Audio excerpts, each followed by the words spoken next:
transmigrating into the foremost disciple of Bodhi. I found myself in an extraordinary situation after binding with a monkey. I am Xian Guangxiao, the eldest disciple of the Bodhi patriarch, who has devoted decades to arduous cultivation, yet the path to immortality remains an elusive dream. One fateful day, a wild monkey appeared at the foot of the mountain, and to my astonishment, the patriarch named its son Wukong on the spot. While I silently lamented the unpredictability of fate, a notification echoed in my mind. Perfect senior brother system activated. Binding object, Sun Wukong, talent rating, S. In that instant of binding, I perceived the intricate flow of spiritual energy within him. That night, the patriarch revealed my secret, chaotic spiritual eyes. The higher the talent, the deeper the karma. Until that serene morning, as sandalwood incense wafted through the cave and the patriarch's teachings resonated like a grand symphony, I knelt in the front row, appearing attentive. Yet my mind was engulfed in chaos. The profundity of my master's teachings eluded me, and after decades, I still felt a haze of incomprehension. As I drifted into a trance, the patriarch's voice abruptly ceased. He paused his gesture of stroking his beard, closed his eyes for a moment, and a mysterious smile graced his lips, one I could not decipher. Let's pause the teachings. His voice, though soft, sent ripples of confusion among all disciples present. My heart raced, sensing an impending event.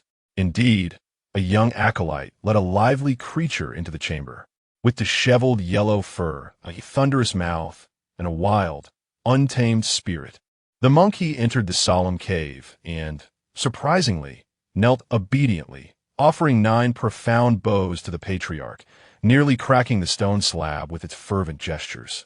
Master, your disciple pays homage. The master, with a smile, inquired about the origins of the monkey. The monkey replied with vigor, proclaiming himself a wild creature leaping forth from a stone on the flower and fruit mountain of the Eastern Victory divine continent, born of no parents. Having traversed the seas for over a decade to seek enlightenment on the celestial mountain, yearning to unravel the enigmas of the universe. A glimmer of brilliance flickered in the master's eyes, clearly revealing his profound satisfaction with this naturally endowed spirit. What unfolded next made my eyelids flutter with astonishment. The master instructed him to take a few steps to observe his gait, and in that very moment bestowed upon him the surname Sun.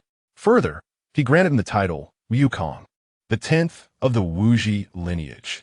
The master proclaimed with resounding clarity, in the primordial chaos, there were no surnames. To shatter the stubborn void, one must attain Wukong. The monkey, no longer merely a monkey but now Sun Wukong, was overjoyed, scratching his ears and bowing fervently as if pounding garlic. The words flower and fruit mountain, leaping forth from a stone, Sun Wukong, detonated in my mind like thunderclaps. The journey to the west. I was truly within this mythical realm. I should have anticipated this. To witness the future great sage equal to heaven, who would later stir the 3 realms, kneeling before me and entering the Master's teachings. A profound sense of absurdity mingled with a tinge of secret exhilaration surged within me. Ding! A cold, emotionless mechanical voice echoed unexpectedly in the depths of my consciousness. Congratulations, host, for crossing into the journey to the West world. The perfect senior brother system has been activated, and attributes are being generated. My entire body stiffened abruptly. The slight curve of my lips, which had risen in recognition of destiny, froze instantly. The greatest secret and reliance of a traveler had descended at this very moment. The steadfast composure forged through decades of arduous cultivation began to fracture at this instant. Guangxiao, the voice of the master, tranquil as a cascade of ice water, instantaneously froze the tumultuous emotions within me. I abruptly regained my composure, meeting the gaze of the master, whose eyes were as profound as the vastness of the cosmos. That look seemed capable of penetrating the flesh, reaching deep into the recesses of my soul, causing even the recently activated system to shrink back beneath its intensity. During the discourse, my thoughts wavered. When had I become so easily distracted? The master's tone remained gentle, yet imbued with an undeniable authority. Cold sweat swiftly drenched my inner garment. I immediately rose and bowed in apology. Disciple is ashamed. Momentarily overwhelmed by feelings, I disturbed my focus. I beseeched the master to impose punishment. The master did not pursue the matter further, merely gesturing dismissively. Yet the invisible pressure weighed heavily upon me, rendering me breathless. The essence of cultivation lies in one's state of mind. External distractions cloud the heart, making it difficult to perceive the great path. If your heart is unsteady, then take Wukong with you. Yes, master. I felt as though I had been granted a reprieve. Respectfully bowing before swiftly leading the freshly minted disciple, son Wukong, out of the oppressive lecture hall. Outside the cave, the morning light was gentle, and a mountain breeze brought with it the refreshing aroma of pine and bamboo.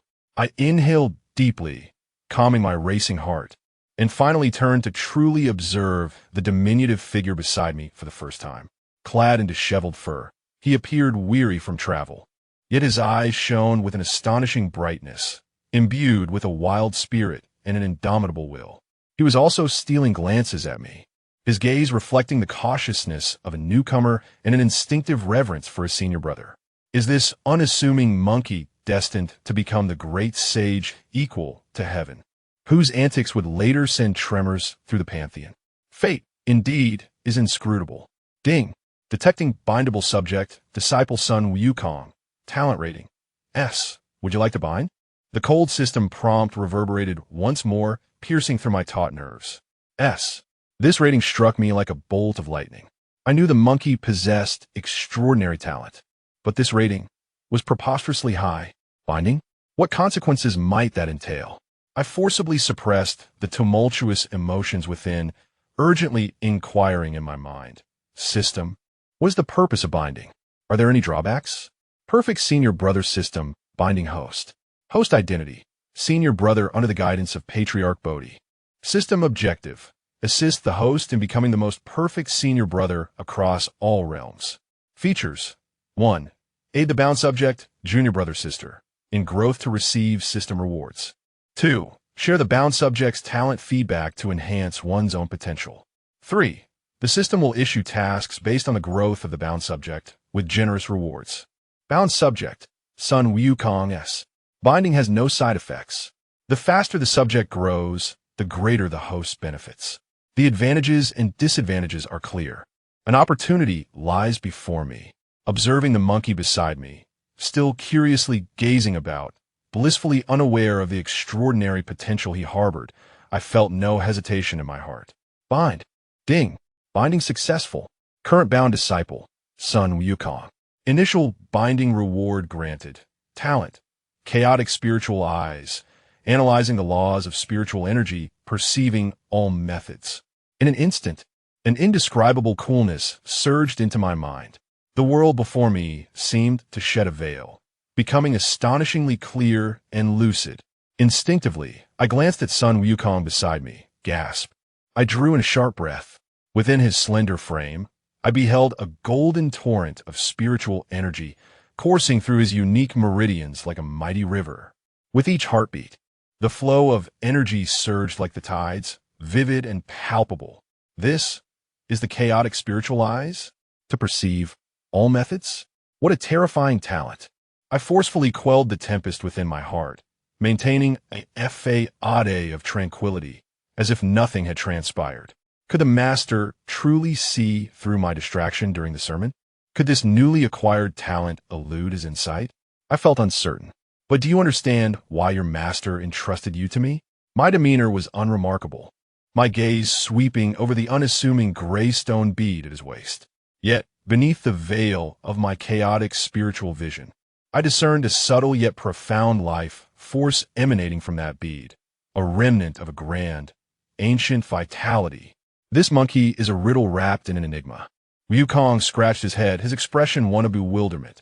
I know not. My master has bestowed a name upon me.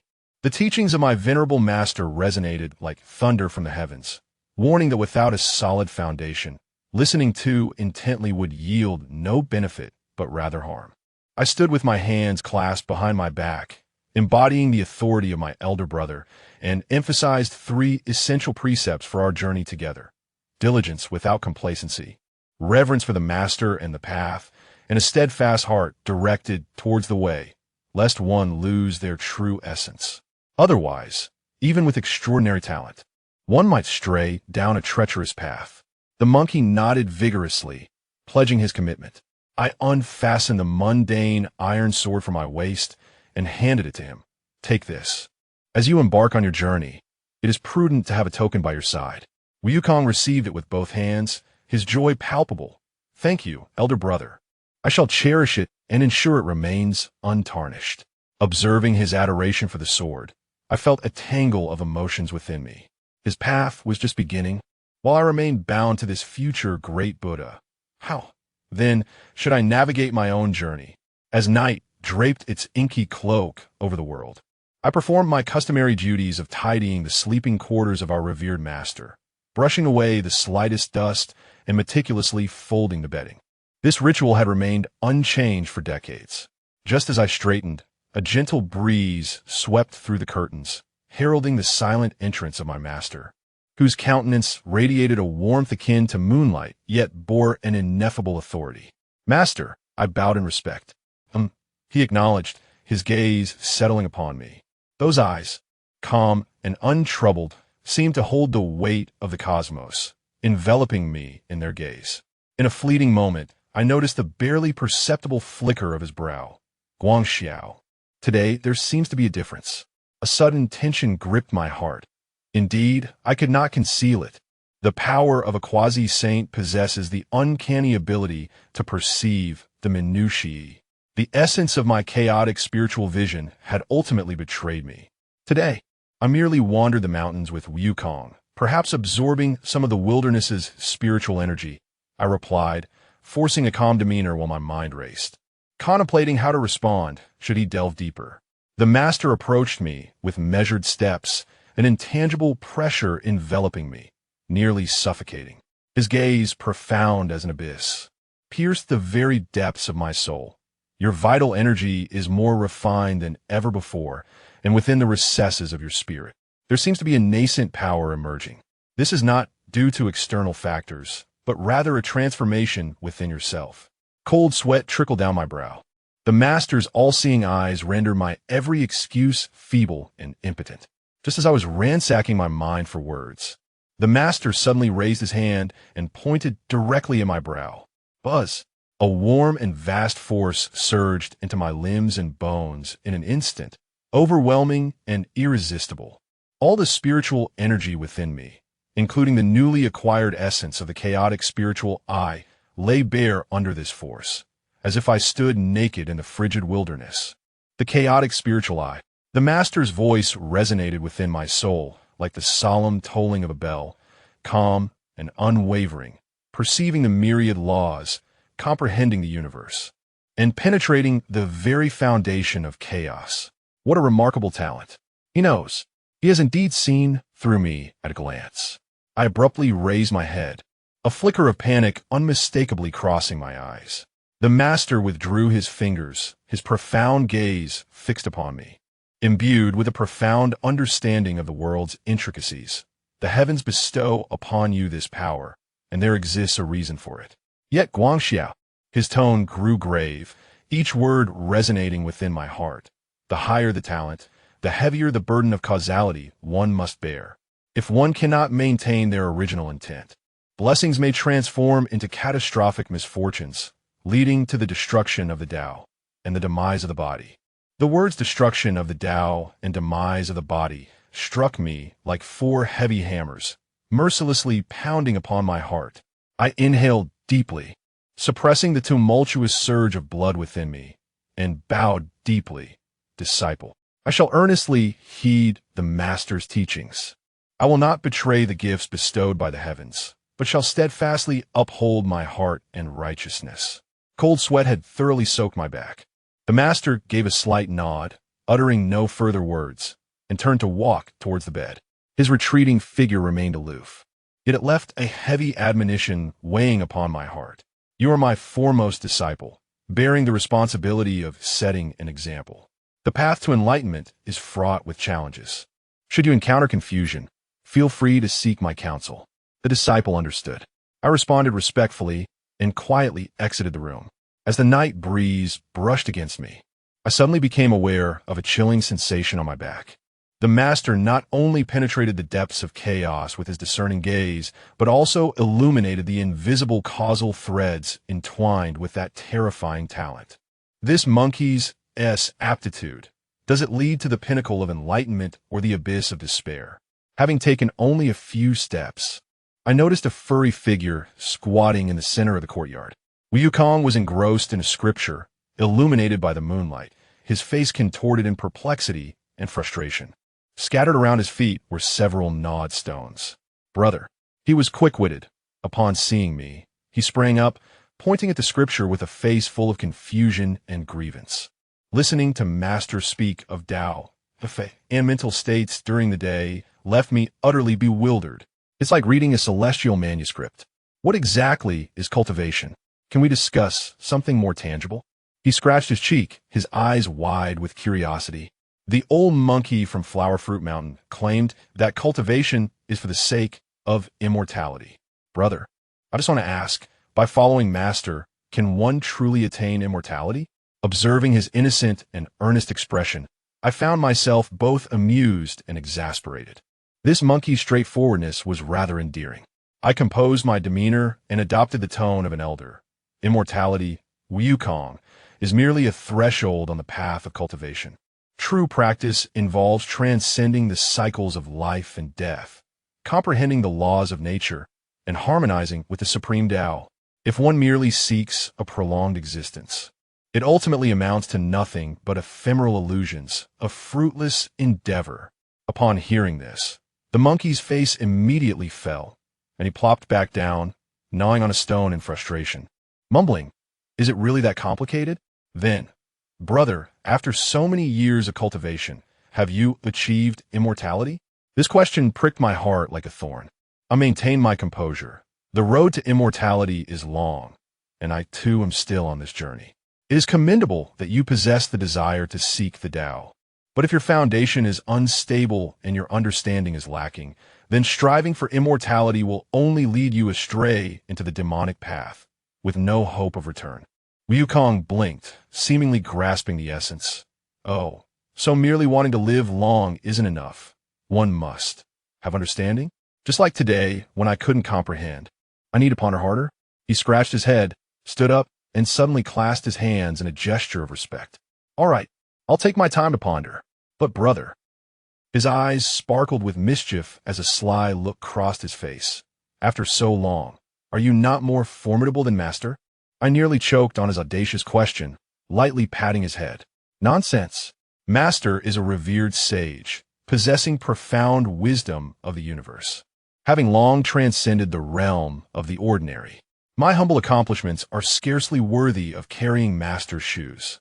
Seeing the awe that surged in the monkey's eyes, I felt an indescribable complexity stir within my heart. To become a figure like the Master? What lies ahead on my own path? Wukong, half comprehending, simply responded with an "oh," and did not press further. He picked up a stone from the ground, grinning widely. All right, if I encounter anything I don't understand in the future, I shall come to trouble you again. With that, he bounded back to his room, leaping with joy. As I gazed at the vibrant silhouette merging into the night, I stood in the courtyard, my eyes fixed on the vast expanse of the starry sky, a heavy weight settling in my heart. Gifted with unparalleled talent, yet my disposition resembled that of unyielding stone. Guide him. I myself remained lost on my own path. I shook my head, suppressing the tumultuous thoughts, and turned back to my chamber.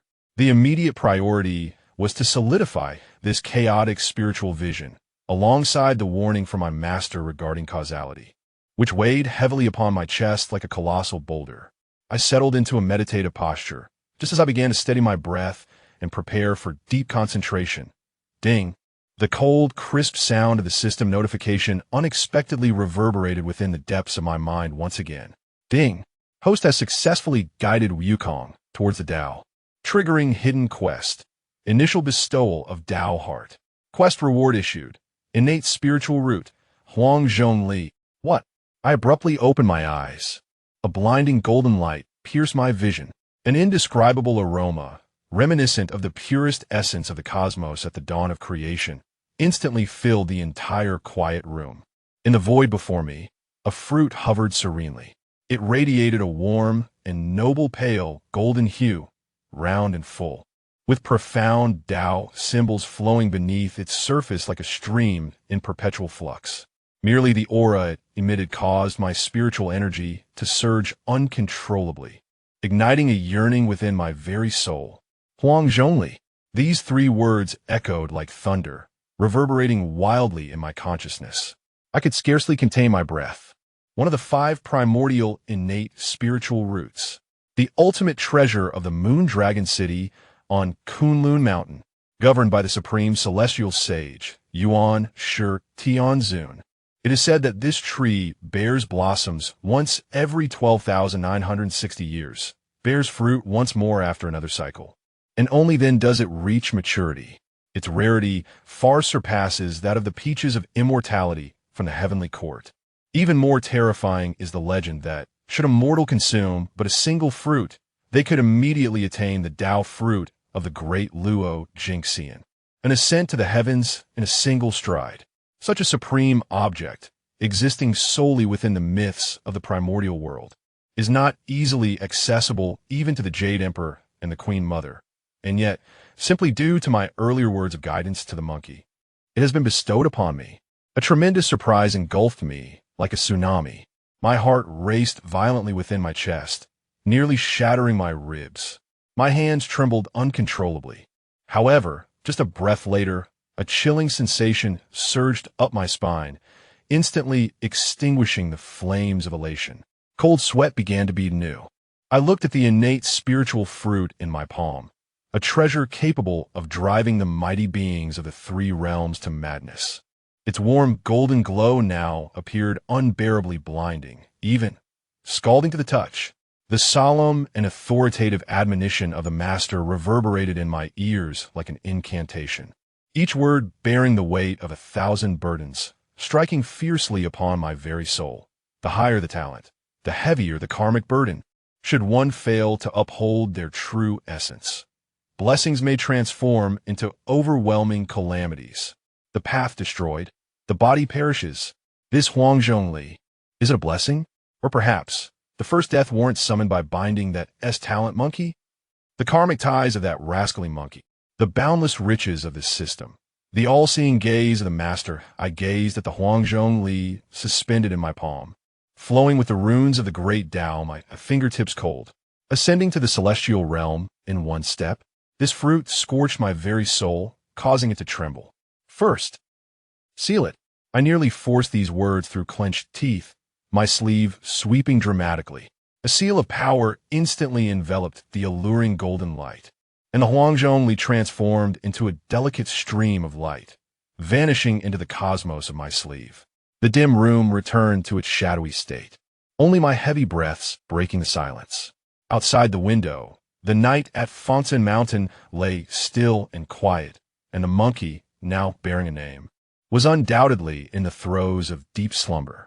Chapter 4. Ascending to immortality the following day, the master delivered his teachings as usual, with the innate talents bestowed upon him by the system. The principles of the Master S doctrine became remarkably clear to Xian Guangxiao. Each time the master spoke, he found himself able to discern the essence of the teachings with remarkable clarity. Whenever the master elaborated on the profound truths of heaven and earth, an endless stream of spiritual energy coalesced around him, swirling like a resplendent vortex in the void, deep and enigmatic. Comprehending the path, he practiced the teachings with a tranquil mind, attuning himself to the flow of spiritual energy in the cosmos. Time passed like a fleeting shadow within the mountains. There were no days or nights, and cultivation knew no years. Dedicating himself to his training, he gradually reached a sublime state. Each day, he could distinctly perceive the spiritual energy flickering throughout the universe, akin to stars descending, gently merging with his being under the guidance of his intent, nourishing the foundation of his Tao. After years of such cultivation, unfazed by the trials of wind and frost, his mind became serene and clear, until one dawn, As the first rays of sunlight graced the earth, the spiritual essence of the universe surged. Xian Guangxiao slowly opened his eyes, his breath contained and his demeanor tranquil. At that moment, he had stepped into the realm of earth immortals. The power within him surged dramatically. To possess such strength at merely the earth immortal level, one could only imagine the terror of achieving his master's quasi-saint prowess. Xian Guangxiao contemplated his own essence, unable to suppress a sense of wonder. Suddenly, a voice resonated in his mind. Ding! Detection indicates that the host has broken through and reached the earth immortal level. The system functionalities have been partially updated. A new task is now issued. Assist Sun Wukong in reaching the earth immortal realm. Upon completion, the host may attain the opportunity to break through to the celestial immortal level. Xian Guangxiao was momentarily taken aback. Then a glimmer of contemplation crossed his eyes. Assist Sun Wukong in his breakthrough? System, do you mean that if I help him ascend to the earth immortal level, I will gain the chance to reach the celestial immortal level? The system's voice resounded once more, imbued with an irrefutable certainty. Correct. The host possesses the potential to challenge the celestial immortal realm, yet breaking through requires insight and accumulation, not mere persistence. By aiding Sun Wukong in ascending to the earth immortal level, the host may seize the opportunity to comprehend the great Tao and resonate with the primal forces of the universe. At that time, the system will provide assistance. Xian Guangxiao pondered for a moment, recalling the fragments of his journey in cultivation thus far. He had always sought a breakthrough, but had never had such a clear direction. At this moment, he could sense the spiritual resonance of the cosmos. Though he could not fully grasp its mysteries, he had gained some understanding of the unity of heaven and man. Just as he was lost in thought, a flurry of hurried footsteps echoed from outside the cave. Xian Guangxiao opened his eyes and turned to see a figure resembling a monkey bouncing in with excitement and anticipation. Unable to restrain himself, he remarked, "You silly monkey. You've been cultivating for 4 or 5 years now, and yet you still act so clumsily, lacking the demeanor of a cultivator." Wukong immediately pouted. "Senior brother, your words are rather unfair to me. I am, after all, a stone monkey. How could I possibly change my inherent nature?" While saying this, he scratched his head, his eyes sparkling with vitality. "Moreover, I've put in quite a lot of effort in my cultivation these past few years." However, on March 1st, the master delivered a sermon, and on ordinary days, the disciples seldom saw him. Each time the master spoke, it was filled with profound teachings that were often incomprehensible to Sun Wukong.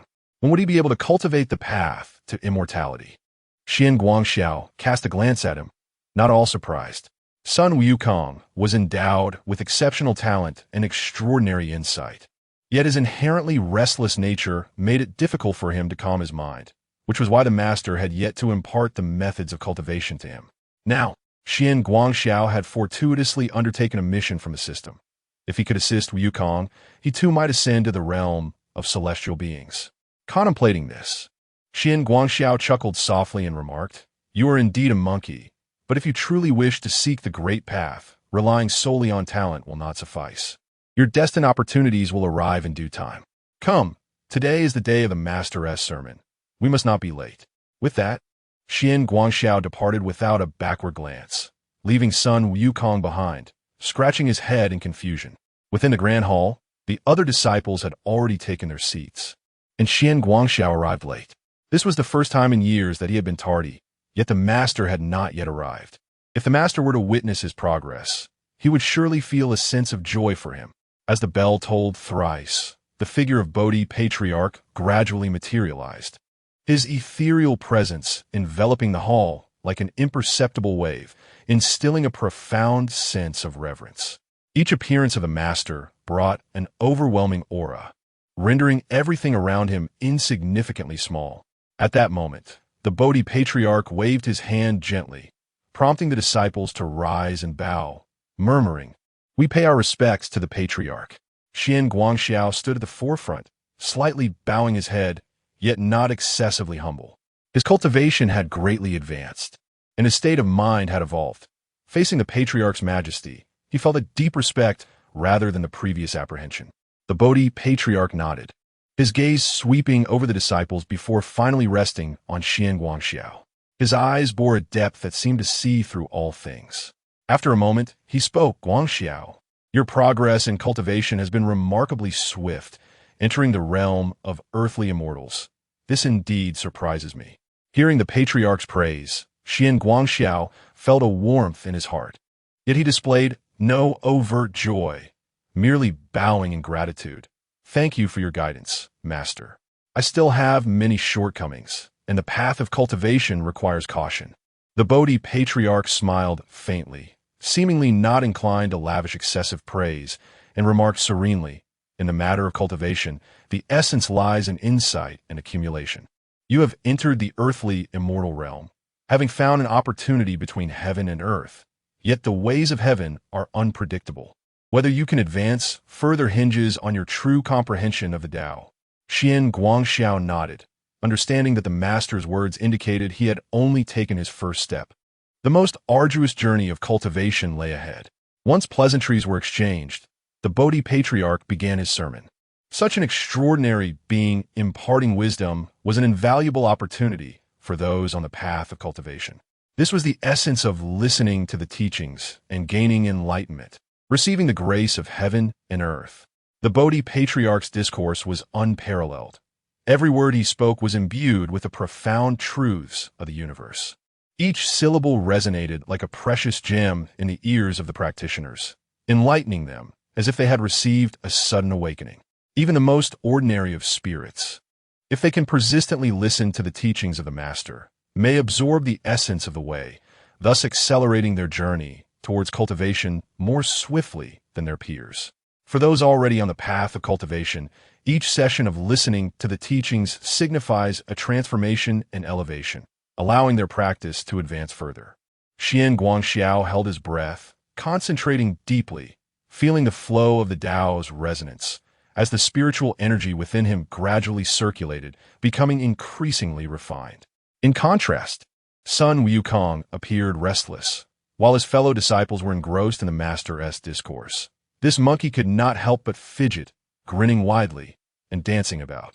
The Bodhi Master at the front, noticing a flicker of unusual expression in his eyes, immediately paused his teaching and turned to Wukong, saying, "You little monkey, why do you create such a commotion disturbing your master instead of listening attentively?" At the sound of the slightly affected ire from Master Su Bodhi, Sun Wukong instantly ceased his laughter, respectfully kneeling on the mat, and spoke. Disciple, attending to the teaching for the first time, found the insights so profound that I could not help myself. "Oh," Master Su Bodhi inquired with interest. "You have been here for several months, yet I have not asked what you wish to learn." Upon hearing this, Wukong's eyes twinkled mischievously, and a charming smile spread across his face as he respectfully bowed his head, saying, "Master, as a mere mortal, I am ignorant of the profound mysteries of the Tao. How could I know what to study? I only seek the teachings of longevity, so that I, Sun Wukong, may live for countless years, carefree and unrestrained." As soon as these words left his mouth, the hall fell into a deep silence. Even the elder disciples who had been listening with closed eyes could not help but open them to gaze at this newly arrived monkey. Xian Guangxiao felt a stir within. He was aware of Sun Wukong's fervent desire for the Tao, yet he had not anticipated that the monkey would directly seek the secret of immortality upon his arrival. It is known that while cultivators aspire to transcend life and death, most tread cautiously at the beginning, progressing step by step, rather than, like Sun Wukong, directly aiming for eternal life. Master Bodhi squinted at Sun Wukong, his expression inscrutable, and, after a long pause, he gently smiled. "Longevity? You certainly possess lofty aspirations. Many yearn for eternal life, but do you truly understand if such a thing exists in this world?"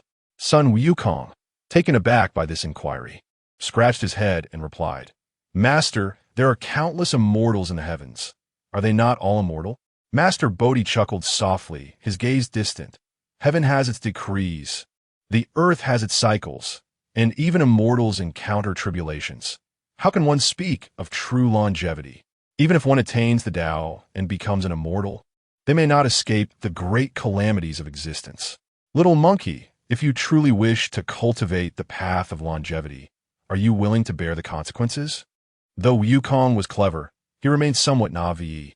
Upon hearing this, he grinned widely and without hesitation, bowed his head, declaring, "Master, since I, son Wukong, have come, I fear nothing. Please impart to me the path of longevity." Upon hearing this, Master Bodhi's eyes flickered slightly, and he finally nodded gently, saying, "If that is the case, I shall impart the teachings to you. Here, I possess 4 unconventional paths, the arts of flow, stillness, movement, and tranquility. By mastering the path of the arts, one may summon celestial beings for guidance, engage in divination, and discern the principles of fortune and misfortune. The path of flow encompasses an understanding of the teachings of numerous philosophers, inviting the descent of divine truths. The path of stillness advocates for the preservation of grain and the safeguarding of resources, embodying a state of serene non-action, meditative contemplation, and the observance of dietary restraint, culminating in deep meditation and introspection. The path of movement entails purposeful action, the harmonization of yin and yang, the art of archery, alchemical practices, and the consumption of medicinal herbs. Wukong listened intently to the master's words, yet he did not lose sight of his original aspiration. In the end, he inquired, "Can one attain immortality?" The Bodhi master chuckled softly, responding, "While these unconventional paths may indeed lead to fruition, to claim immortality is akin to propping a pillar against a wall or attempting to scoop the moon from the water. Ultimately, it is all but an illusion.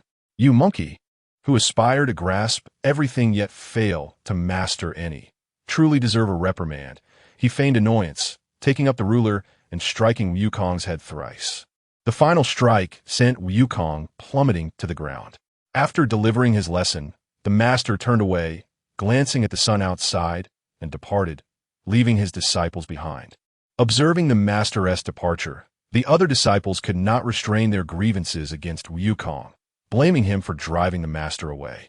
Unbeknownst to them, the current Xian Guangxiao possessed the chaos spirit eyes, which allowed him to perceive the profound essence infused within the master's 3 strikes of the ruler.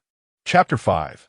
Midnight. Sermon's son Wukong rubbed his head, grimacing as he muttered, "Oh dear, master is quite unyielding with that ruler." "Wukong," a senior brother admonished sternly, "you are clearly disregarding the rules. How could master not be displeased? Should you dare to misbehave again, beware that we may expel you from the sect." Wukong shot him a glare and retorted, "I merely chuckled. What is with all of you being so petty? Besides, if master were truly upset, I would simply leave the mountain myself. There would be no need for you to do the pushing." The crowd erupted in indignation, voicing their discontent with Wukong's lack of decorum, creating quite a tumult. However, Xian Guangxiao, standing quietly to the side, remained silent, observing Wukong's antics. He noted that despite Wukong's sharp tongue, his eyes revealed an undeniable intelligence and stubbornness, hinting at a lingering confusion regarding the significance of the 3 strikes from the patriarch. "Indeed, monkey, this mess is of your own making. The crucial point of the sermon has yet to be conveyed, and here you are, enjoying yourself to the fullest, leaving the rest of us unable to heed the teachings." Surrounding disciples expressed their grievances. Although none dared to reprimand him directly, their discontent was palpable. Wukong, chastised, sheepishly scratched his head. Perhaps even he was unaware that the 3 strikes had sown an incredible seed within him. Xian Guangxiao pondered silently before stepping forward with a calm demeanor, saying, "Enough of the quarrels. Wukong, as a disciple accepted by master, possesses his own destiny. Though master has departed, it does not necessarily imply anger. Perhaps it was merely a gentle reminder, allowing Wukong some space for reflection." Upon hearing this, the other disciples fell silent, for Xian Guangxiao, as the eldest brother, commanded respect. With his words, none dared to speak further, and they gradually dispersed. Once everyone had left, Wukong blinked and turned his gaze towards Xian Guangxiao, as if seeking further insight from him. Approaching Xian Guangxiao, he grinned and asked, "Eldest brother, do you truly believe master is not angry? You already understand master's intention. Why seek confirmation from me?" Xian Guangxiao replied with a smile. Wukong blinked, a hint of cunning gleaming in his eyes. After a moment of hesitation, he leaned closer to Xian Guangxiao and whispered, "Brother, while I grasp the underlying wisdom behind Master's strikes, I sense there are still profound mysteries I have yet to comprehend. Why not accompany me tonight to visit Master and uncover the truth?" Xian Guangxiao's gaze deepened as he slowly inquired, "You clever monkey, if Master were to impart the path to immortality tonight, how would you choose?" Without thinking, Sun Wukong answered, "Naturally, I would select the superior method." Xian Guangxiao interjected with gravity, "Not so fast. If Master truly allows you to choose, regardless of the merits, you must learn all that he imparts in its entirety." With that, Xian Guangxiao turned away and walked out, leaving Wukong behind to ponder these words. The night was serene, with moonlight cascading down, marking the arrival of the second watch. In this tranquil moment, a diminutive figure silently emerged outside the chamber of Master Bodhi, none other than Sun Wukong. He gently pushed open the door and caught sight of the master, reclining peacefully on his bed, snoring thunderously, indicating a deep slumber. Witnessing this scene, Wukong dared not make a sound. He quietly knelt on the mat, patiently awaiting the arrival of the third watch of the night. Suddenly, the master's murmurs filled the room, seemingly intertwined with ancient wisdom and profound mystery. Difficult, difficult, difficult. The Tao is most enigmatic. Do not regard the golden elixir as trivial. Without encountering an enlightened being to impart the subtle teachings, mere words entangle the tongue and dry the throat. That deep and ethereal voice seemed to hint at the celestial mysteries of the Tao. Just as Sun Wukong's spirit surged, savoring the profundity of these words, a sudden low shout resonated from within. "In the dead of night, why does this monkey not seek rest but intrude upon my chamber?" This admonition struck like thunder. Master Bodhi appeared to have just awakened from a dream. Feigning anger, his tone mild yet unmistakably imbued with an authoritative gravity. Hearing the master's reprimand, Wukong felt a wave of trepidation wash over him. He knew well that the master had not explicitly summoned the disciples for nocturnal teachings. He had come solely based on his own conjecture. If he had misjudged, would he not invite the master's ire? Bowing his head in silence, Wukong pondered. Had his senior brother Xuing Wangxiao already grasped the intricacies?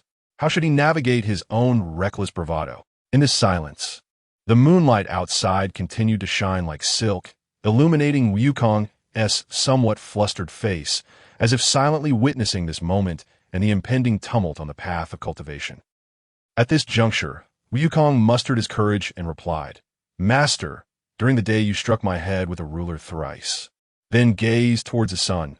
"Was that not a subtle hint for your disciple to come and listen to teachings at this hour?" Upon hearing this, the master's eyes sparkled with delight, secretly smirking. Indeed, this one is a product of heaven and earth.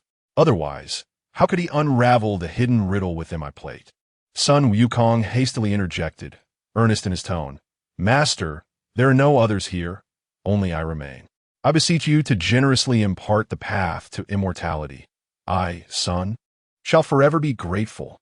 Upon hearing these words, Master Bodhi's demeanor softened, and he stepped forward, speaking softly. "Today, you are destined to understand. Having already discerned the hidden riddle, come closer to listen attentively. Tonight, I shall impart the secrets of longevity to you without reservation." Sun Wukong, upon hearing this, promptly bowed in gratitude, kneeling at the master's side, all ears, fearful of missing even a trace of wisdom.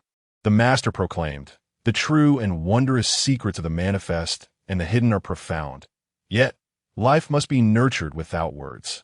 All is ultimately essence, energy, and spirit. Guard them closely and do not let them leak. Do not let them leak. Within your body they reside, and you shall flourish through my teachings. Remember the mantras, for they bear great benefit. Cast aside wicked desires to attain tranquility.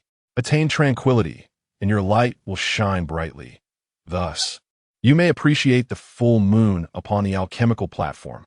The moon conceals the jade rabbit, the sun the black crow. Naturally, the tortoise and serpent intertwine. Intertwined, life is steadfast, yet one can sow golden lotuses in the fire. Accumulate the quintessence of the 5 elements, and upon completion, you shall become a Buddha or an immortal. At this moment, as the master elucidated the root of the matter, Wukong's mind was suddenly enlightened, and he diligently committed the mantra to memory, repeatedly expressing his profound gratitude to the master. Thanking Bai, he quietly slipped out the back door and strolled to the window, silently observing the night. He noticed the faint light emerging from the eastern horizon, gradually revealing a pristine whiteness, while the western path shimmered with golden brilliance, illuminating the surroundings as if it were day, signaling that the celestial forces had subtly bestowed upon him a profound insight. Wukong's heart swelled with exhilaration, contemplating how fortunate he was to have stumbled upon such a great opportunity. He stealthily returned to the front door, gently pushed it open, and tiptoed back to his original sleeping quarters. Once seated, he could not resist shaking the bed, exclaiming loudly, "The dawn has arrived! The dawn has arrived! Rise!" Within the dormitory, everyone remained blissfully unaware in their slumber, oblivious to the fact that Wukong had uncovered the secrets of the universe in the dead of night. The following morning, while his fellow disciples busied themselves in their usual distractions, Wukong immersed himself in tranquility, savoring the rare fortune that had come his way. Only one person stood apart from this scene. Chapter 6. Descent day after day, year after year. Sun Wukong would visit his master at the stroke of midnight to seek enlightenment. While others may have been oblivious, Xian Guangxiao was fully aware of the situation. The profound techniques of the great immortal, the myriad transformations of the heavenly stars and earthly fiends, and the somersault cloud, everything Sun Wukong had mastered had been flawlessly transmitted to Xian Guangxiao by the system. Unbeknownst to him, Xian Guangxiao had inadvertently acquired a wealth of divine abilities. Ding! Congratulations to the host. Sun Wukong has successfully transcended to the Earth immortal realm. Mission accomplished. The host is rewarded with the cultivation of a celestial immortal. As soon as the words were spoken, Xian Guangxiao felt a surge of vital energy rushing through him, crashing against every meridian like a colossal wave. His chaotic spiritual eyes suddenly radiated with a blinding brilliance. The spiritual essence of heaven and earth appeared to tremble in response, enveloping him in an invisible force. It was as though he had been reborn. His cultivation soared, crossing the threshold into the realm of the celestial immortal. Aside from the elation of his newfound power, a lingering anxiety accompanied it. Xian Guangxiao calculated the passage of time. It had been 7 years since Sun Wukong ascended the mountain, and it was nearly time for the monkey to be sent back down. He would return to his flower fruit mountain, stir up the dragon palace, and confront the underworld, establishing his reputation as the great sage equal to heaven. Before Xian Guangxiao could devise a comprehensive plan, the cacophony outside disrupted his thoughts. Stepping out, he found his junior disciples surrounding the monkey, cheering enthusiastically. Could it be today? Xian Guangxiao mused. Sun Wukong, buoyed by their praise, wasted no time. With a flick of his hands and a whispered incantation, he suddenly transformed into a tall, majestic pine tree, its lush foliage strikingly unique. The disciples erupted in thunderous applause, chanting, "Good monkey!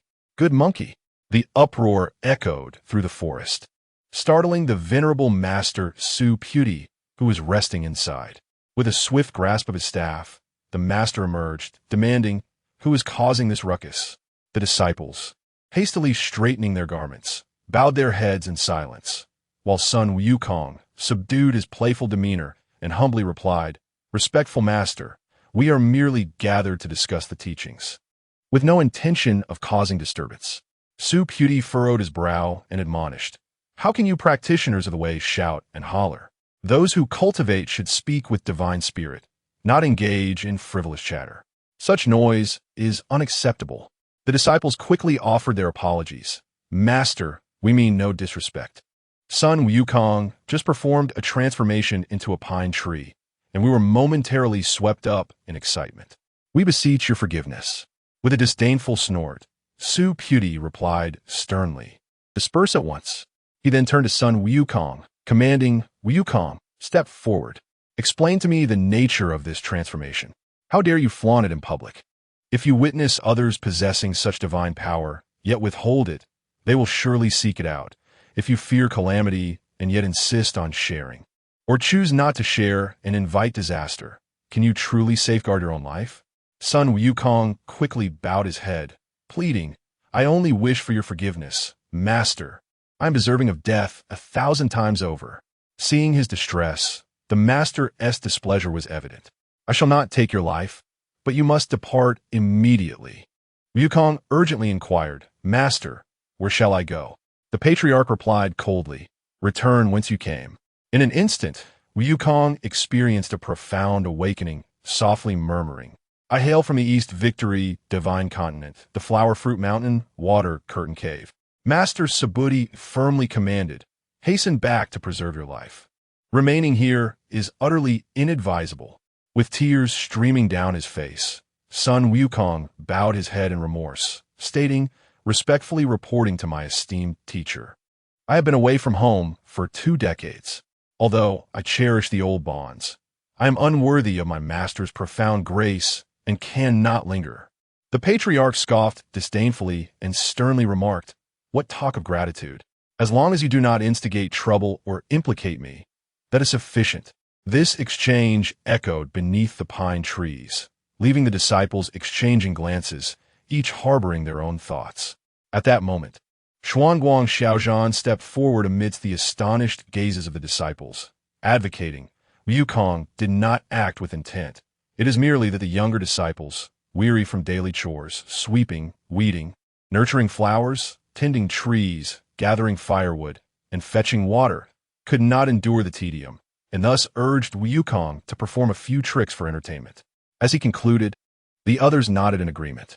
Little did they know, today, as patriarch seemed transformed, resolutely determined to expel Wukong.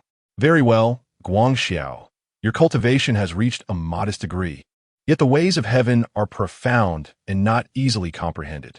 You have been by my side since childhood, remaining in the mountains, unaware of the nature of heaven, earth, and humanity.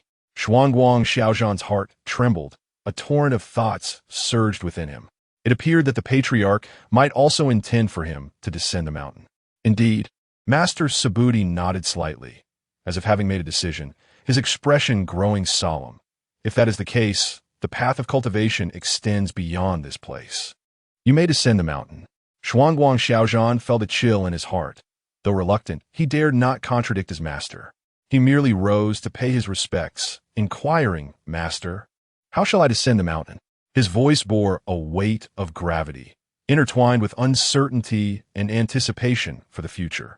Master Subhuti offered a serene smile, his gaze seemingly piercing through time and space. The ways of heaven are ever-changing. Beyond the mountain gate lies the vastness of the world. A practitioner must personally experience the affairs of life to grasp the true way. Do not hasten for a breakthrough in cultivation. Rather, seek to encounter that which you have yet to touch. Only in this way can you achieve growth. Xuanguang Xiaozhan remained silent for a moment, his heart a swirl of complexity. Though he had attained considerable accomplishments in his cultivation thus far, he had never truly engaged with the turmoil and intricacies of the outside world. This moment, when Master Subhuti urged him to step beyond the mountain gate, might indeed be intended to forge him into a stronger self. Master, I understand. Xuanguang Xiaozhan bowed deeply, a resolute determination gleaming in his eyes. He vowed to remember his master's words, to venture into the world, and to comprehend the ways of heaven. Master Subhuti nodded, a flicker of barely perceptible satisfaction crossing his gaze. Go forth. Every phenomenon in the world has its cause and effect. Go and behold the vast expanse of existence. Remember, no matter the circumstances, never forget your original state of mind. With those parting words, Master Subhuti did not look back, but instead strode away, vanishing into the distance along the broad mountain path. Xian Guangxiao stood rooted to the spot, gazing at the receding figure of his master, his heart awash with a profound sorrow intertwined with resolute determination. He inhaled deeply, gradually sinking to his knees, performing the solemn rite of 3 kneelings and 9 prostrations. At that moment, the surroundings fell into a tranquil silence, broken only by the gentle mountain breeze caressing the pine grove, carrying with it a faint fragrance. As he knelt upon the ground, tears shimmered in his eyes, and he silently vowed, even as he departed from this familiar mountain gate, he would carry the teachings of his master as a guiding light, illuminating his path through the vicissitudes of life, ultimately grasping the true essence of the universe, transcending himself, and aspiring to the realm of celestial immortals. After rising slowly, he surveyed his surroundings, taking in the mountains and ancient pines drenched in the hues of night, his heart a mixture of reluctance and anticipation for the ever-changing world beyond. Xian Guangxiao murmured softly, "The teachings of my master shall forever remain in my heart. Beyond the mountain gate lies the vast expanse of the universe. As a disciple, I shall engrave his lessons upon my soul, endure hardships, and seek the true way." No sooner had he spoken than he set forth with measured steps toward the stone stairs leading out of the mountain. Each step felt like a farewell to the past, yet also a welcoming of new beginnings. His gaze grew resolute, and a fervor surged within him that could not be quelled, as if all the spiritual energy of the cosmos was paving the way to his future. Chapter 7. The Nimbus Cloud crosses the Western Sea. The white dragon blocks the path upon exiting the mountain gate. Xian Guangxiao and Sun Wukong walk side by side. Sun Wukong, feeling a sense of embarrassment, turned to Xian Guangxiao and said, "I apologize, brother. If it weren't for me, you would not have incurred the master's wrath and been driven from the mountain." In contrast to Sun Wukong's remorse, Xian Guangxiao remained magnanimous. "It matters not, Wukong, since the master no longer permits you to refer to him as your teacher. It would be inappropriate for you to address me as your brother." To Xian Guangxiao's surprise, the ever-fearless Sun Wukong's expression changed dramatically upon hearing this, his eyes reddening with emotion. With a sudden surge of intensity, he glared at Xian Guangxiao and exclaimed passionately, "Brother, your words cut deeply. I, Sun Wukong, have followed you into the Xian sect since my youth, sharing bonds of brotherhood that are as close as blood. How can we so easily sever such ties? If the master forbids us from mentioning his name, what does that matter to the profound friendship we share? If you truly wish to forsake our bond on such grounds, then from this day forth, I shall no longer call you brother. But remember this, no matter where you go, my heart remains steadfast. We have weathered storms together. Should you depart now, I shall forever hold you in my heart, never to forget." As his words hung in the air, a palpable tension and fervor enveloped the atmosphere. Xian Guangxiao gazed into Sun Wukong's fervent eyes, feeling a mixture of helplessness and admiration. This monkey, though brash and free-spirited, possessed a profound sense of loyalty that was truly moving. With a gentle sigh, Xian Guangxiao spoke slowly, "You are still as impetuous as ever, dear monkey. Though you are no longer my junior, as you rightly stated, the bond between us remains deep and unbreakable. However, the master's decree cannot be defied. If you hold true feelings, perhaps you might address me as elder brother instead."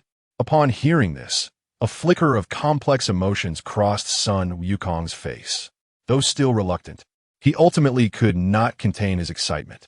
With slightly reddened eyes, he contemplated for a moment before lifting his head again, his voice brimming with determination and warmth. "Very well. From this day forth, I shall call you elder brother.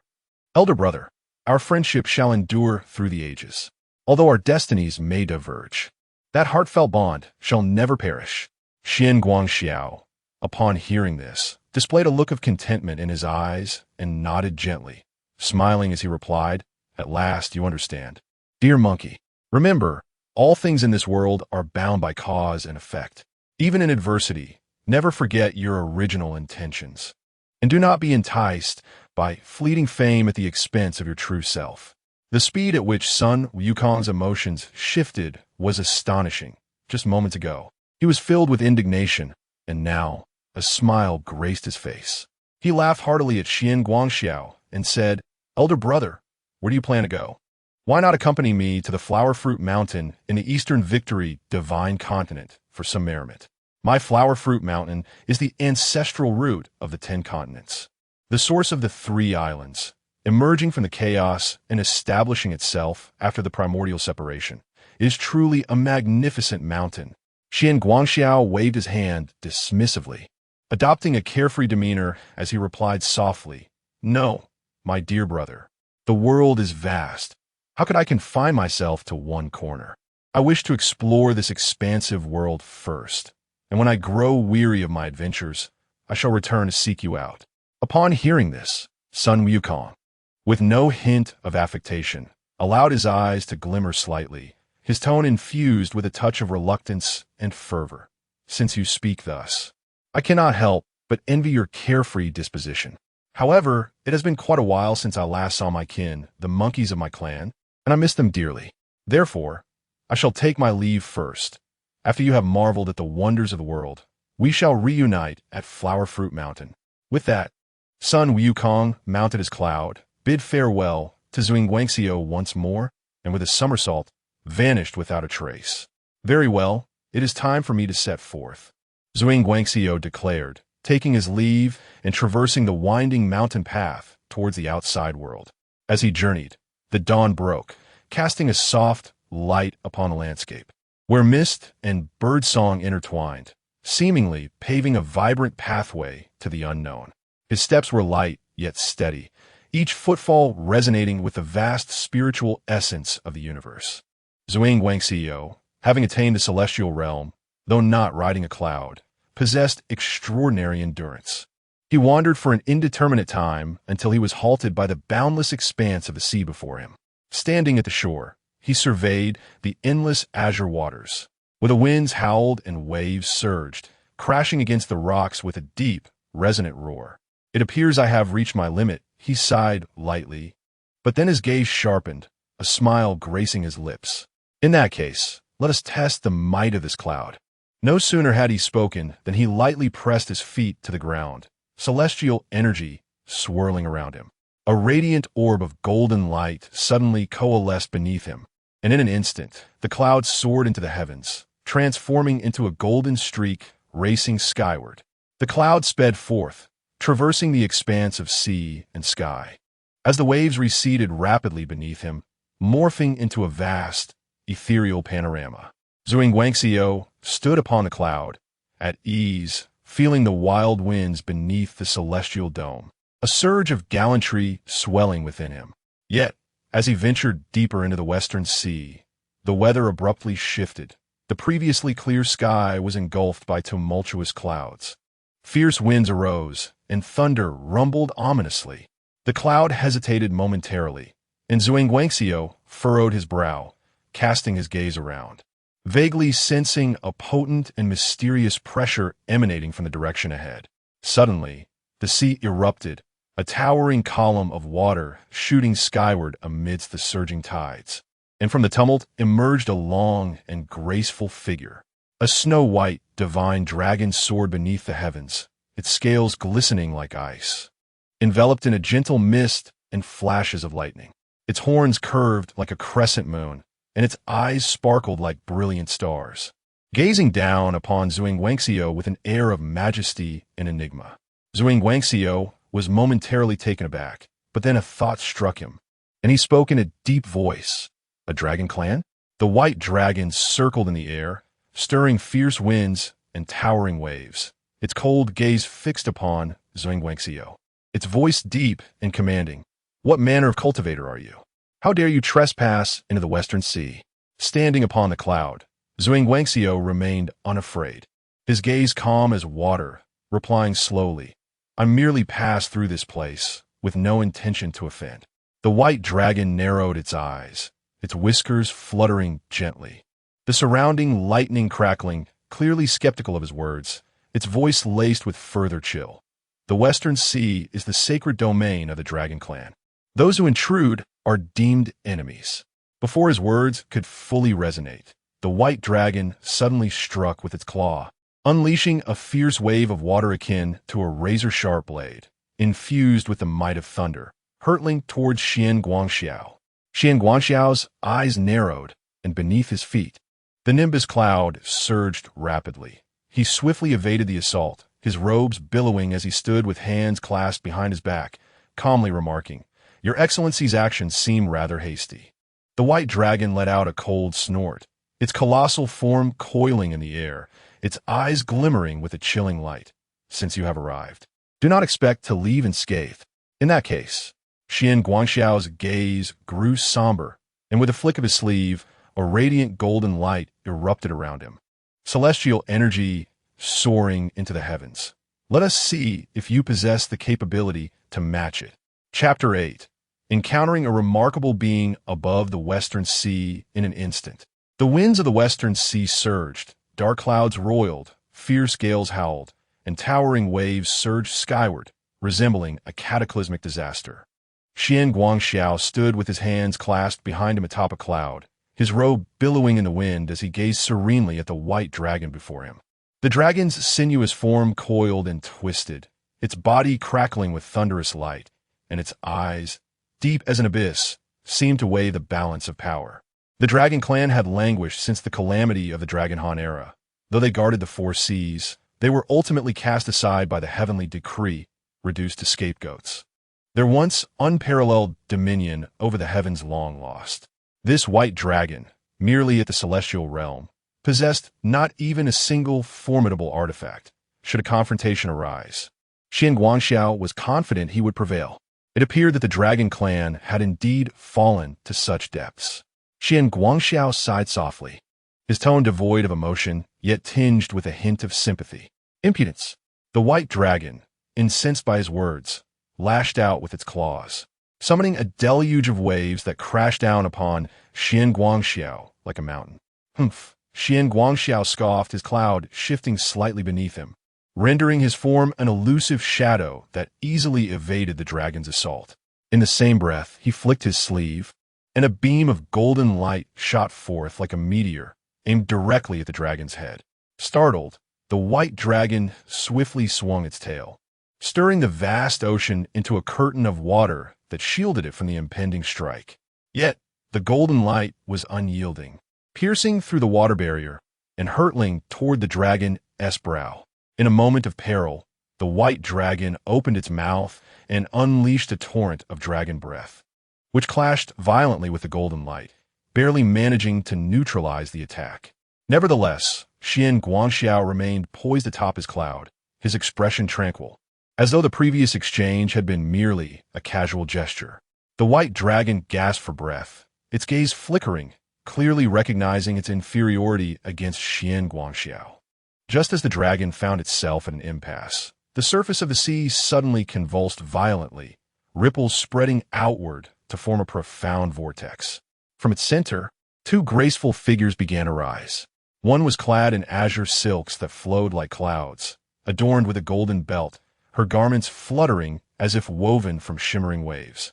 Accentuating her exquisite form, a soft blue wave mark graced her brow, and a diadem crafted from luminous pearls of the ocean adorned her forehead. Her eyes as radiant and clear as stars fallen into the sea, alive with vitality and latent brilliance.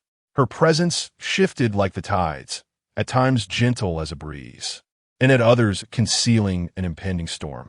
Third brother, do not be rude, the maiden approached, wading delicately through the waves, her steps light and imbued with an ethereal aquatic aura. She furrowed her brow slightly, her gaze sweeping first over the white dragon, then settling on Xian Guangxiao, revealing a hint of surprise. This esteemed immortal is the fourth princess of the East Sea Dragon King, Ao Tingxin, and this is the third prince of the West Sea Dragon King. Should there be any impropriety, I ask for your understanding. Ao Tingxin's voice was as soothing as water, yet carried a tone of dignified assertiveness.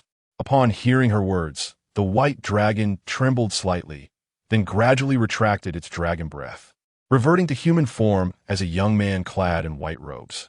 Though his expression bore traces of reluctance, he ultimately refrained from further speech. Xian Guangxiao observed this transformation with a casual glance at Ao Tingxin, pondering to himself, the fourth princess of the Dragon Clan? Though her aura was gentle, the dragon blood coursing through her veins was undeniably stronger than that of the white dragon before her, indicating a status of no small significance.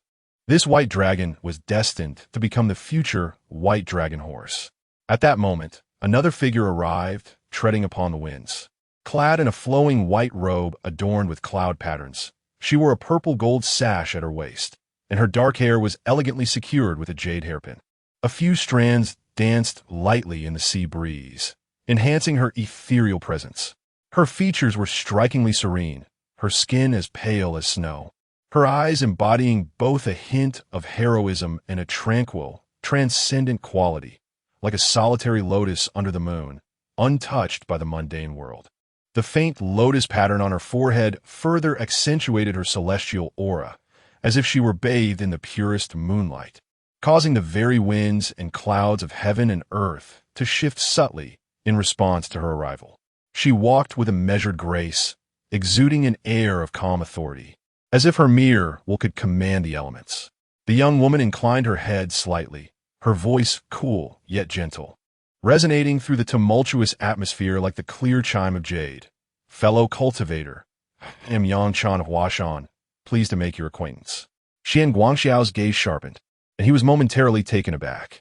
He had not anticipated encountering such a renowned celestial being upon the Western Sea.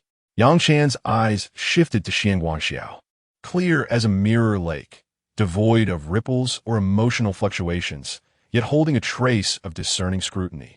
After a brief pause, she spoke calmly, yet with undeniable authority. "In the expanse of the Western Sea, it is a rare occurrence to meet such an extraordinary individual. May I inquire the name of this fellow cultivator?" "I am Xian Guangxiao," he replied, bowing respectfully, his tone measured and composed. Before Yang Chan, he dared not be dismissive. Unlike the Dragon Clan, she bore the pure lineage of the heavenly court and was the direct niece of the Jade Emperor. Her brother, the illustrious Erlang Shun Yangjian, was a figure of immense renown and power, whose influence even the heavenly court regarded with trepidation. Thus, the appropriate courtesies were imperative. "Ah, so it is Xian Daoist," Yang Chan acknowledged with a slight nod, returning the gesture with grace, her demeanor neither haughty nor overly familiar, perfectly balancing the decorum befitting celestial beings. Then her gaze shifted, surveying the surroundings as she inquired softly, "Might I ask if Xian Daoist has any particular business here? What brings you to traverse the clouds above the Dragon Palace of the Western Sea?"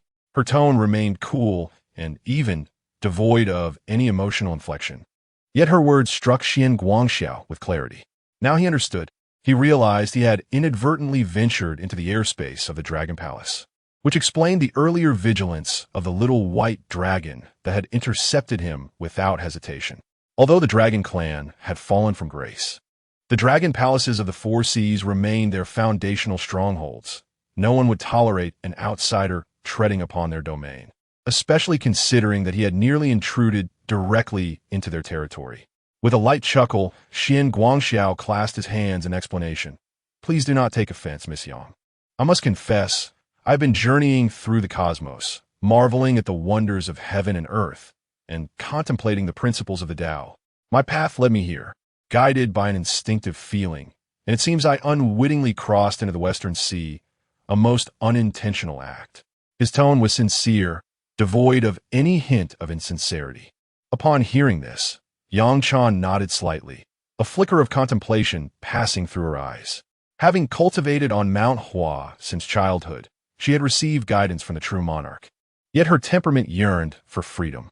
As a mortal, she had traversed the mundane world, making her particularly attuned to the heart of cultivators seeking the Tao.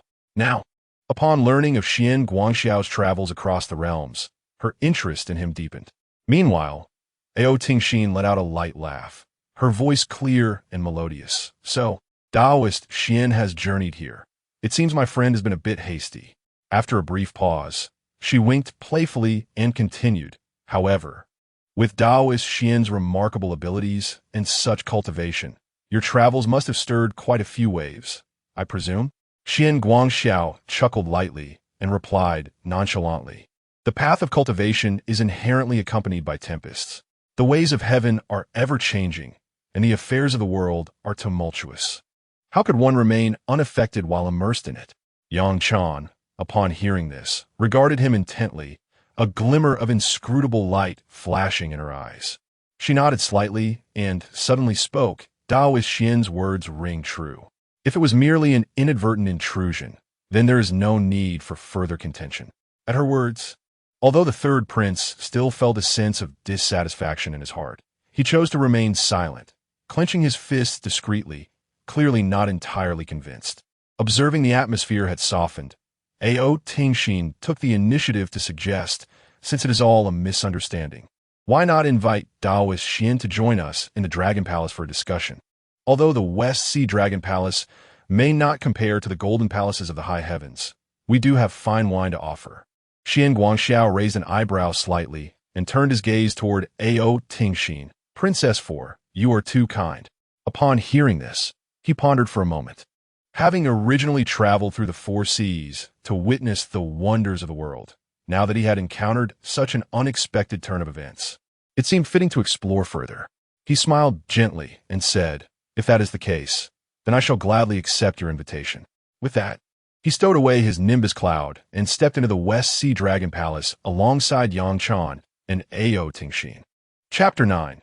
The banquet at the pavilion of azure waves and the sudden task as the tides surged. Xian Guangxiao, Yang Chan, and Ao Tingxin stepped into the Western Sea Dragon Palace side by side. A breathtaking spectacle unfolded before their eyes. The palace was vast and boundless, its towering halls reaching for the heavens. Magnificent palaces, intricately carved from coral and jade, were arranged with elegance, while the golden rooftops adorned with luminous pearls emitted a gentle radiance, illuminating the seabed with dazzling brilliance. Before the palace gates, shrimp soldiers and crab generals brandished long spears, clad in scaled armor, standing guard with imposing authority. The crystal-clear steps meandered forward, seemingly leading to the most mysterious depths of the ocean. Surrounding them, the flowing water naturally coalesced into a barrier, isolating the tumultuous waves of the outside world, presenting a tranquil and majestic celestial atmosphere. Along the way, sea creatures glided gracefully, and rare flora flourished in the waters. Vibrant coral reefs swayed gently with the currents, while the occasional jellyfish drifted by, emanating a soft glow akin to stars scattered across the night sky. As Xian Guangxiao surveyed his surroundings, he nodded slightly. The Western Sea Dragon Palace was indeed extraordinary. Despite the decline of the Dragon Clan, the grandeur of the palace still echoed its former splendor. However, after walking for a while, Xian Guangxiao looked around but could not find any trace of the palace's master, the Western Sea Dragon King Ao Run. A hint of curiosity arose within him, prompting him to ask casually, "It is peculiar that the Dragon King's presence is absent in his own palace." Hearing this, Ao Tingxin chuckled lightly. "My dear friend Xian, it seems you have arrived at an inopportune time. Today, my father and the other 3 Sea Dragon Kings have ascended to the Celestial Hall to report on the recent affairs of the 4 seas to the Jade Emperor, and are temporarily away from the palace." Xian Guangxiao raised an eyebrow, finding it unsurprising. He was aware that the Dragon Kings frequently needed to pay their respects to the heavenly court, and it was common for all 4 kings to convene at the Celestial Hall. Then who presides over the palace affairs in the Dragon King's absence? He inquired casually. Ao Tingxin pointed towards the depths of the palace and replied with a smile. "Naturally, it is the crown prince who takes charge. However, in recent days, with the numerous affairs of the 4 seas, the crown prince has been quite overwhelmed, delegating many matters to several uncles." Xian Guangxiao nodded slightly, his thoughts stirring. He chose not to elaborate further and continued to follow Ao Tingxin deeper into the palace. As they traversed the long corridors of the Dragon Palace, their footsteps gradually led them to the main hall, the Pavilion of Azure Waves. This hall, the heart of the Western Sea Dragon Palace, was constructed from deep-sea amber, resembling a crystalline palace. A massive pearl from the Eastern Sea adorned the ceiling, casting a gentle glow that enveloped the entire hall in a moonlit ambience. For coral jade pillars, intricately carved with swirling dragons, stood proudly at each corner. Golden rings engraved with dragon patterns adorned the pillars, from which faint sounds of dragon roars seemed to emanate, as if containing the ancient essence of the Dragon Clan. Upon entering the Grand Hall, Xian Guangxiao's gaze swept across the interior, where several attendants of the palace stood on either side, awaiting. Ao Tingxin stepped forward and lightly cleared her throat. Noticing this, a few maidens quickly bowed in greeting, "Princess." Waving her hand to signal them to continue with their duties, Ao Tingxin turned to Xian Guangxiao and Yang Chan, smiling. "Esteemed friends, this is the pavilion of Azure Waves, the residence of the third prince. If you do not mind, please rest here for a while." Xian Guangxiao nodded, his gaze settling upon the water mirror in the hall. Ao Tingxin followed his line of sight and casually explained. This water mirror was bestowed by the Jade Emperor in bygone days. It allows one to observe affairs across the seas. I hope it does not amuse you too much. Listening to Ao Tingxin's words, Xian Guangxiao subtly nodded, contemplating to himself. This dragon palace harbors quite a treasure trove. Before long, a maid approached bearing offerings, which compelled Xian Guangxiao to refrain from wandering his gaze too freely. The maid, gently presenting a jade tray, filled the Bai-Bo hall with an ethereal fragrance. The tray was adorned with a variety of delicacies, all rare treasures of the sea: glazed sea cucumber, purple coral fish soup, and 9-curved dragon beard fruit. Each dish emanated an aura of spiritual essence, clearly of extraordinary nature. Nearby, a dragon palace maid delicately opened a jade pot, allowing a pale blue nectar to flow into a jade cup, instantly releasing a crisp sweetness into the air, as if it could refresh the spirit with a single sip. This was the concoction of dragons, saliva brewed from the tears of a 1,000-year jade shark, smooth and rich, a customary offering of the dragon palace. Ao Tingxin smiled as she raised her jade cup, taking a gentle sip. Xian Guangxiao lifted his cup, taking a subtle whiff. Indeed, the aroma of the wine was elegant, infused with a hint of the ocean, distinct from the strong spirits of the mortal realm, yet imbued with a refreshing essence. With a calm smile, he took a measured sip, feeling the nectar slide down his throat, a coolness rushing to his soul, subtly nourishing him with a profound essence. However, Yang Chan merely held a teacup, taking a delicate sip without touching the wine. Observing this, Ao Tingxin smiled gently and remarked, "Fair Yang has always been pure and untempted," which is quite reasonable. Yang Chan nodded lightly and replied, "The immortal body does not partake in mundane spirits. Moreover, I have never favored such beverages." Xian Guangxiao, upon hearing this, felt no surprise, for Yang Chan's cultivation was rigorous, her temperament like a lotus, untouched by worldly waters. Certainly not one to engage in the clinking of cups. The atmosphere was relaxed as the group shared several rounds of drinks. Just as Xian Guangxiao prepared to pour another cup, ding, a sudden voice resonated in Xian Guangxiao's mind, causing him to pause slightly. Task: assist Sun Wukong in befriending the East Sea Dragon Palace. Task description: Sun Wukong is about to visit the East Sea Dragon Palace to request weapons, but the Dragon Clan appears to submit while harboring resentment. The host must secretly assist within the palace to ensure he successfully acquires the Sea Stabilizing Needle. Task reward: Magic of the 100 Yuan Society. Task item: 9,000-year quality Ren Water Peaches 10. Do you accept? Xian Guangxiao's heart trembled slightly, yet he maintained an impassive demeanor, taking a shallow sip, outwardly calm while rapidly contemplating the implications of this task. Sun Wukong, East Sea Dragon Palace. Sea Stabilizing Needle. This was indeed a significant event within the canonical tale of Journey to the West. Were it not for this task, he might not have noticed that the current timeline had already entered the early stages of the journey. Logically, Sun Wukong should have already completed his training and be preparing to venture to the East Sea Dragon Palace in search of a suitable weapon. The 9,000-year quality Ren Water Pan Peach. A subtle ripple coursed through Xian Guangxiao's heart. This was no ordinary pan peach, but a treasure capable of influencing the spiritual power of the water element. It would serve as an excellent means to win over the Dragon Clan. He silently acknowledged his acceptance of the task, then casually lifted his gaze, his eyes discreetly sweeping over Ao Tingxin and Yang Chan, his mind already devising a strategy to ensure that Sun Wukong could successfully retrieve the sea-stabilizing needle from the Dragon Palace in the EC. Having taken on this mission, Xian Guangxiao resolved not to linger unnecessarily. He boldly raised a cup of wine, addressing Ao Tingxin and the third prince. I apologize for my earlier indiscretion. I shall drink this cup as a self-imposed penalty. I hope the princess and his highness will pardon me. Chapter 10. The Peach of Immortality and the Divine Needle in the West Seas Banquet. Hidden currents swirled beneath the surface. With a composed demeanor, Xian Guangxiao raised his wine cup and drained its contents in one swift motion, exuding an air of nonchalance and grace. This action caught the attention of Ao Tingxin and the third prince, Ao Bing, who were momentarily taken aback. In the three realms, the dragon clan held little power, and few would so readily acknowledge their unintentional intrusion into the dragon palace, let alone offer an apology through drink. Moreover, Xian Guangxiao's restrained celestial aura suggested he was no ordinary wanderer. His composed demeanor indeed evoked a sense of admiration. Even the typically composed Yang Chan subtly nodded in agreement.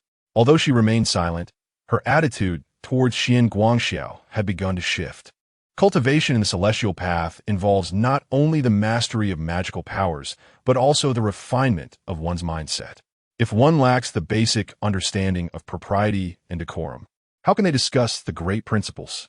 Xian Guangxiao's ability to express himself so confidently in such a setting, neither servile nor overbearing, demonstrated considerable depth of character. Ao Tingxin chuckled softly, lifting her jade cup slightly as she remarked, Daoist Xian is indeed a person of forthrightness. Her gaze shifted playfully towards Yang Chan, adding with a smile, Fairy Yang has always abstained from wine, missing out on a bit of revelry. Yang Chan replied with calm indifference, drinking is not my desire. Her tone remained serene, yet her eyes seemed to scrutinize Xian Guangxiao's every gesture, as if attempting to delve into the depths of his heart. Noticing her attention, Xian Guangxiao smiled lightly and responded, Wine itself is not at fault. Those on the path of cultivation should embrace spontaneity. If one does not wish to drink, clinging to such a notion becomes an obsession. Forcing someone to partake only falls into the realm of the mundane. Yang Chan was momentarily taken aback, then regarded him with a thoughtful gaze, replying softly, Daoist Xian is quite an intriguing individual. Upon hearing this, Ao Tingxin ceased her insistence, taking a gentle sip of her wine instead. She then shifted the conversation, stating, since Uncle Ao Run is not present today, we may indulge freely. However, noticing that Xian Guangxiao had yet to take a seat, Ao Tingxin inquired with curiosity, Daoist Xian, what is your intention? Seizing the opportunity, Xian Guangxiao candidly declared, to be honest, I originally intended to visit the East Sea Dragon Palace, but encountering your highness today has spared me the extra journey. Oh, what brings you here, Daoist? Ao Qixing asked, momentarily surprised. I have heard that the four seas are abundant, and the dragon kings of the four seas possess countless treasures, many of which are remnants from ancient times. I have a younger brother who happens to be your neighbor in the East Sea Dragon Palace. He has recently descended from the mountain and may be in need of a suitable weapon. Upon hearing this, Ao Tingxin's expression subtly shifted, and a flicker of unusual light danced in her eyes. Her gaze deepened as she replied with a light laugh. What do you mean by that, Daoist? Our East Sea Dragon Palace indeed possesses many ancient relics, but each treasure is a gift from heaven, carefully hidden within the Crystal Palace. If you wish to acquire one, you must present something of equal value in exchange. Xian Guangxiao's expression remained tranquil as he smiled gently. With a subtle gesture, he revealed 5 9,000-year-old run-water peaches in his palm, exuding a rich aura of vitality. The pan peach, resplendent in a cerulean hue, is shrouded in a delicate mist that seems to ripple like water. Each fruit, a celestial delicacy birthed by the heavens, is surrounded by ethereal vapors and shimmering light, enough to stir the hearts of Ao Tingxin and Ao Bing. This is the 9,000-year run-water pan peach, imbued with the supreme essence of water spirit. For the dragon clan, partaking of this fruit could restore their water veins, purify their bloodlines, and even transcend their limitations. Xian Guangxiao spoke calmly, suggesting that if such a treasure were exchanged for an ancient relic long sealed within the Dragon Palace, what would the princess think? Ao Tingxin exchanged a glance with Yang Chan, their expressions growing increasingly complex. May I inquire, esteemed friend, from whence this peach was obtained? It is known to be associated with the Queen Mother. Ao Tingxin's suspicion was evident. There is no need for concern, Princess. This was a gift from my master for my journey through the cosmos. Otherwise, how could a mere celestial being like myself possess such a treasure? Xian Guangxiao explained with an unperturbed demeanor. Ao Tingxin and the others nodded slightly. It was clear that Xian Guangxiao lacked the means to procure such a prize through nefarious means. With the provenance of the peach established, Ao Tingxin felt a stirring within her heart. The 9,000-year run water pan peach held immense value for the Dragon Clan, far surpassing that of ordinary celestial fruits. Since the decline of the Dragon Clan's fortune, their bloodline had thinned. If assisted by this peach, the foundation of the Dragon Palace could be fortified, potentially allowing some clan members to break through their limits. While it may not restore their former glory, it would prevent them from being beholden to others. However, the true nature of Xian Guangxiao's request remained unclear. Ao Bing furrowed his brow, asking, "What does Xian Dao friend wish in exchange for your brother?" Xian Guangxiao replied with a calm demeanor, a hint of a smile playing on his lips, the sea-stabilizing needle. At this declaration, the Dragon Palace fell into a profound silence. Ao Tingxin's expression darkened, and Yang Chan's gaze flickered, as if sensing something amiss.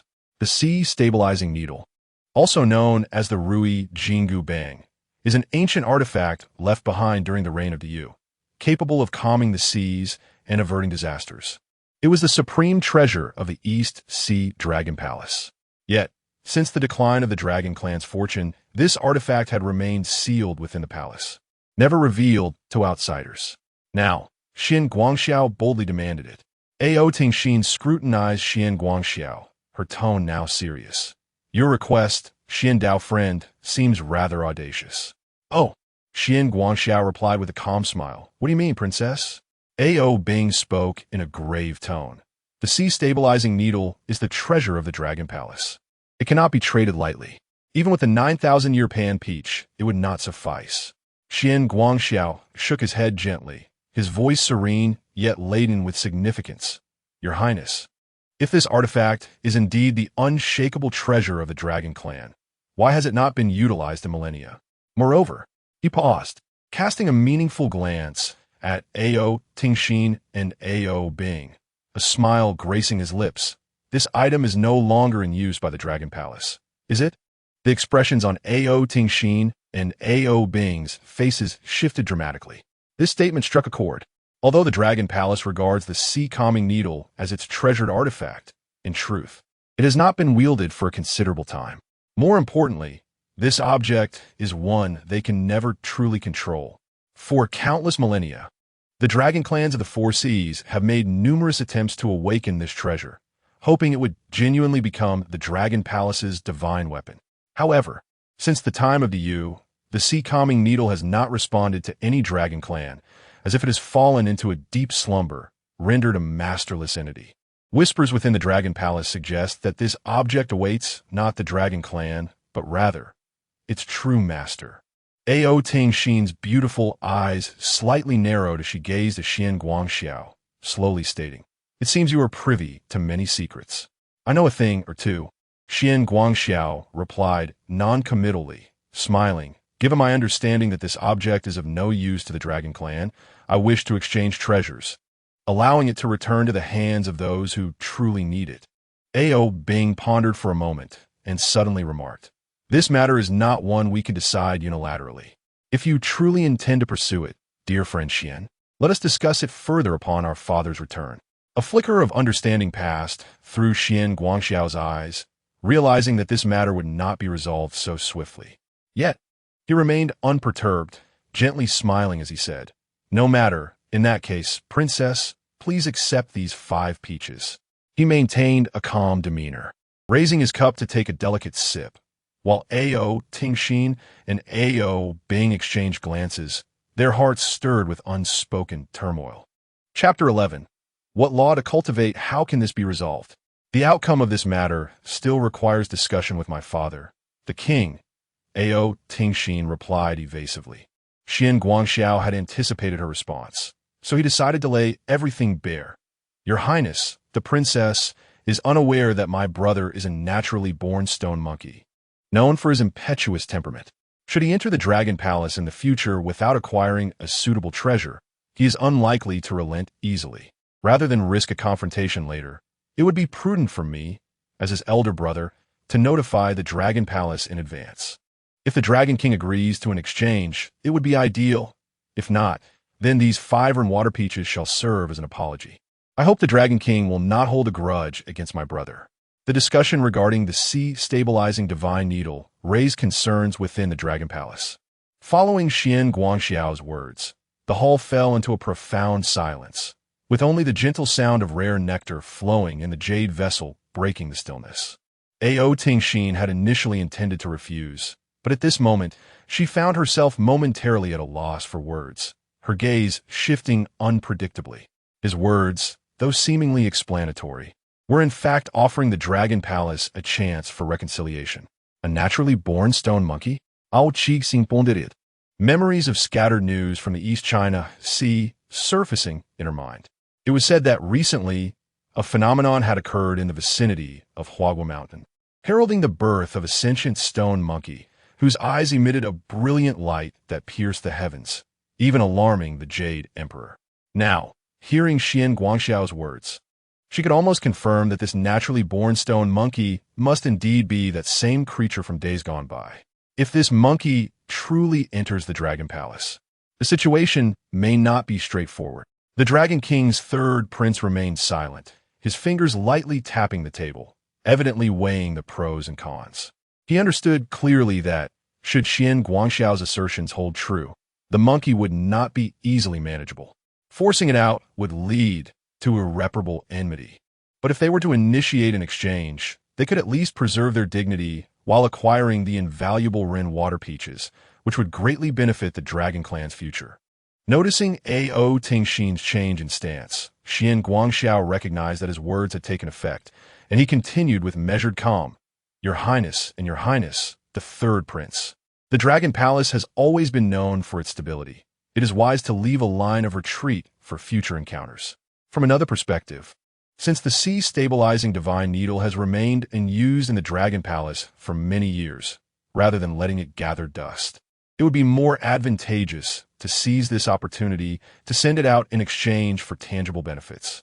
He smiled gently, his gaze shifting meaningfully. Moreover, the future of this stone monkey is not something just anyone can imagine. It may indeed be a fortuitous matter for the Dragon Clan to cultivate a friendship with him. This statement resonated deeply within Ao Tingxin and Ao Bing. Though they could not foresee the entirety of Sun Wukong's future, the Dragon Clan's millennia of heritage allowed them to glimpse some profound truths. This monkey was certainly no ordinary being. Meanwhile, Yang Chan, who had remained silent, now slightly lowered her gaze, seemingly lost in contemplation, her eyes reflecting a calmness that suggested she perceived far beyond the surface. After a long pause, Ao Tingxin finally sighed softly and remarked, "There is indeed some merit in your words, Taoist Xian." She ceased her resistance, slowly rising to her feet, and declared solemnly, "This matter concerns the Dragon Palace's treasured possessions. It is not for me alone to decide unilaterally. Awaiting the return of my father, I shall duly report to him and make a decision then." Upon hearing this, Xian Guangxiao's lips curled slightly in a smile, sensing the situation was already 7 parts certain, and he respectfully clasped his hands, saying, "Thus, I must trouble your highness, the princess." Ao Tingxin nodded gently, her gaze drifting slightly, as if regarding the sharp-tongued Taoist friend with newfound respect. Meanwhile, a deeper meaning flickered in the depths of the third prince's eyes. This Xian Guangxiao was likely far more remarkable than they had imagined. Having concluded the serious matters, Ao Tingxin skillfully shifted the topic, smiling as she inquired, "After such a lengthy discussion, I have yet to ask when Taoist Xian attained enlightenment, and what celestial arts you have mastered?" Xian Guangxiao, upon hearing her words, maintained his composure, yet his gaze narrowed slightly as if weighing his words. After a moment, he replied calmly, "Since my birth, I have renounced worldly ties to pursue cultivation, attaining a body of neither birth nor death through the gifts of heaven and earth. As for my celestial arts, they are merely the small methods I have acquired to safeguard myself and protect my path, hardly worthy of mention. Upon hearing this, Ao Tingxin raised an eyebrow. Though she had not yet achieved the ability to see through the heavens, she could discern the dismissive tone in his words. A person capable of producing the peaches of immortality could not merely possess some minor protective techniques. Furthermore, Xian Guangxiao exuded a profound celestial aura, deep and vast, far beyond that of an ordinary loose cultivator. Taoist friend, you possess remarkable humility, she said with a smile, though her tone carried a hint of probing. To have a body of neither birth nor death must surely be extraordinary, and such powers likely require guidance from a distinguished master or the favor of the celestial way to achieve. Might I inquire, who is your esteemed teacher? Xian Guangxiao smiled faintly, his gaze lightly brushing over Ao Tingxin's face as he replied nonchalantly. In the path of cultivation, one must heed the call of fate. Why should one be constrained by lineage? If only those of reputable sects can achieve success, then would not scattered cultivators be forever doomed to obscurity? He paused, his tone relaxed, as if indifferent to the topic. My school is quite ordinary, with little to speak of. Why must Fairy Yang delve so deeply? Ao Tingxin's certainty grew. This individual was undoubtedly not without affiliation. In the realm of immortals, true opportunities and transformations often lie hidden in obscure places, or perhaps beyond the gates of heaven, far from being so simple. Noting Xian Guangxiao's reluctance to elaborate further, she refrained from pressing, merely stating, "Since you prefer not to speak, I shall not inquire further." However, in the pursuit of cultivation, while fate and methods are crucial, having a great teacher naturally brings greater results with less effort. Taoist friend, possessing such prowess, you must have undergone extraordinary experiences. Xian Guangxiao waved his sleeve lightly and chuckled. The fourth princess is overly complimentary. Yangqin pondered quietly. The person before her possessed extraordinary skills, and in their discourse, no detail was left unguarded, indicating he was far from ordinary. His path of cultivation was distinctly different from that of typical celestial beings, resembling more the imperishable body of ancient legends, a transcendent existence free from the constraints of life and death, unbound by the cycle of reincarnation. Though she resided in the heavenly court and had some knowledge of various celestial paths, Xian Guangxiao's ethereal essence eluded her grasp. He embodied neither pure Taoist nor the serene aura of Buddhism. Reflecting upon this, Yang Chan suddenly spoke, a subtle smile gracing her lips. Since Taoist friend possesses such cultivation, have you ever received the celestial talismans?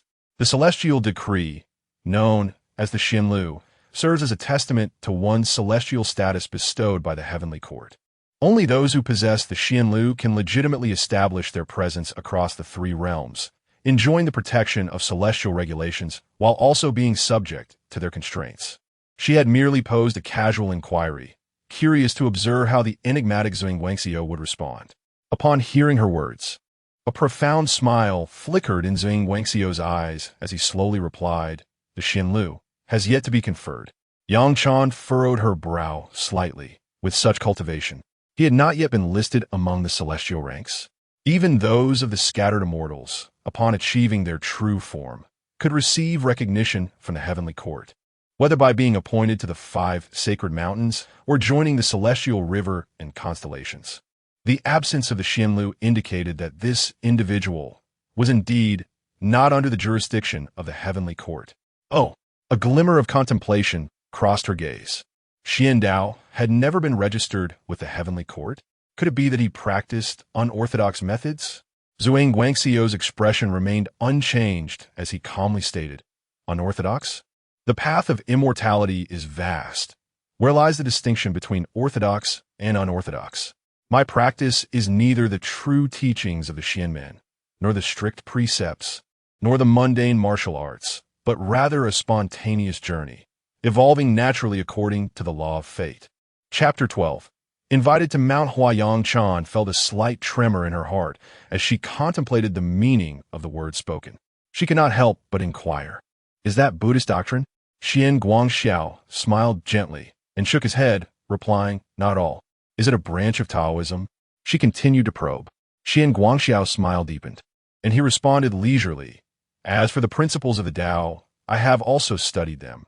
If we speak of Buddhism, I have likewise contemplated it, and regarding Confucianism, I have practiced its teachings.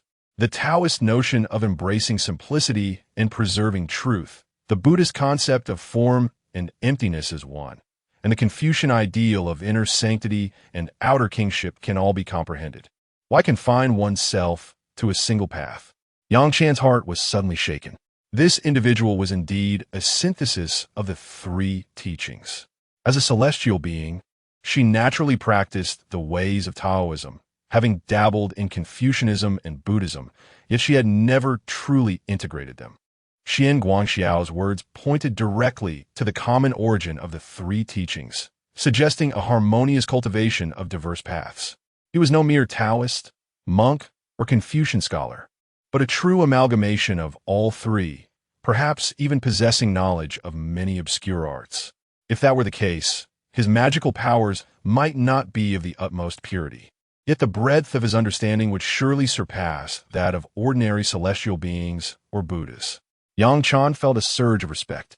Upon observing Xian Guangxiao again, she found him calm and seemingly unaware of the profound implications of his statements. She chuckled lightly and remarked, "Dear Xian, your insights are truly extraordinary.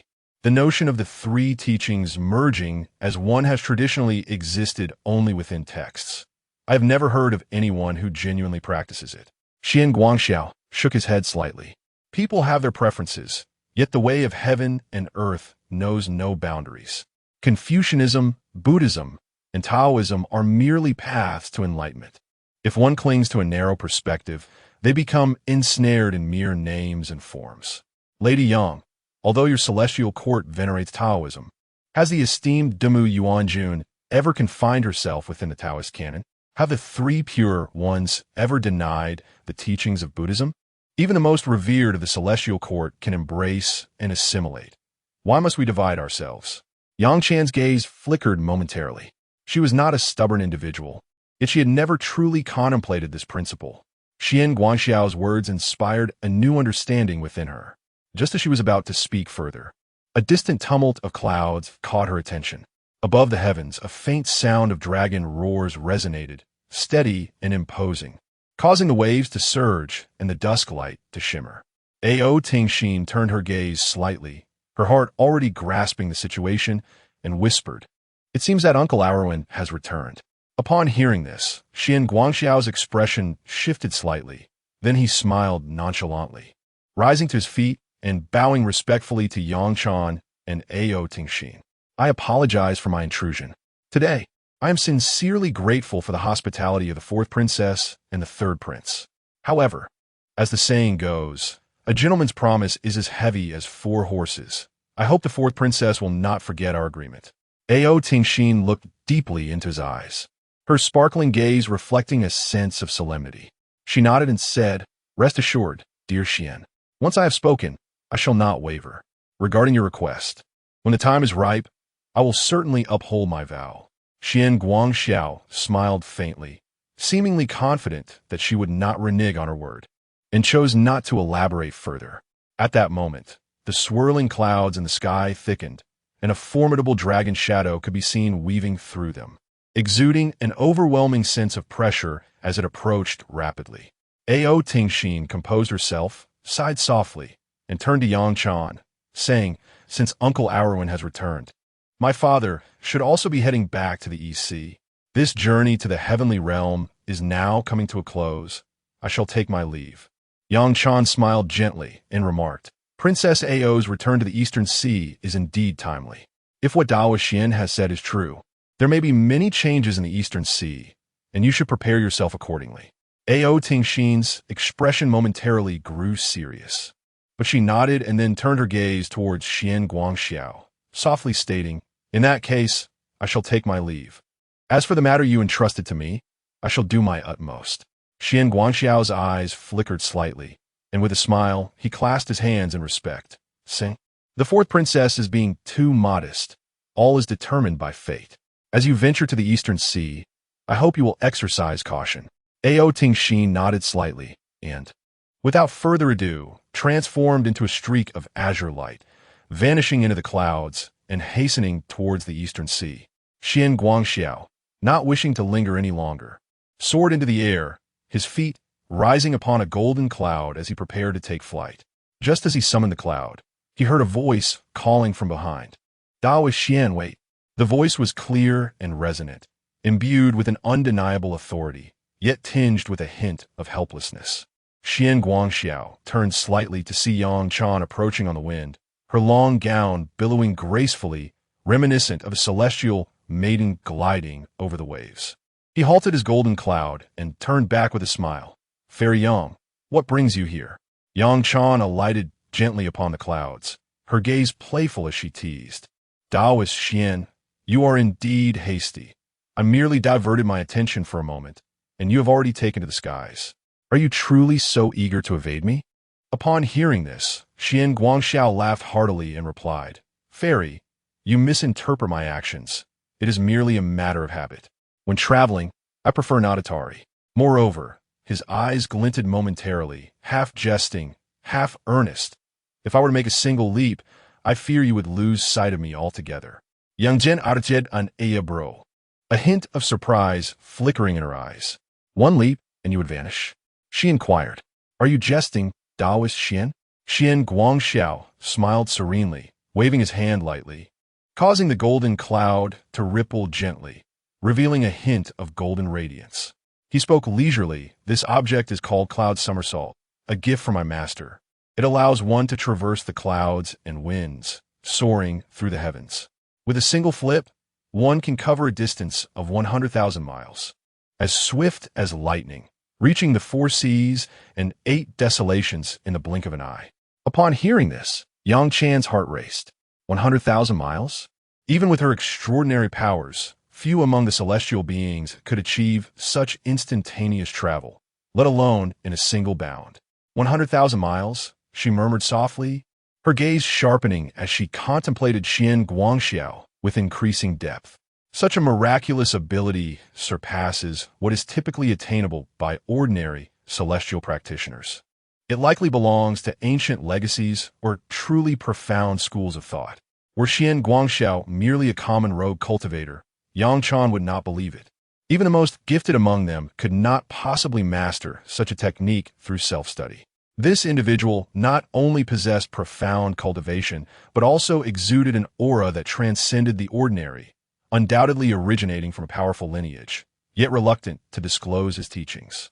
With this thought in mind, she felt a desire to cultivate a friendship, allowing a subtle smile to grace her lips as she remarked, Taoist Xian, your abilities are indeed extraordinary. In that case, why not accompany me to Mount Hua for a gathering? It would be an excellent opportunity for this Taoist disciple to seek wisdom from you, dear Xian. Upon hearing these words, Xian Guangxiao was momentarily taken aback. Then he chuckled softly and replied, You are most considerate, Fairy. Were it an ordinary invitation, I would graciously decline, for the vastness of this world holds many destinations yet to explore. However, his gaze flickered with a hint of significance. Mount Hua, renowned as a sacred site of Taoism, is often referred to as the first celestial cave of the Tao. Since you have extended an invitation, how could I possibly refuse? A glimmer of joy appeared in Yang Chan's eyes as she said, If that is the case, I kindly request you, Xian, to accompany me. The Taoist grounds of Mount Hua are sure to possess numerous rare treasures and extraordinary methods, perhaps even offering you insights into some unique practices. Xian Guangxiao laughed heartily, no longer hesitating. With a gentle stir of his cloud, he soared alongside Yang Chan towards Mount Hua, the clouds swirling around them as the wind whistled past their ears, leaving behind only the silhouettes of the two as they traversed the vast expanse of heaven and earth. Chapter 13. The Monkey King invades the palace. It is said that the Monkey King, upon his triumphant return to his homeland after vanquishing the chaotic Demon King and seizing a formidable blade, became increasingly spirited. Day by day, he diligently honed his martial skills, instructing the multitude of monkeys to fashion bamboo into targets, carve wood into weapons, erect banners, and blow horns to arrange formations. They practiced advancing and retreating, setting up camps with great majesty. The young monkeys, filled with exuberance, reveled in the drills, playfully pretending to be an army, responding to their leader's call with fervor, creating an impressive spectacle. One day, the Monkey King sat pensively upon a rock, stroking his chin in contemplation. He mused, "Though we engage in these military exercises merely for amusement, prolonged practice may incite suspicion among the humans. If we inadvertently alarm the noble lords of the realm or attract the ire of birds and beasts, they may rise against us. With naught but bamboo poles and wooden swords, how shall we defend ourselves? To establish our presence in the mountains, we must acquire sharp weapons. But where shall we seek such arms?" The monkeys exchanged glances, their playful demeanor quickly fading into expressions of concern as they voiced in unison. "Your Majesty's foresight is indeed profound. It is wise to prepare for unforeseen circumstances. Yet these swords and spears are forged by mortal hands, not easily found in the wilderness. What then shall we do?" The four elder monkeys approached, bowing respectfully, and spoke together. "Your Majesty's might is unparalleled.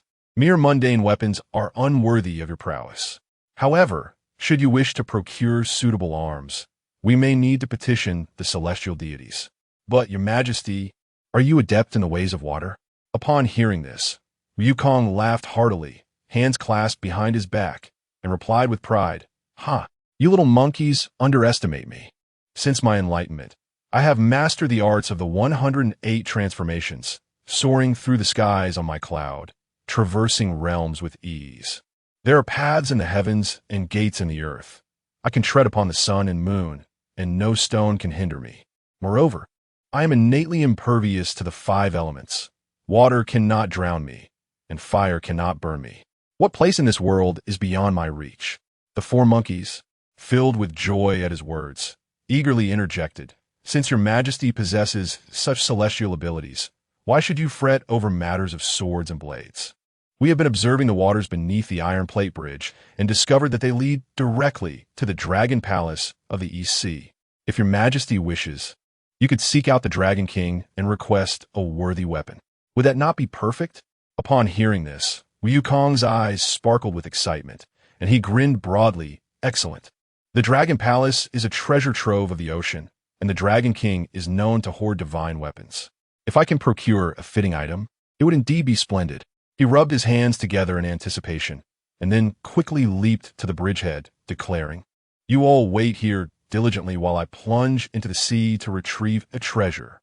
With that, Wukong sprang into the air, stepping onto his cloud, soaring upwards before performing a somersault that sent him plunging into the waters below, swiftly disappearing into the waves as he sped towards the Dragon Palace of the East Sea. With a mighty leap, Wukong landed atop the bridge, deftly forming hand seals and reciting incantations. In an instant, an invisible force emanated from his being, pushing the waters aside like a barrier, creating a wide passage. Laughing heartily, he shrank his form and dove straight into the waves. Wherever he went, the waters parted as if cleaved by a sharp blade, retreating on either side, leaving him untouched by a single drop. He strode briskly, taking in the extraordinary sights of the Eastern Ocean's depths. As he approached the periphery of a deep-sea dragon palace, he suddenly spotted a patrolling sea demon wielding a steel fork, hovering in the water. Raising his gaze, he noticed a figure breaking through the waves and immediately shouted, "Halt! Who dares to intrude upon the waters of the Eastern Sea? State your name swiftly, lest my lord be displeased." Upon hearing this, Wukong blinked and, with arms crossed, responded with a haughty smile, "I am son Wukong, the stone monkey born of Flower Fruit Mountain. Your Dragon King and I are close neighbors. How is it that you do not recognize me?" The demon was taken aback. Although he had never seen Flower Fruit Mountain, he had heard of it. Rumors spoke of a powerful monkey that had recently emerged, one who not only subdued the Water Curtain Cave, but had also sent the Chaos King into disarray. The monkeys of the mountain revered him as their king. Now, this monkey had come to the Eastern Sea, evidently seeking something. The demon, not daring to delay, immediately transformed into a streak of light and sped towards the Crystal Palace to report. Before long, within the Eastern Sea Dragon Palace, A.O. Guang, sitting upright and dignified, felt a slight tremor in his heart as he listened to the demon's report. He quickly adjusted his attire and declared, "Hasten to welcome him. This is a celestial being from afar. We must not be negligent." With that, he personally led his dragon sons and daughters, accompanied by shrimp soldiers and crab generals, out of the palace to greet Wukong. Upon seeing Wukong striding through the waves, the Dragon King clasped his hands in reverence and greeted him with a beaming smile. "Ah, it is indeed an honor to have such a celestial presence grace us. My apologies for not welcoming you sooner. Please come in." Wukong strode forward with a hearty laugh. "Dragon King, my neighbor, you are too kind. I, your humble visitor, have merely passed through this area and wish to disturb you for a moment." As A.O. Guang guided him into the palace, he smiled and said, "Your arrival illuminates our humble abode. Please, come in and enjoy some tea." Upon entering the Crystal Palace, Wukong marveled at the dazzling lights, the beaded curtains, the coral-encrusted walls, and the resplendent shell towers, confirming that it was indeed a magnificent underwater realm. After taking a seat, the dragon children presented fragrant tea, which Wukong accepted and drank in one gulp, then exclaimed, "Dragon King, you are indeed fortunate to reside in this blessed land, surrounded by such splendor and endless enjoyment. As a simple creature of the mountains, I find myself envious." A.O. Guang chuckled in response, "You flatter me, esteemed one. Every celestial mountain has its own wonders. How could I presume to make you envious?" He then shifted his gaze and inquired, "Might I ask when you attained your enlightenment, and what celestial arts you practice? Is there a particular matter you wish to discuss during your visit?" Wukong, maintaining an unperturbed demeanor, casually waved his hand and replied, "Since my birth, I have contemplated the workings of heaven and earth, embarked on a life of cultivation, and attained an incorporeal existence. I have mastered certain abilities, soaring through the skies on my somersault cloud for tens of thousands of miles. While I do not boast of my powers, I find myself in need of a suitable weapon to aid in the upbringing and protection of my offspring and the safeguarding of my mountain cave. I have heard that my esteemed neighbor possesses countless treasures and formidable weapons in the Eastern Sea. Thus, I have come to seek a worthy item for unforeseen circumstances." Upon hearing this, the Dragon King felt a slight heaviness in his heart. He had initially thought Wukong was merely visiting, not realizing that he sought a weapon. However, bestowing a weapon was not a trivial matter. Doing so carelessly could lead to significant troubles. However, under the circumstances, the Dragon King could hardly refuse, and thus, with a forced smile, he stroked his beard and said, "What you say is indeed true, esteemed immortal. My East Sea Dragon Palace possesses a great many treasures, including several fine weapons. Please, allow me a moment to summon a few exquisite armaments for your consideration." Upon hearing this, Wukong let out a hearty laugh and waved his hand, declaring, "That sounds splendid. Dragon King, do not hold back. I, the great sage, possess considerable strength. If the weapons do not suit me, I shall not be pleased." A.O. Guang nodded repeatedly and swiftly ordered the commander to fetch the weapons. The assembled aquatic beings exchanged furtive glances, secretly pondering what kind of weapon this combative Monkey King would ultimately choose. One after another, 3 weapons were presented, yet none met Wukong's approval, leaving the Dragon King somewhat dissatisfied. He then remarked, "Esteemed immortal, your powers are vast. It seems my palace holds no suitable weapon for you." Wukong, upon hearing this, pouted and placed his hands on his hips, laughing heartily. "Ah, Dragon King, your words lack sincerity. I have heard that the East Sea Dragon Palace is the revered abode of aquatic beings and brimming with countless treasures. How is it that, after 3 weapons, there are no more to offer? Are you attempting to brush me off?" Chapter 14. The Holy Mother Palace of Mount Hua. Though the Dragon King A.O. Guang maintained a semblance of mirth, a sense of unease began to stir within him. He had long heard of the extraordinary prowess of the Monkey King from Flower Fruit Mountain, and now, witnessing it firsthand, the reality was indeed remarkable. For an ordinary mortal, lifting 1,000-pound cauldron would be an incredible feat, yet this monkey spirit found the 200-pound Fangdianji too light. If he could not provide him with a suitable weapon, escape would prove challenging. As Ao Guang contemplated how to address Sun Wukong's demand for a weapon, a shrimp soldier discreetly approached and whispered a few words. The Dragon King's brow furrowed as he turned to see a familiar figure gracefully entering the hall, his beloved daughter, Princess Ao Tingxin. Having just returned to the palace, she quickly learned of Sun Wukong's visit, and feeling compelled, she ordered the shrimp soldier to inform her father while she made her way there personally. With an ethereal grace and steady steps, she entered the hall, first bowing to her father before her gaze settled on Sun Wukong, who was seated and sipping tea, his eyes reflecting deep contemplation. Upon seeing his daughter arrive, Ao Guang couldn't help but express a hint of confusion. Tingxin, did you not just return a rest? Why have you hurried back? Is there something of great importance? Nodding, Ao Tingxin retrieved a jade box from her sleeve and gently opened it, revealing 5 translucent peaches that emitted a faint misty radiance, surrounded by an ethereal aura, as though imbued with the essence of the heavens. The Dragon King's expression shifted dramatically at the sight of the peaches, and he could not contain his astonishment. This is the Ren Shui Pan Tao. The shrimp soldiers and crab generals in the hall were taken aback, and even Sun Wukong couldn't help but examine the peaches with keen interest, grinning as he remarked, "Ah, these fruits are indeed rare, possessing an extraordinary quality." Ao Tingxin carefully pushed the box toward her father, her demeanor earnest. "Father, on my recent visit to the West Sea, I encountered the elder brother of the celestial being, Xian Guangxiao. He was already aware of the request made by the celestial being to our dragon palace and generously gifted me these 5 Ren Shui Pan Tao as an exchange."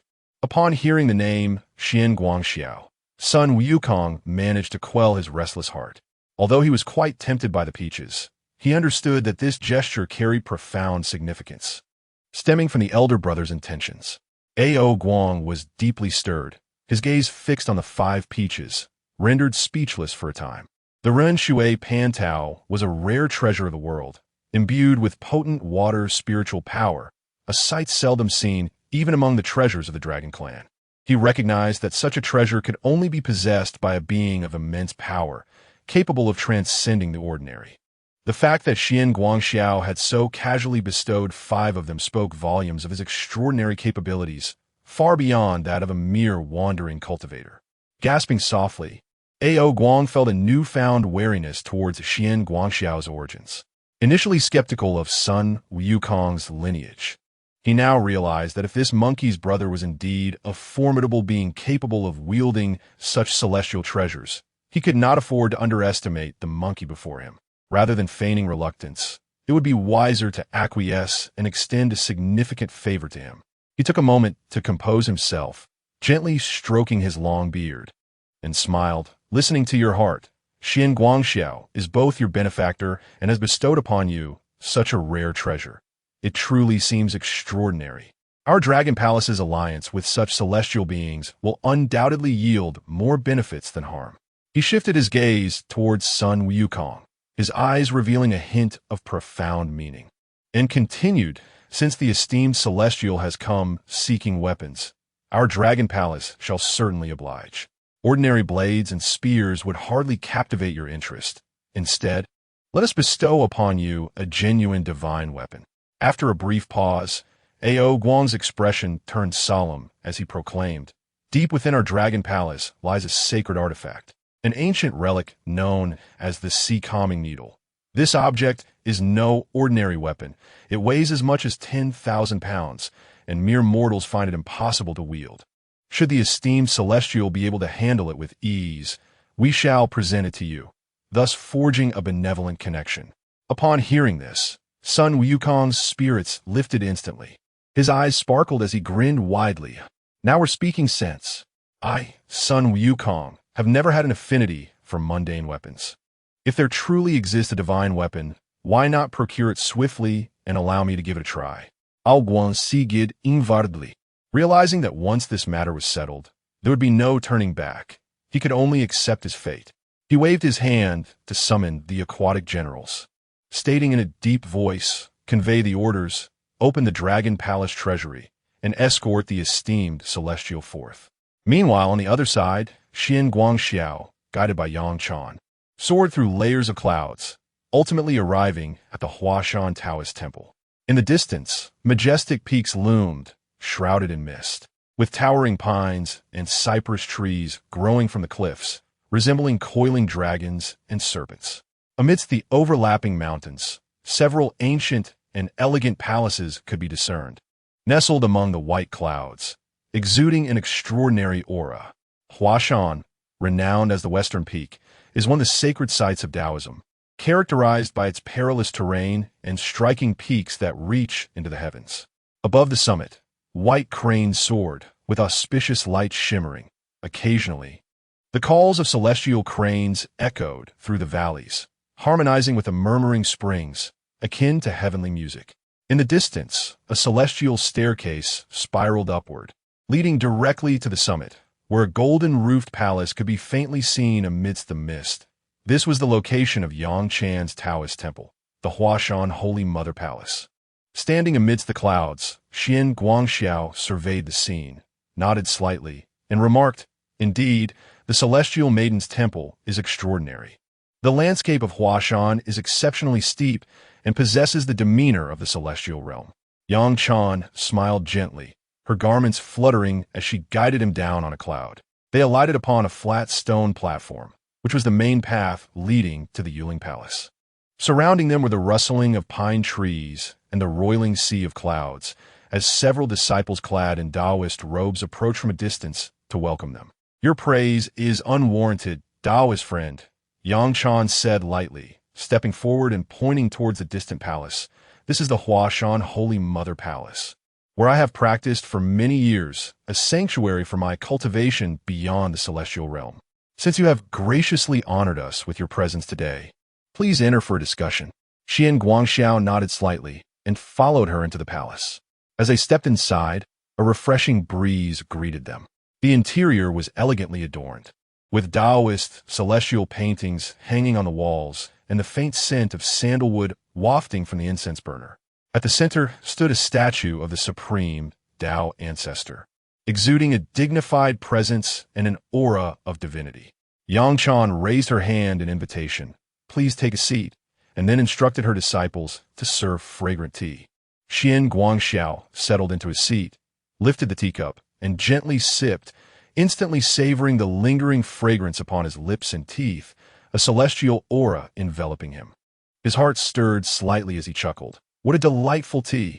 This is indeed the spiritual tea of the Taoist sect, crafted from the essence of the earth's spiritual springs. You possess a refined elegance, fair maiden." Yang Chan smiled softly, replying, "Since you are well versed in the teachings of the three doctrines, you must comprehend the profound truths of heaven and earth, where everything is governed by fate. Your presence here at Mount Hua today is a testament to destiny. Therefore, may I inquire if you would be inclined to linger a while, so we might engage in a discourse on the principles of the Tao?" Xian Guangxiao gently caressed the teacup, his gaze flickering with intrigue as he regarded Yang Chan with a half-smile, saying, "Your words pique my curiosity, fair maiden. Since we are to discuss the Tao, why not pose your inquiries directly? Surely, you do not merely wish to exchange a few pleasantries with me?" Chapter 15. The Cataclysm of the 99 No Return. Upon hearing these words, Yang Chan's eyes flickered with a hint of amusement. She gently set down her teacup, rose gracefully, and approached the window of the hall. Gazing at the majestic mountains shrouded in mist, she spoke in a serene tone, "Indeed, my friend Xian, you possess remarkable insight. To be candid, I have my own aspirations." After a brief pause, she turned to look at Xian Guangxiao, her eyes deep and contemplative, and inquired, "Have you ever pondered the notion of ascending to the heavens and joining the ranks of the immortals?" Xian Guangxiao raised an eyebrow at her words, a light chuckle escaping his lips as he replied, "Are you suggesting that I should join the heavenly court, fair maiden?" Yang Chan smiled gently and returned to her seat, caressing the table lightly as she continued, "Your talent is extraordinary, having comprehended the essence of the unity of the three teachings. If you were to join the heavenly court, you would undoubtedly secure a position of honor, receive celestial titles, enjoy the offerings of the court, and be free from the tribulations of the mortal realm. With your abilities, you would never be relegated to a subordinate role. Should you choose to enter the heavenly court, It would be a step towards greater heights, perhaps even acquiring true authority. Xian Guangxiao swirled the tea in his cup, lost in thought for a moment. However, he soon shook his head, letting out a soft sigh as he set down the cup, and said with a smile, "Your words are indeed tempting, but alas, I have always been accustomed to a carefree life. My cultivation has been a journey of serendipity. I have never wished to be bound by sex, let alone the strict regulations of the heavenly court." He gazed at Yang Chan, his eyes holding a profound meaning as he remarked, "Though you dwell in the heavenly court, it seems you are not entirely content with these constraints, are you?" Yang Chan's eyes sparkled momentarily, and after a brief silence, she sighed, "You truly possess keen insight. Indeed, the heavenly court is laden with rules. Although it resides high above the clouds, it is not without its flaws. The path of immortality should be one of freedom and joy, yet many deities are shackled by various regulations. Even their most basic emotions and liberties are stifled. It is ironic that those who stand among the immortals are often more constrained than mortals." Xian Guangxiao chuckled lightly. "If even the celestial beings are thus limited, what fate awaits one such as myself? I have always detested being confined, and should I ascend to the heavenly court, the strictures of heavenly laws and the bonds of divine duties would surely sever my path. It is far more delightful to wander freely among the mountains and rivers. Is it not?" Yang Chan smiled softly, seemingly unfazed by his response, and replied, "If your heart yearns for freedom, then let it be. However, should you ever change your mind, the gates of the heavenly court may still be open for you." Xian Guangxiao smiled with casual indifference, ready to respond when suddenly a faint buzzing sound reached his ears. Almost immediately, a distinct system notification resonated in his mind. Ding! The host task has been completed. Sun Wukong has successfully acquired the Rui Jingu Bang, gaining a divine weapon to aid in his growth. Reward: 100 yuan in cultivation. Breaking through to the golden immortal realm. In an instant, Xian Guangxiao felt a tremendous surge of spiritual energy cascading down upon him, akin to a mighty river flooding into his very being. His aura surged violently, his magical powers swelled like tidal waves, and the heavens and earth bore witness to an extraordinary phenomenon. Atop Mount Hua, the previously clear sky was suddenly engulfed by ominous clouds, fierce winds howled, and thunder roared through the heavens. A palpable aura of destruction and majesty permeated the air, heralding the imminent arrival of a heavenly tribulation. Yang Jin Furoet Herbrowus. Her gaze suddenly heavy with concern as she sensed the aura of Xian Guangxiao rapidly escalating. Well versed in the principles of cultivation, she immediately understood. Someone was on the verge of breaking through to a higher realm, poised to invoke the heavenly tribulation. She swiftly turned her head, only to see Xian Guangxiao seated cross-legged, radiant with celestial light, golden Tao rhythm swirling around him, his power surging relentlessly. Lightning began to flicker ominously in the void, dark clouds of calamity rolling ominously above, as an overwhelming celestial might descended. "Are you about to face the golden immortal tribulation?" Yang Chan exclaimed in astonishment. Xian Guangxiao slowly opened his eyes, which gleamed with divine light, and replied with a gentle smile, "It seems the time has come." Gazing at him, Yang Chan felt a profound shock within her heart. Those who dare to undergo the golden immortal tribulation are no longer ordinary cultivators, but have truly stepped into the pinnacle of the immortal path. The golden immortal realm is recognized by the heavens as a mark of strength. Once attained, one becomes an immortal being, endowed with immense powers and endless longevity. However, the golden immortal tribulation is not easily traversed.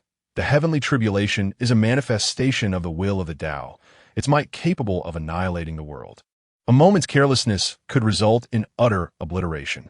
Boom! Just as the two were conversing, the calamity clouds had already coalesced in the sky, dark as night, engulfing the summit of Mount Hua. Ferocious lightning raged within the clouds, and the oppressive might of thunder descended like a shroud, as if the entire world were enveloped by this cataclysmic force. Yang Chan's garments fluttered in the wind as she looked at Xian Guangxiao. her eyes shifting slightly as she spoke with a steady tone. The heavenly tribulation is relentless. Since you are determined to face it, you must be prepared. Although Mount Hua is a blessed land of the Tao, the might of the heavenly tribulation cannot be resisted by ordinary formations. You must rise into the air immediately and confront the calamity in the heavens, or else Mount Hua may struggle to withstand the wrath of the thunder. Upon hearing this, Xian Guangxiao chuckled lightly and replied, "Your kind intentions are duly noted, but how could a mere heavenly tribulation possibly hinder me?" With that, he trembled slightly, golden clouds swirling beneath him, and in an instant transformed into a golden rainbow, soaring towards the thunderous clouds above. Yang Chan looked up to see Xian Guangxiao standing proudly in the void, his robes billowing, surrounded by celestial light, his figure illuminated against the backdrop of the raging lightning, exuding an air of majesty and mystery. Boom! The first bolt of heavenly thunder finally manifested, crashing down from the clouds, piercing the heavens as if the wrath of the heavens had descended upon the world, aimed directly at Xian Guangxiao. As the heavenly tribulation descended, the thunderbolts raged fiercely. Yet, Xian Guangxiao did not flinch or evade. Instead, he stood firm upon the golden clouds, boldly facing the might of the thunder. His robes fluttered, his power surged, and his palms gathered the essence of the Tao as he braced himself against the heavenly thunder with his physical body. Boom! At the moment the thunder struck, golden light erupted, shaking the very heavens and earth, causing the mountains and rivers to tremble. Even atop the Mount Hua Taoist temple, one could feel the terrifying pressure of destruction. However, as the lightning dissipated, Xian Guangxiao remained steadfast, his figure unyielding, with merely his garments waving lightly, his celestial light shining even more brilliantly, utterly unharmed. The calamity of the great heavenly tribulation of 99 without return. Far beyond Mount Hua, in the void, a figure sped towards them, none other than the revered Erlang Shun, Yang Jian. Yang Jian had originally come to visit his younger sister, Yang Chan. However, as soon as he stepped into the realm of Mount Hua, he was met with the sight of ominous calamity, clouds rolling in from the distance. A formidable celestial aura signaling the onset of the 99 Oblivion Soul catastrophe. This scene filled him with immediate astonishment. As a deity of the heavenly court, he had once endured the tribulation of the Golden Immortal. Yet even then, he had only attracted the 7-7 primordial spirit catastrophe. The calamity he witnessed today was far beyond the ordinary tribulations faced by Golden Immortals. The 9-9 Oblivion Soul catastrophe. This was no mere Golden Immortal Thunder tribulation. It was the supreme lightning punishment invoked only by those who had transcended to the great Luo Golden Immortal level, or even beyond the 3 realms and 6 paths. Yang Jian could not help but gasp in disbelief, his mind swirling with questions.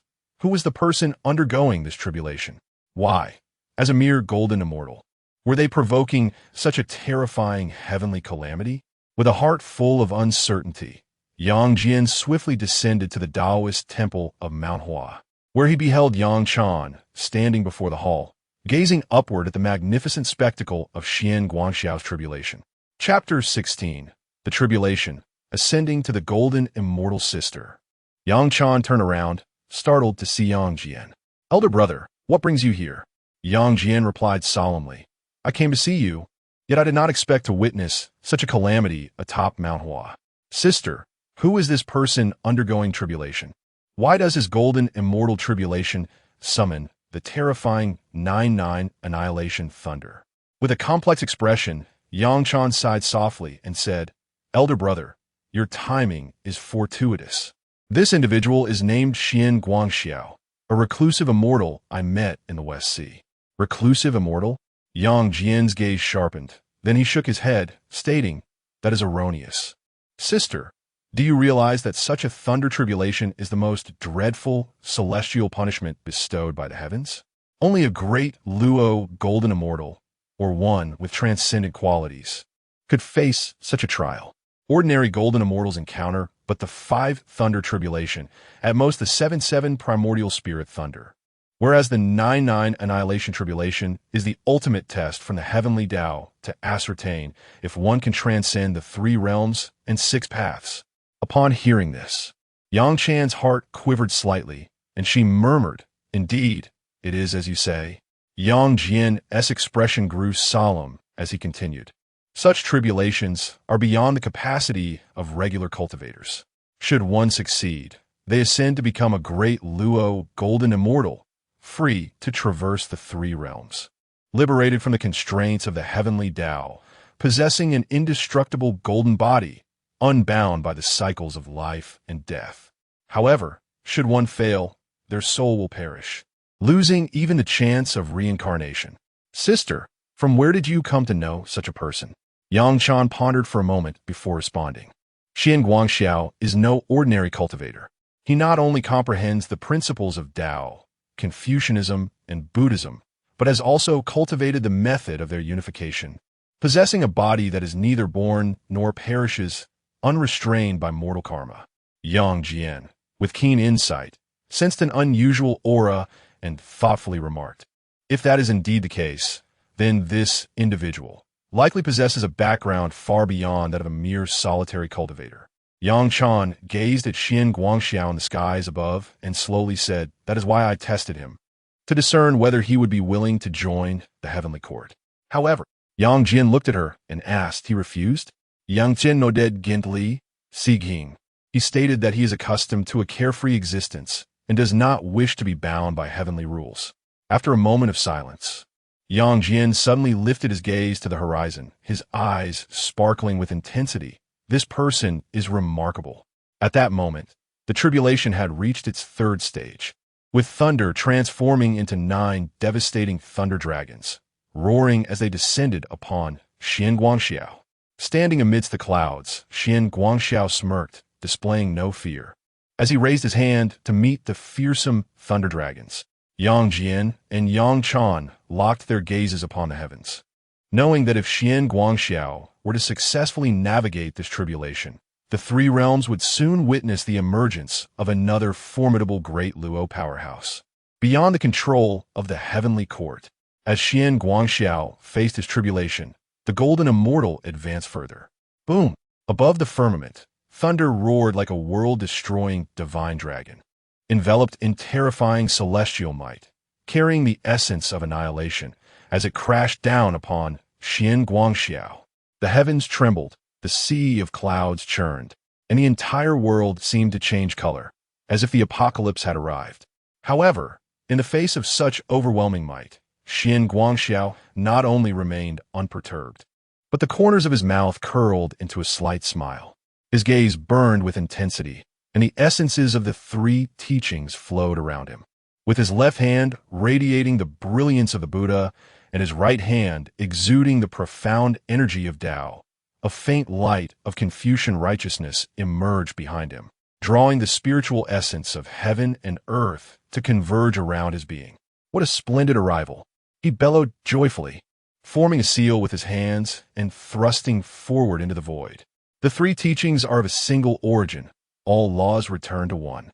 In an instant, the powers of Buddhism, Taoism, and Confucianism shimmered in harmonious interplay around Xian Guangxiao, boldly confronting the heavenly tribulation.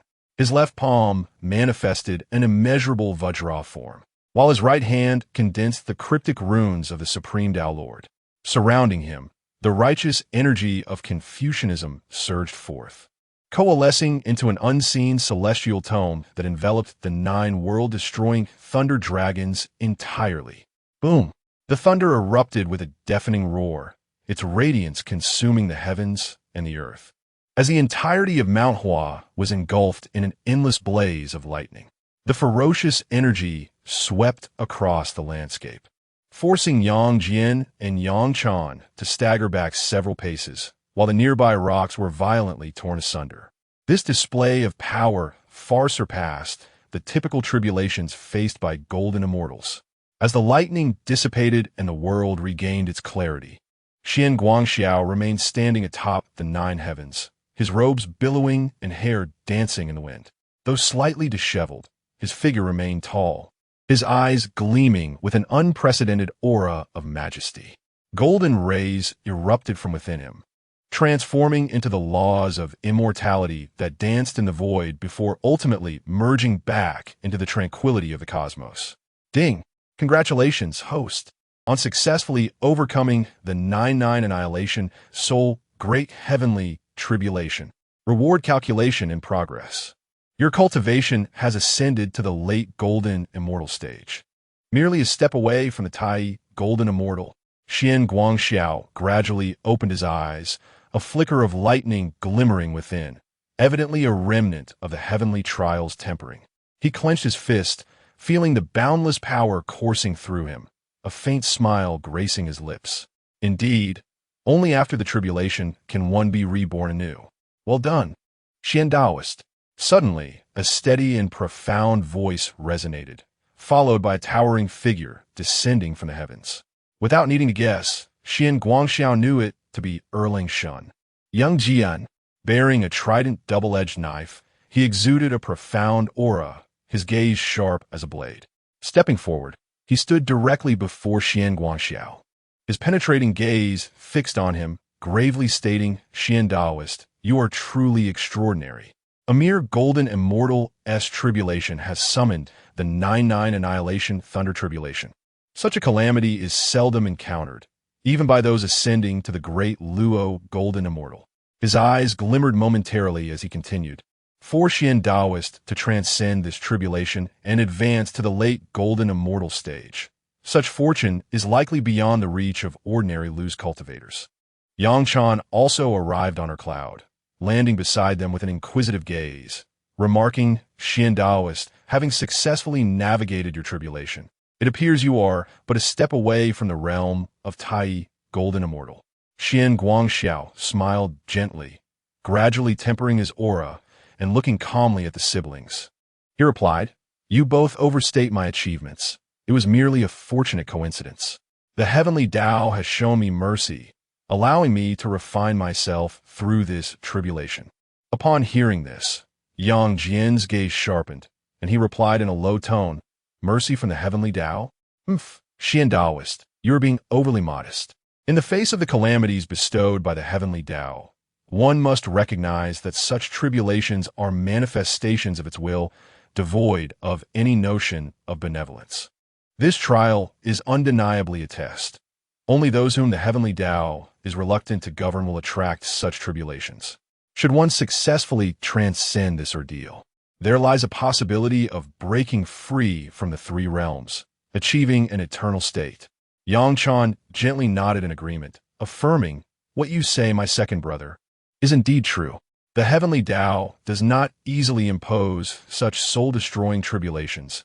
If Taoist Xian were not endowed with immense fortune, it would be impossible for him to provoke such a trial. Yang Jian's gaze was piercing as he fixed his eyes intently on Xian Guangxiao, and after a moment, he slowly inquired, Taoist Xian, who is your master? How is it that you possess such a terrifying cultivation method? Yang Chan also turned her gaze toward Xian Guangxiao, evidently eager to uncover the truth. Upon hearing their questions, Xian Guangxiao's expression shifted slightly, and then he smiled lightly, saying, it seems that both Lord Yang and Lady Yang are quite curious about my origins. Chapter 17. The arrival from the celestial realm. Yang Jian spoke in a low voice. There is no need for you to beat around the bush. This thunder tribulation is not something an ordinary cultivator can endure. I refuse to believe that you are merely a rogue cultivator with no sect or affiliation. He felt compelled to inquire further, given this person's acquaintance with his third sister. Xian Guangxiao glanced at him and replied nonchalantly, I cultivate the teachings of the three doctrines, learning as the fates dictate, without concern for mentorship or belonging. Yang Jian furrowed his brow. A rogue cultivator? Xian Daoyu, do you truly believe I would accept that? Xian Guangxiao chuckled softly. If the true monarch does not believe, then so be it. He looked up at the sky, his gaze distant, and continued, those who cultivate the Tao value freedom and ease, unbound by constraints. Though the celestial court resides high in the heavens, I harbor no desire for celestial positions and naturally do not wish to be controlled by them. Upon hearing this, Yang Jian regarded him thoughtfully, remaining silent. Yang Chan's eyes flickered slightly, and she sighed gently. Very well, since Xian Daoyu is unwilling to elaborate, we shall refrain from pressing further. Yang Jian's expression grew serious as he pondered for a moment before speaking slowly.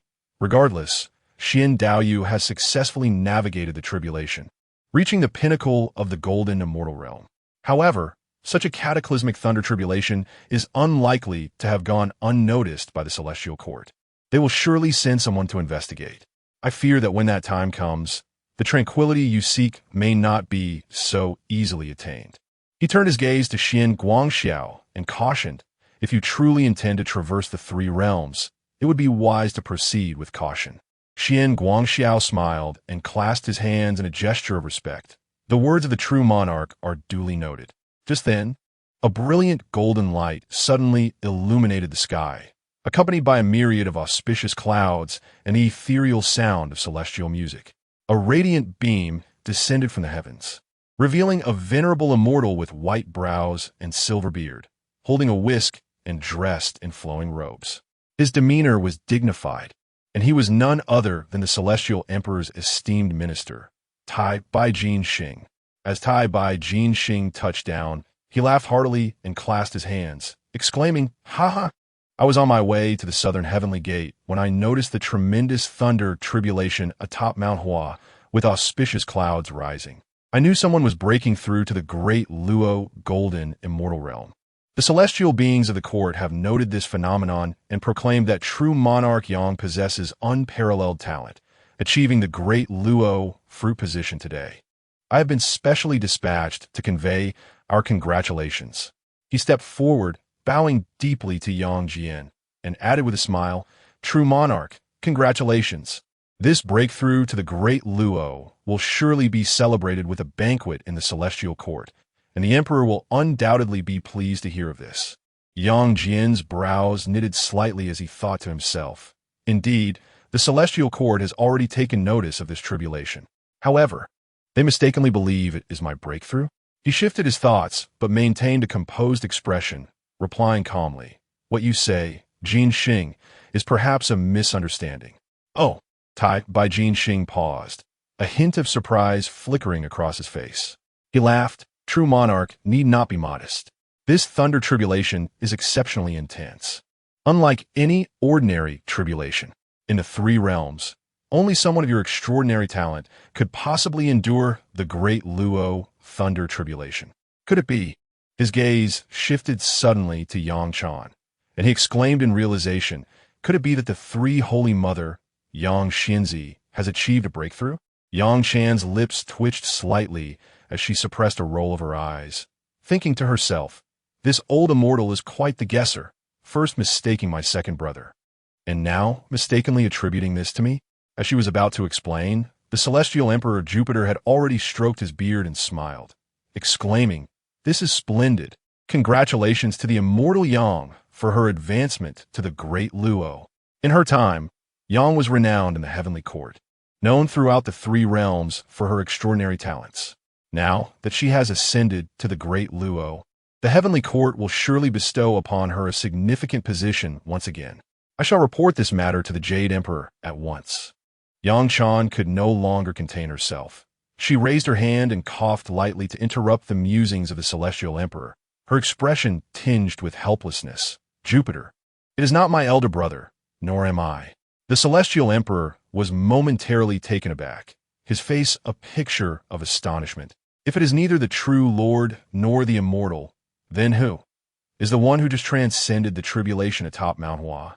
As he spoke, his gaze finally settled upon the serene figure of Xian Guangxiao, who sat calmly with a smile gracing his lips. Could it be this esteemed friend? Xian Guangxiao raised his eyes with an air of nonchalance, offering a gentle smile as he lifted his hand in a gesture of greeting. "Greetings, Jupiter. I am a junior, Xian Guangxiao." The celestial emperor's eyes widened in disbelief as he observed the profound golden immortal cultivation emanating from Xian Guangxiao. Have you broken through to the golden immortal?" Yang Chan sighed in resignation. "Indeed, Jupiter. The one who transcended the tribulation today is none other than my friend, Xian Guangxiao. Jupiter regarded Xian Guangxiao with a complex expression, his eyes reflecting a hint of shock. He had witnessed firsthand that this tribulation was no ordinary trial. It was the formidable 9-9 extermination of soul's heavenly tribulation, which even many quasi-great Luo golden immortals might struggle to endure. Yet this individual had merely broken through to the golden immortal. This was truly astonishing. After a moment of contemplation, a glimmer of insight flickered in his eyes, and he donned a benevolent smile, stroking his beard as he inquired, "Since you have traversed such a celestial tribulation on Mount Hua, you must possess remarkable talents. May I inquire if you hold any celestial credentials? Which lineage do you hail from?" Yang Jian and Yang Jin Xjianget Glanges. Both aware that the Celestial Emperor sought to uncover Xian Guangxiao's origins. As expected, the Heavenly Court would never overlook any potential power that could influence the balance of the three realms. However, Xian Guangxiao remained unfazed, smiling slightly as he replied with a calm demeanor, "I am merely a wanderer who practices all three teachings, having attained my current state through the fortuitous gifts of heaven and earth, with neither a master nor celestial credentials." Upon hearing this, the Celestial Emperor felt a slight heaviness in his heart. No sect or faction, practices from all three teachings? This individual was not only unrecognized by the Heavenly Court, but also did not belong to any orthodox cultivation system of the three realms. A mysterious powerhouse of unknown origins, who had defied the tribulation and was personally tested by the heavenly laws. This was no trivial matter. It seemed that the Heavenly Court would not allow such an individual to roam freely. With this thought in mind, the Celestial Emperor maintained his smile and tentatively proposed, "In that case, would you consider joining the Heavenly Court? The Jade Emperor is benevolent and often welcomes talented individuals. If you are willing, it would be prudent to accompany me to the Heavenly Court, where you would surely be valued." Yang Jian's brows knit slightly at this, while Yang Chan let out a soft sigh, realizing that the Heavenly Court indeed would not let Xian Guangxiao slip away easily. Suddenly, a system prompt echoed in Xian Guangxiao's mind. Ding. Emergency mission triggered. Task type, long-term mission, Celestial Court layout. Task objective, to gain early access to the Celestial Court. Forge alliances with the deities, and pave the way for Sun Wukong's ascent to heaven. Task milestones. Enter the Celestial Court and obtain formal celestial status. Reward. Cultivation level of Tai Golden Immortal. Befriend 3 significant celestial deities. Reward. Random magical artifact. Acquire a top-tier celestial treasure within the court. Reward. Random celestial technique. Secure a position within the Celestial Court to influence its decisions. Reward. Unknown. Xian Guangxiao's expression momentarily faltered as he pondered the implications. The Celestial Court? He had initially been reluctant to be constrained. However, the objective of this mission pointed directly towards the impending tumult in the heavenly realm. Should he cultivate favorable relationships within the court and establish a far-reaching strategy? When that monkey ascends to the heavens, he could maneuver from within and perhaps lend his support. Chapter 18. The Great Emperor Haoyan. Although the heavenly court is governed by numerous regulations, it remains the core of the three realms, harboring countless resources, treasures, and opportunities. If one could strategically position oneself within, would it not be a dual benefit? Reflecting on this, the words he initially intended to reject suddenly took a different turn. With a subtle smile gracing his face, he gently replied, "Since the illustrious Venus has extended such a warm invitation, it would be remiss of me to decline the gracious offer. In that case, I shall accompany Venus to witness the splendor of the heavenly court." Yang Jian and Yang Chan exhibited differing expressions. Yang Jian, slightly taken aback, focused his gaze, seemingly surprised by the ease with which Xian Guangxiao had acquiesced. Though he had only just met Xian Guangxiao, his celestial eye revealed the truth in the latter's words. If this individual genuinely lived a carefree and unrestrained existence, it was perplexing that he would now willingly step into the heavenly court. Yang Chan, displaying a hint of concern, softly cautioned, "Dear friend Xian, you must contemplate carefully. The heavenly court is not merely a realm of boundless glory, but also fraught with challenges. Should you enter, It is unlikely that you will continue to enjoy the same freedom as you do today. Xian Guangxiao offered a faint smile and a reassuring glance, responding, "Fear not. Lady Yang, I possess my own sense of measure. Although the heavenly court is exalted, it is but a corner of the three realms. A brief visit may not preclude my eventual departure." Yang Jian's gaze flickered, ultimately choosing silence, though he remained inwardly vigilant, resolving to keep a close watch on the situation in the future. Seeing Xian Guangxiao's agreement, the star of Venus beamed with delight, nodding enthusiastically, "Splendid. My friend truly embodies profound wisdom. In that case, please accompany me to the heavenly court. The sovereign shall undoubtedly bestow generous rewards upon a talent, such as yourself." With that, he waved his wand, conjuring a golden cloud, signaling Xian Guangxiao to join him. Xian Guangxiao stepped onto the radiant cloud, walking slowly into the sky, standing shoulder to shoulder with the star of Venus. Before departing, he turned to Yang Jian and Yang Chan, offering a smile and a respectful gesture. "Esteemed Lord Yang and Lady Yang, I apologize for the disturbance today. Upon my return from the heavenly court, I shall engage in philosophical discourse with both of you." Yang Tian nodded, her eyes reflecting a complex mix of emotions, before solemnly stating, "Should you encounter any difficulties, do not hesitate to send word. My brother Yang Jian and I are not adherents of the rigid conventions of the heavenly court." Xian Guangxiao inclined his head slightly and then ascended into the clouds with the star of Venus, soaring towards the heavenly court. Entering the heavenly court, a land of abundant prosperity, Xian Guangxiao ascended with the star of Venus, traversing layers of cloud seas, feeling the ethereal vitality surging above, illuminated by radiant hues. Majestic celestial palaces floated amidst the clouds, resembling a celestial realm beyond this world.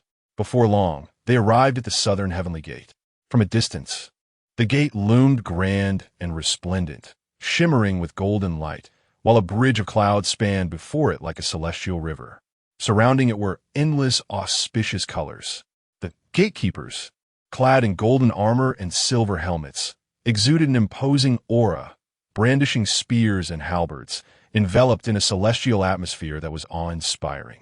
On either side stood jade-carved dragon pillars, adorned with ancient mythical beasts, exuding an air of auspiciousness.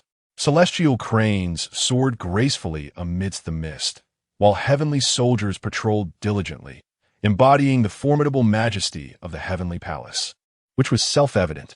Xian Guangxiao's gaze sharpened as he pondered. The heavenly court is indeed extraordinary. The richness of its celestial energy and the profound laws of the universe here far surpass the mundane realms of earthly paradises. The Tai-Bai Jinxing gracefully approached the heavenly gate, where the celestial soldiers, upon recognizing him, immediately bowed in respect and proclaimed, "The Tai-Bai Jinxing has arrived." With a smile and a nod, Tai-Bai Jinxing addressed the heavenly generals. "This is my esteemed friend, Zhuang Guangxiao, who has accompanied me today to pay respects to your majesty." The heavenly generals scanned Zhuang Guangxiao, noting the natural flow of his Taoist aura and the stability of his presence. Although he did not don the official robes of the celestial court, he emanated an inherent majesty that could not be overlooked. They could not help but be astonished and ultimately bowed respectfully, saying, "Please enter, esteemed immortal." As the heavenly gates swung open, Zhuang Guangxiao stepped into the celestial realm, where his gaze was met with an extraordinary paradise. Immortal palaces stood tall, pavilions layered intricately, and at the pinnacle of the palatial structures, golden tiles shimmered, while jade steps stretched endlessly. Billowing clouds surrounded flocks of celestial cranes, and auspicious clouds danced gracefully, accompanied by melodious celestial music. Various divine beasts traversed between the palaces, some soaring like dragons amidst the clouds, others treading upon mists like cheilants. Zhuang Guangxiao even glimpsed legendary creatures such as Bai Zhe and Bai Feng lingering in the skies. On the bustling streets, celestial maidens, divine officials, and various celestial generals moved about incessantly. Celestial soldiers patrolled diligently, fragrant breezes wafted through the air, and spiritual springs gushed forth. infusing the atmosphere with a delicate aroma of immortal herbs. Although Zhuang Guangxiu was already acquainted with the grandeur of the heavenly court, witnessing it firsthand evoked a deep sense of awe within him. He mused silently, such a celestial paradise. If mere mortals could behold even a glimpse, they would surely have no regrets in life. Navigating through the layers of palatial gates, they arrived before the Hall of Clarity. This hall sparkled with golden brilliance, its corners arching high, adorned with glazed tiles, exuding both magnificence and solemnity. Outside the grand hall stood 2 rows of celestial generals, all of heavenly cultivation. Tai Jingxing turned to Zhuang Guangxiu and said, "Your Majesty is currently resting within the hall. Please wait a moment while I announce your presence." Unable to contain his curiosity, Zhuang Guangxiu inquired, "I have heard that the Jade Emperor usually convenes in the Lingxiao Hall for discussions. Why is he resting in the Hall of Clarity today?" Tai Jingxing chuckled. "What you may not know, my friend, is that while the Lingxiao Hall serves as the venue for discussions, the Jade Emperor, like all, must also take time to rest when there are no matters at hand." With that, Tai Jingxing stepped into the Hall of Clarity. Inside, the golden ceiling and jade pillars radiated celestial light, and at the center, upon the 9-dragon throne, the Jade Emperor sat with closed eyes, exuding an air of authority, his Taoist aura circulating around him, subtly revealing the majesty of the supreme being of heaven and earth. Approaching the throne, Tai Jingxing waved his feather duster and bowed respectfully, declaring, "Your Majesty, I have a matter of great importance to discuss." The Jade Emperor opened his eyes, their depth reflecting an understanding of all that transpired in the world. His voice was gentle yet authoritative. "Jingxing, what is it?" Tai Jingxing replied slowly, "Your Majesty, just now, a cataclysmic heavenly tribulation unfolded atop Mount Huashan. Initially, I believed it was either Yang Jinjuan or Yang Xianzi breaking through to the Deluo realm. However, upon investigation, I discovered that the one undergoing the tribulation was a scattered immortal named Zhuang Guangxiu." The Jade Emperor raised an eyebrow, a hint of surprise crossing his features. "A scattered immortal? A golden immortal's breakthrough has summoned such a thunderous tribulation?" Tai Jingxing clasped his hands, affirming, "Indeed, I witnessed with my own eyes that the might of this youth's tribulation was comparable to that of a Deluo ascension, even attracting the formidable 9-9 Annihilation Soul Thunder.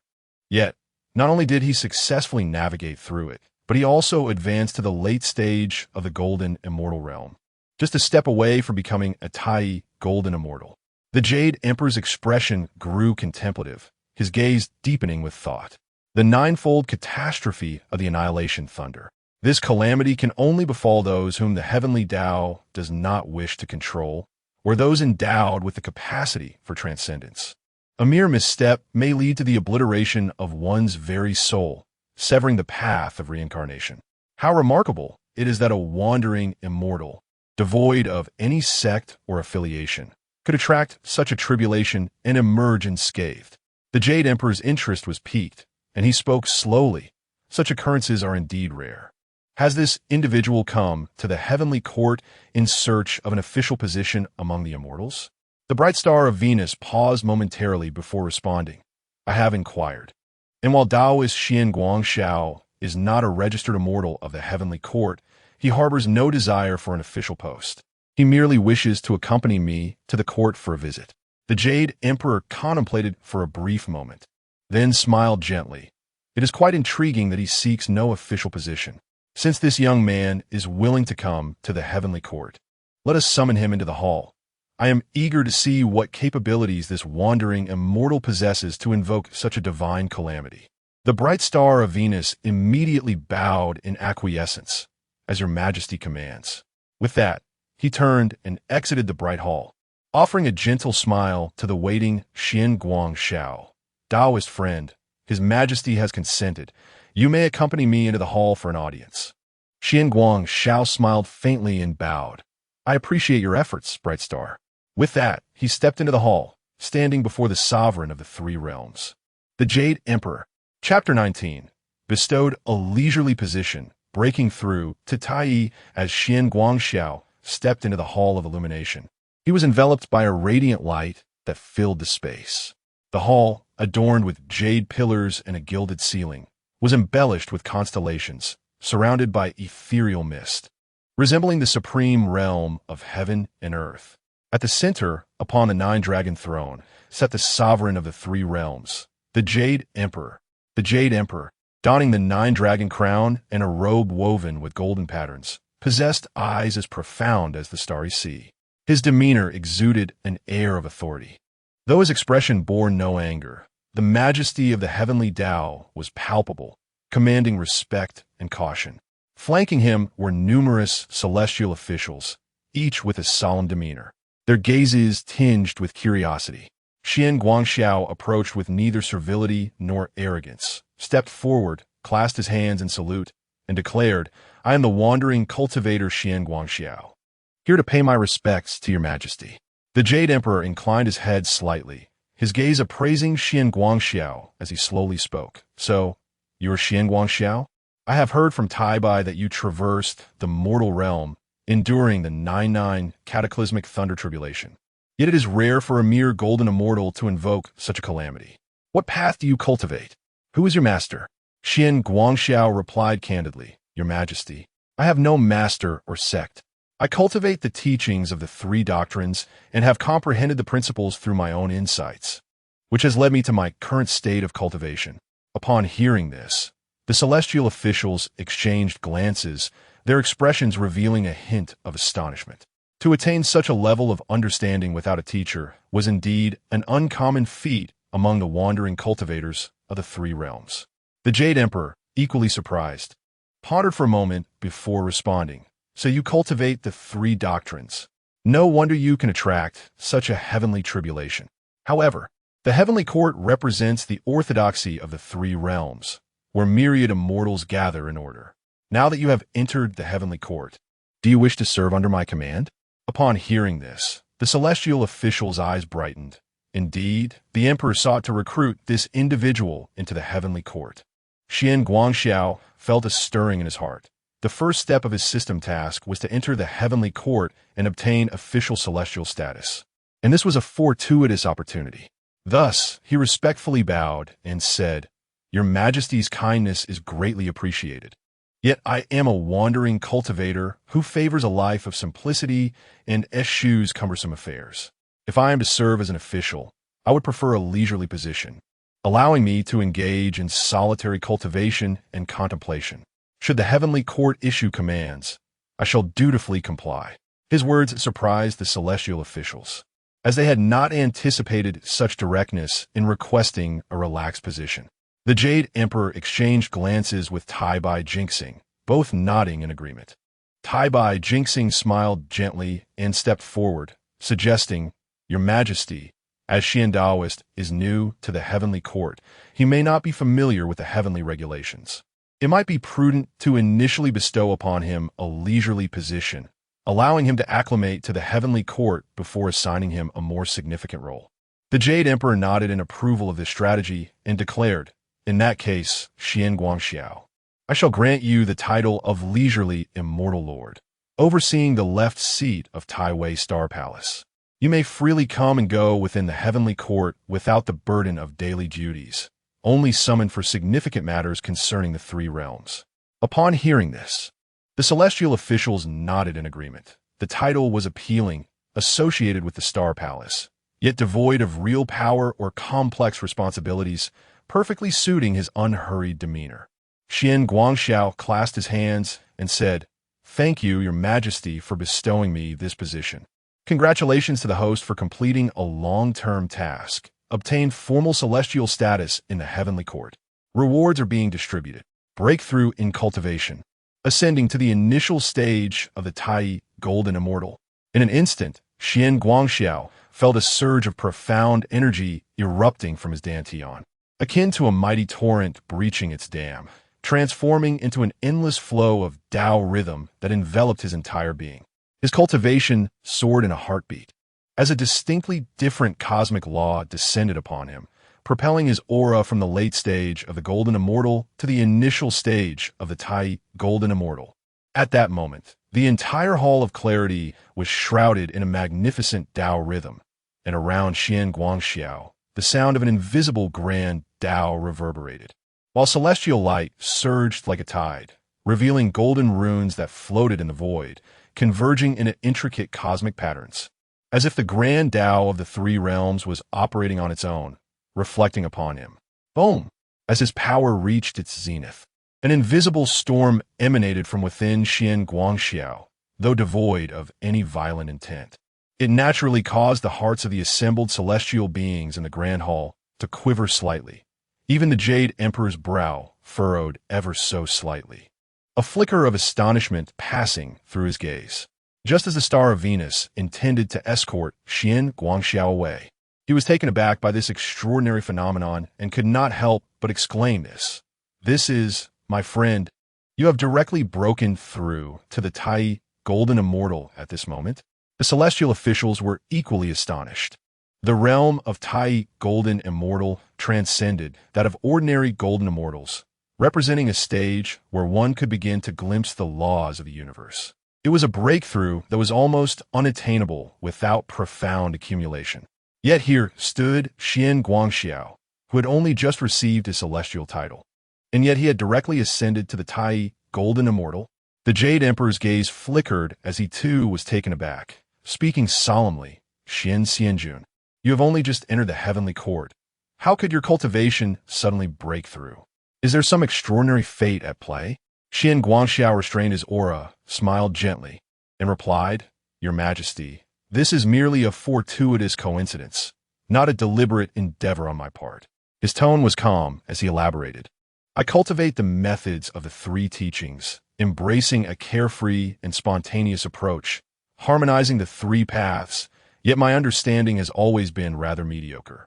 However, today, having received the heavenly court's decree and entered its ranks, I was fortunate enough to behold the true form of the great celestial sovereign. This enlightenment opened my mind, leading to a sudden realization that allowed me to ascend directly to the realm of the Tai Golden Immortal. Upon hearing these words, the Star of Venus was deeply shaken. The celestial officials displayed expressions of astonishment, and even the Jade Emperor seemed to ponder thoughtfully the notion of a carefree path to enlightenment. The Jade Emperor nodded slightly, his gaze penetrating as he regarded Xian Guangxiao, seemingly reflecting on something. Finally, he smiled softly and declared, I bestowed upon you the title of Xiao Xinjuan with the intent of allowing you the freedom to traverse the heavenly court, unencumbered by the burdens of duty. Now that you have gained insight at the moment of your bestowal, it signifies a profound destiny indeed.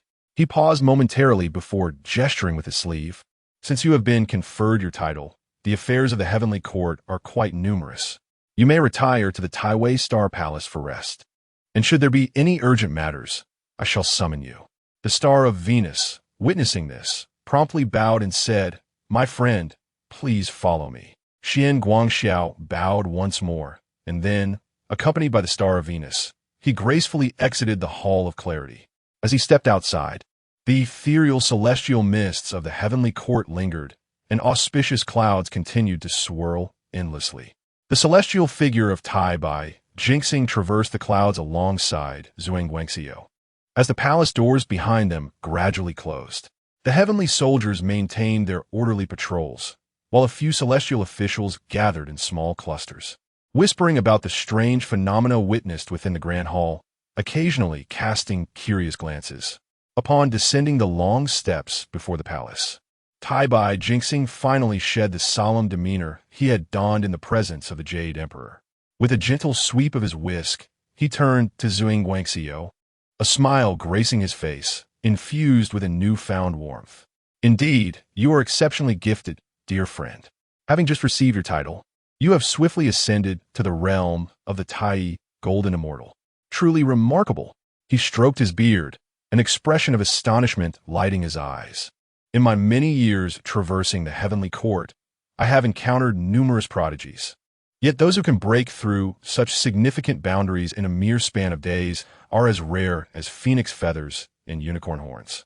You, who have only just embarked on your celestial journey, have encountered such fortuitous circumstances. What a tremendous blessing. Zhuang Guangxiu, in response, offered a faint smile and replied, Your words are overly generous. Jinxing. It is merely the result of fortunate circumstances. Chapter 20. A foray into the Taiwei Star Palace. Temporarily, for cultivation. While opportunity is undoubtedly significant, without one's own accumulation, even the grandest of fortunes may prove difficult to grasp. The illustrious Tai, by Jin Xing, cast a profound glance at him, saying, "With your current cultivation, many celestial beings in the heavenly court already regard you with newfound respect. In the days to come, it is likely that few will dare to underestimate you."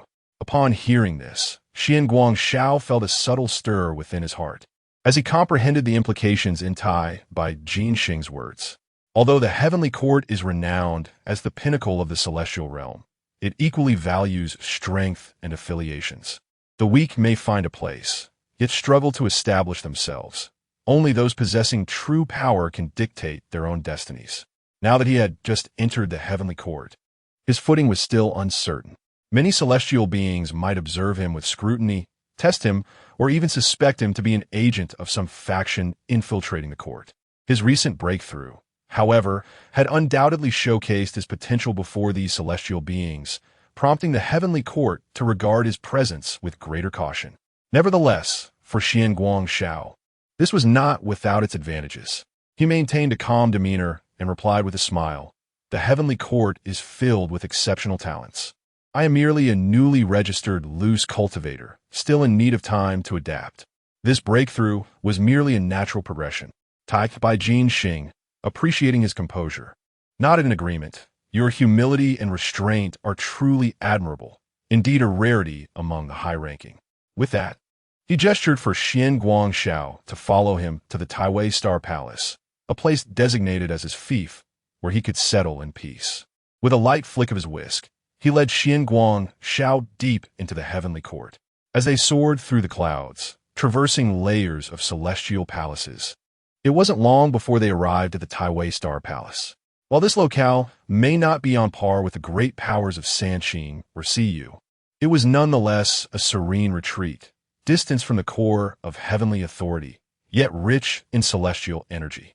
The mountains intertwined with spiritual veins, and the palatial structures floated amidst the clouds, rendering it a tranquil abode. Standing before the Taiwei Star Palace, Xian Guangxiao smiled slightly, recognizing the Jade Emperor's adept arrangements. He had been granted a title that sounded impressive, devoid of real authority, yet had been bestowed a place truly suitable for quiet cultivation.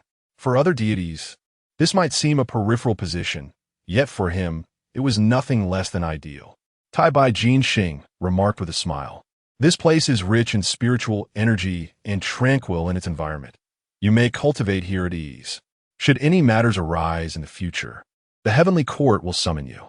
Today, I shall escort you to this location, and should you have any questions, feel free to seek me at the Lingxiao Treasure Hall." Xian Guangxiao clasped his hands and smiled. "I am grateful to Jin Xing for your kind escort. I shall certainly pay a visit in the future." Tai Bai Jin Xing nodded with a smile and soon ascended into the clouds, leaving Xian Guangxiao standing alone before the Star Palace. He gazed upon this sanctuary, symbolizing a new beginning within the heavenly court, a subtle smile gracing his lips. Surveying the area around the Taiwei Star Palace, Xian Guangxiao noted its stark contrast to the resplendent grandeur of the heavenly court's core.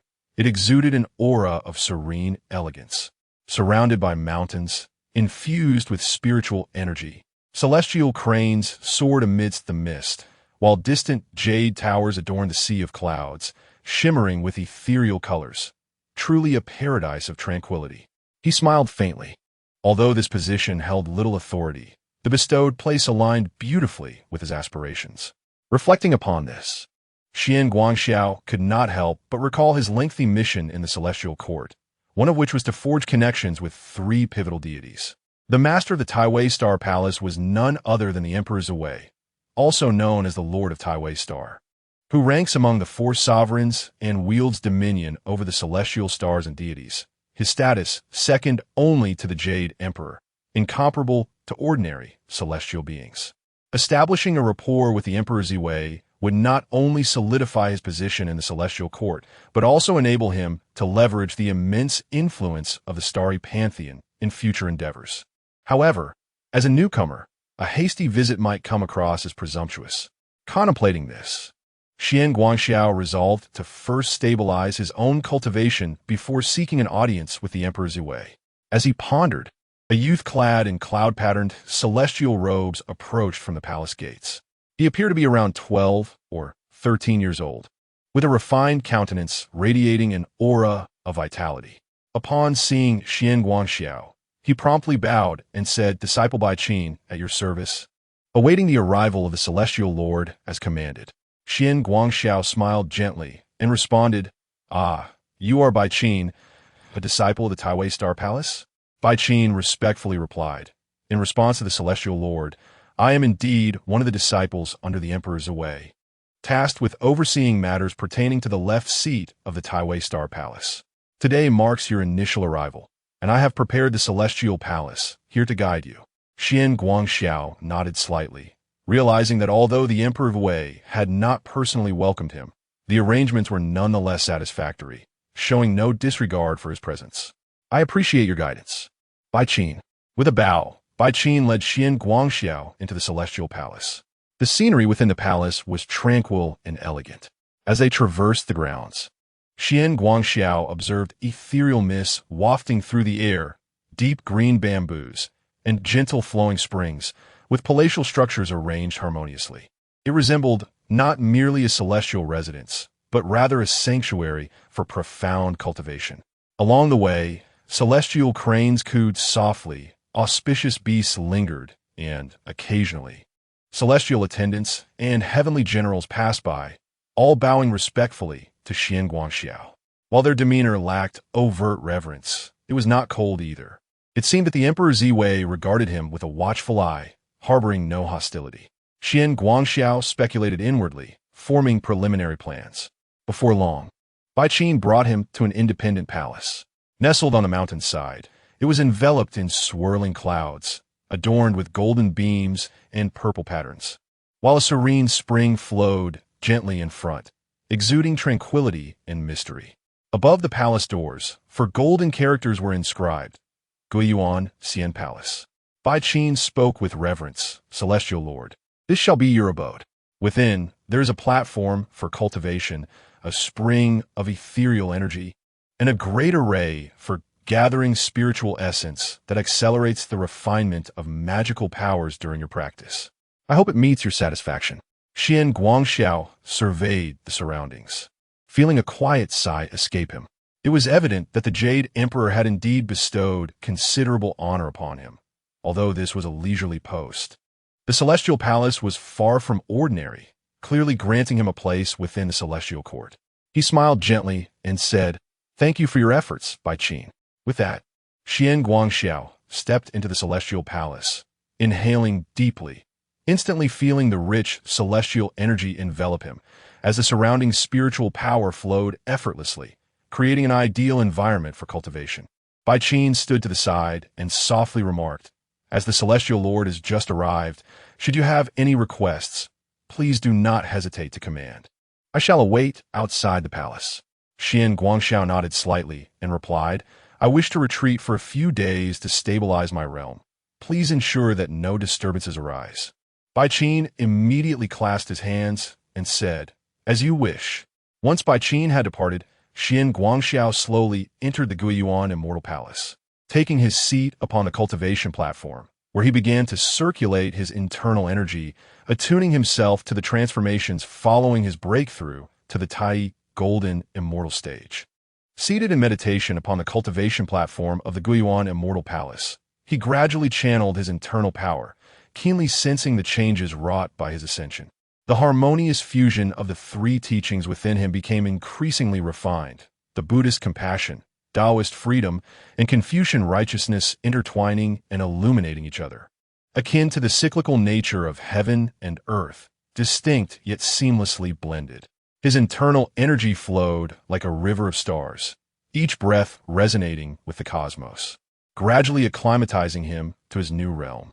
The breakthrough to Tai Golden Immortal represented not merely an elevation in cultivation, but a profound comprehension of the laws governing the universe.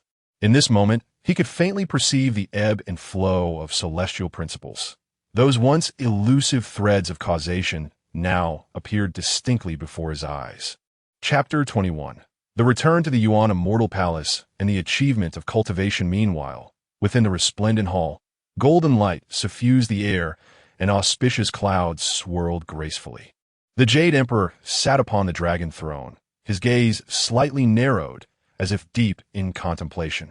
Beside him stood another figure draped in a purple-gold imperial robe, radiating starlight and subtly resonating with the celestial star paths. His aura was profound and unfathomable, making it difficult to discern his true cultivation level.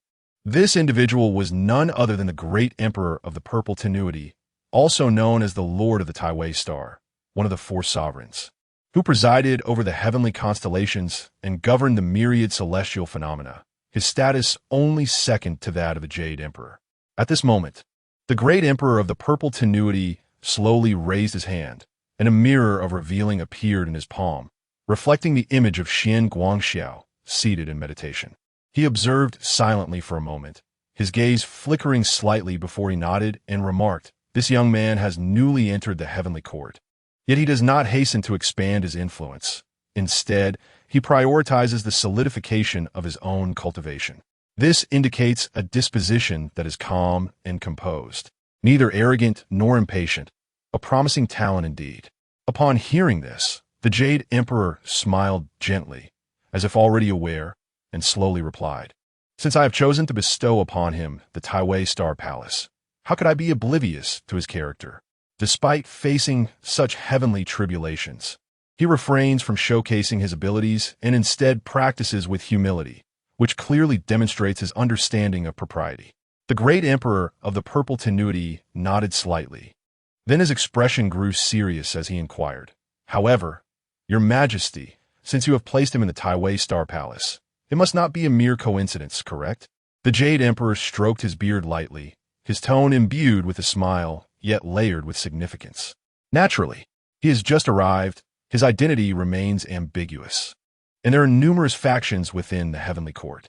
Should he be placed carelessly within a certain group, it could provoke suspicions from various parties. It would be wiser to assign him under your jurisdiction. Great Emperor of the Purple Tenuity, you command the celestial deities and govern the operations of heaven and earth. If this young man possesses great fortune, he may serve under your banner and potentially aid you in the future. Conversely, if he harbors ulterior motives, you would be the first to discern his movements. What could be more advantageous?" After reflecting for a moment, the great Emperor of the Purple Tenuity slowly nodded. "Your Majesty's intentions are indeed thoughtful." He then turned his gaze towards the revealing mirror, where Xian Guangxiao was depicted, his brows furrowed in contemplation. The impending calamity of the journey to the west is approaching, and all factions, the Heavenly Court, the Spirit Mountain, and the demons, are covertly plotting. The emergence of Xian Guangxiao is undoubtedly intriguing.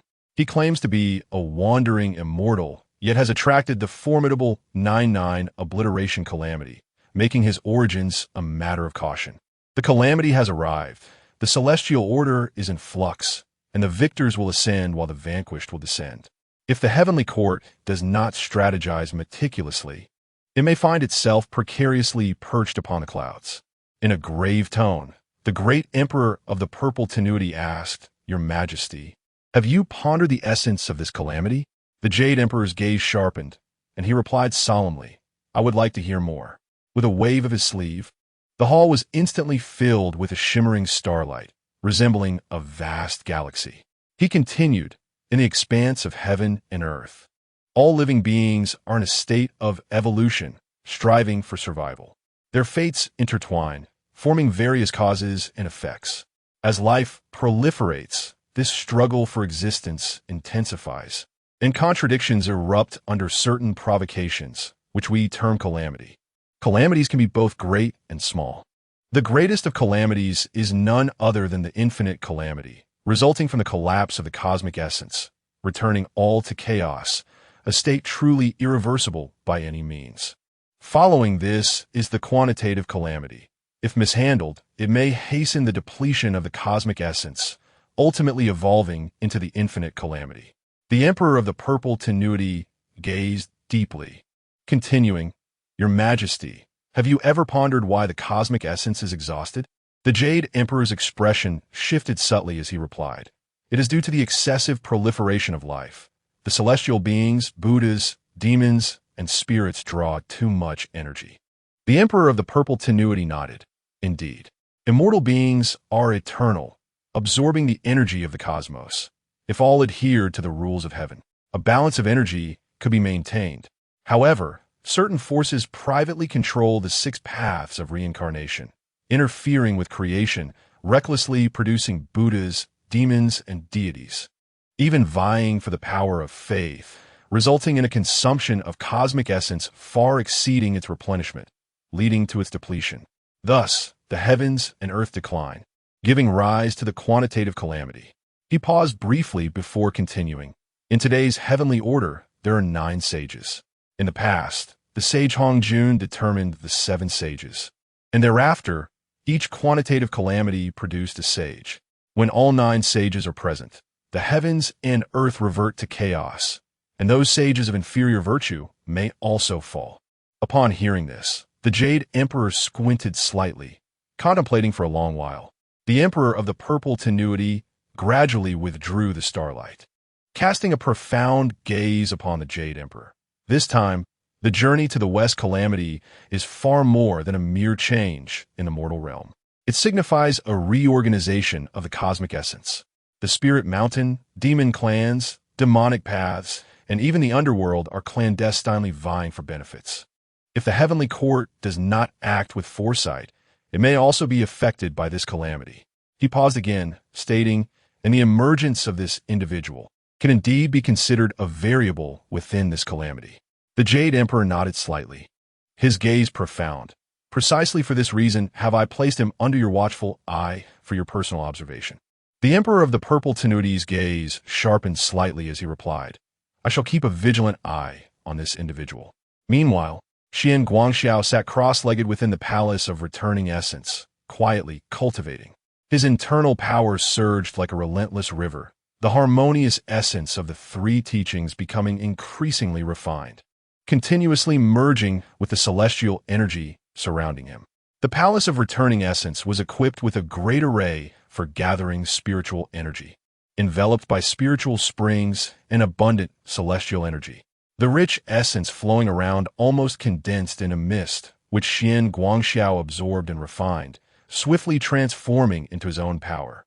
He was unaware of how long he had been in seclusion until he faintly sensed that his internal power had reached a state of fullness, even hinting at a breakthrough to the mid-stage of the Tai Golden Immortal Realm, prompting him to gradually withdraw his efforts and open his eyes. Exhaling deeply, Xian Guangxiao felt his internal power gradually settle, faint traces of lightning and profound runes appearing around him before swiftly dissipating. He lifted his gaze, observing the ethereal mist within the palace, the gentle flow of the spiritual spring, and a few spiritual birds softly chirping not far away, resembling a pure land beyond the mundane world, tranquil and serene. Truly, in the heavenly court, the resources for cultivation are incomparable to those of the lower realms. Xian Guangxiao couldn't help but reflect.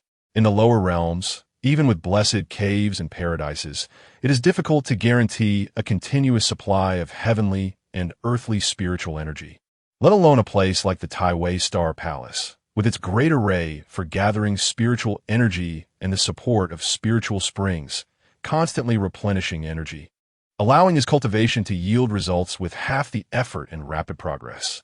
In the lower realms, it may take at least several centuries to attain such a state. Yet within the Hall of Returning Essence, I have achieved it in merely a few short years.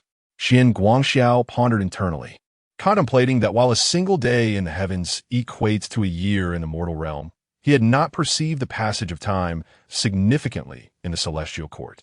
However, in the mortal world, an indeterminate length of time had already elapsed.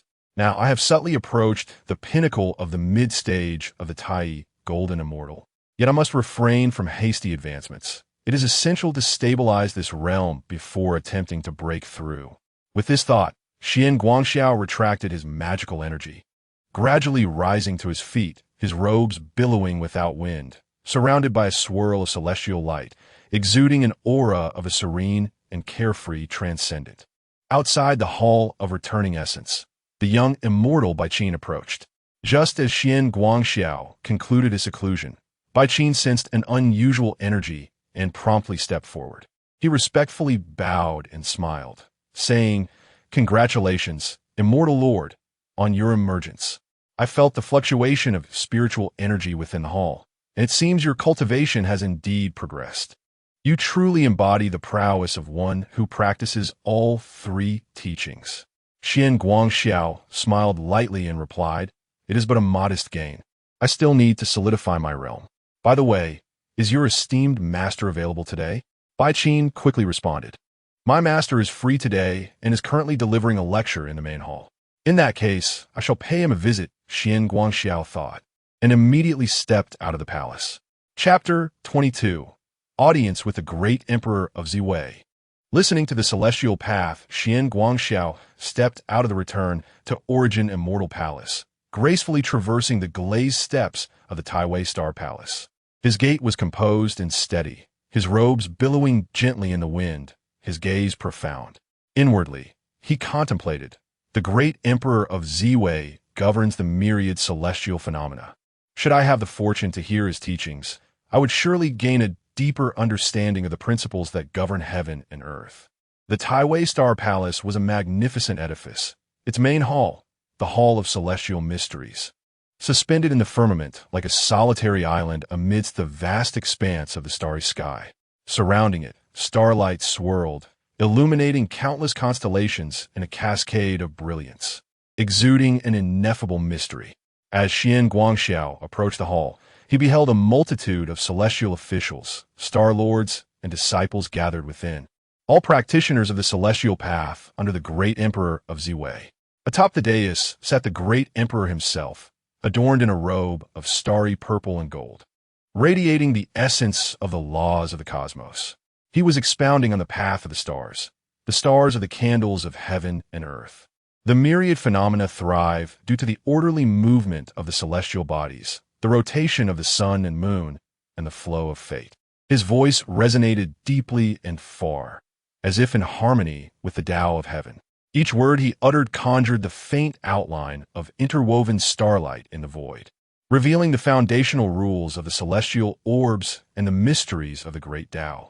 Xian Guangxiao immediately recognized that this was no ordinary discourse, but a rare impartation of the celestial principles. His heart stirred slightly, aware of the precious opportunity before him. He chose to remain unobtrusive, quietly taking a seat at the rear, gathering his breath and spirit, attentively absorbing the teachings. With his chaos spirit eyes, he sought to unveil the secrets of the stars. Seated at the back of the Hall of Celestial Mysteries, Xian Guangxiao observed his surroundings with calmness, his mind steady. Gradually, he opened his chaos spirit eyes, silently absorbing the profound truths embedded within the great Emperor's teachings. The chaos spirit eyes condensed all laws into one, allowing him to glimpse the very essence of the cosmic order. As his eyes fluttered open, he beheld an extraordinary sight. Around the great Emperor of Ziwei, the rhythms of the Tao flowed, and starlight shimmered brilliantly.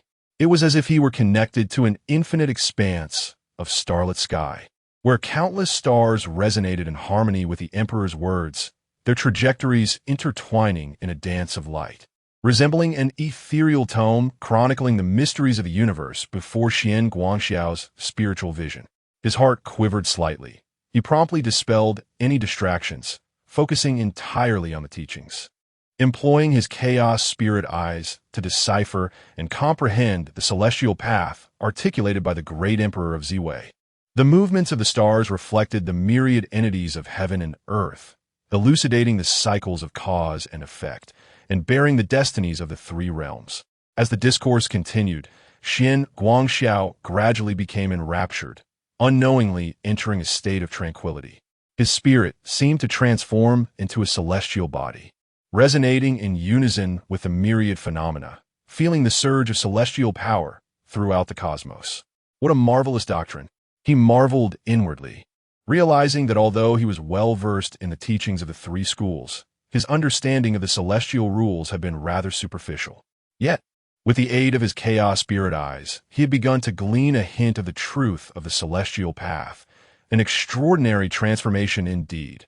Throughout, the great Emperor of Ziwei remained seated atop the dais, imparting the celestial path, his gaze seemingly unchanged. In truth, he had long since Xian Guangxiao's arrival. Initially, he paid little heed, assuming this young man was merely a common celestial being seeking enlightenment through listening to the teachings. However, as the discourse progressed, a sweep of his divine consciousness revealed that Xian Guangxiao was not merely listening like the others, but had already entered a state of meditation. The power of the stars swirling around him, subtly resonating with the great Tao. Oh! A flicker of surprise passed through the eyes of the Purple Way Emperor, followed by a slight narrowing of his gaze. As the master of the star path, he had comprehended the secrets of the celestial orbits since the inception of the starry rules. Few in the three realms could grasp the profound meanings of the stars. Yet this newly entered celestial cultivator was able to resonate with the great Tao in such a brief span of time. Such innate talent. The Purple Way Emperor's heart stirred, and after a moment's contemplation, he felt a burgeoning admiration for talent. At that instant, he subtly deepened the teachings on the star rules, intensifying the flow of starlight within the hall, thereby testing the comprehension of the assembled immortals. Meanwhile, he discreetly observed Xian Guangxiao, eager to discern the depths of his understanding. Xian Guangxiao remained immersed in his insights into the great Tao, his chaotic spiritual eyes incessantly deciphering the star laws. Gradually, an expansive starry sky unfolded deep within his consciousness. Countless stars spun endlessly, their orbits intertwining, each celestial body seemingly embodying some profound truth of the universe. His divine sense floated within, as if becoming a part of the celestial pathways of the great Tao. Was this the star path? His mind trembled, and suddenly, he seemed to perceive the entirety of the celestial bodies in motion, threads of causality weaving between the orbits, reflecting the destinies of beings throughout the three realms. In that instant, enlightenment struck him. Beneath the gaze of his chaotic spiritual eyes, he began to integrate the teachings of the Purple Way Emperor regarding the star path.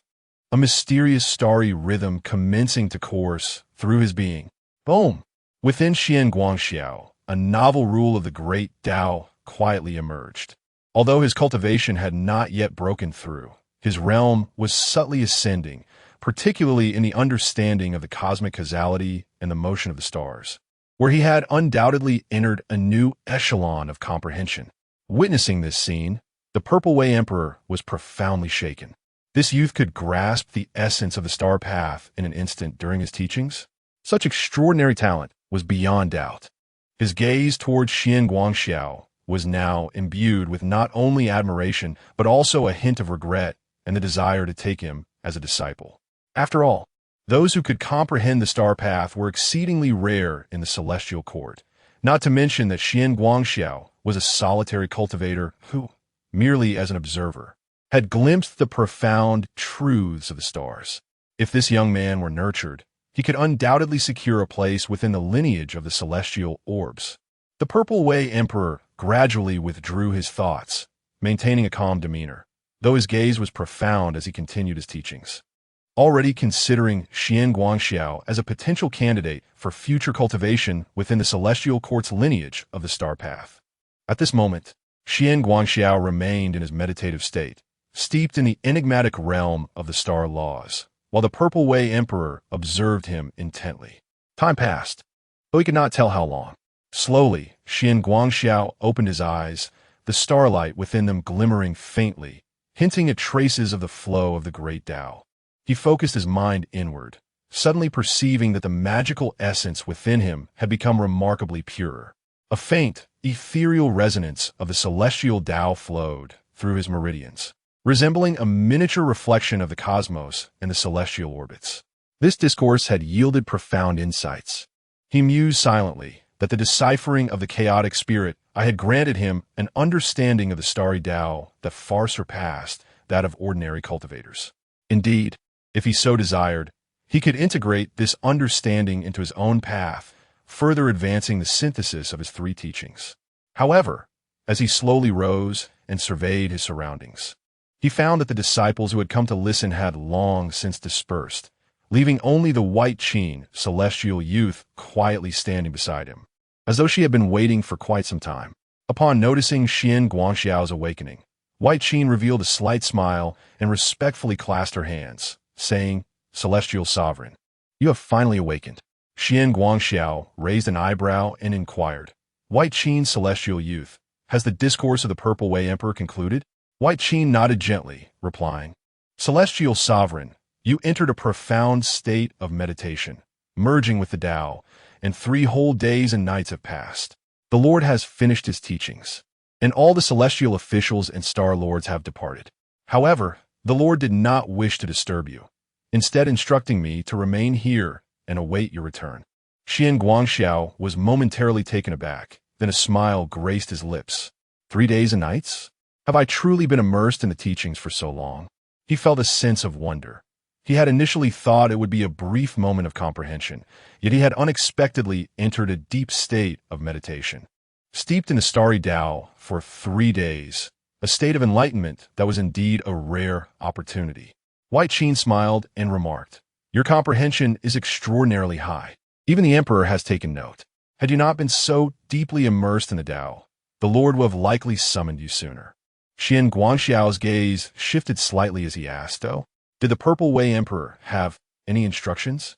White Qin replied with a bow, "The Emperor is currently waiting for you in the inner hall. Please, Celestial Sovereign, enter and converse with him." Upon hearing this, Xian Guangxiao's eyes flickered with understanding. The Purple Way Emperor was finally ready to meet him. Chapter 23. The Awakening of the Journey to the West. Xian Guangxiao traversed the corridor of the Celestial Palace of Stars, following the young immortal by Qin. With each step upon the golden star-patterned floor, the swirling star clouds outside twinkled as if the entire cosmos lay under the dominion of the Emperor Ziwei. Soon, Bai Qin led Xian Guangxiao to a tranquil grand hall, where the Emperor Ziwei sat regally upon his celestial throne. Clad in a robe of purple gold and crowned with a celestial diadem, an ethereal aura enveloped him, connecting him to the celestial orbits, embodying the essence of the universe as the executor of heavenly will. Xian Guangxiao's gaze sharpened, his heart secretly marveling. Truly, the Emperor Ziwei is awe-inspiring. Even his mere presence is captivating. Bai Qin bowed respectfully at the entrance and announced, "My lord, Xian Xianjun has arrived." The Emperor Ziwei lifted his eyes slightly, his gaze falling upon Xian Guangxiao. Though he did not speak, his penetrating look seemed to perceive all, evoking an involuntary reverence. Unfazed, Xian Guangxiao inclined his hands in a gesture of respect and smiled. Xian Guangxiao pays his respects to the Emperor Ziwei. The Emperor Ziwei responded with a faint smile, his voice deep and resonant with the echoes of the vast cosmos. "You possess remarkable composure.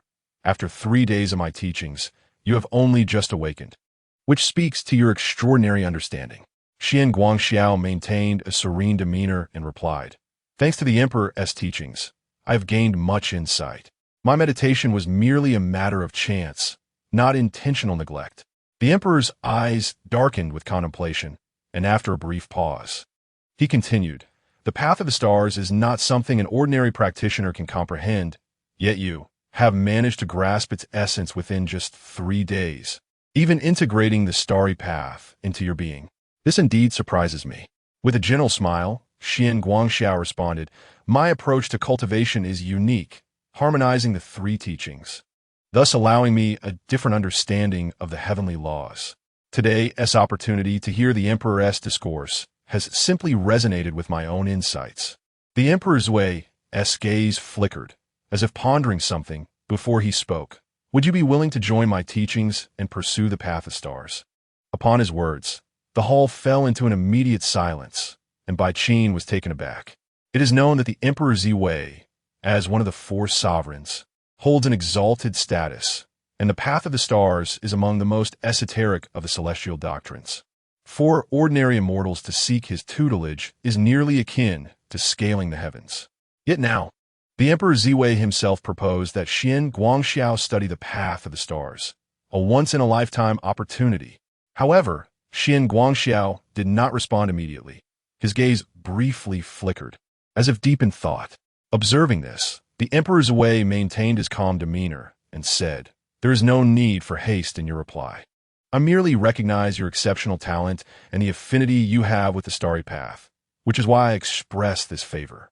Xian Guangxiao smiled slightly and replied slowly, "I'm truly grateful for the Emperor's kindness. Yet my cultivation is founded upon freedom, not bound to any sect. Should I truly enter the Emperor's tutelage, I fear I would struggle to dedicate myself fully to the path of the stars." Upon hearing this, the Emperor Ziwei sighed softly, then smiled. "Indeed, you are a free-spirited individual in that case. I shall not impose." He paused briefly before adding, "However, since you have comprehended the path of the stars, it signifies a bond between us. This esteemed one does not seek your subservience. Should you have any inquiries in the future, feel free to visit the Taiwei Star Palace, and I shall provide you with answers." Upon hearing this, Xian Guangxiao felt a subtle stirring within. The Purple Emperor indeed possesses remarkable qualities, neither imposing nor displaying any displeasure, but rather graciously bestowing upon him the opportunity to cultivate the path of celestial stars. Such an arrangement aligns splendidly with my intentions.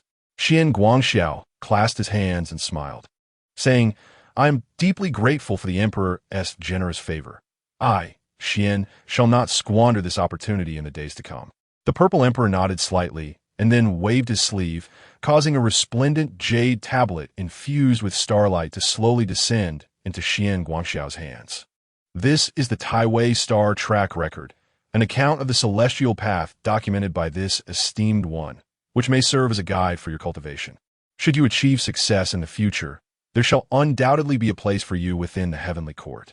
Xian Guangxiao accepted the jade tablet, a smile flickering in his heart as he softly declared, "I shall cherish this opportunity." As the Taiwei Star Track Record gently fell into Xian Guangxiao's hands, a system notification resonated in his mind. Ding. Long-term task forming connections with 3 important celestial beings of the heavenly court has been completed to 1/3. Reward processing. Obtained special ability. Star Track Deduction. Star Track Deduction can deduce celestial fortunes, analyze the threads of fate, and glimpse the future's causal flow, unrestricted by cultivation level and heavenly principles. Xian Guangxiao's eyes gleamed with intrigue as he pondered deeply. Star Track Deduction? Upon a slight perception, he discerned that this ability was profoundly enigmatic, allowing one to predict earthly changes based on the laws governing the stars, and even to a certain extent, to glimpse future causality. Though limited by his own cultivation and heavenly principles, the power he now possessed was undeniably formidable. Indeed, forming an alliance with the Purple Emperor has proven to be an extraordinary opportunity. He smiled inwardly, maintaining a facade of calmness, and gently tucked away the Star Track jade tablet, bowing once more, saying, "Thank you for your generous endowment. I, Xian, shall not fail in my studies." The Purple Emperor nodded slightly, his gaze profound, as if he had already discerned Xian Guangxiao's essence. Yet he chose not to elaborate further. "Go forth. The path of cultivation requires your own enlightenment." Xian Guangxiao bowed again, stating, "I take my leave." He turned and exited the grand hall, his steps measured and deliberate, though internally he began to strategize his next moves. His initial purpose for this visit was merely to gauge the Purple Emperor's attitude. Unexpectedly, he had acquired the Taiwei Star Track Record, completed a portion of the system task, and learned the ability of Star Track Deduction. This step had been decisively taken. One of the 3 significant celestial beings of the heavenly court has been established. He mused inwardly, contemplating his next objective, to befriend the second pivotal celestial being. However, the choice of this second figure requires careful deliberation. In terms of influence and power, the celestial beings in proximity to the Jade Emperor are undoubtedly the optimal choice, such as the illustrious Tai Bai Jinxing or the formidable Li Jing, the pagoda-bearing heavenly king. Yet, concerning the future of the journey to the west, figures like the Supreme Old Lord and Guanyin Bodhisattva cannot be overlooked. However, from the perspective of truly altering the grand scheme. Perhaps disciples of the sages would serve as the most suitable avenue for a breakthrough. Contemplating this, Xian Guangxiao's lips curled into a subtle smile, as if a scheme was already taking shape in his mind. There was no rush. First, he would solidify his realm before devising his plans. Meanwhile, in the Lingxiao Palace, the Jade Emperor sat majestically upon his throne, with the Star of Tai by at his side. The celestial officials gathered in the hall bore varied expressions, seemingly engaged in discussions about a matter of great significance. Your Majesty, the Lingshan has commenced sending forth the Buddhist monks to descend to the mortal realm. And Jinshan Zi has already been reincarnated. Should we not also summon that monkey? Inquired the Star of Tai Bai.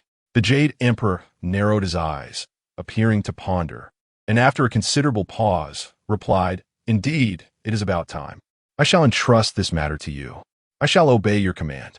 Chapter 24. The arrival of the morning star at the Flower Fruit Mountain, with its towering peaks and ethereal mists, exudes an otherworldly aura amidst the roar of cascading waterfalls. The Water Curtain Cave, a sanctum of celestial spirits, serves as a place of reverence for myriad demons.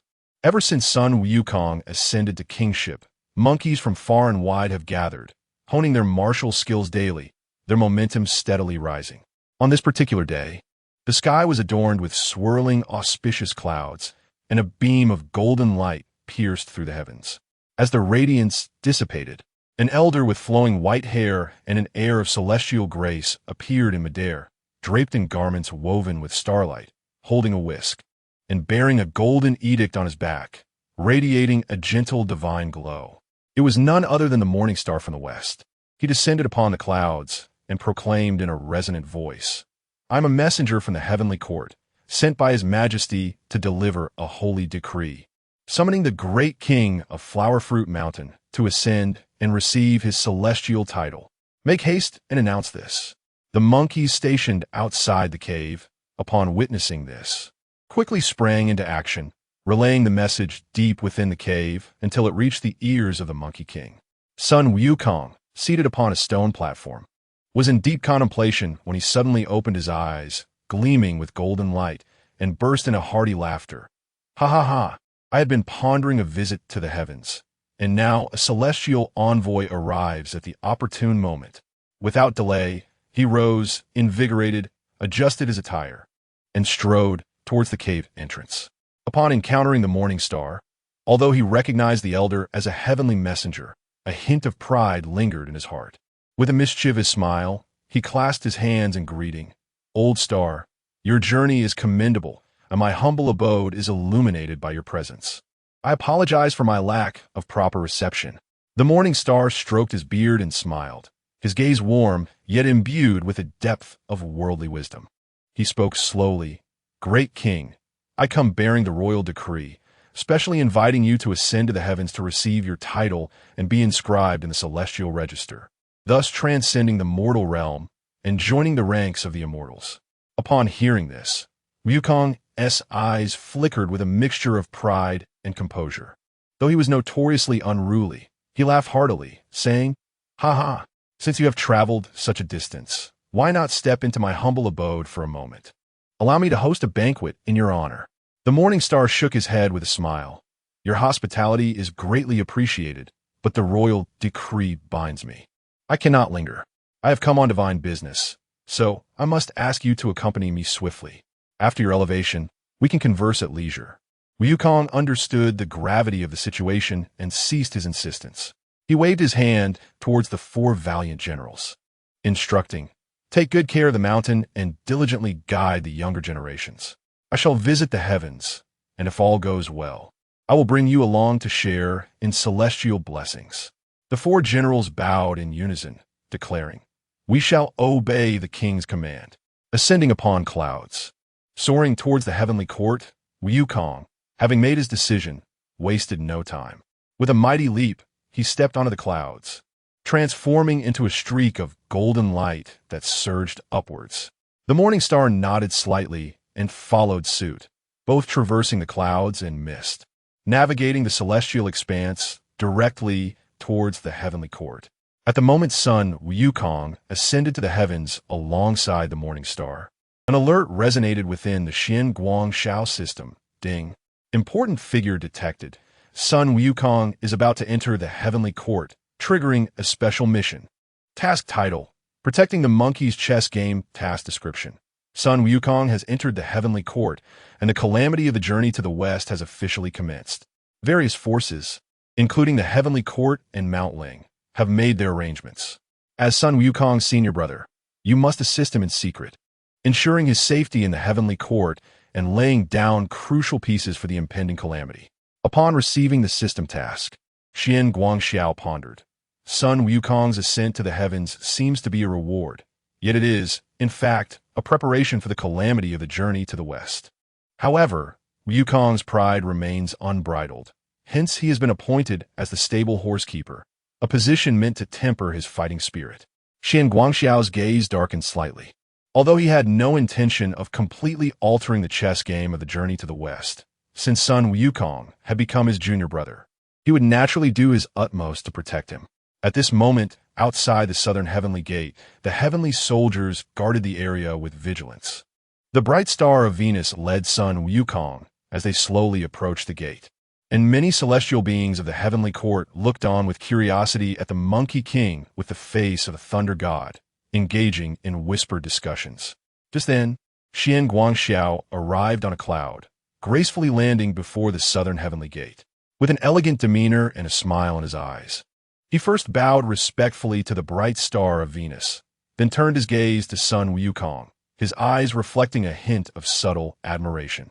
Sun Wukong, noticing the ethereal figure approaching with robes fluttering gently in the wind, initially wondered which celestial elder it might be. Yet, the aura surrounding him evoked an unexpected sense of familiarity. Upon closer inspection, he realized it was his long-lost senior brother, and he exclaimed in delight, "Brother, what brings you here?" His eyes sparkled with joy, and he burst into hearty laughter, grasping Xian Guangxiao's arm, unabashedly displaying his elation. Upon hearing this, the bright star of Venus was taken aback, pondering to himself, "This monkey has an acquaintance with Xian Guangxiao? This is rather unexpected." Nevertheless, he maintained a warm smile, lightly waving his feather duster, chuckling, "Ah, I see. I was puzzled how you, immortal Xian, came to know that the Monkey King would ascend to the heavens today. So, is a reunion of old friends?" With a subtle smile, he gestured for Sun Wukong to remain calm. He then clasped his hands in explanation to the bright star of Venus. "What you may not know, dear Venus, is that I traveled through the 3 realms in my youth. When I journeyed to the Eastern Victory Divine Continent, I happened upon Flower and Fruit Mountain and instantly connected with the Great King, forming a deep friendship. However, these past years, I have been in quiet cultivation within the heavenly court, while the Great King has been a terror across the seas, and we have not met since.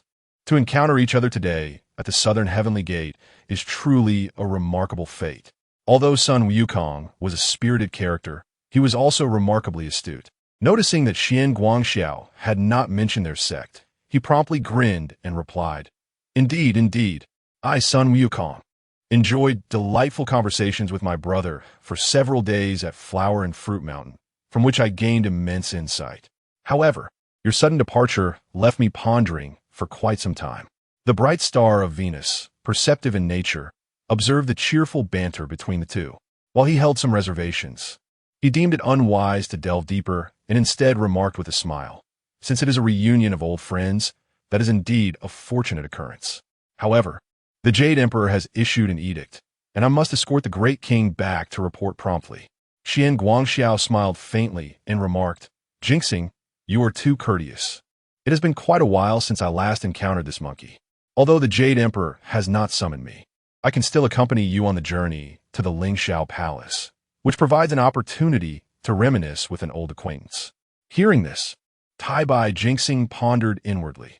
Though Xian Guangxiao held no real power, his innate talent was considerable, and his proactive approach today might indicate a desire to assist this monkey. However, knowing Xian Guangxiao's usual demeanor of avoiding offense, he smiled and nodded. "If that is the case, Xian Xianjun, please proceed." Thus, Tai Bai Jinxing led the way. with Sun Wukong and Xian Guangxiao walking side by side, riding on clouds and mist, ascending into the heavens towards the Lingxiao Palace.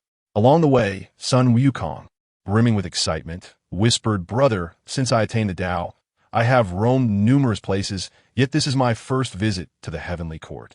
With you accompanying me today, I'm truly at ease." Xian Guangxiao glanced at him, a slight smile gracing his lips, and quietly responded, "Wukong, are you prepared for the heavenly decree accompanying your ascension?" Upon hearing this, Sun Wukong furrowed his brows and asked, "Oh, what do you mean by that?" Xian Guangxiao maintained his calm expression and continued in a low voice. "Though the heavenly court grants you an immortal status, your impetuous nature and proud spirit may struggle to endure the intricacies of heavenly regulations."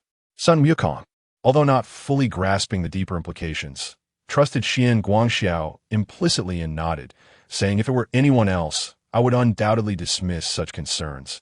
But with you present in the heavenly palace, I fear I might feel lonely." Chapter 25. The Monkey King commands the army. The Pegasus becomes a spirit as they journeyed towards the Lingxiao Palace. The illustrious Tai Bai, Jinxing, turned to address both a man and a monkey, saying, "Your Majesty, Star Lord, we have arrived at the Lingxiao Palace. Please, Your Majesty, wait here momentarily while I enter to deliver the report." Zhuang Guangxiu inclined his head slightly, gesturing for Tai Bai Jinxing to proceed. At this very moment, within the magnificent Lingxiao Palace, the celestial beings of the heavenly court had already gathered. The Jade Emperor sat at the pinnacle of the 9 heavens, his gaze profound and contemplative. Upon entering the hall, Tai Bai Jinxing announced respectfully, "I have received the imperial decree. The demon immortal has arrived. Announce him." Sun Wukong was summoned into the palace. Within the grand Lingxiao Palace, the golden hall towered majestically, infused with auspicious aura. As a multitude of celestial beings stood solemnly, exuding an air of authority. Yet amidst this assembly of deities, one figure stood out, embodying a spirit of nonchalance and wildness. Unrestrained and bold, it was a monkey, its body adorned in resplendent golden fur, with eyes sparkling like stars. Sun Wukong, with his hands clasped behind him and his chest puffed out, he bore the title of king, yet lacked any semblance of mundane demeanor. Instead, he radiated a natural defiance and independence, surveying the resplendent yet intimidating expanse of the 33 heavens without a hint of trepidation.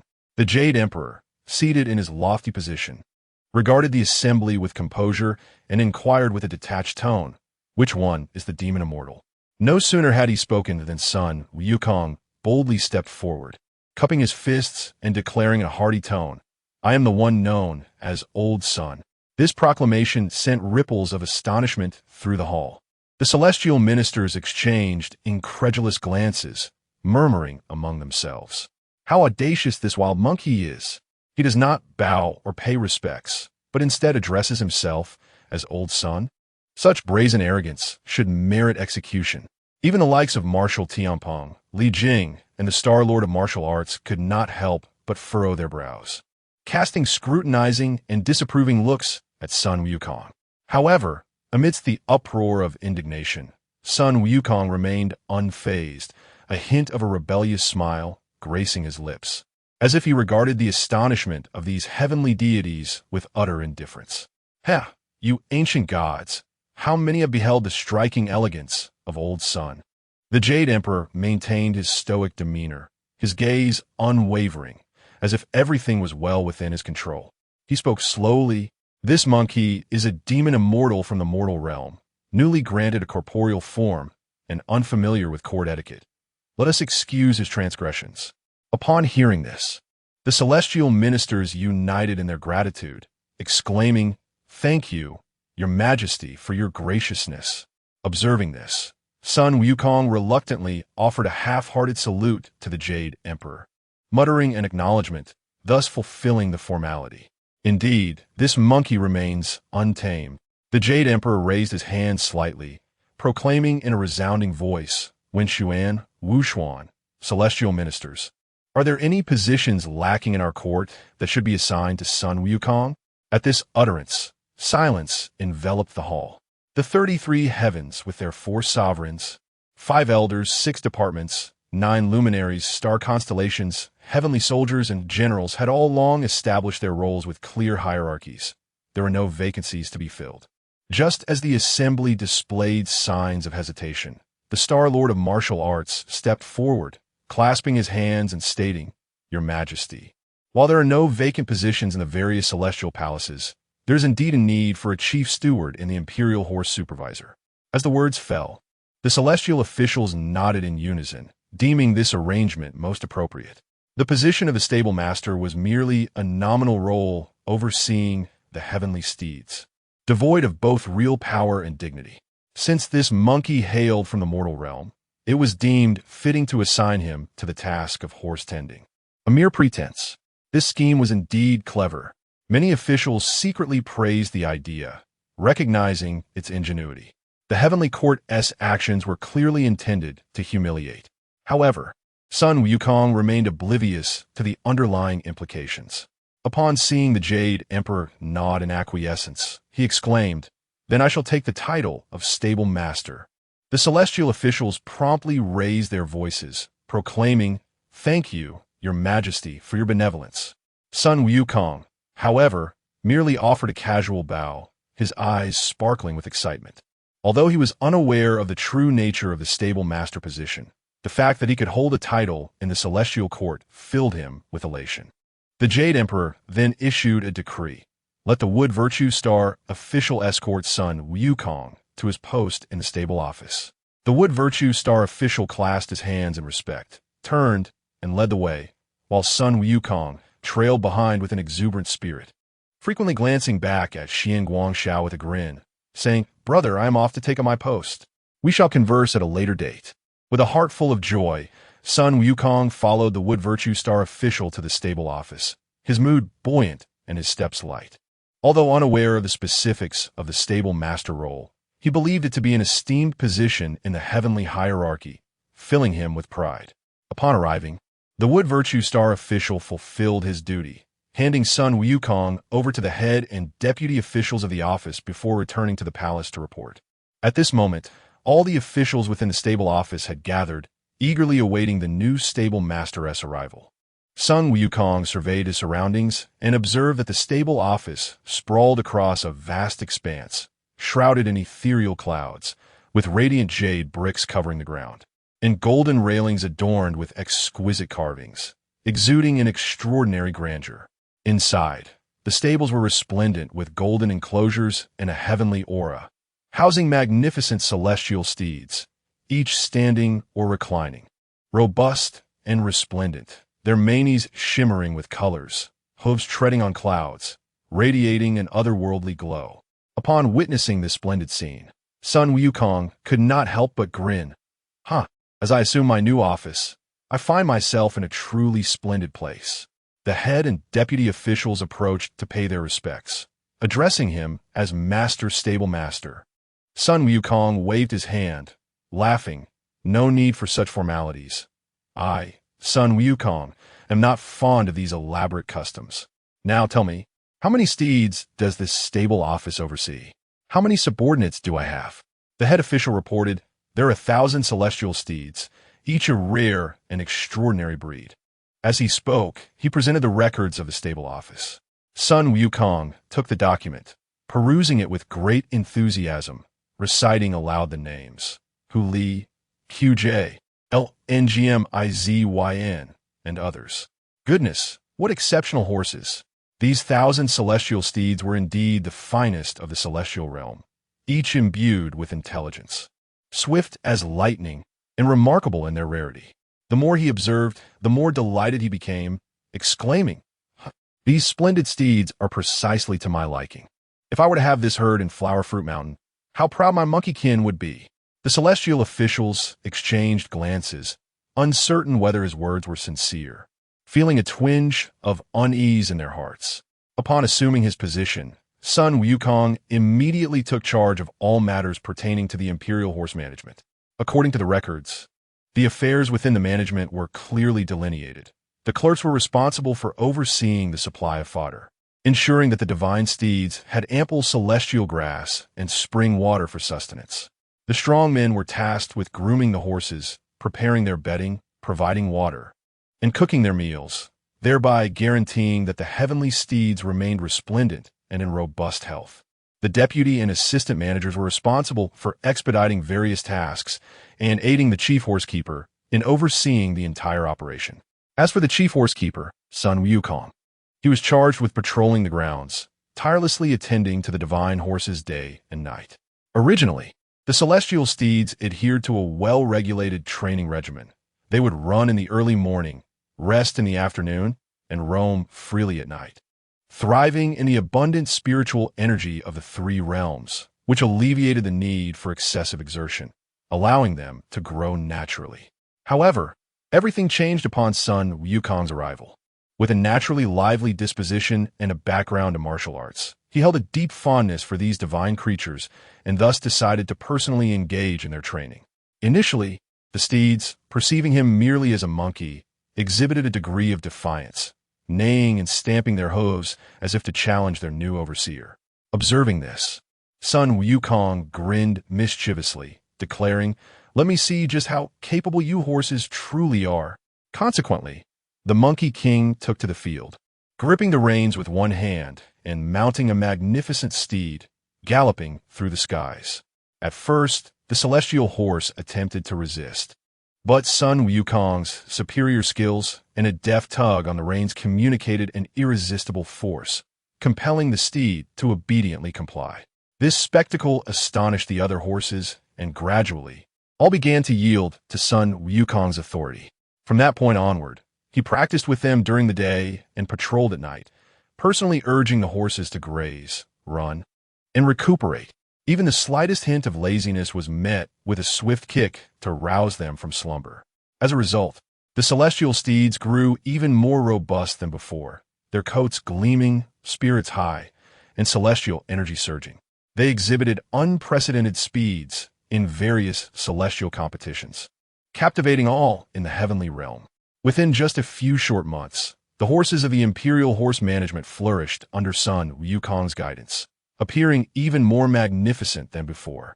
And the entire heavenly court regarded the newly appointed chief horsekeeper with newfound respect. Chapter 26. The first encounter in the celestial court time passed unnoticed for over half a month.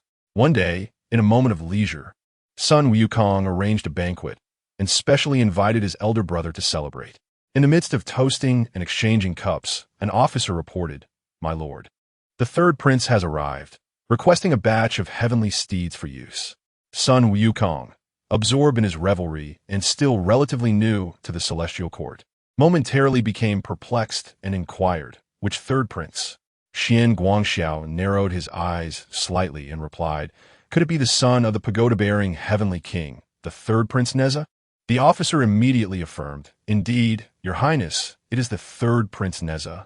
Engrossed in his drink, Sun Wukong exclaimed, "What does it matter which third prince it is? If he needs heavenly steeds, he can simply go to the stables and fetch them. Why should he disturb my drink with my brother?" The officer's face revealed some difficulty. Xian Guangxiao urged, "Speak plainly, do not feign reticence." With Xian Guangxiao's prompting, the officer, unable to conceal any longer, whispered, "Your Highness, the third Prince Neza specifically requested that Lord Sun himself go to fetch the steeds."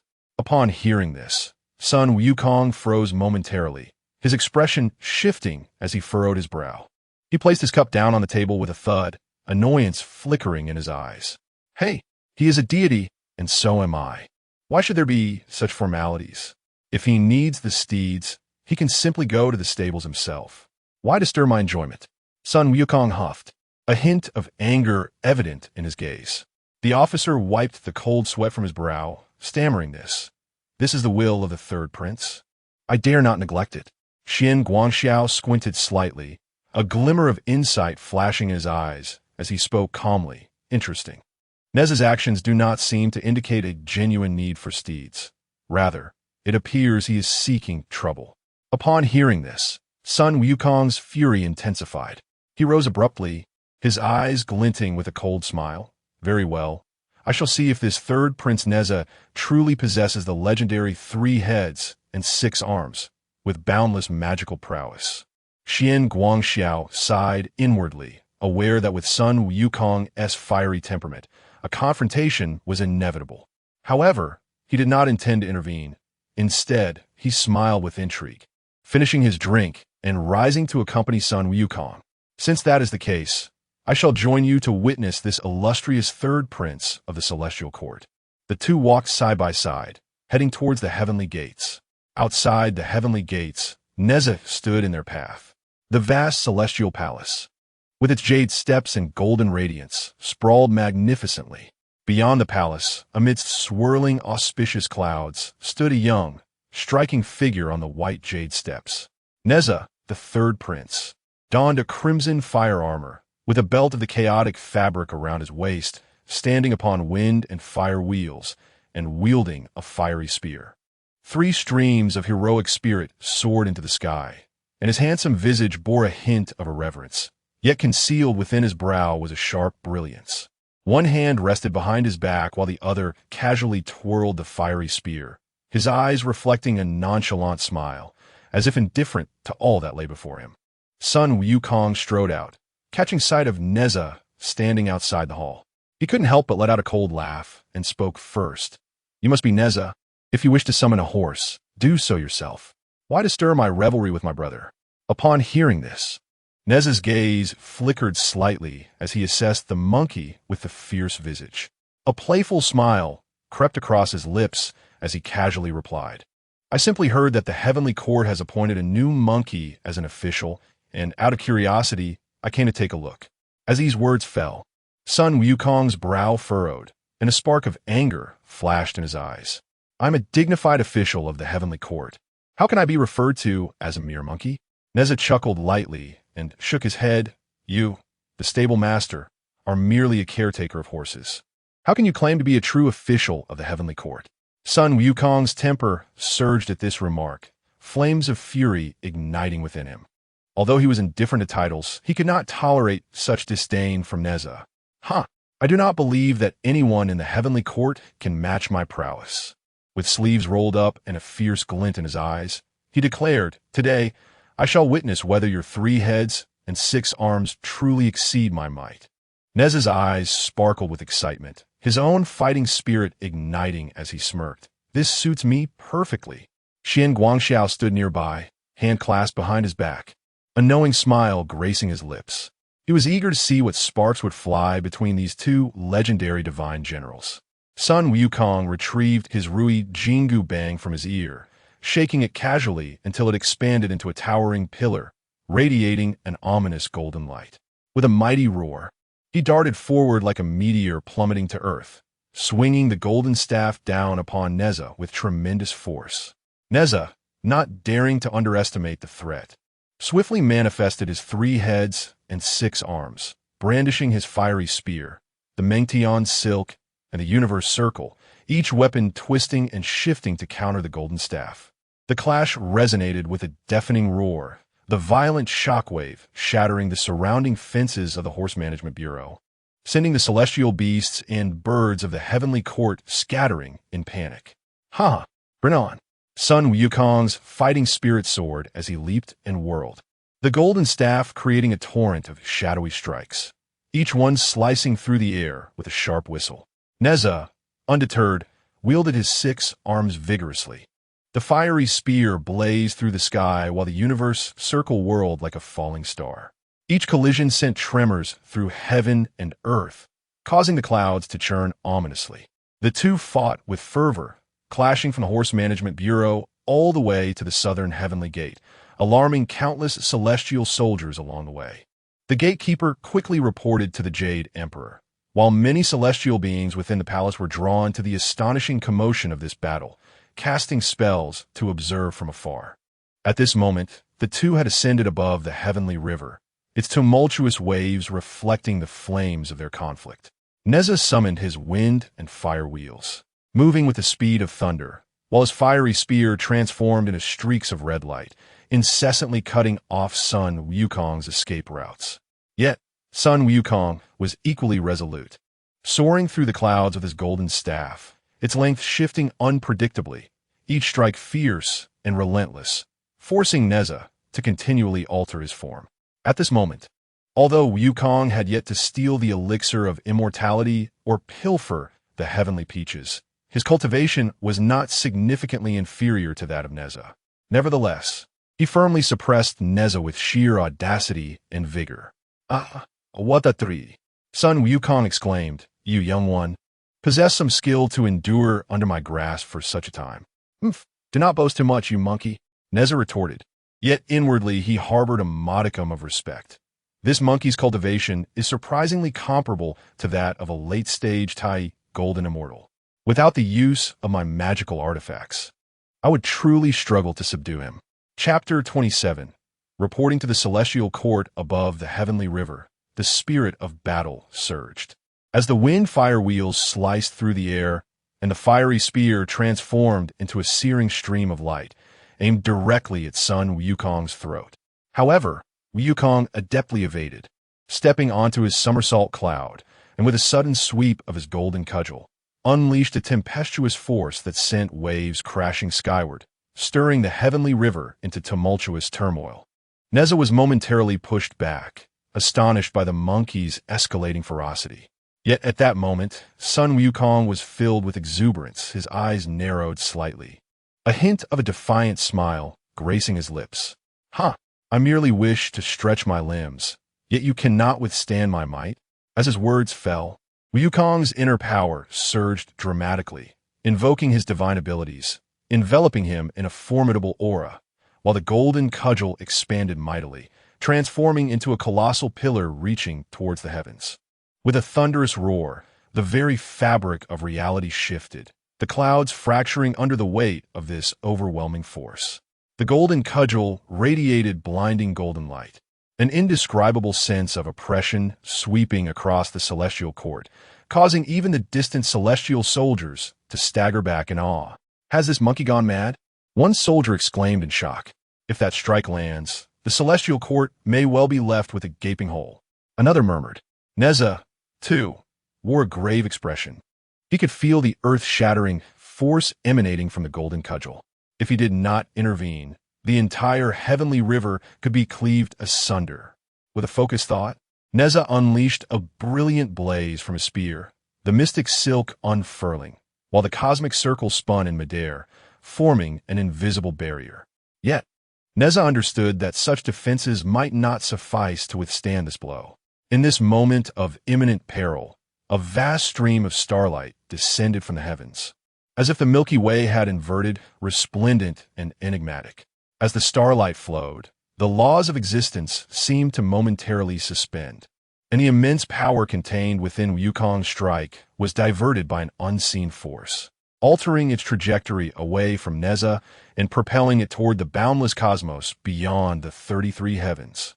With a cataclysmic crash, the strike was redirected into the celestial realm. In an instant beyond the ninth heaven, the starry river trembled, and a long-dormant star erupted in a brilliant explosion, casting shimmering light that illuminated the entire celestial court. Caught off guard by the sudden shift, Sun Wukong was knocked back several paces by the force of the redirection. He spun in the air before landing firmly, his golden cudgel halting with a resounding thud. However, his gaze sharpened, directing his attention to the one who had intervened. "Wukong, it was merely a spar. Why invoke divine powers?" Xian Guangxiao, wielding the strength of the stars, retracted his celestial influence, clearly having thwarted Wukong's earlier strike. Realizing it was his senior brother who had intervened, Wukong regained his composure and thought, "If not for my brother's timely intervention, I might have stirred up considerable trouble." Seeing Wukong silent and contemplative, Xian Guangxiao understood that the monkey recognized his error. He then addressed Neza, speaking slowly, "Third Prince, this conflict arose from your initial provocation, which incited Wukong's wrath. Now, as you two clash, causing turmoil in the heavenly river and alarming the celestial beings, such private skirmishes are unbecoming of the divine generals of our celestial court." Upon hearing this, Neza furrowed his brow, eager to refute the statement. Yet he understood the truth in Zhuang Wangxiu's words. Had it not been for his own impudence, Sun Wukong might not have engaged him in battle. Moreover, The might of that earlier strike was such that even he might not have emerged unscathed. With this reflection, a pang of regret welled up within him, and he ultimately quelled his arrogance, bowing his head in silence. Noticing this, Zhuang Guangxiu sighed softly and continued, "You both are celestial officials of the heavenly court. It is your duty to uphold your responsibilities. How can you engage in a brawl amidst the heavens, disturbing the peace of your fellow immortals? This incident has already drawn the attention of the Jade Emperor. There is no escaping it. It would be wiser to accompany me to the Lingxiao Palace and present your apologies in person." Though Neza felt a twinge of reluctance, he recognized the gravity of the situation and the lack of a retreat. Furthermore, should he choose to conceal this matter, the repercussions would likely be even more severe upon its revelation to the Jade Emperor. Thus, he took a deep breath and, with a respectful gesture, declared, "I acknowledge my fault and am willing to accompany the Celestial Lord to the Lingxiao Palace." Sun Wukong, seeing Neza concede, scratched his head and grinned. "Well, I understand I've caused some trouble. Since my brother has taken the initiative, I shall also make the journey." With both of them having laid down their resistance, Zhuang Guangxiu nodded slightly. In an instant, the starlight radiated anew, shimmering with vibrant colors, as an inexplicable force enveloped them, and the three ascended into the air, heading directly for the Lingxiao Palace. In the celestial realm, the Lingxiao Palace stood grand and majestic, its golden glazed tiles gleaming brilliantly under the illumination of the clouds. Within the hall, the assembly of immortals stood in solemnity. The 4 great heavenly masters, the 9 luminaries, and the 4 heavenly kings were all present.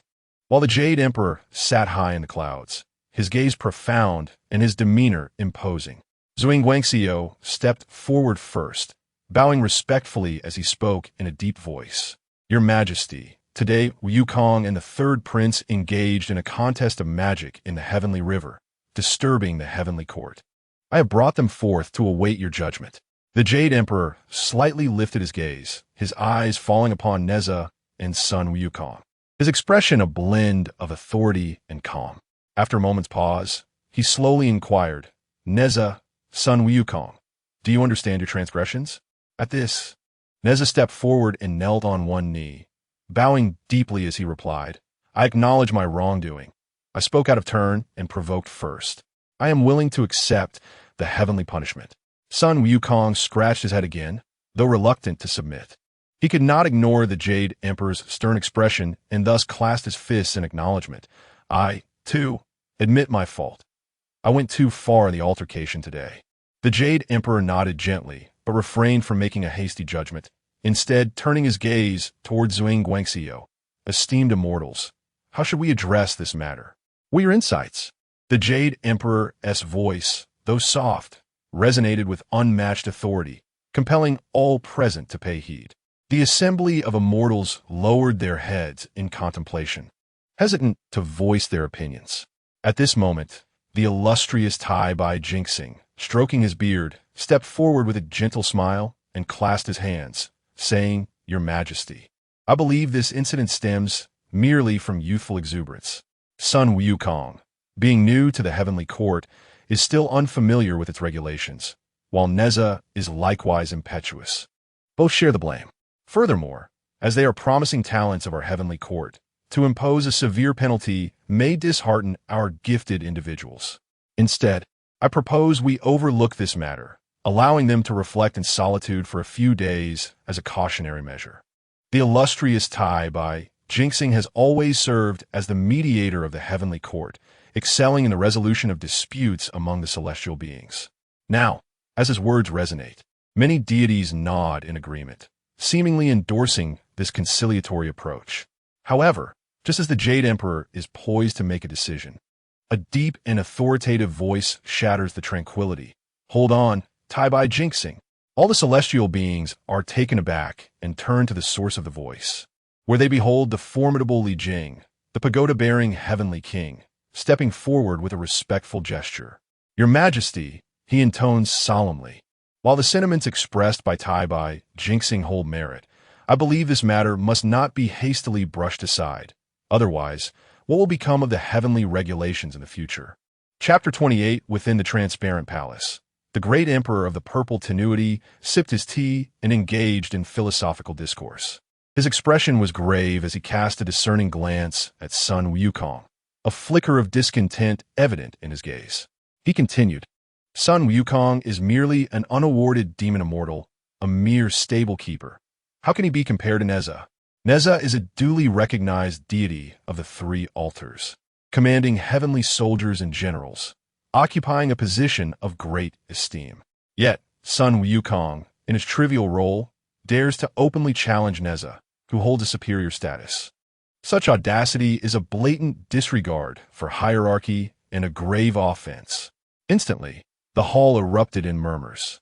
Many celestial beings, who had been weighing the pros and cons, were struck by the gravity of the situation upon hearing the words of King Li. The heavenly court values order above all. If Sun Wukong's blatant disregard for protocol were to be tolerated, it would undermine the very essence of hierarchy in the celestial realm. Furthermore, Neza is his son. Thus, King Li's insistence on a severe punishment was also driven by a desire to uphold the family's honor. Observing the commotion among the celestial beings, King Li intensified his tone, declaring solemnly, if this matter is not dealt with strictly, it may become increasingly difficult to maintain order in the heavenly court. I urge your majesty to impose punishment upon Sun Wukong to demonstrate celestial authority. Upon hearing this, Sun Wukong's anger surged within him.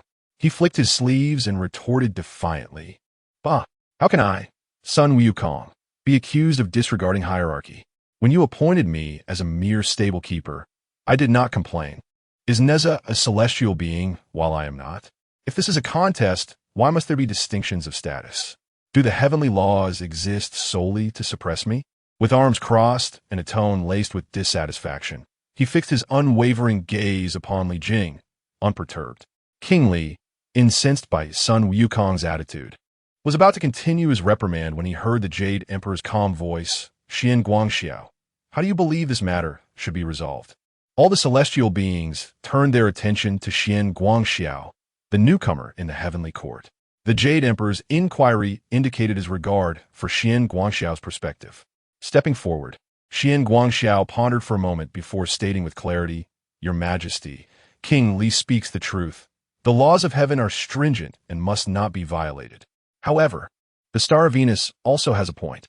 Sun Wukong is new to the heavenly court and does not fully comprehend its laws. His actions were not intended as a challenge to authority. His gaze sharpened slightly as he continued. However, this incident has indeed disrupted the order of the heavenly court.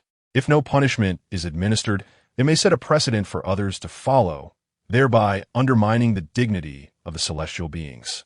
I propose that Sun Wukong be assigned to guard the southern heavenly gate for 100 days as a form of punishment, and that Neza be instructed to enter seclusion for reflection, refraining from further provocations. Upon hearing this suggestion, the celestial beings resumed their hushed discussions. King Li furrowed his brow, seemingly considering the punishment too lenient, while the Star of Venus breathed a sigh of relief, feeling this solution struck a compromise. The Jade Emperor, seated in his elevated position, listened intently. Eventually, his gaze darkened as he nodded slowly, agreed. Sun Wukong, you are to guard the southern heavenly gate for 100 days without defiance. Neza, you shall immediately enter seclusion for reflection and refrain from instigating any further conflict. King Li, the Jade Emperor's voice momentarily paused as he turned to Li Jing. Let this matter conclude here. Refrain from further discussion. Upon witnessing the Jade Emperor's decree, though King Li felt a lingering discontent in his heart, he could only bow respectfully and declare, Your servant shall comply. Although Sun Wukong was reluctant, he recognized the situation had reached a conclusion, and the punishment of guarding the south gate for 100 days was not a significant loss. Thus, he grinned and said, Well, if it's guarding, let it be. I, the Monkey King, shall see what interesting occurrences unfold at the south heavenly gate. While Neza still harbored some resentment, he too had to acquiesce, silently vowing that once he emerged from his confinement, he would challenge Sun Wukong to a match once more, with no clear victor. With the matter between Neza and Sun Wukong settled, outside the Lingxiao Palace, the Purple Emperor sat in contemplation, sipping tea. As the Jade Emperor returned from the Lingxiao Palace, he noticed the Purple Emperor seated nearby, his robes casually draped, yet exuding an aura of profound composure. Holding a jade cup, he savored his tea, a faint smile gracing his features, seemingly indifferent to the recent events within the palace. The Jade Emperor paused briefly before taking his seat, gazing intently at the Purple Emperor, and slowly began. Just now, Xin Guangxiao displayed his celestial powers, and I observed that his technique subtly resonated with the rhythms of the Purple Star's brilliance. Such mastery, could it be that you imparted it to him? The Purple Emperor gently set down his teacup, looking up at the Jade Emperor with a slight smile, and replied, "Your Majesty possesses keen insight. Xin Guangxiao indeed attended my teachings." The Jade Emperor furrowed his brows slightly, pondering for a moment before responding with a hint of astonishment. "So, you have taken Xin Guangxiao as your disciple?" However, the Purple Emperor shook his head slightly, maintaining his calm demeanor. "Not quite. I once held a discourse in the Purple Star domain, discussing the celestial principles, and Xin Guangxiao was present. He merely gleaned some understanding along the way, catching a glimpse of the celestial truths. Thus, I entertained the notion of accepting him as a disciple, but he declined." "Oh." The Jade Emperor raised an eyebrow, a flicker of surprise crossing his eyes. "With your prowess, he would refuse to become your student?"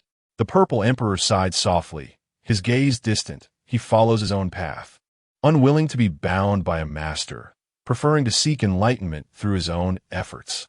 The Jade Emperor fell silent for a moment, lifting the jade cup from the table and taking a delicate sip of tea, his expression softening slightly, yet still clouded with doubt. "If he is not your disciple, why do you still wish to bestow him with your celestial powers?" The Purple Emperor chuckled lightly, his gaze profound, and spoke slowly, his tone tinged with resignation. "Your Majesty, have you not yet discerned? The heavenly court has long been bereft of talent. During the cataclysmic events of the past, remnants of the witch and demon calamity have left many celestial beings either stripped of power or subjugated. Now, as the trials of the journey to the West approach and the Buddhist teachings flourish, the fortunes of the West are rising, and the status of the heavenly court is precarious." Upon hearing these words, a chill flickered in the Jade Emperor's eyes, and his heart sank. How could he be unaware? Over the years, while the heavenly court maintained a facade of grandeur, the growing influence of Buddhism had led mortal dynasties to revere the Buddha more than the heavens, and the fortunes of various realms gradually shifted towards the West. Even within the celestial realm, many deities had covertly aligned themselves with Buddhism, willingly submitting to its guidance. The Jade Emperor's gaze flickered slightly, his expression solemn as he sighed softly. "I am undoubtedly aware. Yet the heavenly court has long established its dominance over the three realms. Moreover, the flourishing of Buddhism is a decree set forth by the sages. Though we both hold the esteemed title of Heavenly Emperor, it is beyond our power to alter." The Emperor of Ziwei slowly shook his head, his eyes deep and complex. "The workings of fate are obscure and should not be recklessly conjectured, yet within this calamity, the position of the heavenly court may find it increasingly difficult to maintain its singular supremacy. The Buddhist sect is already scheming, while the heavenly court remains ensnared by antiquated rules, stagnating in its own confines. I have previously calculated the fortunes of that lad Xian Guangxiao through the myriad stars. What do you make of it?" The Emperor of Ziwei shook his head once more. "It cannot be discerned. It remains shrouded in ambiguity. He is not a naturally born deity, yet through his own efforts he has attained the Tai and possesses unparalleled wisdom. Should he grow, he could undoubtedly become a vital pillar of the heavenly court." The Jade Emperor lowered his eyes, gently tapping the jade table, contemplating for a moment before slowly speaking. "Are you suggesting that the heavenly court must change?" The Emperor of Ziwei did not respond directly, but instead cast a meaningful glance at the Jade Emperor, slowly articulating, "Your Majesty, the three realms are no longer what they once were." As these words echoed in the hall, a profound silence enveloped the space. The Jade Emperor gazed at the Emperor of Ziwei, his emotions intricate. After a lengthy pause, he sighed softly, lifted his teacup, and quietly drained its contents. Chapter 29. The celestial deities ever since being sentenced to guard the southern heavenly gate. Sun Wukong initially believed he would be consumed by frustration. After all, the illustrious Monkey King, reduced to a mere gatekeeper, would have caused an uproar in days gone by. Yet, to his surprise, the days of sentinel duty were not as unbearable as he had anticipated. The heavenly court was inherently tranquil, and few dared to intrude upon the southern heavenly gate. A day's patrol merely involved standing guard and taking a few laps, far from the exhausting duties he had endured as the horse tamer in the past. What astonished Sun Wukong even further was that his elder brother, Xian Guangxiao, had voluntarily chosen to accompany him in his watch. Brother, as a celestial lord, why would you willingly endure this punishment with me? One day, Sun Wukong leaned against the jade railing by the southern gate, squinting in the sun, casually inquired. Xian Guangxiao stood beside him, hands clasped behind his back, gazing into the cosmic sea beyond, and replied with a smile, I do not accompany you in punishment. Guarding the southern heavenly gate is a duty of the heavenly court, not a burdensome task. Moreover, I cannot help but worry about your temperament, for I fear you might stir up trouble within this gate. Upon hearing this, Sun Wukong rolled his eyes and retorted, what kind of trouble could I possibly cause? Standing guard and patrolling this gate is hardly comparable to the freedom of roaming between realms. He yawned, stretched his limbs, and continued to lean against the jade railing, leisurely swinging his feet. As Sun Wukong swung his feet, drowsiness began to set in, when suddenly the sky darkened and a profound aura descended from the lower realms, as if the very heavens trembled in response. Sun Wukong squinted and beheld a figure approaching on a cloud, clad in a yellow Taoist robe, wielding a whisk, exuding a serene and profound presence, seemingly harmonized with the cosmos, surrounded by a faint ethereal light. Two young attendants followed closely behind, both fair of face and dressed simply. One bore a jade plate, upon which rested several fruits resembling small humanoids, their smooth skins exuding a hint of vitality, unmistakably extraordinary. Upon witnessing this sight, Sun Wukong's languor vanished, and he swiftly rose to his feet, eyes wide open, ready to confront the visitor. However, Xian Guangxiao raised a hand to halt him, calmly saying, do not act recklessly. Sun Wukong, taken aback, questioned, brother, could this person be of significant stature?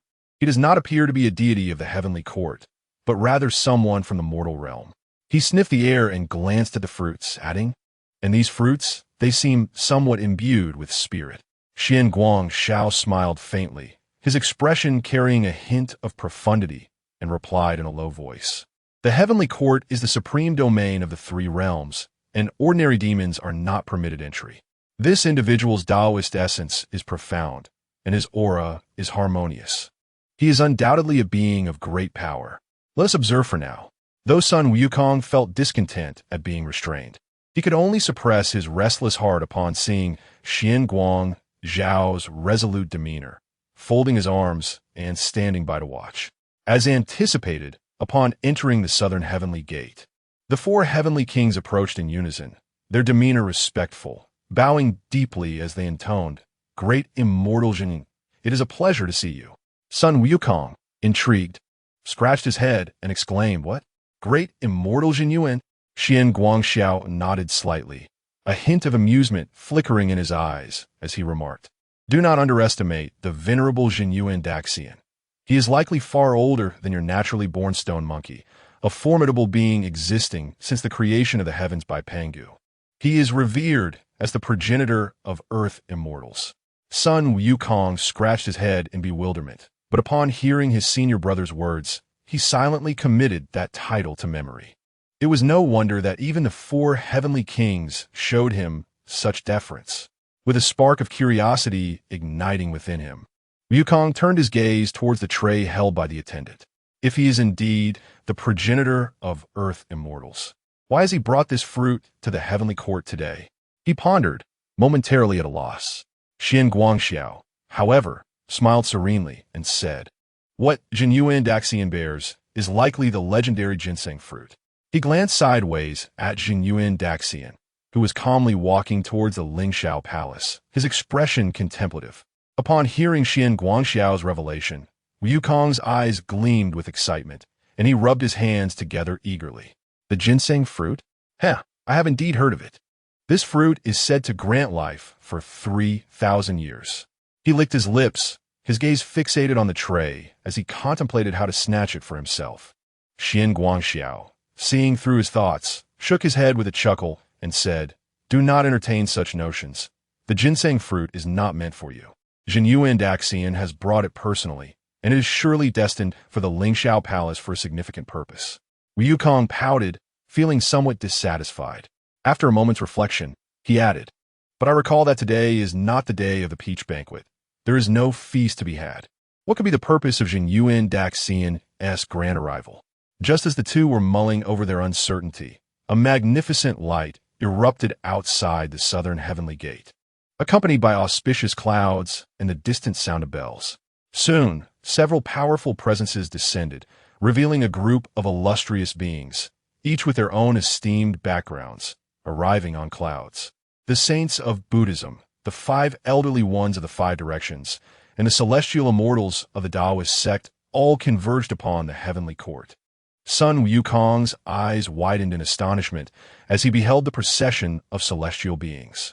Xian Guangxiao stood beside him, his gaze scanning the approaching assembly of dignitaries. A flicker of contemplation in his eyes. The first to arrive were the saints of the Western Buddhist sect, led by the Tathagata, adorned in a golden robe. His countenance benevolent and kind. He was followed by numerous bodhisattvas, holy monks, and arhats. Guanyin Bodhisattva gracefully advanced alongside Manjushri and Samanabhadra, with the 4 great Vajra standing solemnly by their side.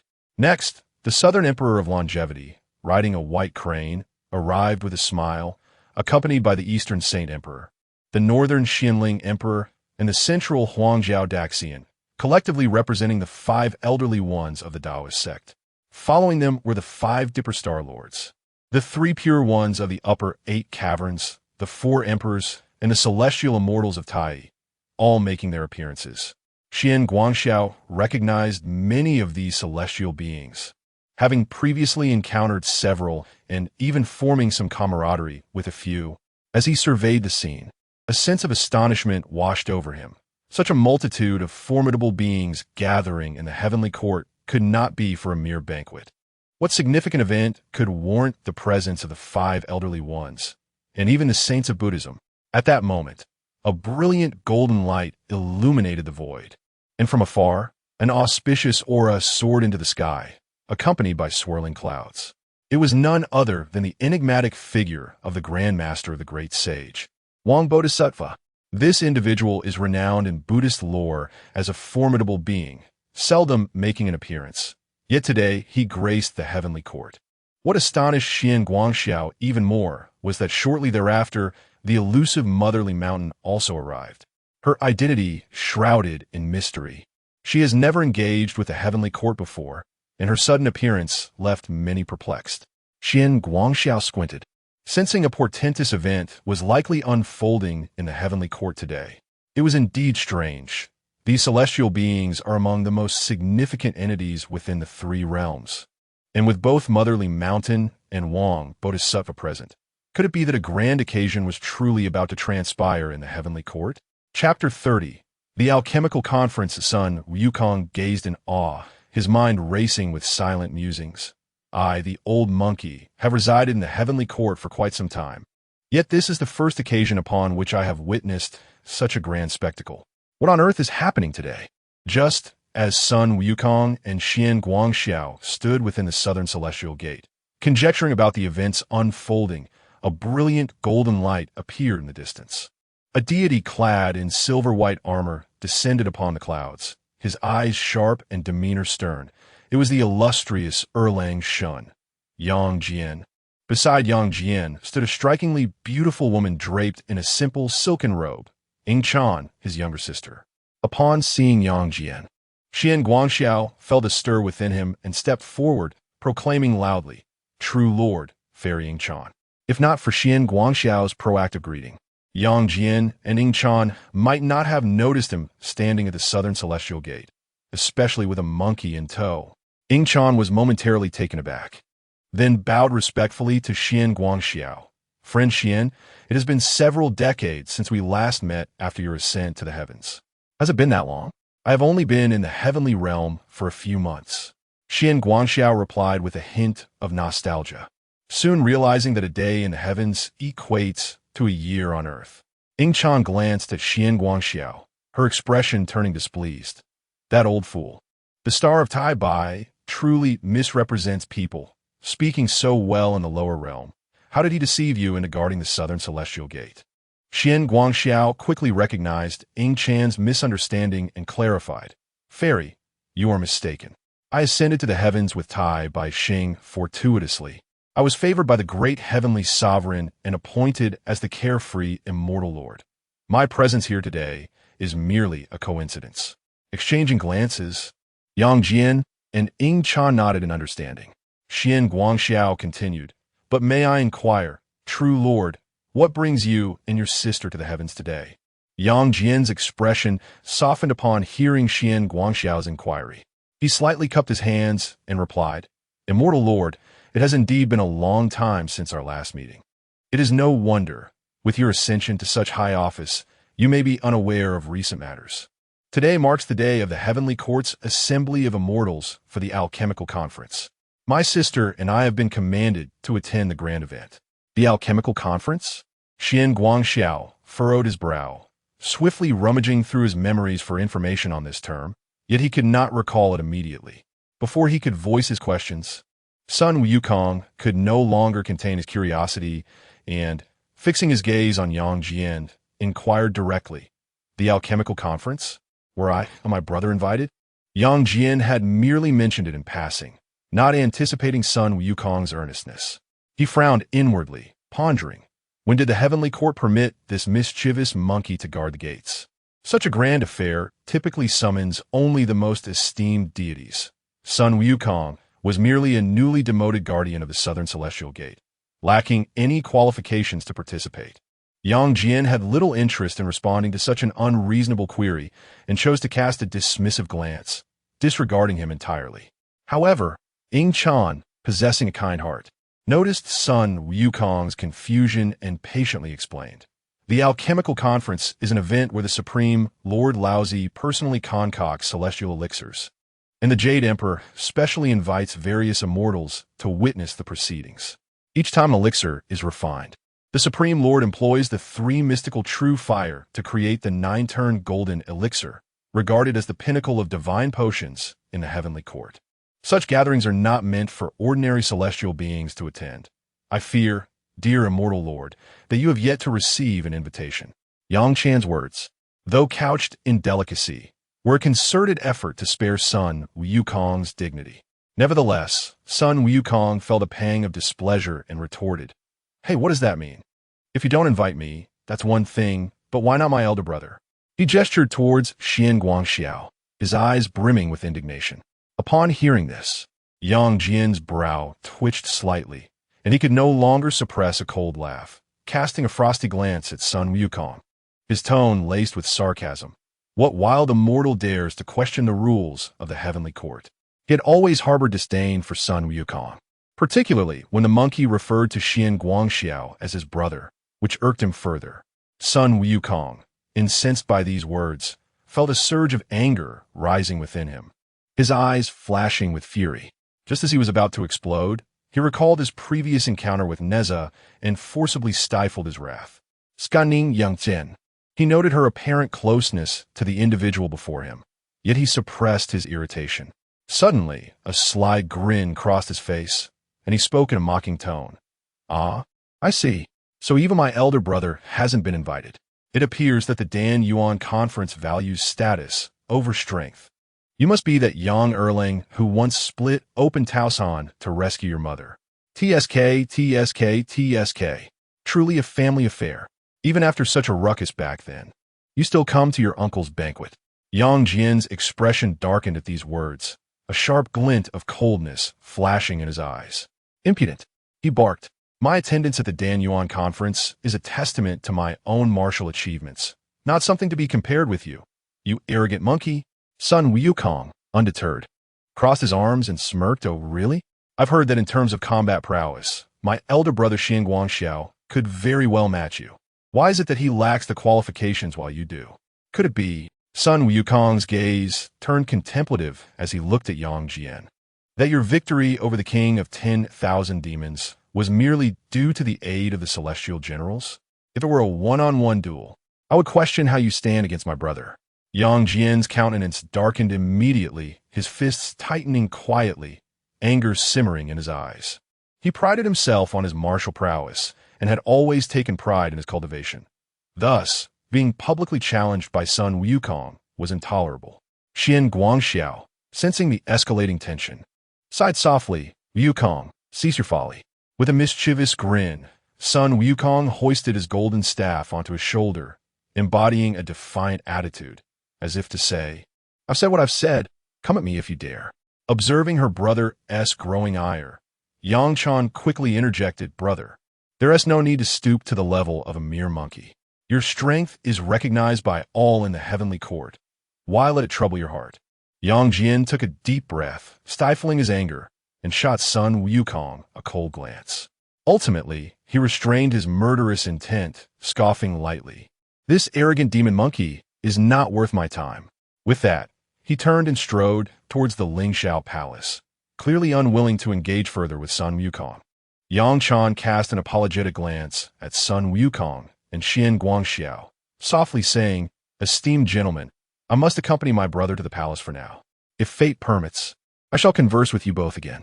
With that, she turned and followed Yang Jian's footsteps into the heavenly realm. Sun Wukong watched Yang Jian's departing figure, curling his lips in disdain. Quite a temper he has. I say, he may not be as formidable as he seems. He merely secured a position at the Dan Yuan conference through connections. Qian Guangxiao shook his head in amusement, sighing, Wukong, with your temperament. It is only a matter of time before you stir up trouble again. Unfazed, Sun Wukong twirled his golden staff and retorted, I, son, act with righteousness and sit with dignity. What do I care for the opinions of others? Chapter 31. The Nine-Turn Golden Elixir. The Nine-Turn Golden Elixir. A precious gift from the Purple Emperor. Today, the heavenly court convened the Dan Yuan conference, and within the Lingxiao treasure hall, radiant lights danced, and auspicious purple air flowed from the east. The celestial beings gathered in great numbers, engaged in fervent discussions. Those fortunate enough to receive an invitation were illustrious figures renowned throughout the three realms. The entire Lingxiao treasure hall was enveloped in a splendid celestial glow, presenting a magnificent scene befitting a prosperous celestial family. However, Qian Guangxiao chose not to partake in this grand assembly. After bidding farewell to Wukong, he returned directly to his own sanctuary, the Taiwei Star Palace. This palace, situated beneath the canopy of stars, was perpetually shrouded in the vast brilliance of starlight, exuding an aura of tranquility and majesty. As Qian Guangxiao stepped through the palace doors, he casually brushed off the dust from his robes, preparing to meditate and cultivate, seeking enlightenment from the celestial laws. Yet, just as he settled into a cross-legged position, still on the verge of entering deep meditation, a streak of luminous light surged into the palace from outside. Celestial Lord, came the voice of the Baiqin celestial child, who entered with a jade box in hand, bowing respectfully with a demeanor of reverence. Qian Guangxiao raised an eyebrow, slowly opening his eyes, his gaze fixed upon the jade box held by the Baiqin celestial child, a flicker of curiosity passing through his eyes. Baiqin celestial child, what brings you here? With a smile, Baiqin celestial child replied, On this occasion of the Dan Yuan conference, my master has entrusted me to present this to you, celestial lord. Qian Guangxiao's heart stirred, and realization dawned upon him. It was a gift from the Purple Emperor. Whatever was significant enough for the Baiqin celestial child to deliver personally must surely be extraordinary.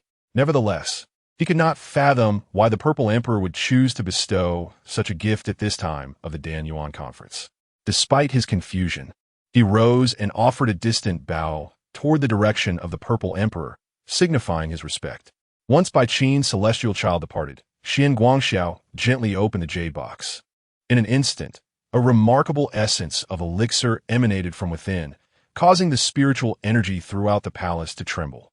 The supreme Taoist principles intertwined with the elixir's aura, radiating a brilliant light that filled the entire hall. Qian Guangxiao's gaze sharpened, his spirit stirred slightly as he peered into the jade box. There, nestled within, lay a resplendent nine-turn golden elixir, its essence swirling with an ethereal glow, reminiscent of the primal light of a universe, profound and mysterious. A sudden shock coursed through him. Was this truly the nine-turn golden elixir? The nine-turn golden elixir represented the pinnacle of the Grand Supreme Elder's alchemical mastery. This elixir required the use of true fire, refined over a period of 81 years, embodying the celestial mysteries of the universe. Its transformations were exceedingly intricate, making it an unparalleled treasure of the heavenly court, seldom bestowed upon others. Legend has it that the first turn brings forth life, the second turn for union. The third turn nurtures yang, the fourth turn nurtures yin, the fifth turn transforms bones, the sixth turn transforms flesh, the seventh turn refines the internal organs. The eighth turn nurtures fire, and the ninth turn leads to ascension. A mortal who possesses even the first turn can extend their lifespan by 1,000 years. A cultivator who attains the third turn can refine their dharma body. Should one reach the seventh turn, they may reshape their celestial form and attain rebirth. As for the ultimate state of the nine-turn golden elixir, it is said to enable one to directly achieve a celestial body, transcending life and death, and soaring into the primordial chaos. Such a divine elixir now lay before him. The Purple Emperor was willing to bestow the nine-turn golden elixir upon me. Qian Guangxiao furrowed his brow, his thoughts swirling within. The nine turns golden pill is the supreme elixir of the celestial court, a treasure so rare that even the formidable 4 sovereigns and 5 elders seldom possess a single one, let alone oneself. He took a deep breath, gradually closing the jade box, his gaze becoming profoundly contemplative. The significance of the nine turns golden pill undoubtedly held great implications from the Purple Micro-Emperor. As he contemplated, the system's mission was initiated. Analysis of the nine turns golden pill underway. Qian Guangxiao closed the jade box, his expression pensive, his mind still grappling with the deeper meaning behind the Purple Micro-Emperor's actions, when suddenly, ding! The detection of a nine turns golden pill triggered an automatic analysis in his mind. A cold, mechanical voice resonated within him, and Qian Guangxiao was momentarily stunned, followed by a jolt of realization. His system had begun to decipher the nine turns golden pill. Instantly, countless runes whirled around him, and a torrent of information surged into his consciousness. Analyzing the nine turns golden pill. Main ingredients: chaotic purple gold essence, 3 light divine water. Heavenly spirit fruit, some can be replaced. Essence of the 9 heavens, southern sky fire essence. Auxiliary ingredients: 3 flames true, fire refined over 9,000 years. Sun and moon essence condensed over 800 years. 5 elements, thunder tempered for 36 days. Refining process: first turn, pill formation. Suppress the spiritual energy of heaven and earth. Condense the pill's core. Second turn, convergence. Harmonize yin and yang. Establish the pill's nature. Third turn, nourishing yang. Infuse vitality. Activate the golden pill. Ninth turn, ascension. All paths converge. Refine the power of the great way. Aiming for the fruit of the heavenly path. With his eyes slightly closed, Qian Guangxiao quietly absorbed the vast information. After a while, he slowly opened his eyes, a flicker of astonishment crossing his gaze. The intricacies involved in the crafting of this pill were indeed remarkable. No wonder even the 4 sovereigns and 5 elders seldom acquired one. The 9 turns golden pill was not merely a celestial elixir, but seemed to embody the very essence of refining the laws of heaven and earth. Its principles almost akin to defying the heavenly order, transforming the mundane into the immortal, a notion utterly unfathomable. However, as he pondered, the system abruptly issued another notification. Ding! Detection of host altering the journey to the west trajectory. Issuing a temporary mission. Mission title: Refine the 9 turns golden pill. Assist Sun Wukong in achieving an indestructible body. Mission reward: direct breakthrough to the mid-stage of Tai, golden immortal. Mission deadline: Successfully refine and assist Sun Wukong in consuming it within 3 months, or the mission will fail. Qian Guangxiao's heart suddenly trembled, and he took a deep breath, slightly furrowing his brow. The system's task required him to personally refine the 9 turns golden pill. More crucially, the system specifically designated Sun Wukong as the one to consume it. Did this not imply he was to assist Sun Wukong in attaining the indestructible body ahead of time? It is known that in the canonical journey to the West, although Sun Wukong is reputed to possess an indestructible body, his physical form is not invulnerable in the truest sense, still subject to calamities. For instance, after being thrown into the 8 trigrams furnace by the Supreme Lord Laozi, he was not refined but still endured the burning of the pill fire, resulting in his fiery golden eyes. If he were to consume the 9 turns golden pill prematurely, this would signify that, within the narrative of Journey to the West, Sun Wukong's physical strength would vastly exceed its original trajectory, potentially rendering him impervious even to the severing of 3 corpses and the heavenly tribulations. Qian Guangxiao's gaze suddenly turned grave. This was not merely an influence on the journey to the West. It could fundamentally alter the very course of its destiny. If Sun Wukong were to truly possess an indestructible body, could the heavenly court still suppress him? Could the Buddha effortlessly subdue him any longer? Would the trajectory of the calamity in the journey to the West continue along its original path? In that moment, Qian Guangxiao's mind was a tempest of thoughts.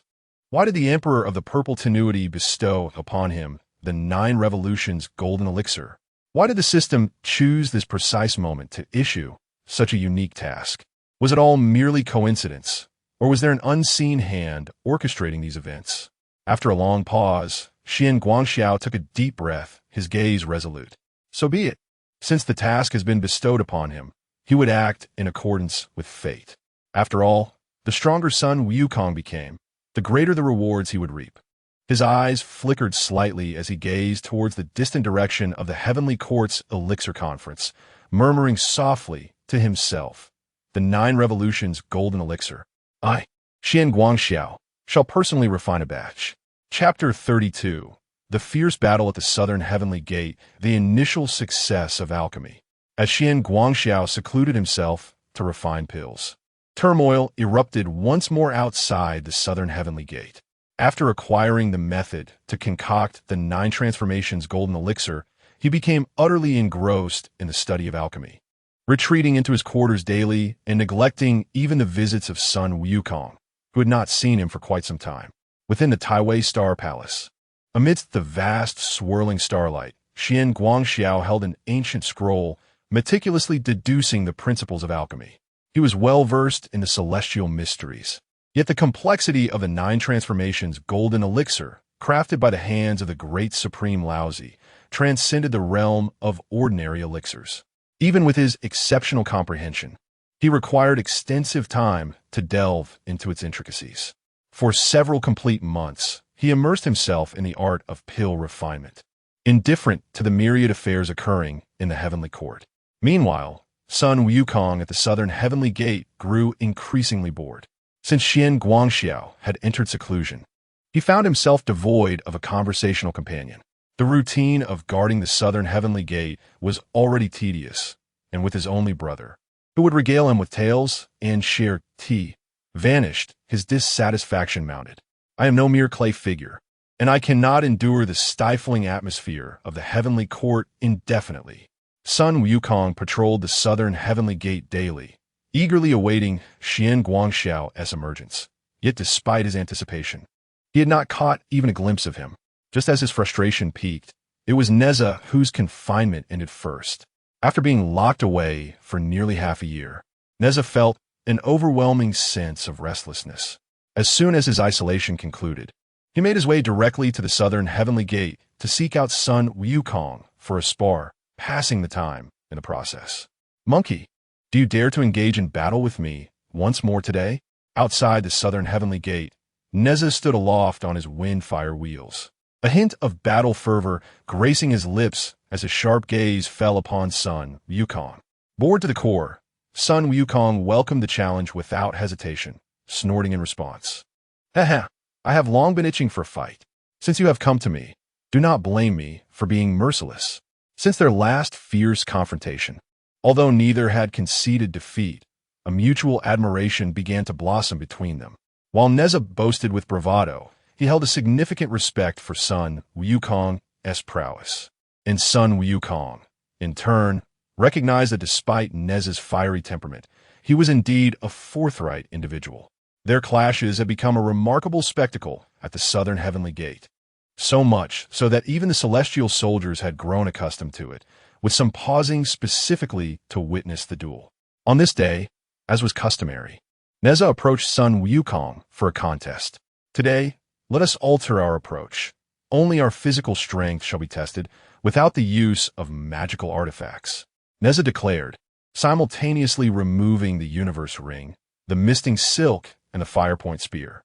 Upon seeing this, Sun Wukong grinned widely, thumping his chest with bravado, exclaiming, "Ha ha! With my adamantine body, I fear no one in a contest of mere physical prowess."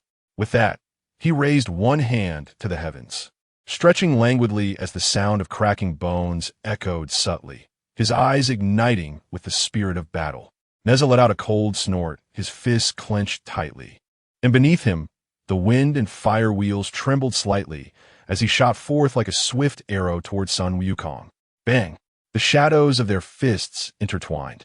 A tempestuous wind surged, causing the void outside the southern heavenly gate to tremble violently from their blows. The celestial soldiers and generals paused to watch, their murmurs rising and falling. Are they fighting again? Neza and that monkey seemed to have turned the patrol into a battleground. Remarkably, they are not using any magical artifacts today. How novel. Everyone watched with great interest as the shadows of fists clashed and waves of energy surged outside the southern heavenly gate. Sun Wukong and Neza were engaged in a fierce battle. Both refrained from employing magical tools, relying solely on their physical prowess. With each punch exchanged, the sound was akin to metal striking metal, creating thunderous echoes. The force of their punches left the surrounding celestial soldiers and generals astonished. Sun Wukong laughed heartily. This is exhilarating. Neza, your 3 heads and 6 arms are even stronger than I anticipated." Neza grinned widely, his form darting like a dragon, his fists striking fiercely. "You monkey are not to be underestimated. You truly possess a body of bronze and iron." The two fought with increasing fervor, their momentum building, like 2 blazing meteors colliding amidst the heavens and earth. Meanwhile, far away in the Taiwei Star Palace, Xian Guangxiao's alchemical endeavors finally reached a breakthrough. Inside the Taiwei Star Palace, starlight swirled, and the furnace blazed with fervent flames. Xian Guangxiao sat cross-legged before the alchemical furnace, beads of sweat forming on his brow as he focused intently, his gaze piercing, his palms slightly raised as he deftly manipulated the incantation. Within the furnace, the alchemical flames blazed fiercely, with golden elixirs slowly taking shape, emanating a faint, ethereal fragrance. Ding! 9-turn golden elixir production complete, analyzing effects. The system's cold notification echoed, jolting Xian Guangxiao's senses as he hastily examined the results. 9-turn golden elixir, deteriorated version. Grade, pseudo 9-turn golden elixir, effects. Consuming it can enhance vitality, strengthen the physique, and accelerate cultivation by 5-fold. Effects are stackable. Side effects, none. Refining time, only 1 day. Current quantity, 1,200 pieces. Xian Guangxiao gazed at the mountain of golden elixirs piled within the furnace. A slight twitch at the corner of his mouth. This quantity seems a bit exaggerated, does it not? Logically, a single 9-turn golden elixir refined by the Supreme Lord Laozi would suffice to allow a celestial being to undergo a transformation, even granting a glimmer of hope to ascend to the Dao fruit stage upon consumption of a 9-turn version. However, this batch of elixirs, despite being labeled as 9-turn golden elixirs, their efficacy barely reaches even 1% of the Supreme Lord Laozi's. If the Supreme Lord Laozi's elixir is a drop of concentrated essence cultivated over millennia, then my elixirs are akin to a diluted version steeped in plain water. Yet, the greatest advantage lies in their sheer quantity. refining 1,000 in one furnace. Could this not be casually consumed as sustenance? Even more astonishingly, after the system's evaluation, it was discovered that this deteriorated version of the 9-turn golden elixir bore no side effects, and its effects were stackable. In other words, as long as one consumes enough, the effects can approach the original version infinitely. Qian Guangxiao found himself lost in contemplation. Although a single pill's effect was modest, the prospect of refining a staggering number, perhaps 100,000 or more, for Sun Wukong to consume was tantalizing. With this thought, his gaze deepened. Sun Wukong, being a celestial stone monkey endowed with an innate Tao body, would undoubtedly see his physical strength soar beyond the original trajectory of the journey to the west if he were to continuously ingest these 9-turn golden pills. Perhaps this was indeed the optimal method for enhancement. A subtle smile graced the corners of Qian Guangxiao's lips as he realized he had crafted a formidable weapon. Rising to his feet, he waved his hand to store away a cauldron of pills, resolute in his decision. It was high time to visit Sun Wukong. A new development was imminent at the Southern Heavenly Gate. Meanwhile, outside the Southern Heavenly Gate, the duel between Sun Wukong and Neza was nearing its conclusion. With a powerful punch, Neza struck forth, while Sun Wukong met the challenge with a hearty laugh. Both combatants were panting, yet their eyes sparkled with exhilaration. What a delightful battle! Today I must concede half to you, Sun Wukong exclaimed with mirth. Neza leaped back, clasping his hands together in a rare moment of sincerity. Likewise, just as they prepared to take a brief respite before resuming their contest, a brilliant star-like radiance suddenly illuminated the horizon, and in an instant, a familiar figure descended upon the Southern Heavenly Gate. Brother, Sun Wukong recognized the newcomer at once and hurriedly approached with palpable excitement. Chapter 33. Another little brother, Qian Guangxiao, stood with his hands clasped behind his back, the shimmering aura of starlight enveloping his entire being. He gazed quietly at Sun Wukong, a slight smile gracing his lips as he gently spoke. Wukong, have you gotten yourself into trouble again? Upon seeing Qian Guangxiao, Sun Wukong, who had initially been filled with excitement, immediately puffed up in indignation and retorted, "What trouble could I possibly be in? I merely stand guard at this wretched Southern Heavenly Gate day in and day out, living a monotonous existence. And you, on the other hand, are like a dragon, visible in part, yet elusive in entirety, hiding away in the Tai Star Palace, oblivious to my plight as I, a mere monkey, am abandoned here, left to my own devices. I had thought of you as a dear brother." As he spoke, a hint of grievance crept into his expression, and he plopped down onto the steps of the Southern Heavenly Gate, swinging his golden staff with an air of dejection. Qian Guangxiao found himself momentarily speechless. Observing Sun Wukong's demeanor, he couldn't help but let out a soft sigh. This monkey, having no parents and standing alone in the world, could only consider a few, like Neza, as companions. After months of secluded alchemy, it was only natural for Wukong to feel discontented while guarding the desolate Southern Heavenly Gate alone. Reflecting on Wukong's former life at Huagua Mountain, surrounded by a multitude of demons and reigning as king, it was understandable that he could not endure the solitude of his current circumstances. With this thought, Qian Guangxiao's heart softened, and he refrained from reprimanding Sun Wukong further. Instead, he produced a purple gold gourd from his sleeve and said lightly, "Wukong, I apologize for my negligence as your brother. Consider this a form of compensation. Gulme, take a look at what this is." Upon hearing this, Sun Wukong's grievances dissipated as he observed Qian Guangxiao's gesture. His eyes brightened, and he received the gourd eagerly.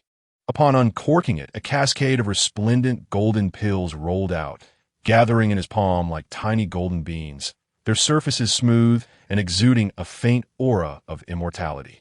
"What is this?" Sun Wukong exclaimed, picking one up and squeezing it, feeling a strange familiarity, yet failing to recognize it.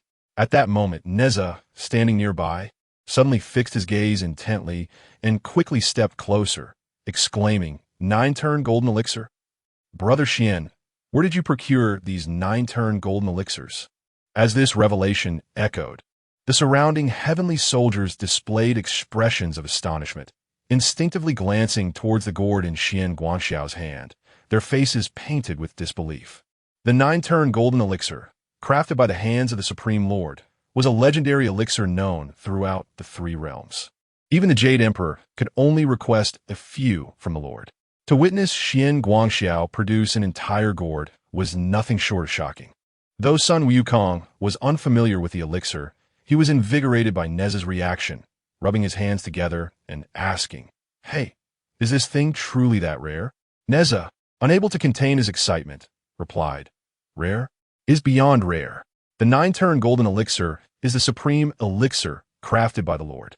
Just one can revive the dead and restore decayed bones, and 7 can facilitate rebirth through blood replacement. If one were to acquire 9, they could aspire to ascend the path of immortality and shatter the void." Upon hearing this, Sun Wukong's eyes widened in astonishment as he exclaimed, "Is that for real? Such incredible power?" He gazed at the pile of golden beans in his hand and broke into a grin. I shall indulge in a few more of these and see if I can become a sage of the heavenly Tao." Upon hearing this, Neza swiftly pressed down on Sun Wukong's hand, exclaiming, "Are you out of your mind? The nine-turn golden pill is a treasure of the heavenly court. It is common knowledge throughout the three realms that only the old lord can concoct such a thing. Where did you acquire it?" His gaze suddenly shifted to Xian Guangxiao, his face a mask of astonishment. "Brother Xian, you didn't steal it from the Doshui Palace, did you?" Xian Guangxiao, upon hearing this, merely smiled faintly, raising his hand to casually flip it over, revealing yet another gourd, which he tossed to Neza. "I assure you, I am not that sort of person. I have plenty of these. If you desire, I shall bestow upon you a gourd." He paused slightly, a knowing smile gracing his lips as he continued. "Moreover, the old lord likely does not possess such a quantity, does he?" Neza, taken aback, accepted the gourd, feeling the essence of the pill radiating from within, and his heart already grasped the answer. He stared at Xian Guangxiao, his eyes brimming with disbelief. You crafted this yourself?" Xian Guangxiao nodded slightly. "Indeed, it is my own creation. Though it may not possess the same spiritual essence as the old lord's golden pill, its quantity far exceeds that." Upon hearing this, a tempest of emotions surged within Neza. Xian Guangxiao could actually concoct the nine-turn golden pill. Had he not witnessed it with his own eyes, he would have never believed it. This was a legendary elixir sought after by even the 4 sovereigns and 5 elders. Yet he had produced it in such abundance, as if they were mere melon seeds. Neza clutched the gourd, his initial shock transforming into uncontainable joy. He promptly clasped his hands in gratitude, saying, "Brother Xian, since you possess such remarkable abilities, I shall be indebted to you today." Sun Wukong, observing the exchange, erupted into hearty laughter, patting Neza on the shoulder. I too shall partake in this golden pill.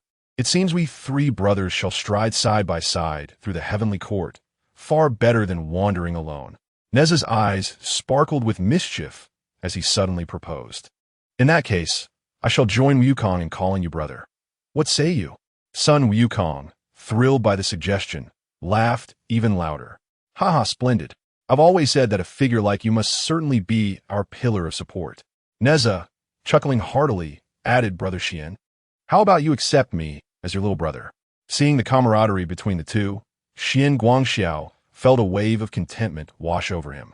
He was not one to be constrained by hierarchy. Now that both Sun Wukong and Neza wished to call him brother, he welcomed it with open arms. He nodded gently, smiling. "Very well, since you both are willing, henceforth we shall refer to each other as brothers. This 9-turn golden pill shall serve as my gift to you upon our first meeting."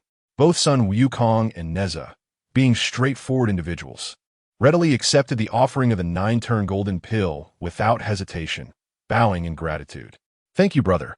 Neza received the gourd with a touch of caution, gently shaking it, and gazed at the golden radiance spilling from the opening, his eyes filled with awe.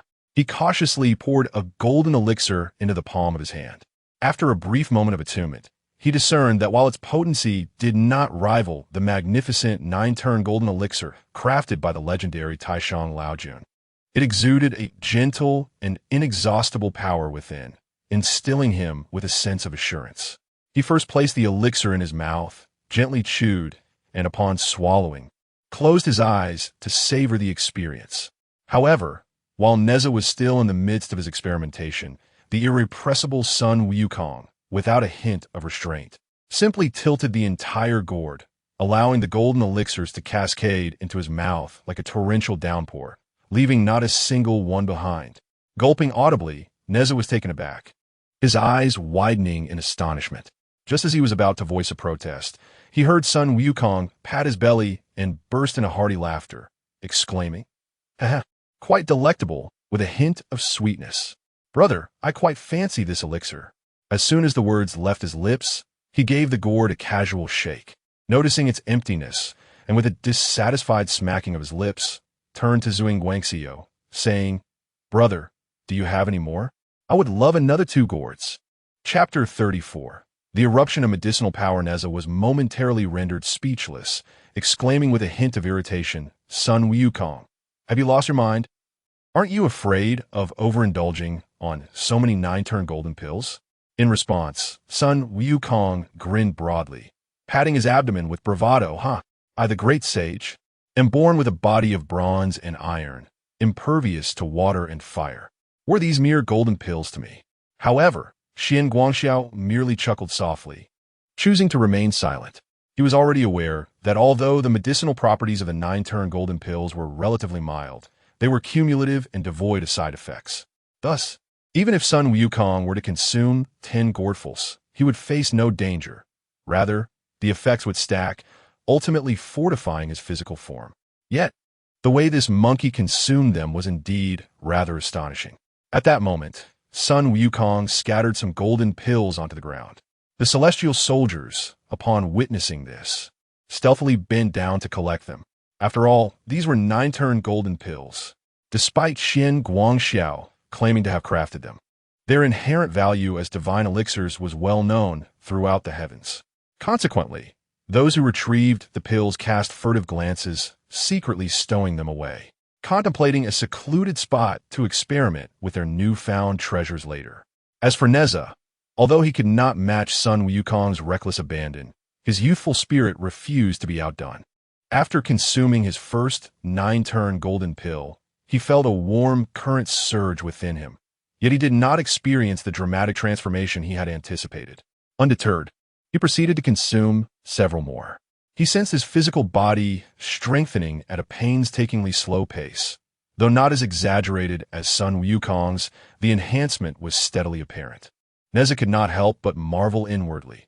Although this pill lacked overwhelming potency, if taken consistently, it could indeed forge an unparalleled divine body.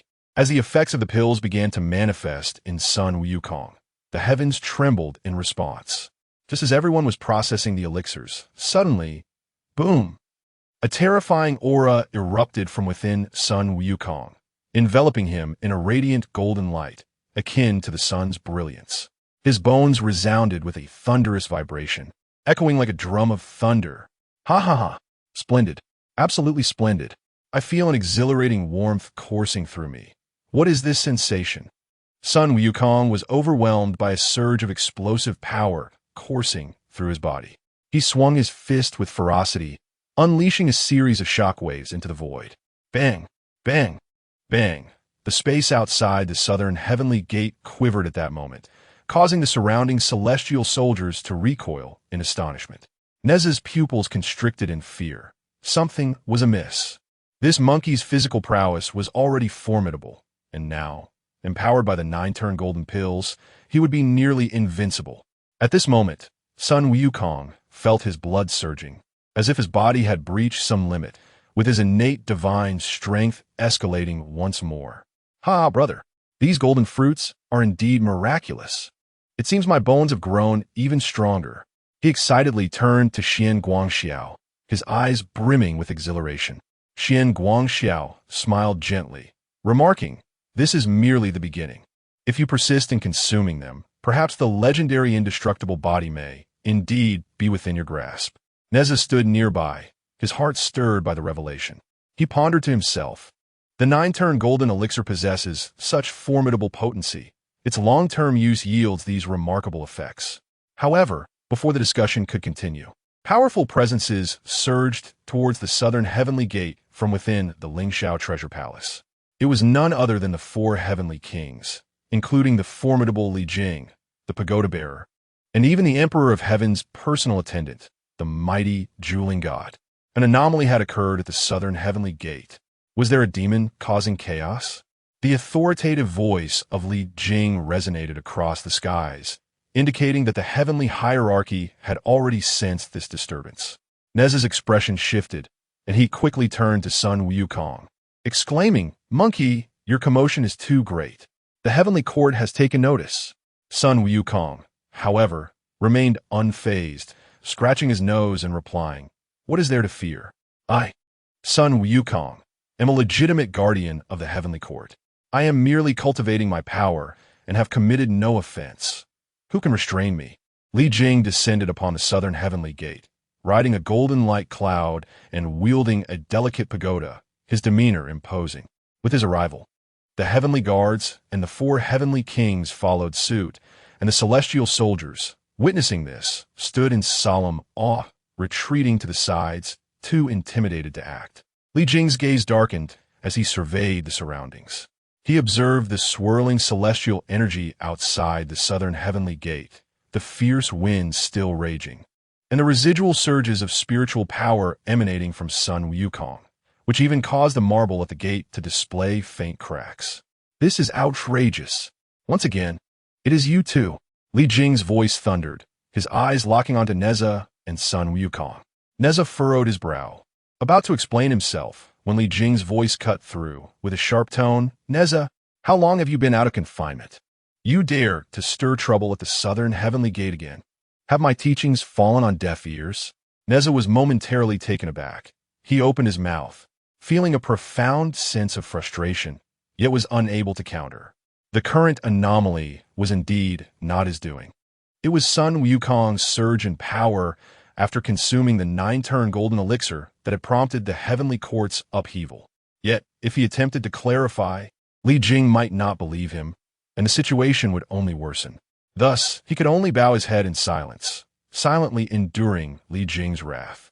Seeing Neza's lack of rebuttal, Li Jing assumed his silence was acquiescence, and his anger intensified. Coldly, he declared, "I have long warned you against associating with unruly monkeys. You ought to conduct yourself with gravitas and not indulge in folly. Since you remain obstinate, you shall return with me. From this day forth, you are forbidden from stepping foot near the southern heavenly gate."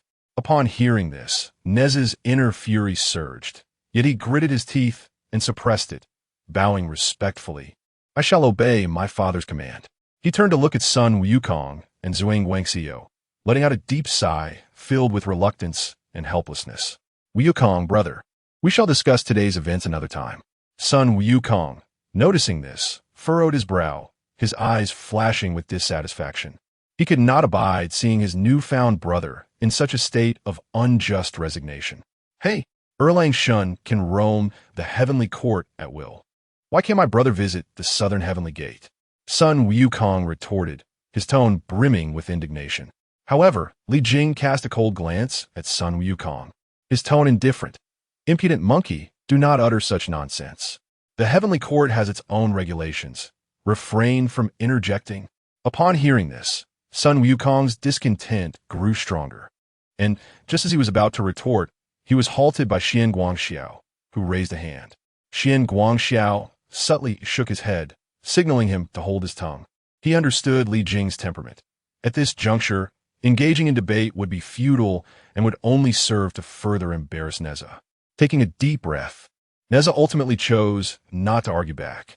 He cast a final glance at Sun Wukong, his eyes reflecting a hint of apology, before bowing in farewell and ascending into the sky alongside Li Jing.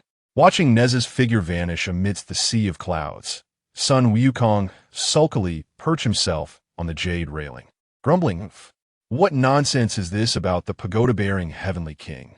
Just because he holds a title, he thinks he can meddle in everything.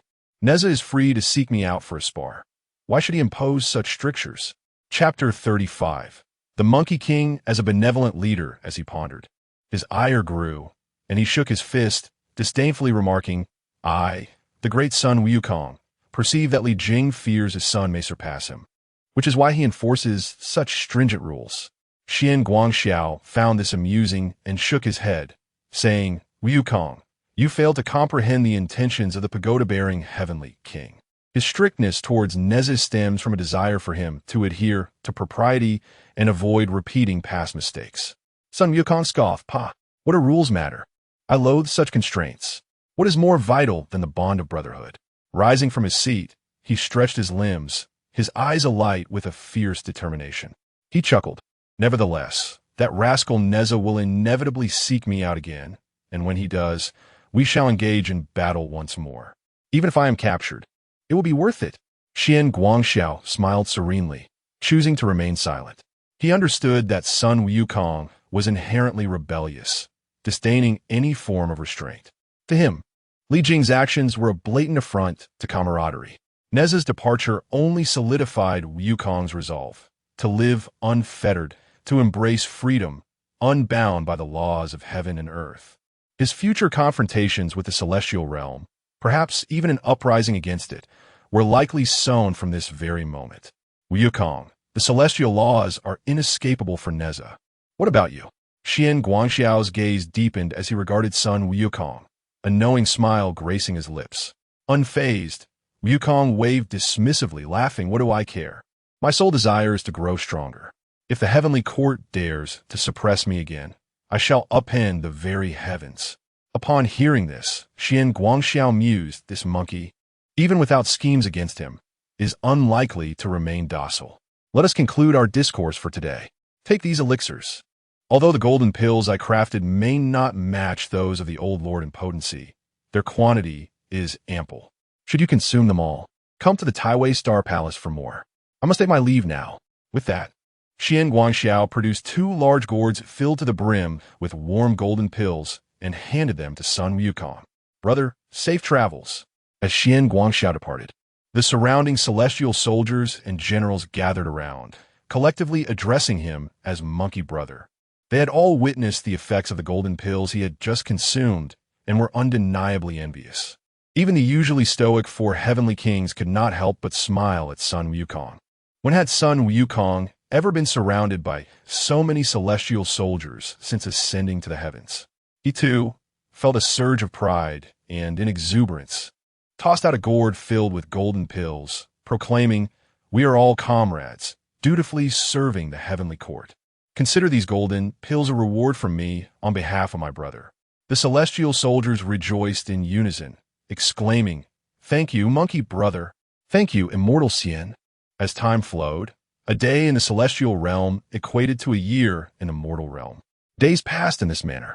Xian Guangxiao devoted himself to alchemical refinement within the Taiwei Star Palace, sending the perfected 9 transformation golden pills to the southern heavenly gate for Sun Wukong's consumption.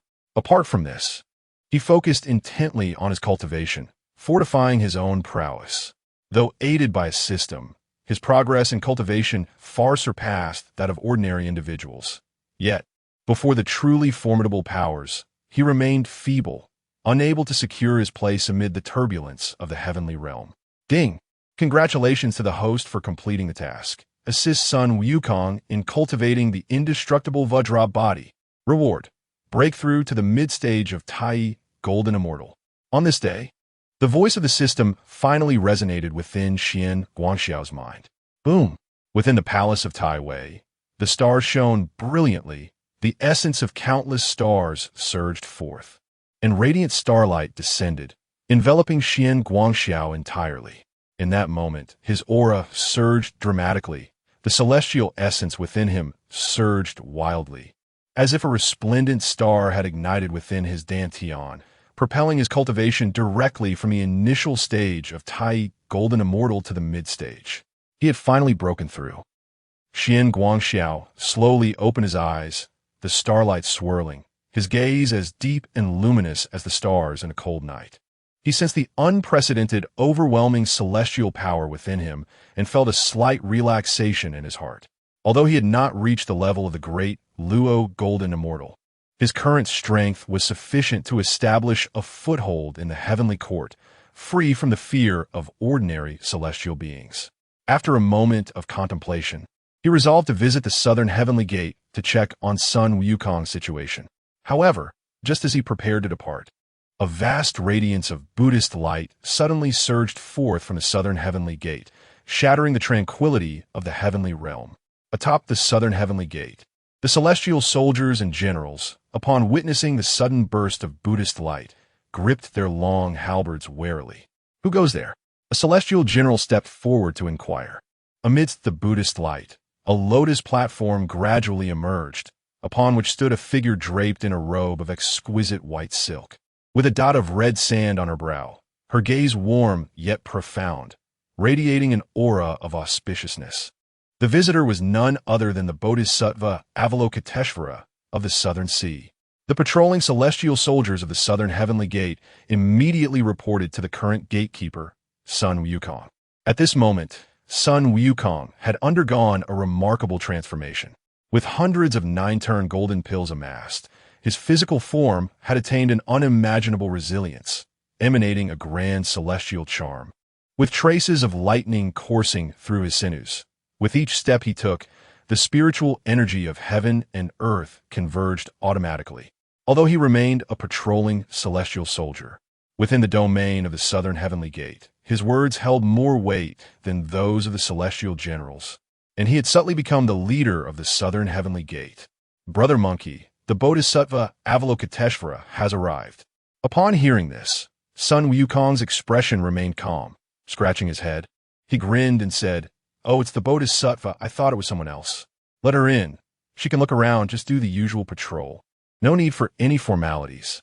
The celestial soldiers promptly complied, respectfully welcoming Avalokiteshvara into the heavenly court. However, it was Avalokiteshvara who was truly astonished. As she stepped into the Southern Heavenly Gate and beheld Sun Wukong, her heart jolted. This monkey, his aura has changed too swiftly.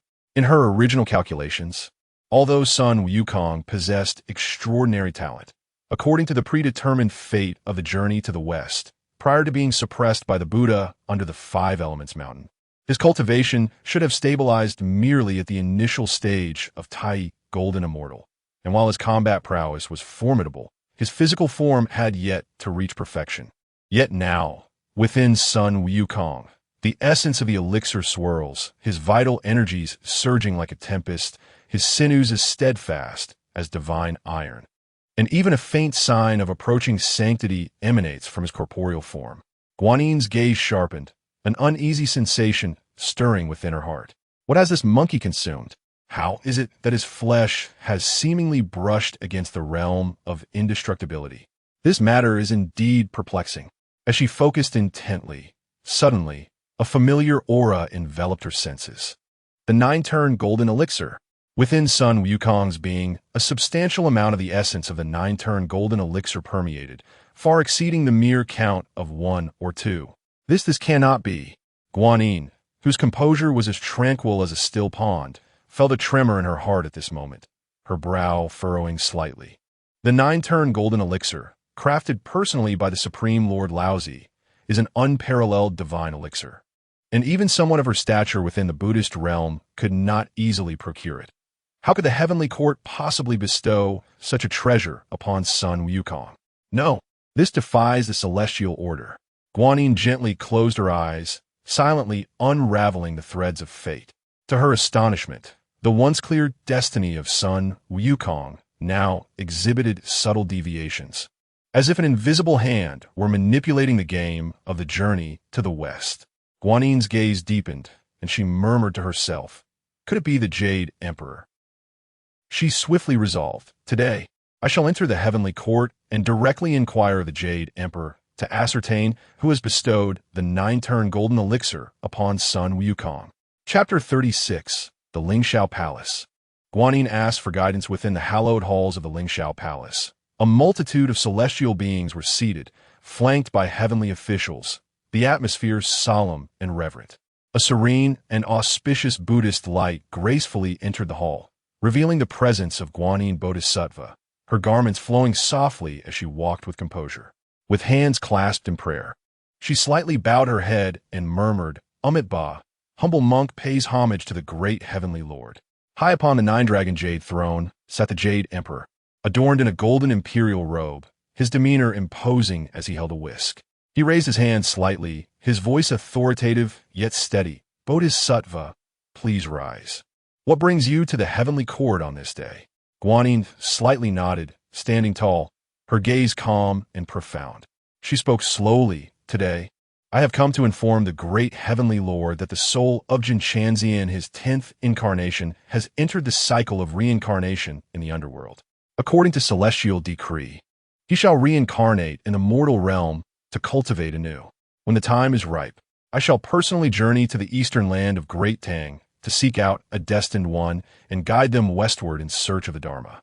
Upon hearing these words, the celestial beings within the hall began to murmur amongst themselves. The 10th incarnation of Jinshanzi. This implies that the Buddhist sect has already orchestrated their next move.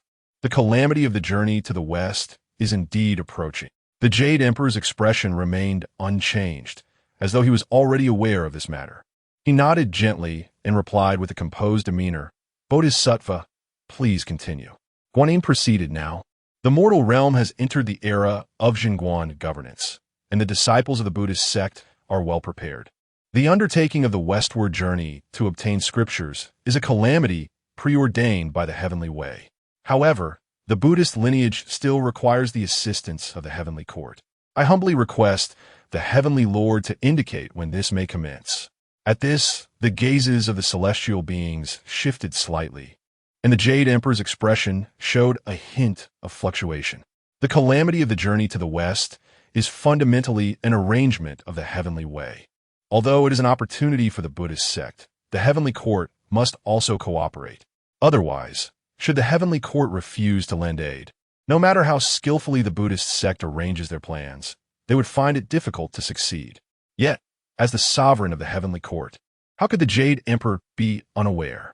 After the calamity of the journey to the west, the fortunes of the three realms would largely be bestowed upon the Buddhist sect, leaving the position of the heavenly court increasingly precarious.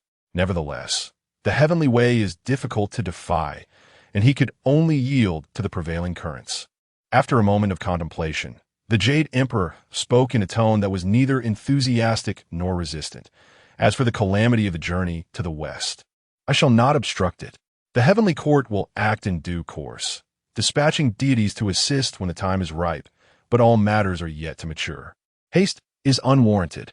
While this statement seemed to comply with heavenly will, upon closer inspection, it bore a strong undertone of indifference.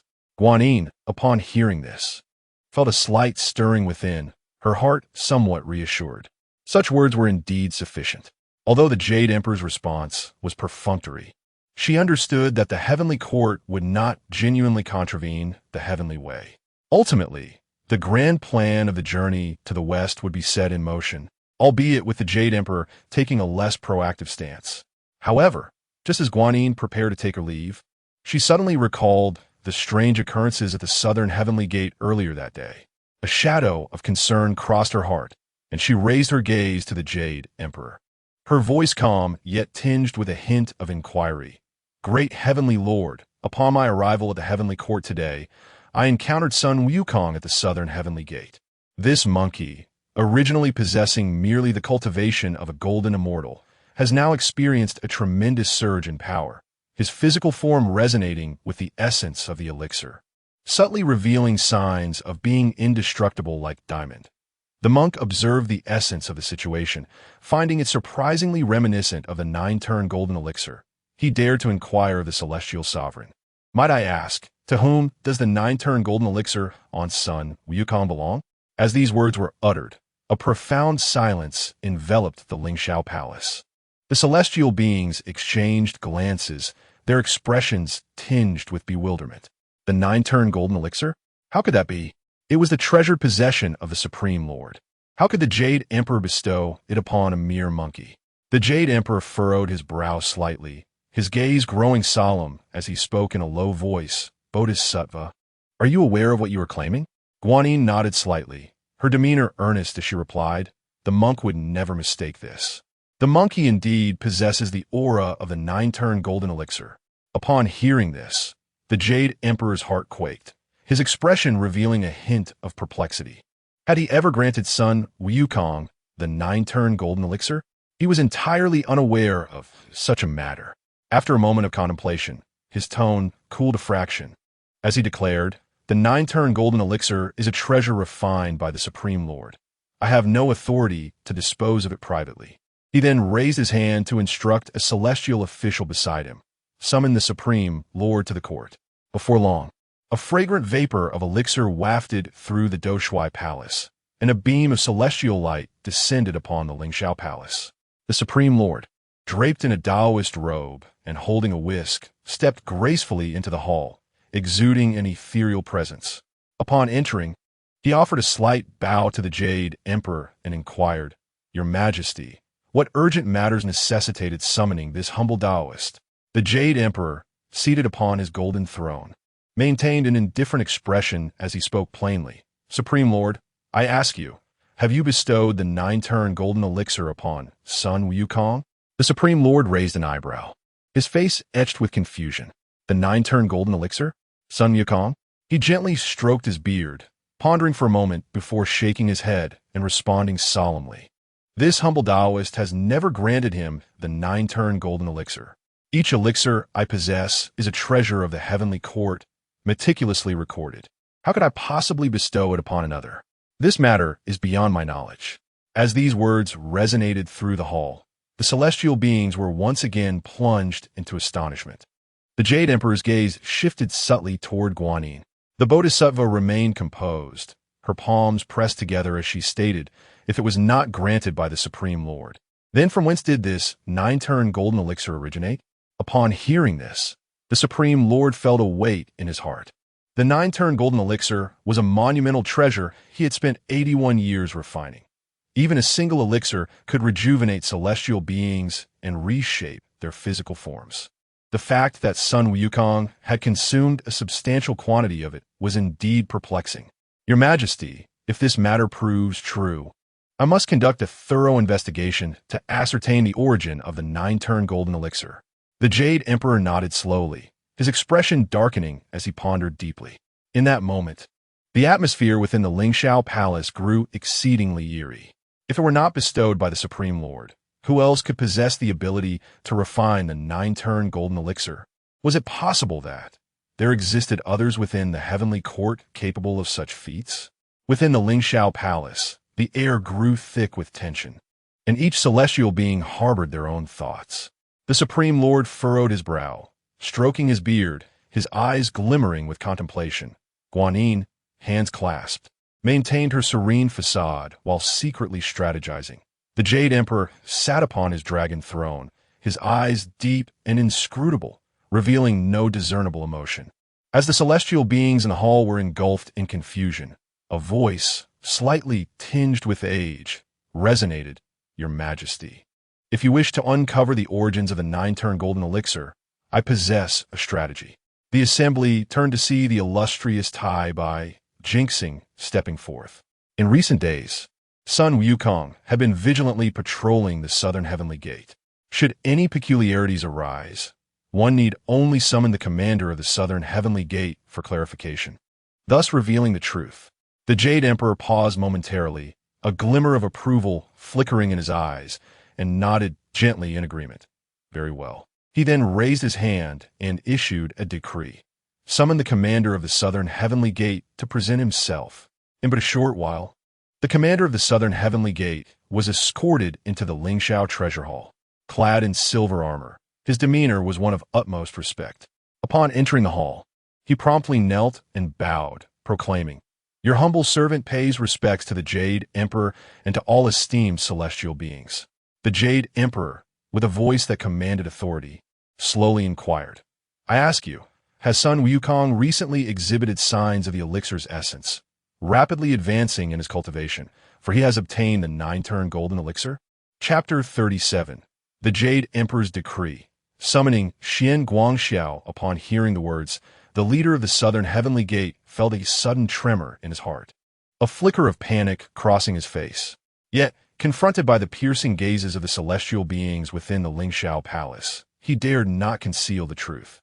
He lowered his head and reported earnestly, "Your Majesty, Sun Wukong has indeed consumed the 9-turn golden elixir. Who bestowed the 9-turn golden elixir? Taking a deep breath, the leader of the Southern Heavenly Gate steeled himself and replied, "It was crafted by the immortal Lord Xian Guangxiao, delivered daily to the Southern Heavenly Gate for Sun Wukong's consumption." At this revelation, the hall erupted in an uproar. The immortal Lord Xian Guangxiao, the Jade Emperor, the Supreme Old Lord, and Guanyin each felt a jolt within. The Jade Emperor's brows furrowed, his gaze profound as his thoughts raced. When did Xian Guangxiao acquire such prowess? The Supreme Old Lord wore an expression of utter astonishment.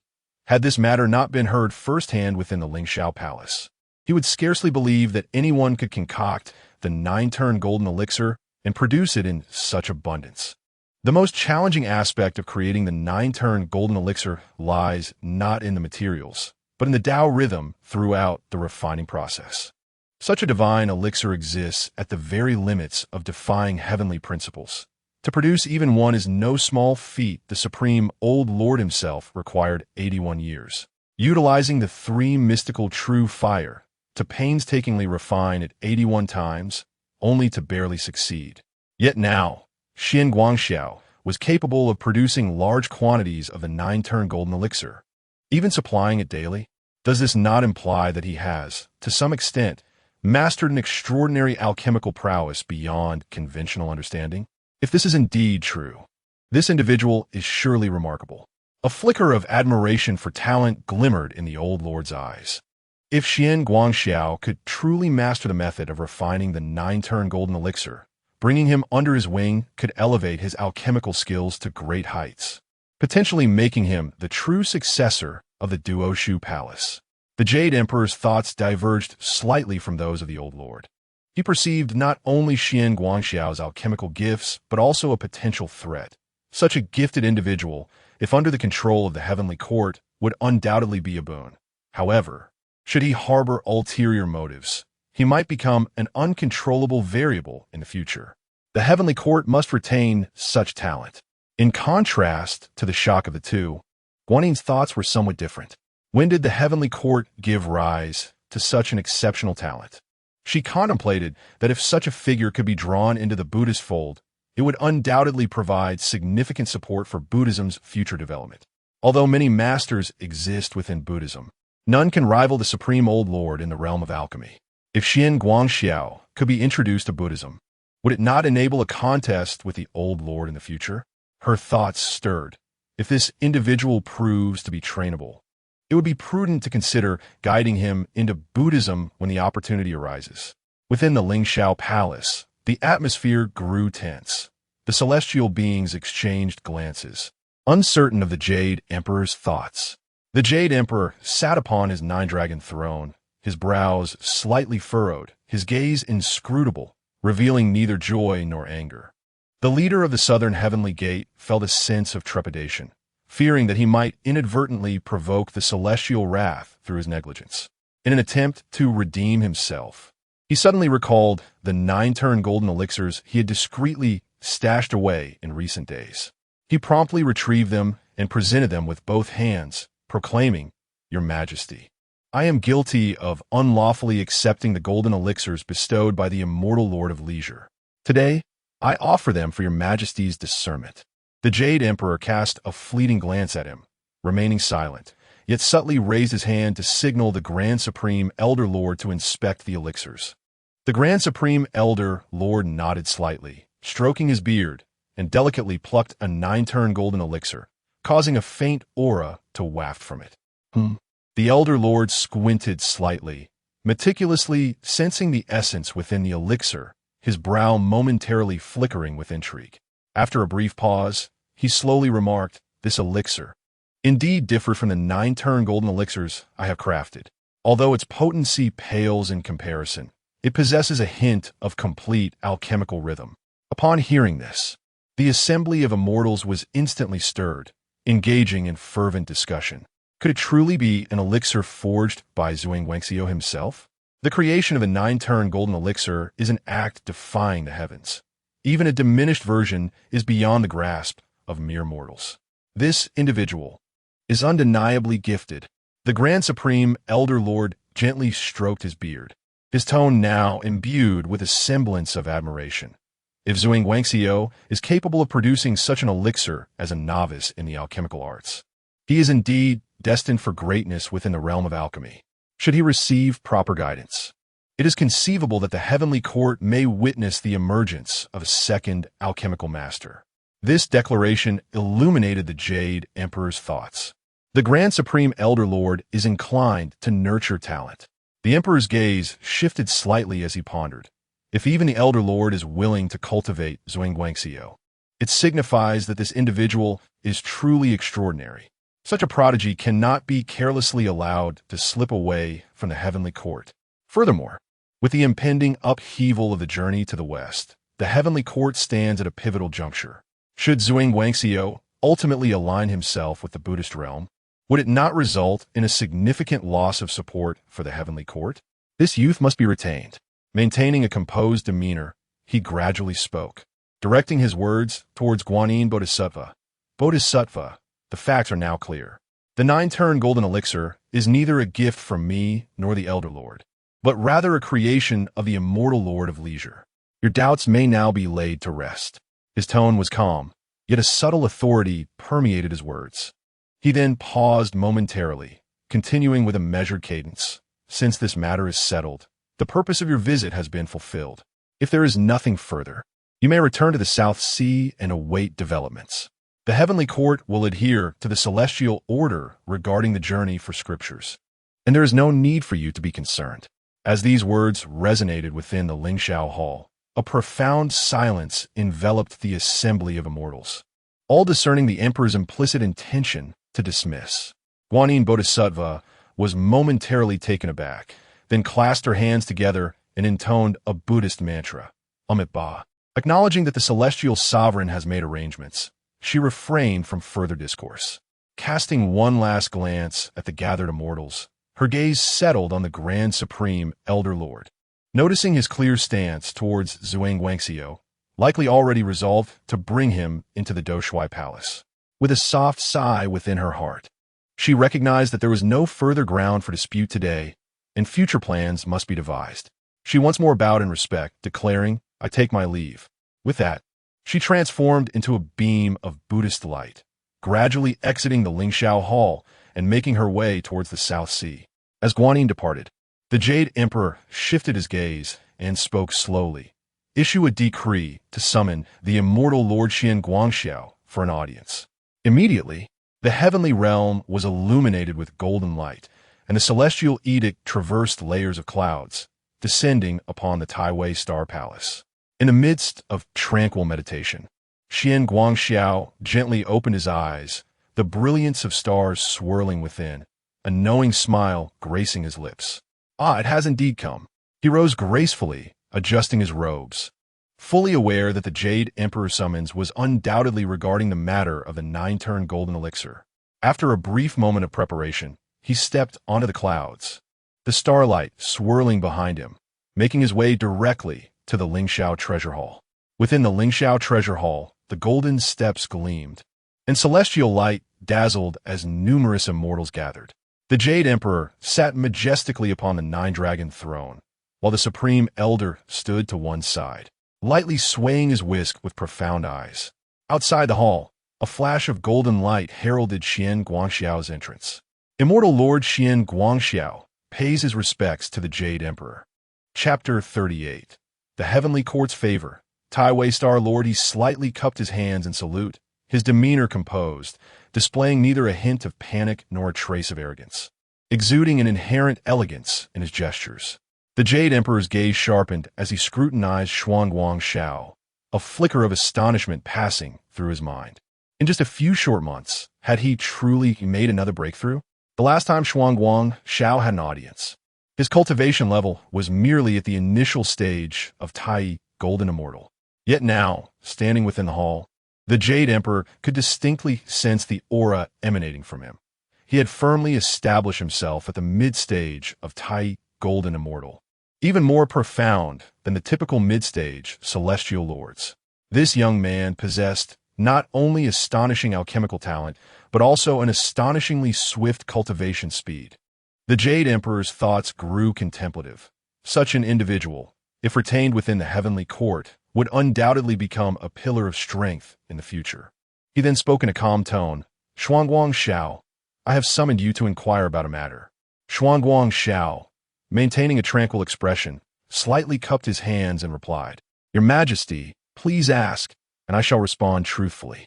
The Jade Emperor nodded, slightly before stating directly, Are you aware that there has been much discussion in the Heavenly Court recently regarding the rapid rise in Sun Wukong's cultivation outside the southern Heavenly Gate, with his physical form seemingly exhibiting the qualities of unyielding diamond? Xuanguang Zhao's expression remained serene, revealing no hint of surprise, only responding with a gentle smile.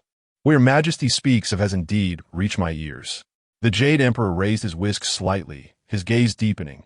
Moreover, celestial generals have claimed that the 9 revolutions golden elixir you bestowed is the fundamental reason for Sun Wukong's rapid advancement. Upon hearing this, the assembled celestial beings turned their attention to Xuanguang Xiao, awaiting his reply. Xuanguang Xiao, unfazed by the assertion, merely nodded and candidly stated, It is indeed concocted by me. The hall erupted in a flurry of astonished murmurs. Could it truly be him? Such a miraculous elixir. He was capable of crafting it? The Supreme Old Lord nodded slightly, acknowledging the young man's exceptional prowess. The Jade Emperor maintained his composure and slowly inquired, Do you comprehend that the 9 revolutions golden elixir is a treasure of the Heavenly Court, exceedingly difficult to refine? Even the Old Lord requires 81 years to successfully create it? Xuanguang Xiao smiled gently and replied, I'm naturally aware. However, the elixir I have crafted, though named the 9 revolutions golden elixir, differs from that produced by the Old Lord. The Jade Emperor's eyes gleamed with curiosity. Oh, in what way does it differ? Xuanguang Xiao raised his hand slightly, a golden radiance manifesting in his palm, revealing a 9 revolutions golden elixir that floated gently, its faint medicinal aura enveloping the surroundings. Though its potency was far less profound than that of the Supreme Old Lord's 9 revolutions golden elixir. He spoke with poise. The 9 revolutions golden elixir I have refined lacks the efficacy of the Old Lord's elixir. It merely nourishes the physical body gradually and stabilizes the foundation. With prolonged consumption, it may enhance one's constitution over time, yet it could never enable a celestial being to ascend to greatness in one leap. He paused briefly, his tone confident. Its advantage lies in quantity, as it could be consumed by ordinary individuals without requiring centuries of waiting. The so-called 9 revolutions golden elixir I have crafted is, in truth, a 9 revolutions foundation-laying elixir. As this statement resonated through the hall, the celestial beings once again engaged in animated discussion. Although its effects did not match those of the Old Lord's elixir, its potential for mass production, could this not be a boon for the Heavenly Court? Upon hearing these words, Laozi's eyes glimmered with a hint of admiration. He gently stroked his beard and nodded slightly, saying, The elixir you have refined, though not yet perfect, already embodies the essence of alchemical principles. Should you delve deeper into your studies, you may one day truly concoct the complete 9-turn golden elixir. Upon hearing this, the Jade Emperor's resolve strengthened. He smiled softly, his voice tinged with a note of authority. Guangxiao, you are a celestial lord of the Heavenly Court. Although your role is carefree, you have yet to receive formal recognition. Now that you possess such talent, the Heavenly Court will not allow you to go unnoticed. With a profound gaze, he continued, From this day forth, I hereby appoint you as the Taiwei Star Lord, overseeing the Star Palace's alchemical endeavors, and assisting the Heavenly Court in the art of elixir refinement. This proclamation left the celestial beings once again in astonishment. The title of Taiwei Star Lord? This was a genuine high-ranking celestial position. Most notably, the Taiwei Star Lord had previously been associated with the Purple Tenuity Emperor. Since the establishment of the 4 emperors of the Heavenly Court, this position had been held by the Purple Tenuity Emperor alone. Now, the Jade Emperor, without even consulting the Purple Tenuity Emperor, had conferred this title upon Guangxiao. Could it be that Guangxiao had some connection with the Purple Tenuity Emperor? This meant that Zhuang Guangxiu was not to be trifled with in the future. It was no jest, with the backing of both the Purple Tenuity Emperor and Laozi. His influence was indeed formidable. Zhuang Guangxiu had firmly established his standing within the heavenly court. Taken aback by the announcement, Zhuang Guangxiu quickly bowed and expressed his gratitude. "Your humble servant thanks your majesty for the honor bestowed." The Jade Emperor nodded slightly and then turned to Laozi, speaking in a gentle tone.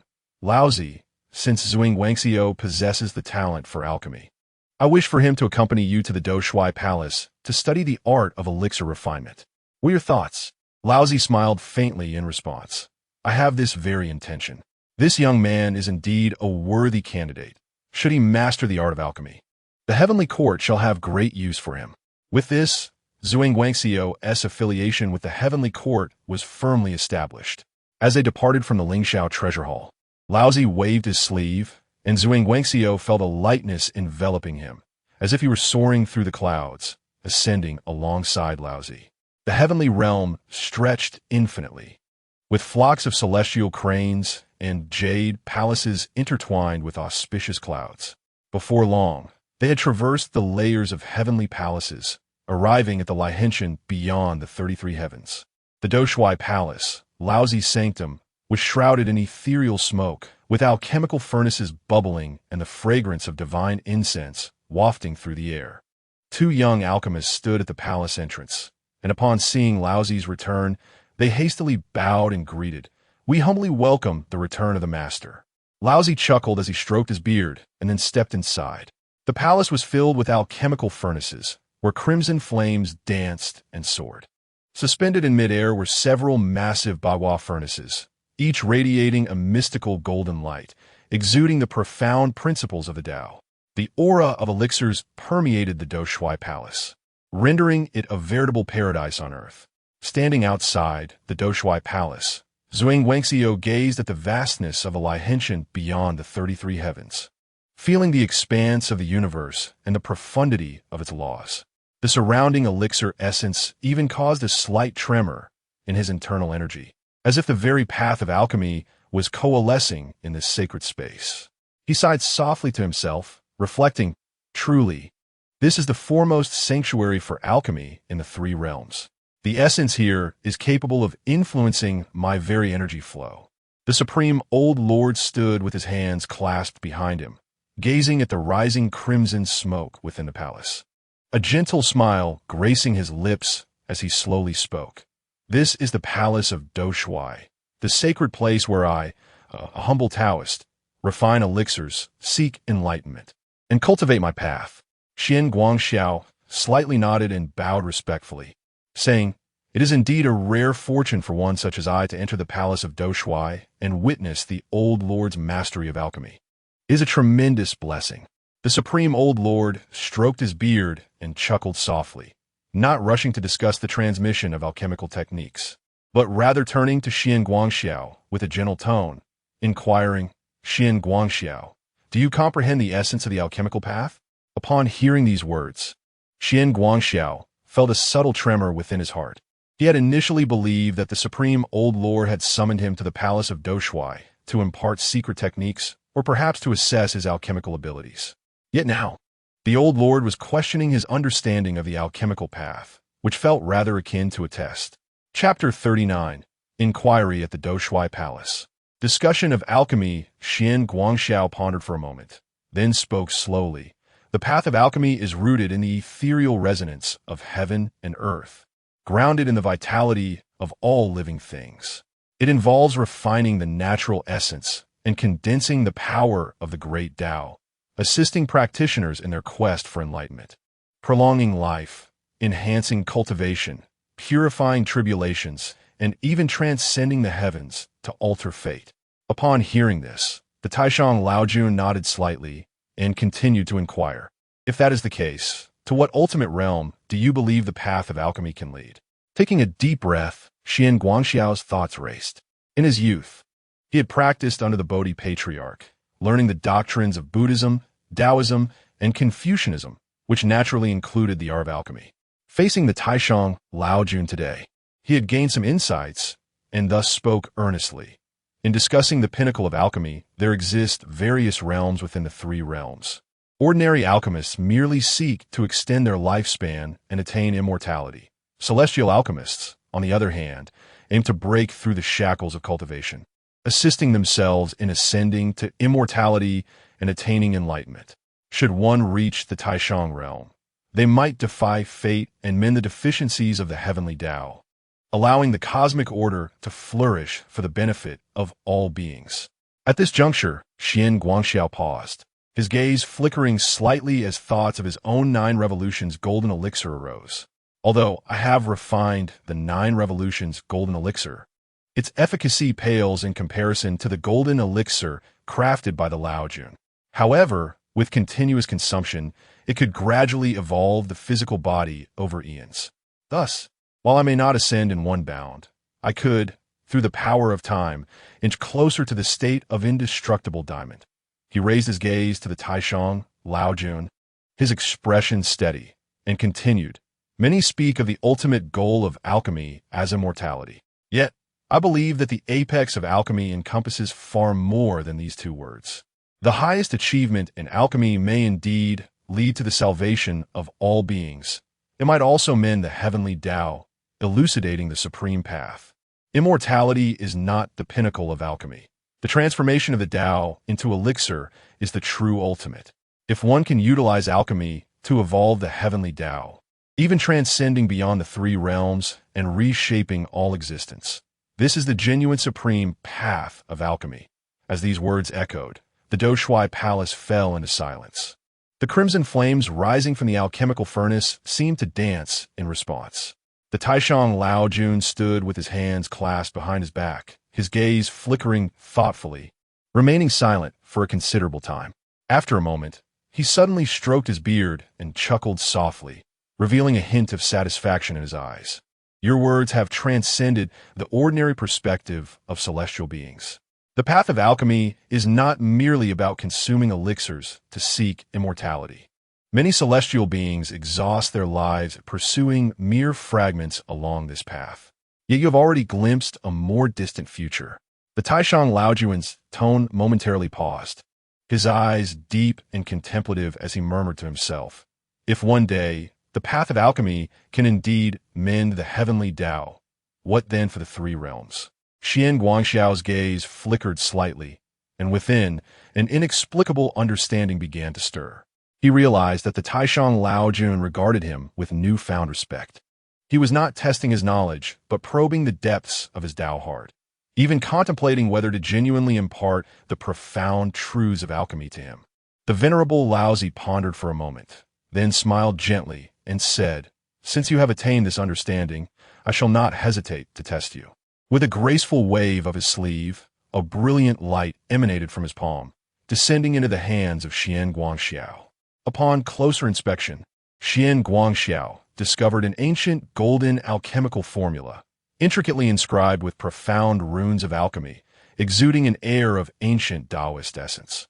This formula, known as the 3 transformations breaking through the realm pill, was conceived by my humble self, capable of assisting a peak Tai golden immortal to transcend the Tai realm and ascend to the Deluo. However, this pill possesses a flaw that remains unsolved to this day. Since you claim that alchemy can supplement the celestial Tao, use this formula to concoct a batch of pills and see if you can unravel this conundrum. Xian Guangxiao felt a subtle tremor within his heart upon hearing this. The 3 transformations breaking through the realm pill? It could aid in transcending to Deluo? Such a divine elixir. Even Laozi had never truly succeeded in refining it. Yet now, Laozi was entrusting this formula to him, challenging him to decipher its flaw. This was evidently the greatest trial of his capabilities. Taking a deep breath, Xian Guangxiao's gaze became solemn as he carefully accepted the formula, stating earnestly, "I, a humble disciple, am willing to give it a try." Laozi smiled slightly, a glimmer of anticipation in his eyes, and then turned, waving his sleeve, "Go, spend 3 months in the Doshui palace refining the pills.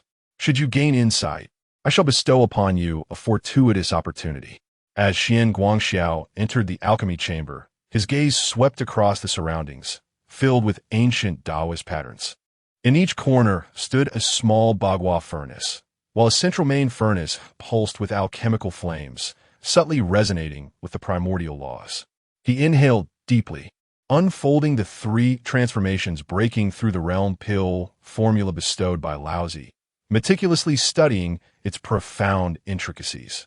At that moment, Laozi smiled faintly, waving his talisman, causing celestial lights to cascade from the void, enveloping the alchemy chamber. Layers of Taoist patterns intertwined, completely isolating this space from the Doshui Palace. This spectacle astonished the alchemical apprentice nearby, prompting him to voice his concern. Master, granting him an incomplete formula to refine is one thing. But why must you seal him within? The apprentice cautiously glanced at Laozi, his eyes filled with confusion, sensing that perhaps this carefree immortal had unwittingly crossed some taboo, warranting such special treatment. Laozi did not respond, but instead began to calculate with his fingers, a rare gravity manifesting upon his brow. Outside the furnace, the alchemical energies surged. Yet Laozi's expression grew increasingly solemn. After a while, he let out a sigh, murmuring to himself, "Strange, truly strange." The apprentice, noticing Laozi's demeanor, became even more perplexed and could not help but inquire, "Master, what is so strange?" Laozi slowly opened his eyes, his gaze profoundly deep, and softly replied, "This youth is indeed extraordinary." The apprentice was taken aback and asked, "What do you mean by that?" After a moment of contemplation, Laozi slowly articulated, "His fate is inextricably intertwined with that of Sun Wukong." The young disciple was momentarily taken aback and exclaimed, "But is not that monkey destined to be the one who journeys west? Is it not his fate to seek the true scriptures in the Western paradise? How could he possibly have such a profound connection with Xian Guangxiao?"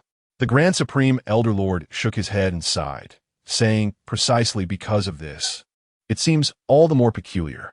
His gaze flickered slightly as he continued, "Sun Wukong is the key to the calamity of the westward journey. His fate is already predetermined by the celestial order. But what of Xian Guangxiao? He, who ought not to belong to the chessboard of the westward journey, has, in some inexplicable manner, become entwined with this calamity. More astonishingly, I am unable to divine his future." Upon hearing this, the young disciple was left speechless. Who is the Grand Supreme Elder Lord? One of the three pure ones, an incarnation of Laozi, and one of the closest beings to the celestial order since the dawn of creation, possessing mastery over all heavenly machinations. Yet now, the fate of Xian Guangxiao is beyond even the Lord's calculation. How could this not evoke astonishment?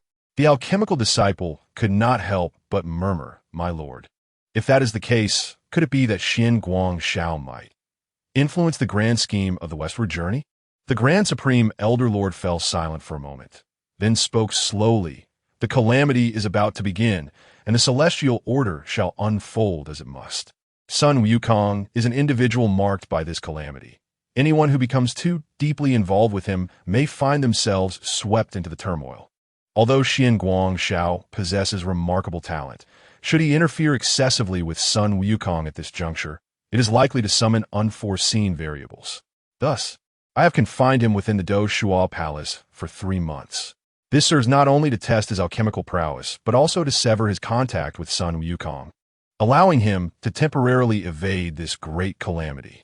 At this point, the Grand Supreme Elder Lord's gaze flickered again, and he sighed softly, "Xian Guangxiao, what path shall you choose for your future? To align with the celestial order or to defy fate?" I find myself somewhat intrigued. Chapter 40, System Analysis.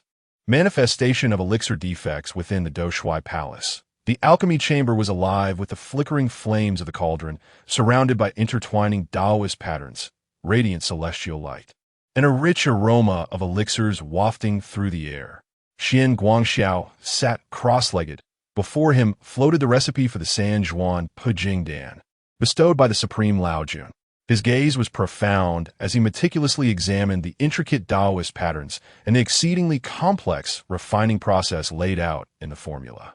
The alchemical mastery of the Supreme Laojun far exceeded his comprehension. Xian Guangxiao sighed inwardly. Despite having practiced Buddhism, Taoism, and Confucianism under the guidance of his master, Bodhi ancestor.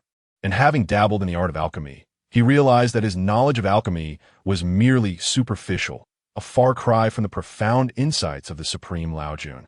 If he were to rely solely on his understanding to deduce the recipe, completing the challenge within 3 months would be an arduous task. Contemplating this, his focus sharpened, and he extended his palm, from which a soft azure light began to emanate. System, scan this recipe, analyze the refining principles, and derive the optimal improvement plan. Ding! The system is analyzing.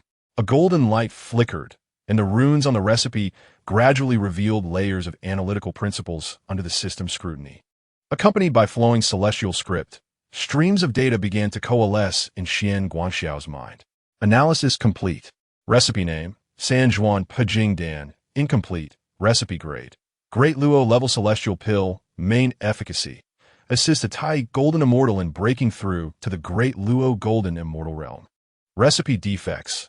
Insufficient fusion, due to the incompatibility between the properties of the Samadhi true fire used in the refining process and the heavenly materials. The elixir fails to fully merge in the final step, resulting in a shattered essence.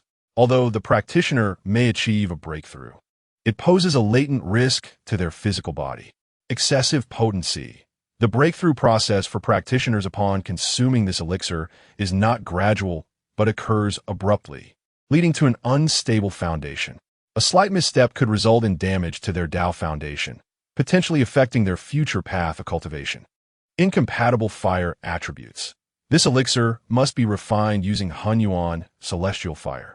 Although the Supreme Laojuan's use of Samadhi true fire ensures the purity of the elixir, it fails to stabilize the medicinal properties, making it difficult for the elixir to take form in the final step.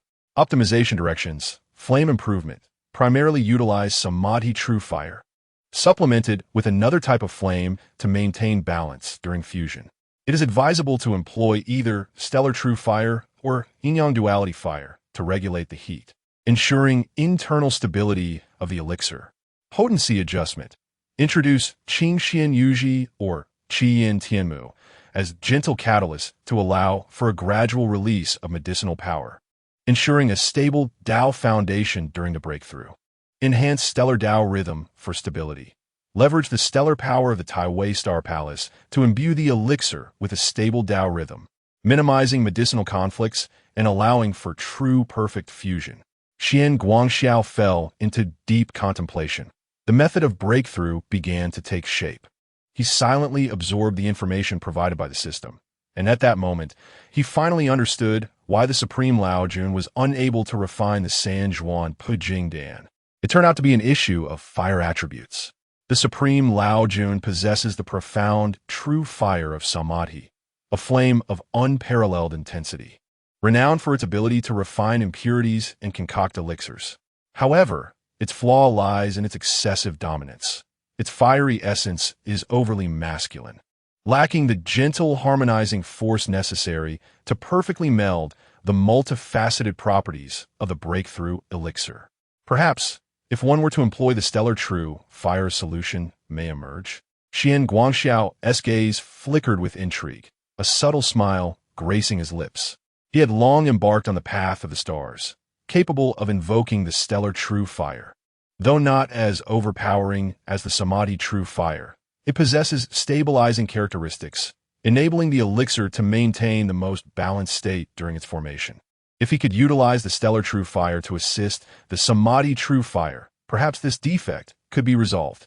With this thought, he inhaled deeply and waved his hand, causing a small octagonal alchemical furnace to levitate in midair. The furnace was intricately engraved with Taoist patterns, with celestial runes subtly swirling about, representing one of the finest alchemical instruments from the palace of Do Shui. As he moved his hand, a blue flame gradually emerged, the stellar true fire, flickering with countless starlights, encapsulating the myriad phenomena of the cosmos and exuding profound Taoist resonance. Simultaneously, he formed a hand sign, causing the furnace fire to subtly shift, and a strand of crimson golden Samadhi true fire rose from the base of the furnace, intertwining beautifully with the stellar true fire. One was rigid, the other supple, The two flames slowly merged. In an instant, the entire alchemy chamber was illuminated in hues of gold and blue, a unique atmosphere suffusing the air, heralding the prelude to a breakthrough in alchemical arts. Xian Guangxiao gently closed his eyes, his mind delving into the furnace, commencing the true trial of refining the three-turn breakthrough elixir. In the realm of alchemy, haste yields no fruit. A fleeting moment passed, and more than half of the 3 months allotted by the supreme Lao Jun had elapsed. During these 2 months, Xian Guangxiao had not stepped outside the palace of Do Shui even once. Meanwhile, Sun Wukong found his days to be far from comfortable. Outside the southern heavenly gate, the celestial soldiers patrolled as usual, yet one lively figure was conspicuously absent. Over these past 2 months, Sun Wukong had grown accustomed to Xian Guangxiao occasionally delivering the 9-turn golden elixir, but now it was as if Xian Guangxiao had evaporated from the mortal realm, leaving no trace. Where has my brother gone? Why has he not shown his face in these 2 months?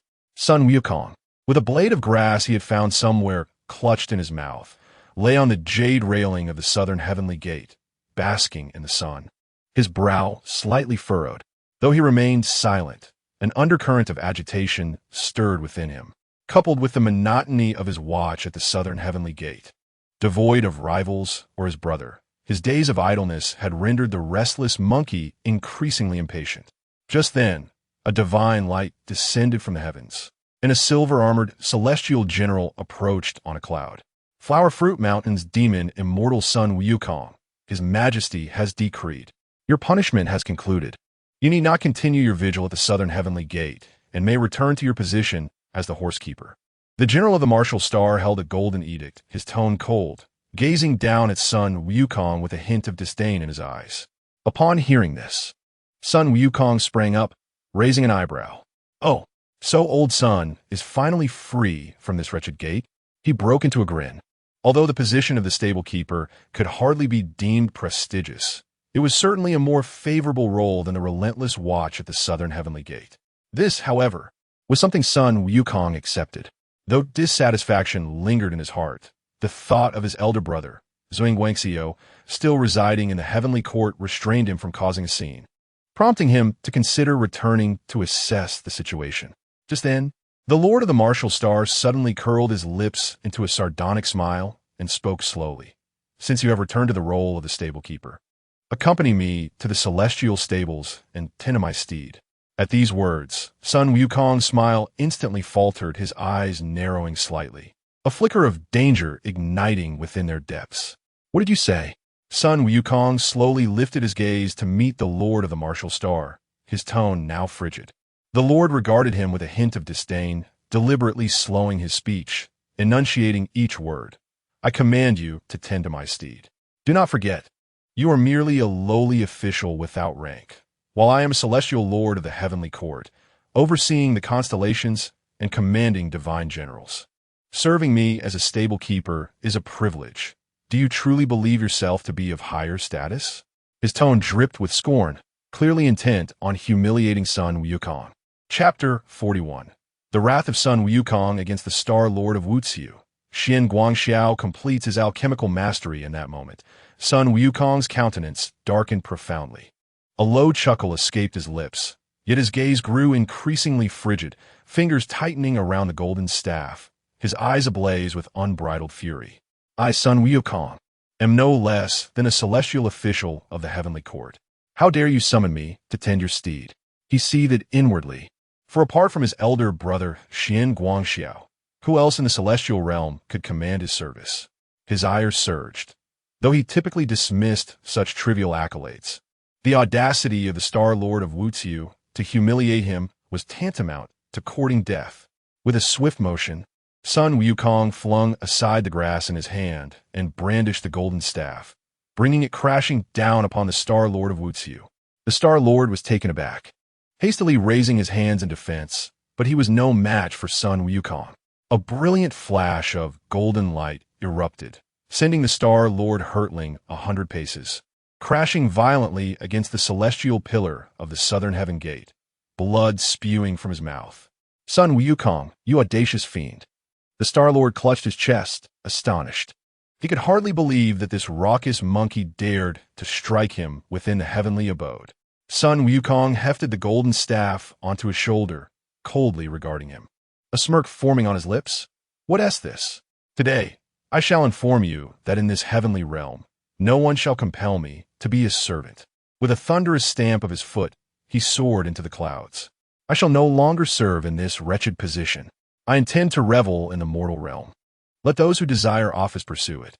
With that declaration, he burst through the southern heaven gate, vanishing into the lower realms.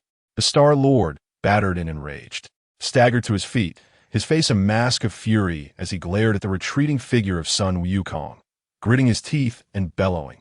Sun Wukong, how dare you assault a celestial lord and leave the heavenly court unbidden?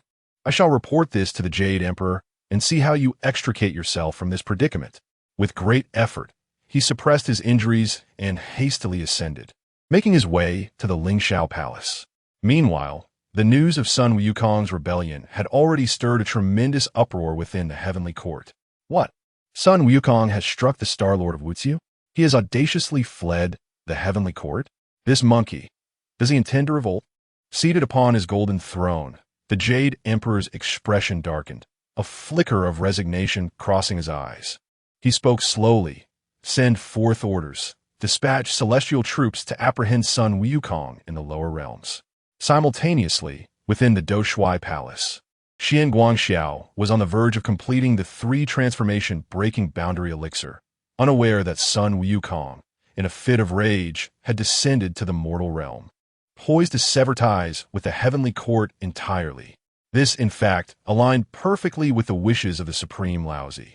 Inside the Doshui Palace, celestial vapors wafted, and alchemical flames danced. Xian Guangxiao sat cross-legged, surrounded by a swirl of starlight, his brow slightly furrowed, eyes tightly closed, his mind wholly immersed in the alchemical furnace. Within the furnace, a resplendent golden elixir was slowly coalescing, its essence smooth and flawless, ethereal patterns faintly emerging, far more stable than the initial 3 transformation-breaking boundary elixir. With his hands subtly forming a seal, the celestial true fire intertwined with the samadhi true fire, ultimately merging into a strand of exceptionally pure, immortal flame.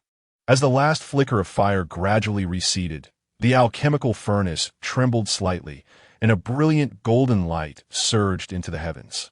Boom! A vast essence of elixir broke through the clouds, causing the entire Doshui Palace to quiver at that moment.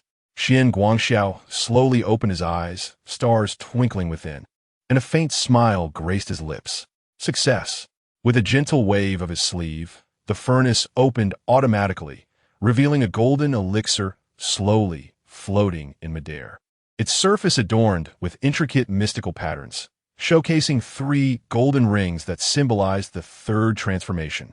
Xian Guangxiao extended his hand, cradling this truly perfect 3rd transformation breaking through elixir. He could distinctly sense that this elixir, in terms of medicinal properties, stability, and Tao essence, had achieved a state of perfection. Just as Xian Guangxiao was lost in contemplation, a serene laughter suddenly resonated above the Doshui Palace. Hee, I had thought it would take you 3 months to refine this, yet you have succeeded ahead of time. In the next moment, a dazzling golden light appeared out of thin air, gently descending into the alchemical chamber. The Supreme Laozi, draped in a robe of the 8 trigrams, approached with a whisk in hand, adorned with a subtle smile, though his gaze remained fixed on the elixir in Xian Guangxiao's palm. Upon noticing the 3 golden rings on the elixir, a hint of astonishment flickered in Laozi's eyes. Oh! He extended his hand slowly, and with a light grasp, the 3rd transformation breaking through elixir fell into his palm. Immediately, the Supreme Laozi closed his eyes gently, his fingers caressing the elixir as he meticulously sensed its medicinal properties. Moments later, he opened his eyes, a glimmer of appreciation evident in his gaze, nodding slightly as he remarked, Good. Although this elixir has not yet reached the realm of the Grand Luo Golden Elixir, it has maximized the power of the 3 transformations, solidifying the Tao foundation, dispelling elixir toxins, and gradually aiding the cultivator in breaking through their shackles. He stroked his beard with a smile, gazing at Xian Guangxiao with evident satisfaction. The old Taoist initially thought you would merely enhance the stability of the elixir, yet you have completely transformed it, bringing it closer to perfection. Such talent in alchemy is rare to find throughout the three realms.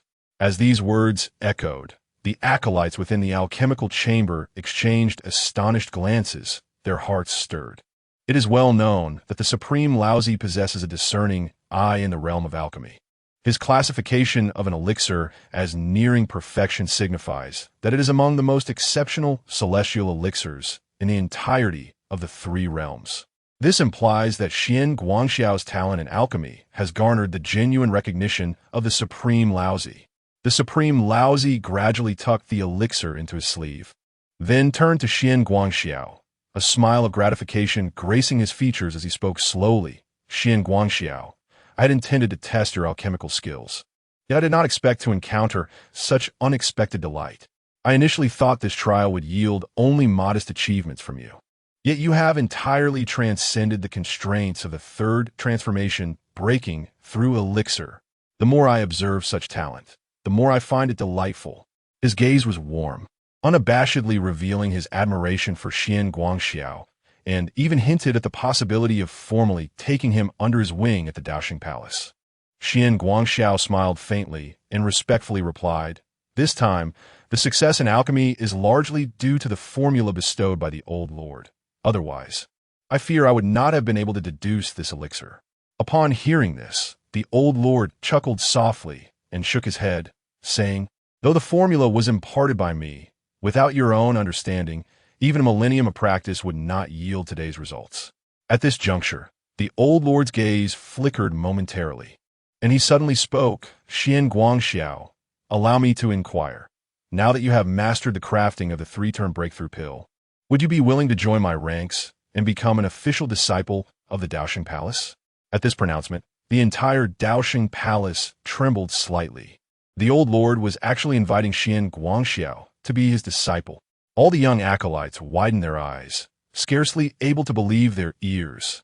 It is worth noting that while the old lord has many disciples, the true inheritors of his teachings are few and far between. Now, he had openly extended an invitation to Xian Guangxiao to become his disciple. This was not merely a matter of imparting alchemical knowledge. It signified that Xian Guangxiao would truly become a part of the Daoxing Palace. At this moment, all eyes were upon Xian Guangxiao. How would he respond? Chapter 42. Completion of the system task. Xian Guangxiao receives the divine powers of the Supreme. Lord Xian Guangxiao's gaze flickered slightly as he pondered within. The invitation from the Supreme Lord was indeed an extraordinary opportunity. However, if he were to truly become a disciple of the Do Shui Palace, would that not mean he would be irrevocably entangled in the celestial hierarchy? With the impending calamity of the journey to the west, his ties with Sun Wukong were profound, and it was difficult to guarantee he would not be implicated. Moreover, his ambitions extended far beyond the realm of alchemy. With a subtle smile, he steadied his gaze upon the Supreme Lord and spoke slowly, "I am deeply grateful for your kindness, esteemed Lord. While I am willing to study the art of alchemy, I cherish my freedom even more. Should I formally enter the fold, I fear I would be constrained, and I hope for your understanding." Upon hearing these words, a wave of astonishment rippled through the Do Shui Palace. Xian Guangxiao had actually declined the Supreme Lord. Everyone's eyes widened in disbelief. The Supreme Lord was momentarily taken aback, then suddenly erupted into laughter, devoid of any anger, instead imbued with a hint of admiration. "Ha ha ha! How amusing! I anticipated you would acquiesce immediately, yet I did not expect you to possess such clarity of purpose." Shaking his head, he continued with a smile, "Since you value your freedom, I shall not impose. However, even though you do not join my discipleship, I have promised you that should you concoct the San Juan Pijing Dan, I would bestow upon you an opportunity. It seems that we are not fated to be master and disciple. Very well, I shall grant you this San Juan Pijing Dan." Xian Guangxiao was taken aback, quickly accepting the golden elixir with both hands, bowing deeply. "Thank you, esteemed Lord. This was a treasure capable of enabling a Tai to break through to the Deluo." How could Xian Guangxiao not be elated? The Supreme Lord waved his whisk and said, "Today's event shall be considered an encounter of fate for Do Shui Palace. Should you have any questions in the future, feel free to visit Do Shui Palace. I shall not withhold my guidance." "Thank you, esteemed Lord." Xian Guangxiao earnestly bowed again, his tone filled with gratitude. At that moment, a notification from the system suddenly resonated within Xian Guangxiao's mind. Ding! Long-term task to befriend 3 significant celestial beings completed. 2-3. Detected that the host has established a profound relationship with the Supreme Lord. Randomly receiving a reward. One of the Supreme Lord's divine powers. Divine power extraction in progress. Ding! Congratulations, host. You have acquired the Supreme Lord's divine power. 8 scenery furnace refining technique. As the divine power descended, Xian Guangxiao was overjoyed. A vast stream of information surged into his mind as ancient runes etched themselves deep within his consciousness. The 8 scenery furnace refining technique? This method is one of the Supreme Lord's pinnacle secrets of alchemy, transcending mere alchemical practices. It is a supreme divine power that harmonizes the refinement of the soul and the tempering of the body. This technique is divided into 3 realms.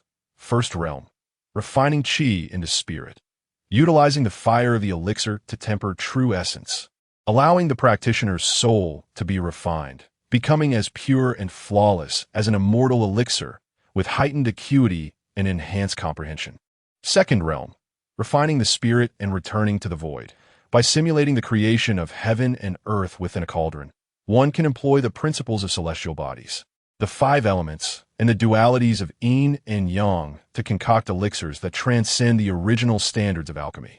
This process can solidify the practitioner's foundation and refine their essence. Third realm, union of 8 scenes. It is said that upon achieving great mastery, one can refine themselves within the cauldron, thereby breaking free from limitations and even seizing the opportunity to defy fate, transcending the cycles of life and death across the 3 realms. This divine ability not only enhances Xian Guangxiao's alchemical prowess, but also fortifies his spirit and the essence of his magical power, effectively elevating his cultivation potential. What a remarkable gain! Xian Guangxiao felt an overwhelming joy within, though his countenance remained composed and serene. He promptly bowed deeply to Taishang Laojun. Speaking with utmost sincerity, disciple expresses heartfelt gratitude for the bounteous gift. Esteemed Laojun. Taishang Laojun smiled gently, a glimmer of profound insight flickering in his eyes. As if he sensed something unspoken, yet he remained taciturn, responding with calmness. You are indeed an intriguing fellow. Having witnessed the celestial beings of the heavenly court, you still maintain such poise. The more I observe you, the more I appreciate your demeanor. He stroked his beard lightly and continued, Very well. Let today's matters conclude here. You may return to the Taiwei Star Palace to solidify your gains.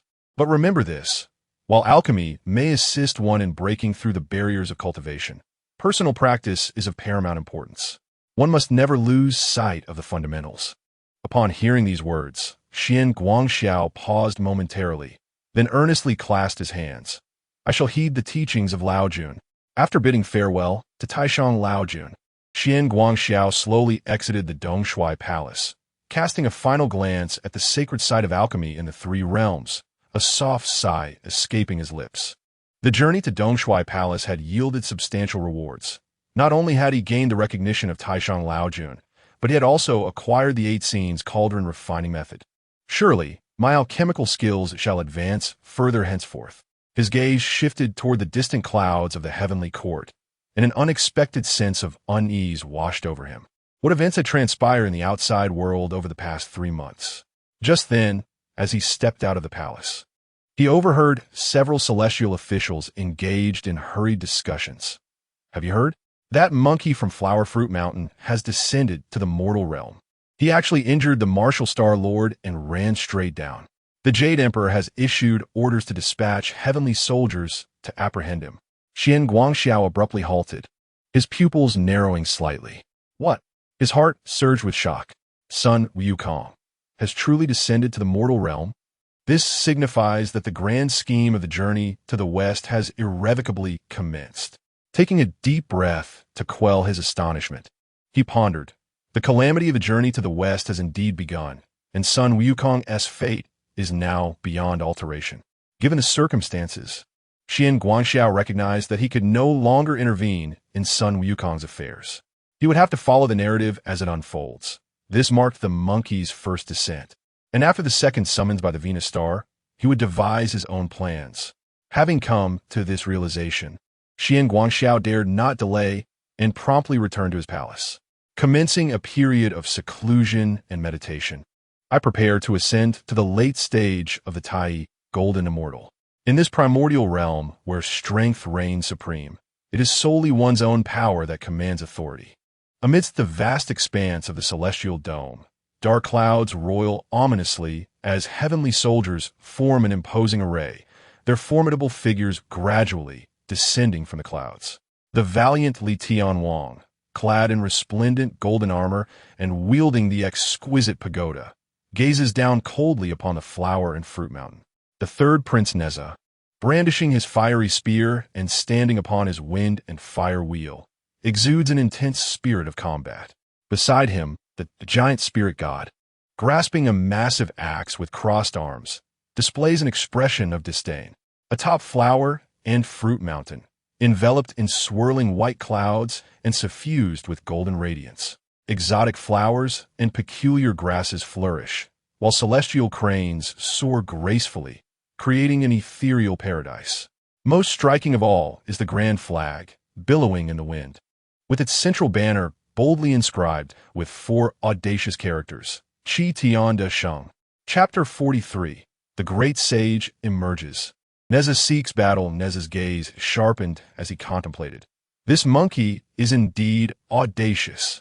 To audaciously declare himself the great sage equal to heaven. Such an arrogant act is utterly contemptuous of the celestial court.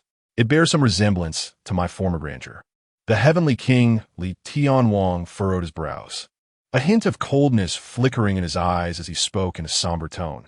The demon monkey son, Wukong, has openly defied the edict of the heavenly court. Not only has he wounded the Star Lord of the Marshal, but he has also fled from the court, now declaring himself sovereign atop Flower Fruit Mountain. If we do not quell this insurrection, will it not incite all demonkind to rebel? The giant spirit god let out a mocking laugh and bellowed, Li Tianwang, this demon monkey is merely a lowly stable keeper. What strength does he possess? Allow me to descend and capture him, presenting him to the emperor. However, Li Tianwang's gaze darkened, and he refrained from acting hastily. Though he was filled with wrath, as the commander of the heavenly troops, he was exceedingly cautious.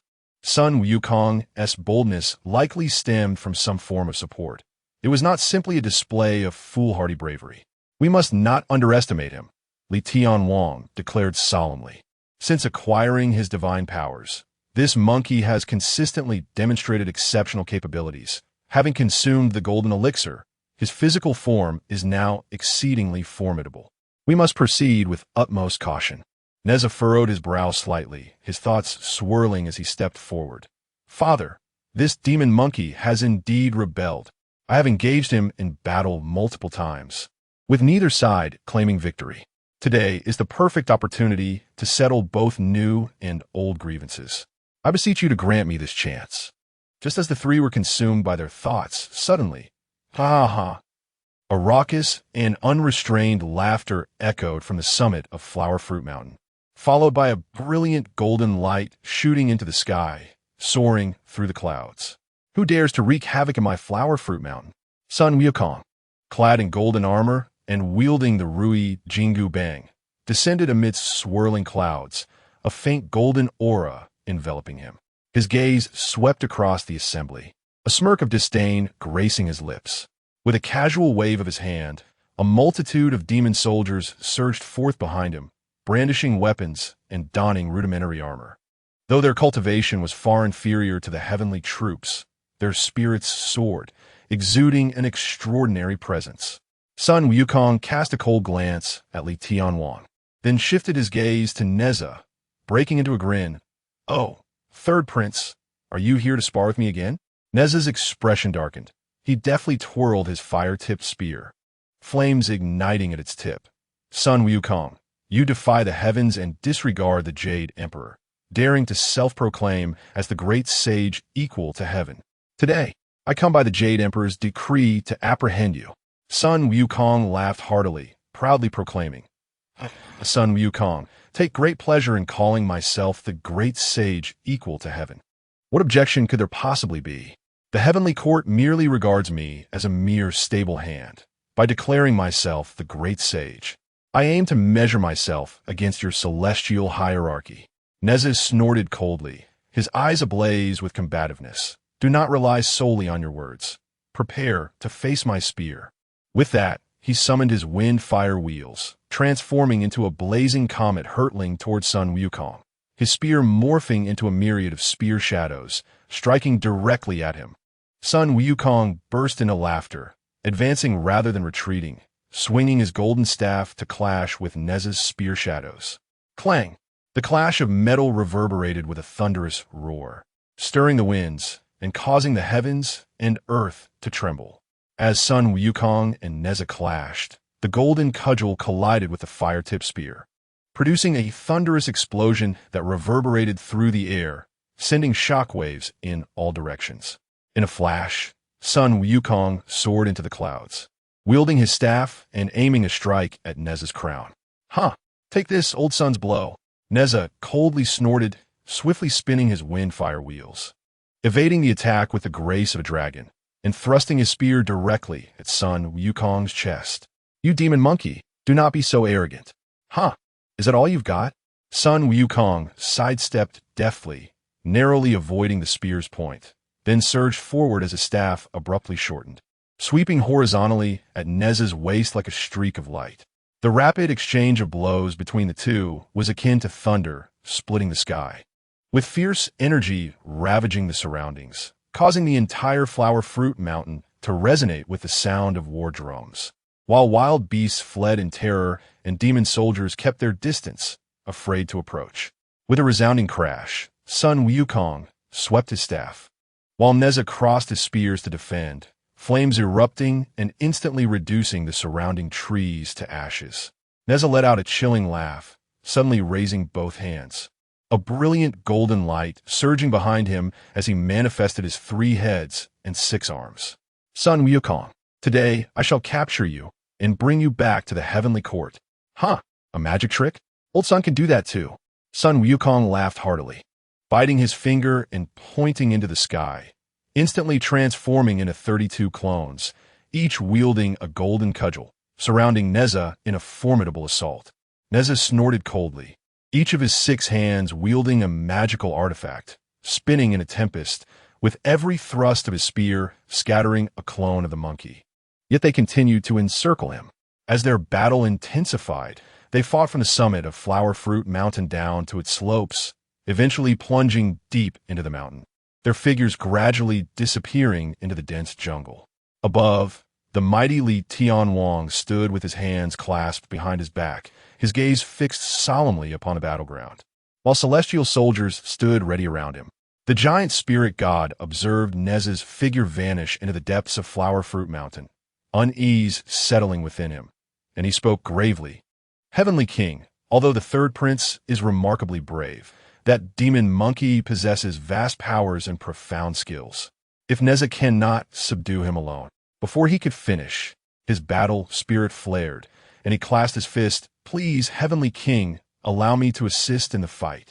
Li Tianwang cast him a sidelong glance, his expression unwavering, and replied calmly, there is no need. The giant spirit god was taken aback. Heavenly King, are you not worried about the third prince? Li Tianwang chuckled coldly and shook his head. My son Neza has been training since childhood under the guidance of Tai Zhenren and has been granted titles by the heavenly court. He has vanquished countless demons. How could he possibly fail to capture a mere monkey? His eyes narrowed slightly as he regarded the depths of Flower Fruit Mountain, revealing a glimmer of confidence and contemplation. This battle would serve as a trial for Neza. If he cannot contend with the likes of Sun Wukong, how can he claim the title of the great deity of the 3 altars? Let him face this challenge alone, Should he truly falter, I shall intervene. Meanwhile, deep within Flower Fruit Mountain, ancient trees towered high, and waterfalls roared, resembling a realm beyond the mortal world. In this moment, amidst the enchanting realm, the once serene landscape has been ravaged by the ferocious aftermath of battle. The ground is marred by countless fissures, colossal stones plummet from above, and flames intertwine with raging storms. Sun Wukong and Neza engage in a fierce duel, neither gaining the upper hand. Monkey, hold on. Sun Wukong pauses, his golden staff suspended in midair, tilting his head to regard Neza, frowning as he inquires, "What is the matter? Are you unable to continue?" Neza, however, merely smiles faintly, a flicker of complexity passing through his eyes as he softly replies, "Monkey, our bond runs deep. Today's battle is merely for the eyes of the heavenly court." Upon hearing this, a glimmer of intelligence sparks in Sun Wukong's gaze. Gradually, he retracts his golden staff and perches himself upon a massive stone, arms crossed, squinting at Neza. "What do you mean by those words?" Chapter 44. Neza captured. The situation grows delicate. Neza surveyed his surroundings, the aftermath of the battle having left the depths of Flower Fruit Mountain in utter disarray. He sighed softly and murmured, "Sun Wukong, you must realize that the heavenly court will not tolerate your defiance of their decrees." With a derisive snort, Sun Wukong retorted, "Umph, I, the great sage, never intended to seek the heavenly court's approval. I have mastered my skills, only to be deceived by the Jade Emperor and attending horses. Tell me, should I not be enraged?" Neza fell silent for a moment before gazing into the distance, stating, "You possess formidable abilities and fear not the heavenly soldiers. But what of Flower Fruit Mountain? What of your monkey kin?" A furrow creased Sun Wukong's brow, his expression shifting subtly. Neza continued earnestly, "You may withstand the heavenly court's wrath, yet how will your monkey kin withstand the onslaught of heavenly troops? You may teach them a few moves, but can they truly stand against 100,000 heavenly soldiers?" Sun Wukong fell into silence. Though he often exhibited a rebellious spirit and disdain for authority, his affection for the monkeys of Flower Fruit Mountain was genuine. In recent days, having proclaimed himself the great sage equal to heaven, he had gathered a number of demon soldiers, but compared to the true divine armies of the heavenly court, they were but a disorganized rabble. Neza's words struck a chord within him. Neza pressed on, "Sun Wukong, no matter how powerful you are, can you truly contend with the heavenly court? Should you falter, the heavenly court will likely annihilate Flower Fruit Mountain. Would you wish to see your monkey kin perish one by one at the hands of heavenly soldiers?" Sun Wukong clenched his fists, his expression fluctuating as he gradually subdued his battle fervor, lost in contemplation. Neza sighed, "Even if you claim victory over me today, the heavenly court will not relent. King Li has encircled Flower Fruit Mountain with 100,000 heavenly soldiers. If you choose to resist, not only will you face dire consequences, but so too will all of Flower Fruit Mountain. One may contend with heaven, yet the myriad demons cannot rival the heavenly court. If you're solely concerned for yourself, you may indeed battle against them. However, if you truly care for Flower Fruit Mountain, you must devise a strategy to cope with the situation." Sun Wukong remained silent, understanding Neza's words, yet unable to swallow his pride. He felt indignant. He had acquired celestial powers, unmatched in skill, yet the heavenly court treated him like a beast of burden.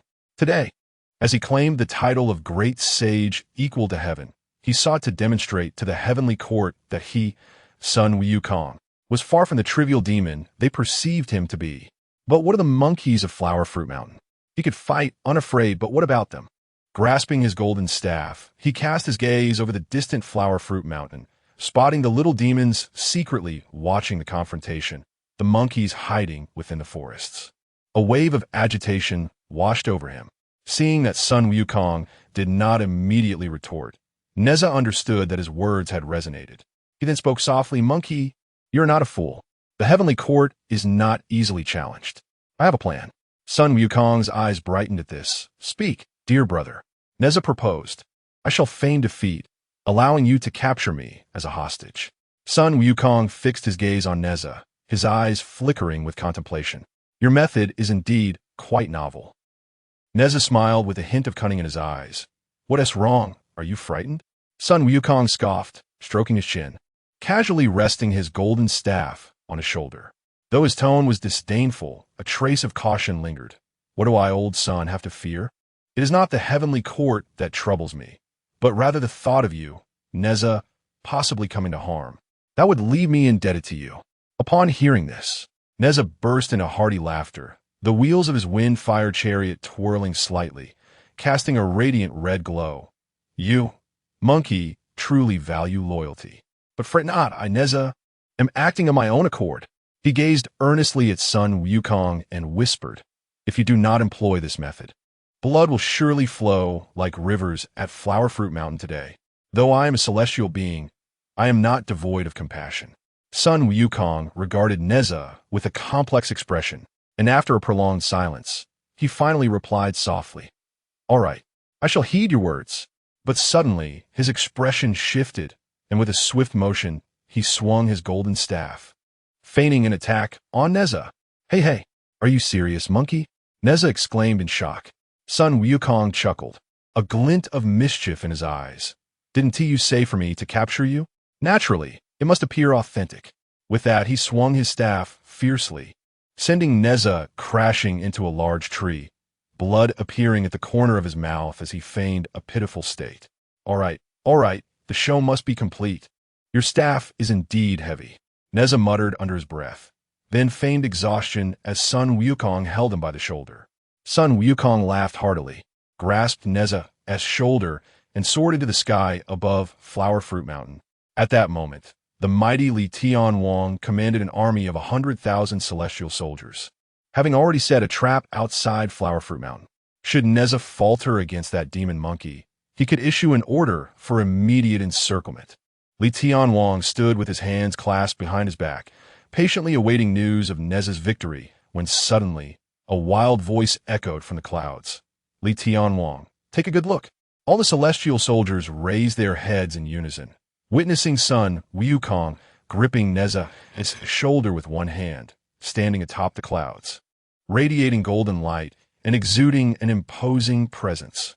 Neza's face turned pale, blood streaks marring his body, clearly depicting a captured state, signaling to the heavenly court. Neza has been defeated. Captured by Sun Wukong. Li Tianwang was immediately taken aback, his brow furrowed. Neza has actually lost? The celestial generals were equally astounded.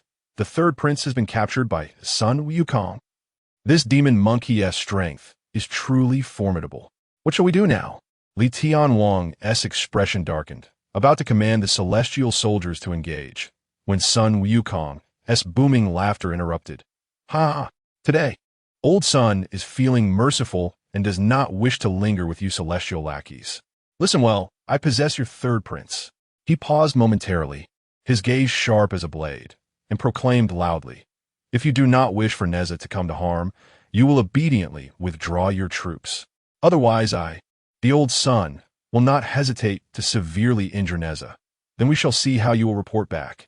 Upon hearing this, the celestial soldiers erupted into a state of turmoil. What? If the third prince falls into the hands of this demon monkey, should we launch a full-scale assault, and he harms the third prince? What shall we do, King Li? King Li's face turned ashen, his exquisite pagoda trembling slightly in his grasp, clearly filled with rage. This monkey dares to use Neza as leverage.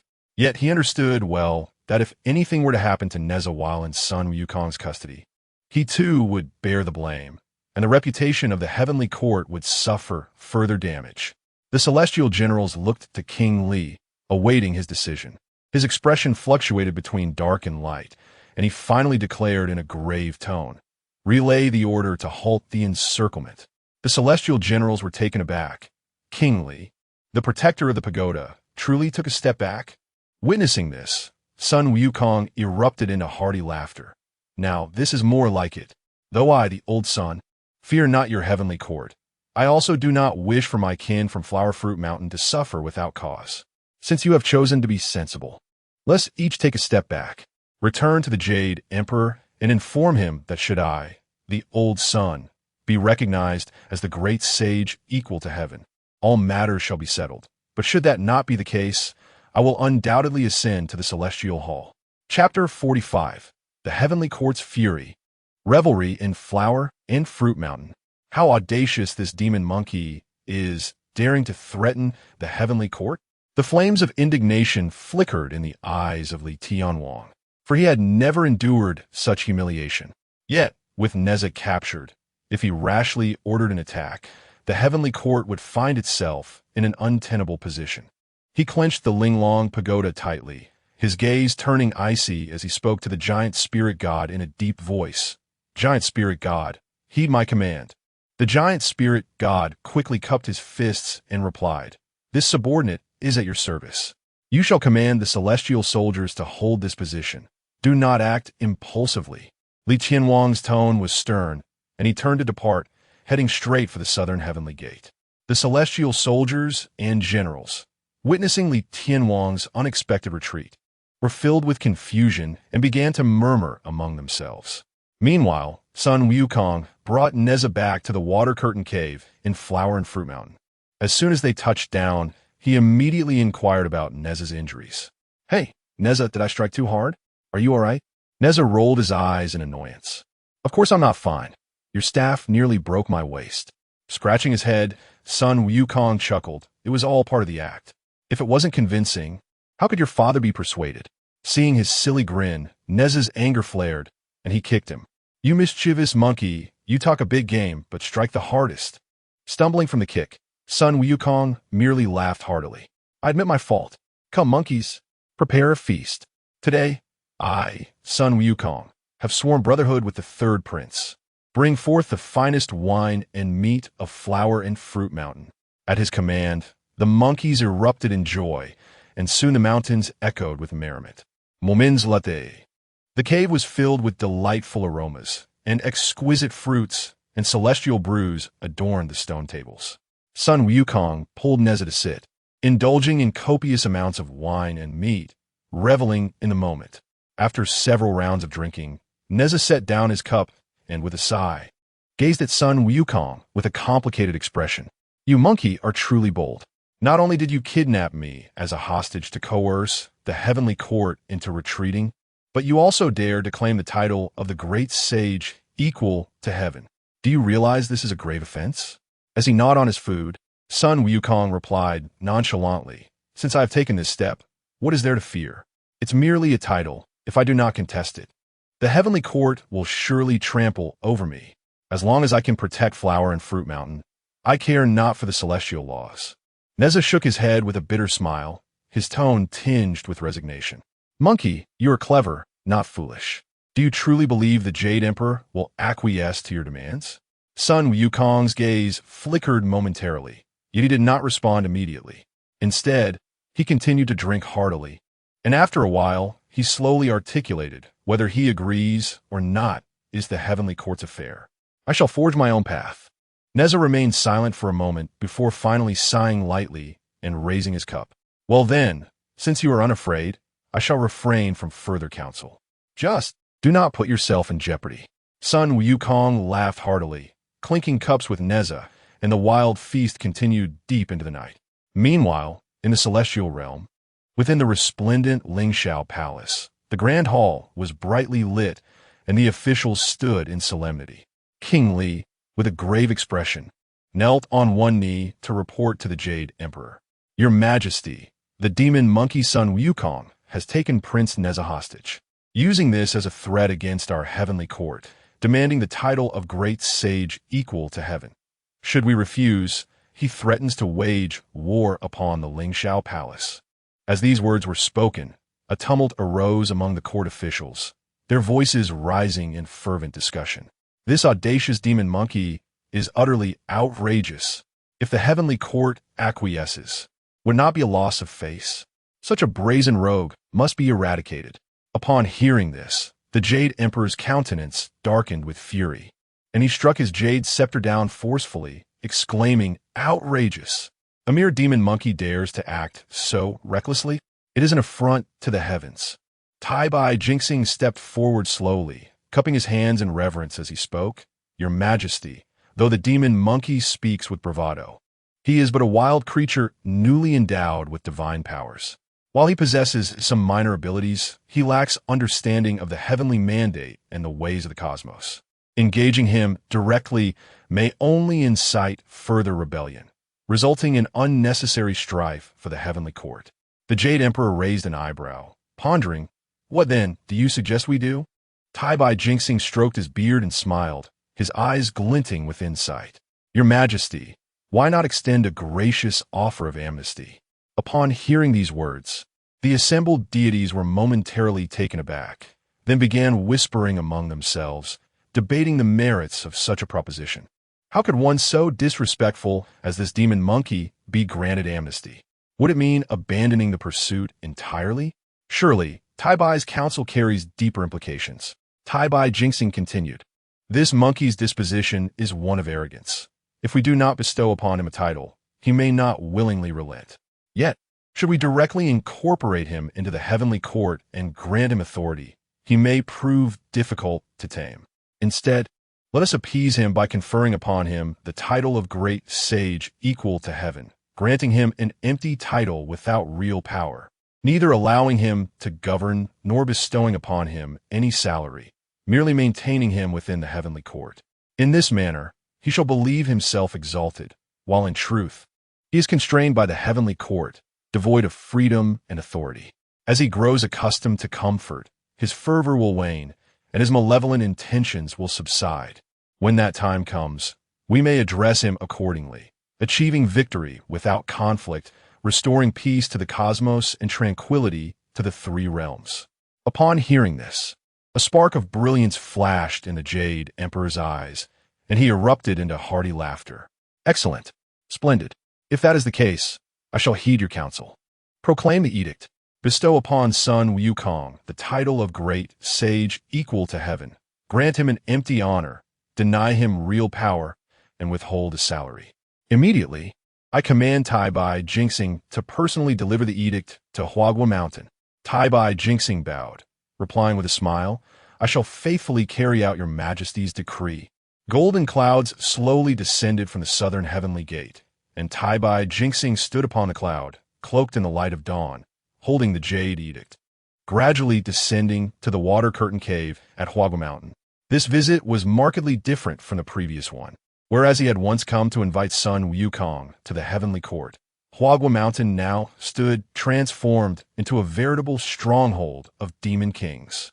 The mountain gates swung wide, banners fluttered, and amidst the swirling mists, the glint of swords and spears could be discerned, with ominous demonic energy coalescing, a palpable aura of impending conflict. Various demon kings lined up on both sides: tiger demons, wolf demons, eagle demons, python demons, each exhibiting unique forms, brandishing weapons, and donning armor, their eyes fierce and brimming with murderous intent. Upon the arrival of the celestial envoy, the demons instantly adopted a hostile stance, raising their weapons and demanding in a thunderous voice, "Who dares to intrude upon the flower and fruit mountain? State your name, or do not blame us for our ruthlessness." Tai-Bai Jinxing stood with his hands clasped behind his back, unperturbed, stroking his white beard as he declared in a resounding voice, "I'm Tai-Bai Jinxing from the heavenly court, sent by His Majesty with a Jade Edict to proclaim a decree to the great sage equaling heaven. Please relay this message swiftly." The demons exchanged glances and whispered among themselves, "This is the elder who invited our king to the heavenly court last time." Without delay, they hurried into the cave to report. Within the water curtain cave, Sun Wukong was enjoying a hearty drink with Neza, savoring celestial peaches, utterly at ease and content. Chapter 46. Bestowed as the great sage equal to heaven. Upon receiving the report from outside, his eyes brightened, and he laughed heartily. "Ha ha! Excellent news. Surely it is that old star, undoubtedly bearing splendid tidings.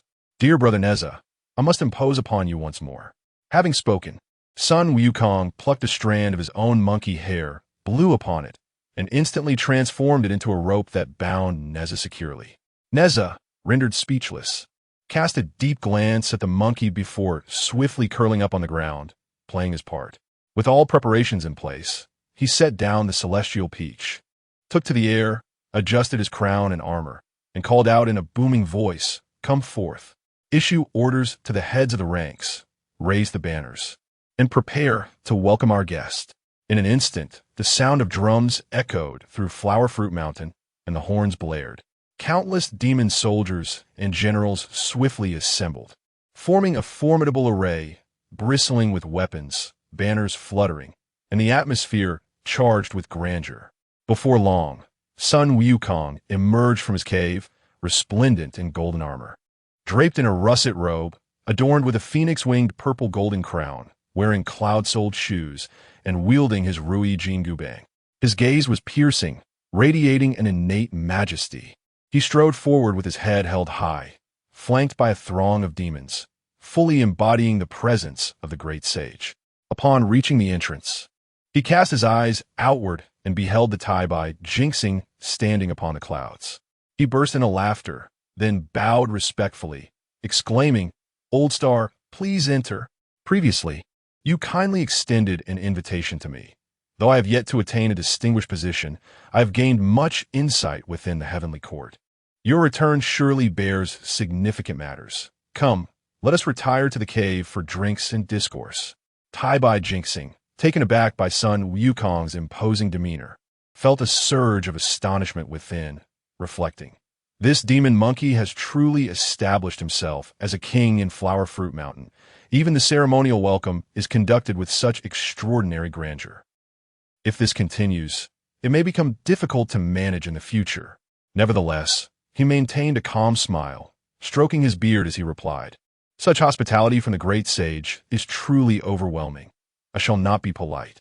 Inside the water-curtained cave, the lights shimmered brightly, ethereal mists swirled, and exquisite fruits and fine wines adorned the stone tables. The cave walls were inlaid with gold and jade, exuding the grandeur of a demon king's residence. As Tai Bai Jinxing stepped into the cave, he was struck by a shocking sight. Neza, the third prince, was bound tightly and curled upon the ground, his demeanor quite disheveled. His fire-tipped spear lay discarded nearby, and the wind and fire wheels had been confiscated. Once a formidable warrior in the heavenly court, he now found himself a prisoner. Tai Bai Jinxing's heart trembled, realizing, how formidable is Neza's strength. Even in the heavenly court, he ranks among the greatest warriors. Yet he has fallen to such a fate. This demon monkey should not be underestimated. In a flurry of thoughts, he quickly composed himself, refraining from delay. Straightening his attire, he stepped forward and proclaimed, "I come bearing news for the great sage. Previously, due to your disdain for a lowly position, you abandoned your post as a sub-official, prompting the officials of the Imperial Horse Office to report to the Jade Emperor. The Jade Emperor decreed, all positions are conferred from humble beginnings. Why disdain the small? Therefore, he commanded King Li to summon Neza to the mortal realm for battle.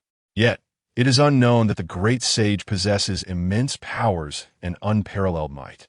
King Li's forces were defeated upon returning, stating, the great sage has raised a banner, vowing to proclaim himself as the great sage equal to heaven." As the celestial generals hesitated, the old man boldly beseeched his majesty to grant a reprieve, sparing heaven from mobilizing its forces and bestowing upon the great sage the title he so rightly deserved. The Jade Emperor approved the request, and thus, the old man was sent forth to proclaim the decree.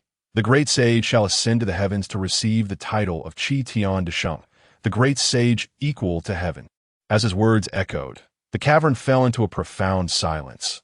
All eyes turned towards Sun Wukong, awaiting his response. Upon hearing this, Sun Wukong could not contain his laughter. Grasping his golden staff with one hand and stroking the fine hairs on his chin with the other, he surveyed the assembly of demons with a gleam of pride and remarked, "I, Sun Wukong, have indeed tasted the bitterness of the heavenly court and learned the ways of the celestial realm. Now, your Jade Emperor seems to possess some sense, recognizing that I deserve the title of Qi Tian de Sheng." However, his mirth suddenly dissipated, his eyes narrowing with a flicker of suspicion. He inquired, "Old Star, pray tell, does the heavenly court possess such a position as Qi Tian de Sheng?" The heart of the Tai Bai Jinxing sank slightly. His greatest fear was that Sun Wukong was too astute. And indeed, the monkey had kept his wits about him. Nevertheless, he maintained his ever-present smile, stroking his beard with a chuckle, and replied nonchalantly, "Great sage, this is a newly conferred title by the heavenly court. If I had not received the emperor's decree, how could I dare to bear the message? If the great sage harbors any doubts, rest assured, should anything go amiss, you may justly blame me." Though bound, Nez's ears perked up at Tai-Bai Jinxing's words, a flicker of inscrutable expression crossing his face. This monkey is indeed clever, but to think the heavenly court would establish a new position for a mere monkey? He sighed softly, pondering, perhaps this Qi Tian de Sheng is but an empty title, devoid of authority, power, or salary, a mere fade to placate the monkey. I fear the monkey remains blissfully unaware that he is gradually stepping into the heavenly court's snare. Yet, he refrained from revealing this, silently curling up on the ground, observing how Sun Wukong would choose to proceed. Sun Wukong fixed his intense gaze upon Tai-Bai Jinxing, seemingly searching for any hint of deceit upon his countenance. However, Tai-Bai Jinxing, ever shrewd, maintained his stoic demeanor, wearing a benevolent smile that betrayed no hint of treachery. Moments later, Sun Wukong burst into hearty laughter. "Ha! Excellent. Since the Jade Emperor has recognized my capabilities, I shall grant him this favor. I will ascend to the heavens and see for myself what this Qi Tian de Sheng position entails." At this proclamation, the assembly of demons erupted in unison. "Congratulations, great sage. Hail to the great sage." The monkeys were particularly animated, leaping and cheering, their jubilations echoing throughout the entirety of Flower Fruit Mountain. Sun Wukong reveled in the demon's celebration, his spirits soaring. With a forceful strike of his golden staff against the ground, he declared with unyielding bravado, "If that is the case, I shall accompany you to the heavens." Tai-Bai Jinxing clasped his hands in a gesture of respect and smiled. The great sage indeed understands the greater picture. Upon hearing this, the Jade Emperor will undoubtedly be delighted. Therefore, I kindly ask the great sage to release the third prince, and let us ascend to the heavens without delay. Indeed, in a moment of exuberance, the great sage, inadvertently forgot all about the matter at hand. With my own hands, I liberated Neza from his bindings, playfully dusting off the dirt from his attire. And with a respectful gesture, I said, "My sincerest apologies, Prince of the Third Court. Today it is I, the great sage, who has erred. You possess a generous heart, and surely we shall remain colleagues in the days to come." As the illustrious Tai-Bai Jinxing observed, Neza refrained from further words, merely letting out a cold huff as he mounted his fiery wheels, taking flight from the water curtain cave ahead of the rest.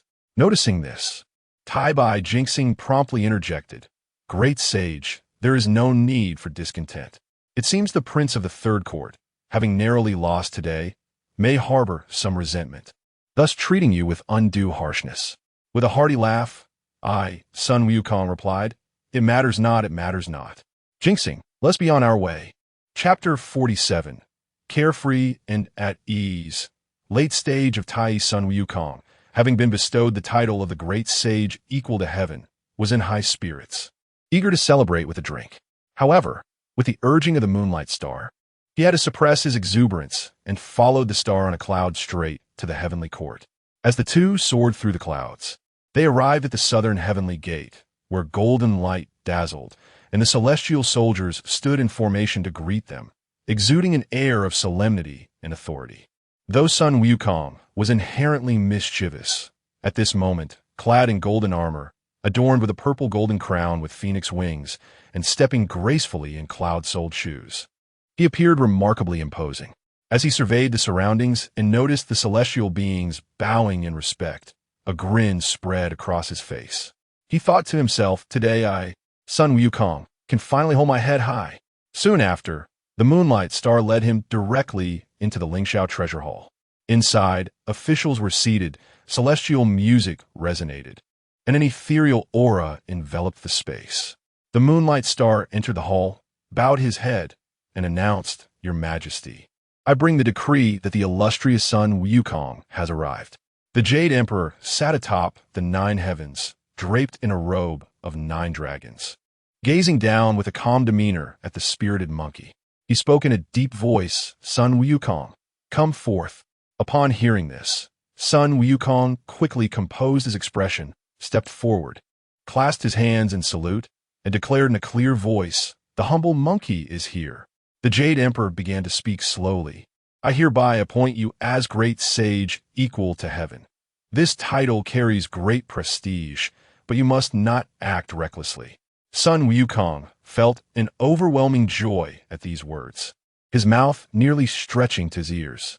Yet, he maintained an appearance of respectfulness, merely nodding slightly and responding casually, "Thank you, Your Majesty."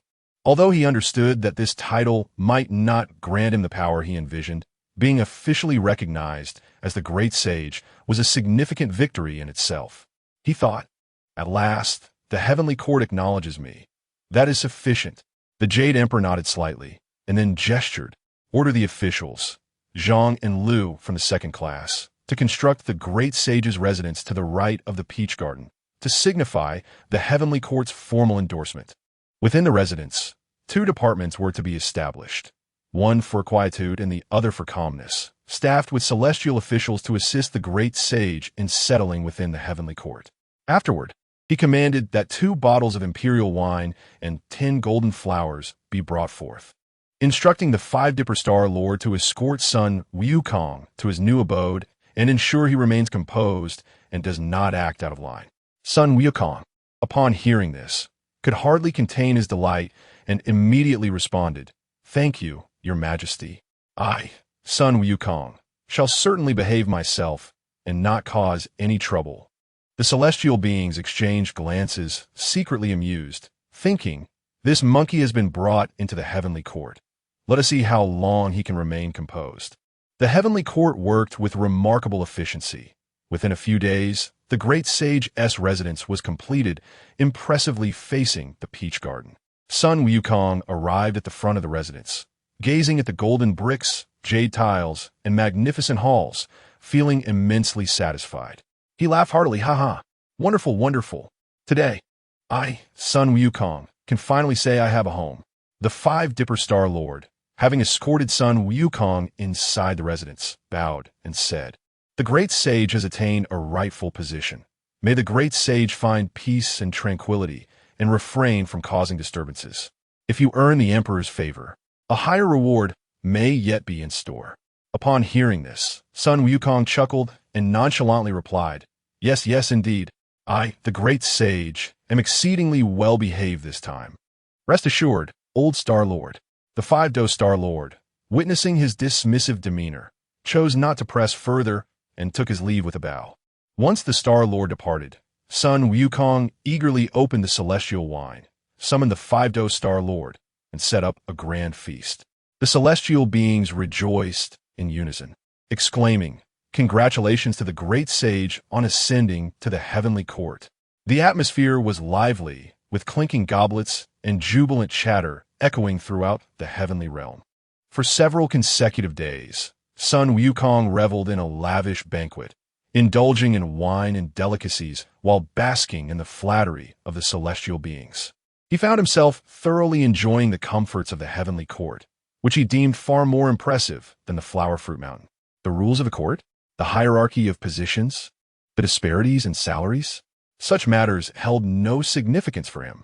The heavenly court merely conferred upon him an empty title, and he relished his newfound freedom, spending his days carelessly, unburdened by political responsibilities or tedious official duties. His daily routine consisted solely of dining, sleeping, wandering, and forging friendships with other celestial beings. Within the residence of the great sage, the celestial officials from the Department of Tranquility and the Department of Serenity diligently offered fine dishes and exquisite wines, fulfilling their duties with commendable dedication. Beyond this, Sun Wukong had no other obligations, which brought him a sense of contentment. "Ah, this heavenly court is indeed amusing. I, the great sage, have meals served to me thrice daily, in a spacious palace with comfortable couches. What a delight!" By day, he soared through the clouds and roamed freely. By night, he slept soundly in the great sage's abode, blissfully unaware of any impropriety. Sun Wukong, by nature free-spirited and unconcerned with trifles, began mingling with celestial deities upon his arrival in the heavenly court, forging extensive connections with the celestial generals. He held a particular disdain for formalities and, whenever encountering the powerful beings of the court, acted with complete abandon. When meeting the three pure ones, he cheerfully clasped his hands in greeting, calling them brothers. Upon seeing the four sovereigns, he grinned broadly and addressed them as Your Majesty. In the presence of the Big Dipper, the 5 directions generals, the 28 constellations, the 4 heavenly kings, the 12 Yuan Shun, and the 5 old ones of the 5 directions, he treated them all as equals, referring to them as brothers without regard for the hierarchy of the heavenly court. Brothers, shall we share a drink? He would exclaim. Ah, you Star-Lords possess impressive powers. Let's spar one day. Come, come. This heavenly court is vast. Show me around without any reservations. The celestial beings were both amused and exasperated by his complete disregard for the court's hierarchy. Some viewed him as a peculiar anomaly, others deemed him Navi, while a few gradually developed a measure of respect for this unruly monkey. However, Sun Wukong remained oblivious to their opinions, content to enjoy his freedom. Journeying east today and west tomorrow, drifting through the heavenly palace with carefree abandon. In contrast, at the Taiwei Star Palace, Xian Guangxiao sat in serene contemplation amidst the swirling celestial smoke and the tumultuous starry river, his tranquil visage illuminated by the starlight. Since his seclusion, he had immersed himself in profound reflection on the great Tao and the cultivation of principles, laboring day and night in earnest practice, losing all sense of time. Today, he was suddenly filled with a profound sensation.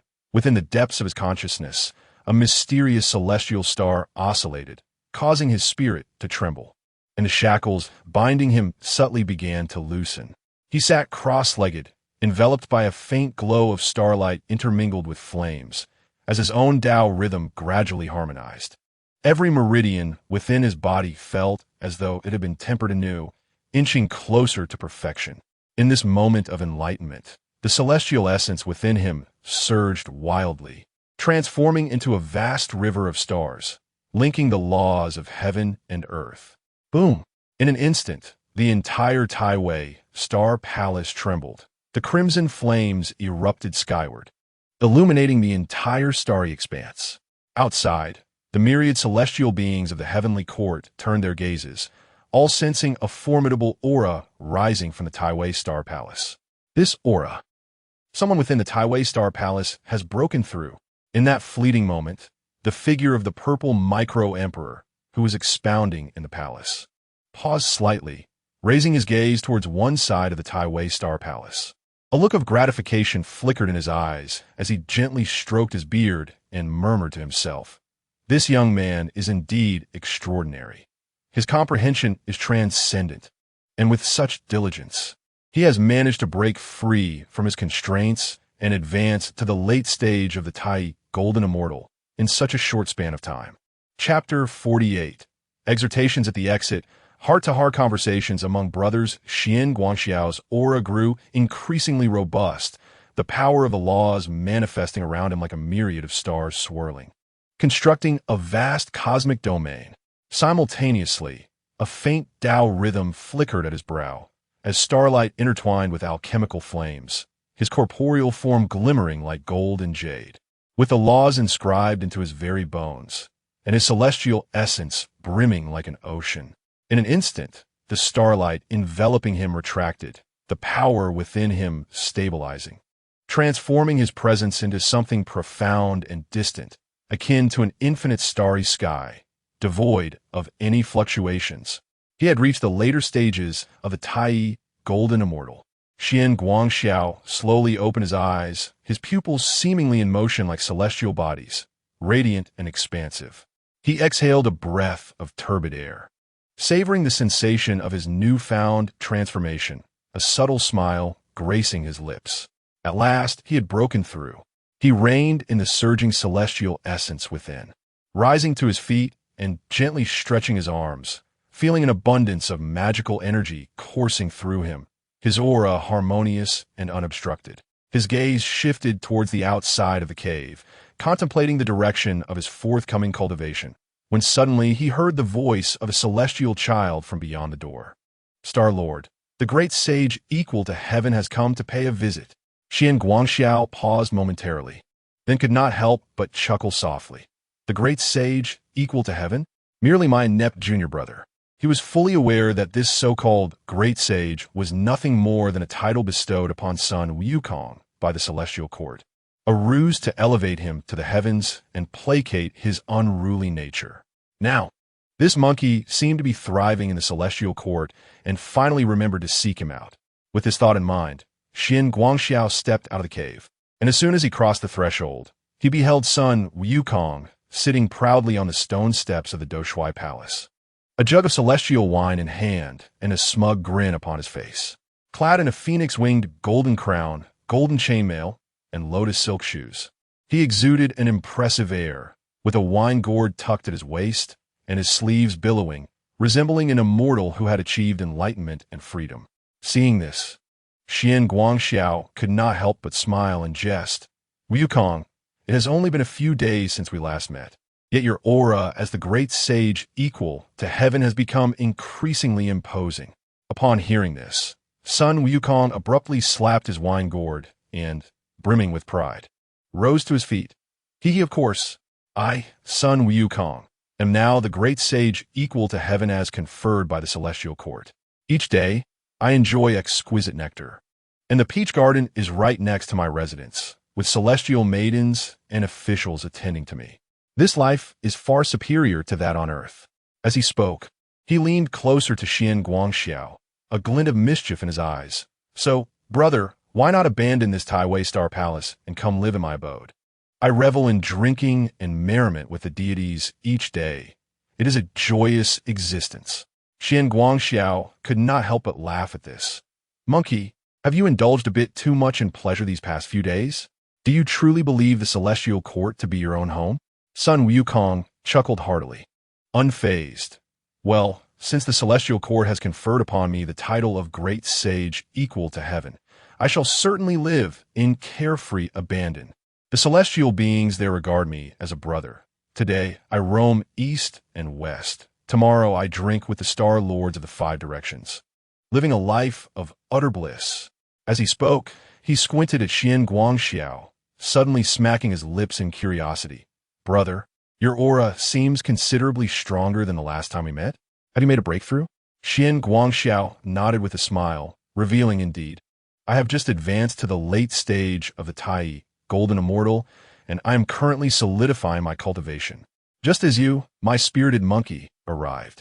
Upon hearing this, son Wukong's eyes lit up with excitement. Haha, as I expected. I always knew you were no ordinary person, brother. Now that you have broken through, I shall test your abilities.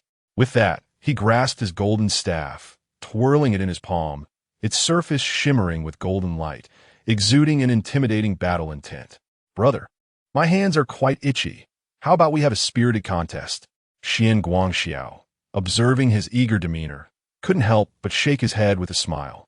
Gently patting his shoulder, Wukong, you truly are a born warrior, never at rest.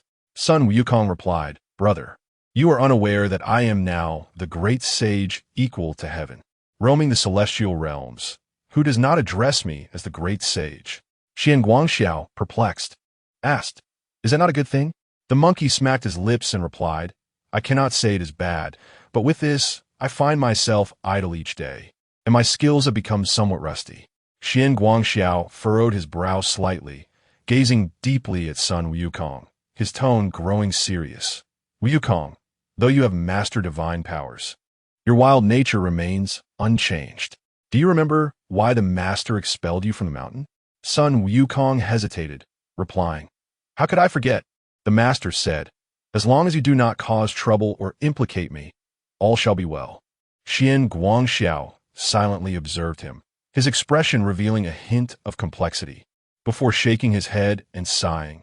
Wukong, you understand that the master did not wish to be implicated, but you do not realize he did so to protect your life. Son Wukong was taken aback, his brow furrowing. What do you mean? Qian Guangxiao sighed again, explaining. Do you know what kind of being the master is? His cultivation has reached the pinnacle of the heavens, transcending the three realms and existing beyond the five elements. If he truly wished to protect you, who among the demon race, human race, or celestial paths would dare lay a finger on you? Yet he did not. He preferred to expel you rather than keep you. Have you ever contemplated the reason? Sun Wukong fell silent. Though he was exceptionally intelligent, he had never deeply pondered this matter. Xian Guangxiao's tone grew grave. Wukong, all things in the world have their destined order, and you are within that order. Sun Wukong immediately grew impatient, waving his hand. Here we go again with this rhetoric. What fate? What destiny? I detest such empty talk. I shall walk my own path, irrespective of fate. Xian Guangxiao shook his head. Though you dare to claim disbelief in fate, it has not spared you. Sun Wukong paused, his gaze flickering slightly, and Xian Guangxiao seized the opportunity to continue. Wukong, think carefully, since you enter the heavens. Has your life been as smooth as you imagined? The celestial court has conferred upon you the title of great sage equal to heaven. It has not granted you any true authority. They have established the Qitian Palace for you, but have barred your involvement in the affairs of the court. You wander the heavenly realm daily, and the deities greet you as a brother. Yet who among them truly regards you as one of their own? Sun Wukong's smile gradually faded, and a flicker of doubt crossed his eyes. Xian Guangxiao, with a piercing gaze, slowly remarked, Wukong, do you genuinely believe you have earned the court's recognition? No, you have merely been domesticated, transformed into a monkey who fancies himself carefree. Sun Wukong clenched his fist tightly, the golden staff spinning in his grasp, and he gritted his teeth, exclaiming, Are you suggesting that the celestial court is mocking me? Xian Guangxiao offered a non-committal smile and replied, You know the truth within your heart, do you not? You are a naturally born spirit monkey, transcending the confines of the three realms and the five elements, and should not be shackled by the celestial court. Yet now, though you bear the title of great sage equal to heaven, in reality, you are but a mere ornament of the court, a hollow title. Sun Wukong fell in his silence, memories of his time in the celestial court flashing through his mind, seemingly at ease, yet never entrusted with matters of significance. The immortals feigned camaraderie, but he was always denied access to the three pure ones.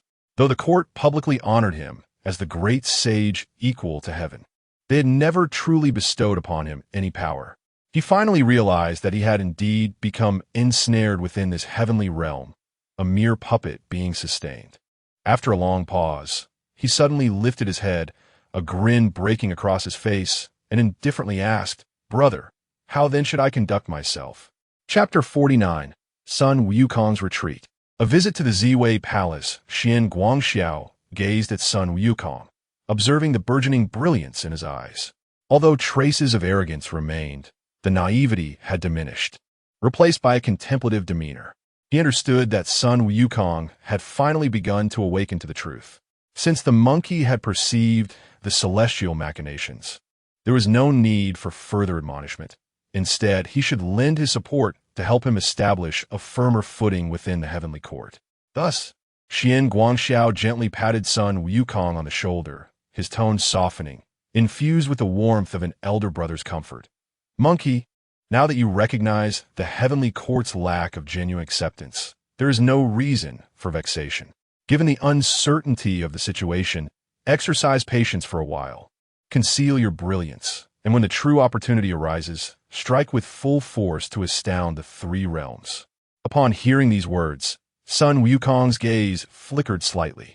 Though reluctant, he understood that if he were to create chaos in the heavenly court at this moment, he might not emerge unscathed. After all, he had only recently ascended to the heavens, his foundation still shallow. Should he provoke the wrath of the celestial beings, greater troubles would surely follow. He scratched his head, a frown etched on his face. Sun Wukong, fear not the heavenly court, yet since you advise me so, I shall heed your counsel. However, this aimless existence cannot continue indefinitely. Xian Guangxiao smiled gently, his eyes reflecting a blend of warmth and admonition. Monkey, while you are a naturally gifted spirit, do not forget that your cultivation has yet to reach its zenith. Since your ascension, You have indulged in wine and revelry, befriending celestial companions. Though you live freely, have you noticed that your cultivation has stagnated at the initial stage of the Tai Golden Immortal for quite some time, without any advancement? Sun Wukong was struck by this revelation, his brow furrowing as he pondered for a moment, feeling a twinge of regret. It does seem so. I have not practiced diligently of late, which has indeed hindered my progress. He paused, then muttered defiantly. However, my speed of cultivation is unparalleled within the heavenly court. Aside from a few deities, who can surpass me? Xian Guangxiao sighed softly, then waved his hand, revealing 5 translucent, radiant peaches in his palm. These peaches, a deep azure hue, shimmered with a flowing light, akin to the manifestation of celestial principles. Extraordinary indeed. Upon seeing them, Sun Wukong's eyes sparkled with delight. Ah, these peaches are my favorite. But how do these 5 differ from those I previously enjoyed on Flower Fruit Mountain? Xian Guangxiao smiled calmly, explaining, these orange Shui peaches, treasures of the Queen Mother of the West. They cannot be compared to the mundane peaches from your realm. Unlike ordinary celestial peaches, which simply extend lifespan, these can refine the celestial essence within, enabling the cultivator to break free from constraints and shatter the bottleneck of the Tai Golden Immortal. Sun Wukong's eyes gleamed with excitement upon hearing this. Eagerly accepting the peaches, he laughed heartily. Brother, you truly care for me. With such treasures, how can I not partake? Just as he was about to open his mouth to devour one, Xian Guangxiao firmly placed a hand on his shoulder. Wait, Sun Wukong paused, looking at Xian Guangxiao in confusion. Brother, what is your intent? Xian Guangxiao spoke in a low tone. Monkey, listen closely. Today you shall not venture out. Sun Wukong's eyes widened in disbelief. What? I, the great sage, cannot leave my abode? Would that not suffocate me? Xian Guangxiao's expression remained unchanged, his tone brooking no argument. These 5 Ren water peaches are sufficient to aid you in breaking through the shackles of the early Tai Golden Immortal stage. If you fail to ascend to the mid-Tai Golden Immortal stage, you shall not leave this place. If you find it unbearable in the great sage's residence, then you shall remain here, so I need not worry day and night. Sun Wukong was taken aback, scratching his head with a pained expression. How can I sit still? You expect me to be confined to the Qi Tian mansion for my cultivation? Is that not akin to imprisonment? Xian Guangxiao smiled lightly. The celestial court seeks to confine you, if you do not seize this opportunity to enhance your abilities. Shall you wait until they truly strike before regretting it? Sun Wukong paused, suddenly enlightened, his heart tightening slightly. After a moment's silence, he gritted his teeth fiercely and swallowed a Ren water peach in one gulp. Boom! In an instant, a torrent of celestial power erupted within him, akin to the Milky Way surging backward. The furious Ren water essence swiftly infused his limbs and bones, causing his golden fur to quiver and a faint shimmer of water to flow across his skin. Sun Wukong's gaze sharpened as he abruptly assumed a cross-legged position, his celestial essence swirling violently around him, truly beginning his retreat to break through. Xian Guangxiao observed his demeanor, a faint smile gracing his lips. Monkey, now this is as it should be. As Sun Wukong sat cross-legged, the celestial essence of the 5 Ren water peaches surged within him, resembling the Milky Way's reverse flow. Thundering mightily, the power of Ren water, a manifestation of the Earth's spiritual energy, was gentle yet formidable, now subtly impacting Sun Wukong's meridians, allowing him to sense the loosening of his constraints. Xian Guangxiao took note, his gaze flickering as he began to form a judgment. The monkey's foundation was exceptionally strong, nurtured by nature, untainted by karma. Though his cultivation seemed chaotic, it was remarkably swift. These Ren water peaches might indeed facilitate his breakthrough. He gently waved his sleeve, calmly instructing, Bai Qin, the celestial youth. Bai Qin promptly approached, bowing respectfully. What commands do you have, celestial monarch? Xian Guangxiao's gaze fell upon the meditating Sun Wukong, his voice stern. The great sage Wukong is in the midst of a breakthrough. Remember, no one is to disturb him. Should celestial soldiers or generals arrive, send them all back. If there are any unusual occurrences, notify me immediately. Bai Qin bowed deeply. I shall obey the celestial monarch's orders. Xian Guangxiao nodded, his eyes returning to Sun Wukong, a gentle expression crossing his features. Monkey, focus on your cultivation. Your future shall depend on your own fortune. With that, he turned and stepped away, his robes billowing as he transformed into a beam of starlight, heading straight for the ZY Palace. The ZY Palace, situated in the northern celestial star domain, is the sacred ground of the Emperor Zhuai. This place is suffused with celestial radiance, surrounded by myriad stars, resembling a miniature version of the boundless universe. Each star emanates an ancient and vast aura, seemingly carrying the secrets of heaven and earth. As Xian Guangxiao stepped through the palace gates, he was immediately enveloped by an overwhelming aura of majesty. This presence was not intentionally projected. Rather, it emanated from the celestial authority of the Emperor Ziwei himself, a manifestation of the natural order of the cosmos. He focused his gaze, steadying his mind, and gradually made his way into the grand hall. Within the hall, numerous star officials and celestial beings had already gathered, each a formidable figure from the heavenly court, including the esteemed lords of the Big Dipper, the Five Directions, and other profound practitioners of the celestial arts. At the center, the Emperor Ziwei sat regally upon his celestial throne, surrounded by the flowing laws of the stars, as if he were the very heart of the universe. His presence embodied an unparalleled essence of the Tao. Taking a deep breath, Xian Guangxiao clasped his fists in salute and declared, I, the humble celestial being Xian Guangxiao, pay my respects to the Emperor Ziwei. Chapter 50. The Reawakening of the Purple Micro-Palace and the Great Sage's Breakthrough. The Purple Micro-Emperor slightly opened his eyes, his gaze resting upon Xian Guangxiao. After a moment of contemplation, he seemed to sense that Xian Guangxiao's cultivation had indeed reached a new level. A faint smile graced his lips as he waved his hand, causing a purple cloud-pattern meditation mat to gently descend before Xian Guangxiao. Since you have arrived, please take a seat and listen. The Purple Micro-Emperor spoke in a gentle tone, yet with an undeniable authority. Upon hearing this, the expressions of the many divine beings within the hall shifted subtly. Those permitted to enter the Purple Micro-Palace for teachings were among the most esteemed in the heavenly court, and to be personally granted a seat by the Purple Micro-Emperor was a rare honor throughout the ages. The celestial beings were filled with uncertainty, yet the Emperor's supreme authority rendered them mute. They could only suppress their confusion and discreetly observe Xian Guangxiao. The Purple Micro-Emperor's eyes were profound as he waved his hand again, gathering starlight into a vast celestial map. The heavenly principles were in motion, creating order among all things. The arrangement of the stars was predetermined, and for cultivators seeking to attain the ultimate path, understanding the celestial mechanics and the principles of stellar changes was essential. His voice rang clear, each word resonating like a mighty bell, reverberating through the void.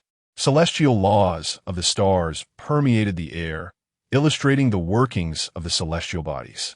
The star map emerged, and the various celestial laws intertwined within the hall. Each listener feeling as though they had plunged into the primordial cosmos, their hearts stirred deeply. Some divine beings closed their eyes in comprehension, their expressions solemn. Some star lords experienced sudden enlightenment, as if glimpsing the mysteries of certain laws. Others, heavenly generals, trembled, realizing the flaws in their own cultivation, their eyes filled with astonishment. Xian Guangxiao focused intently, though not a celestial general or star deity. As the teachings deepened, the celestial energy within him stirred uncontrollably, resonating with the heavens and stars.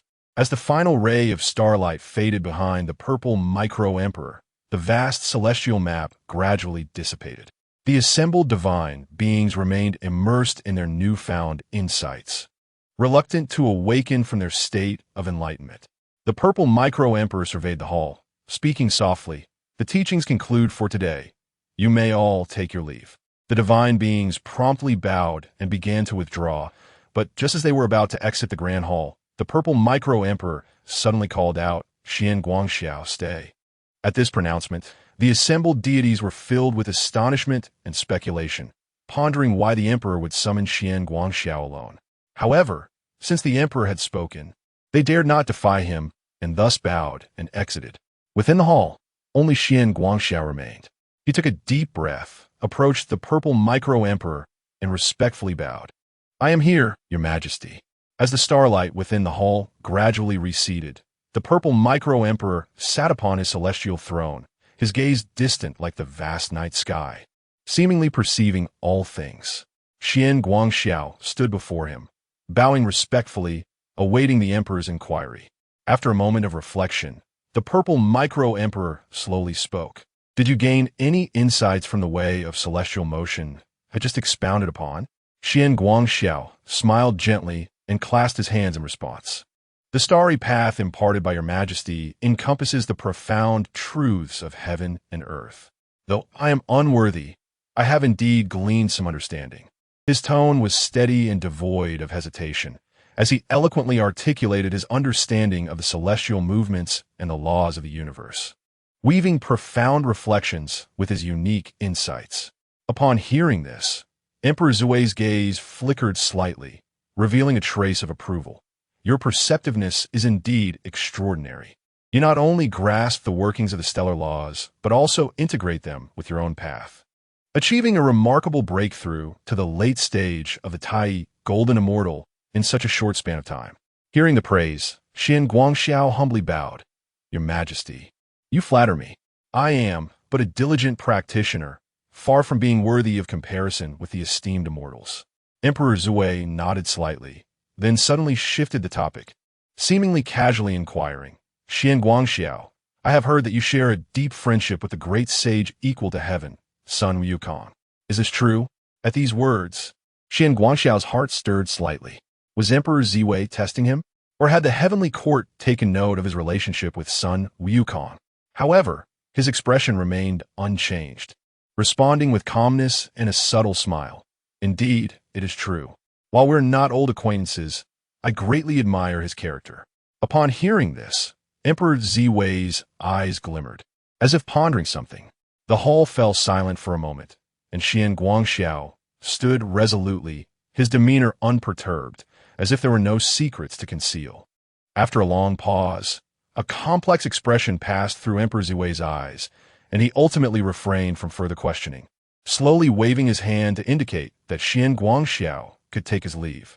"You may return. On the path of cultivation, do not grow complacent."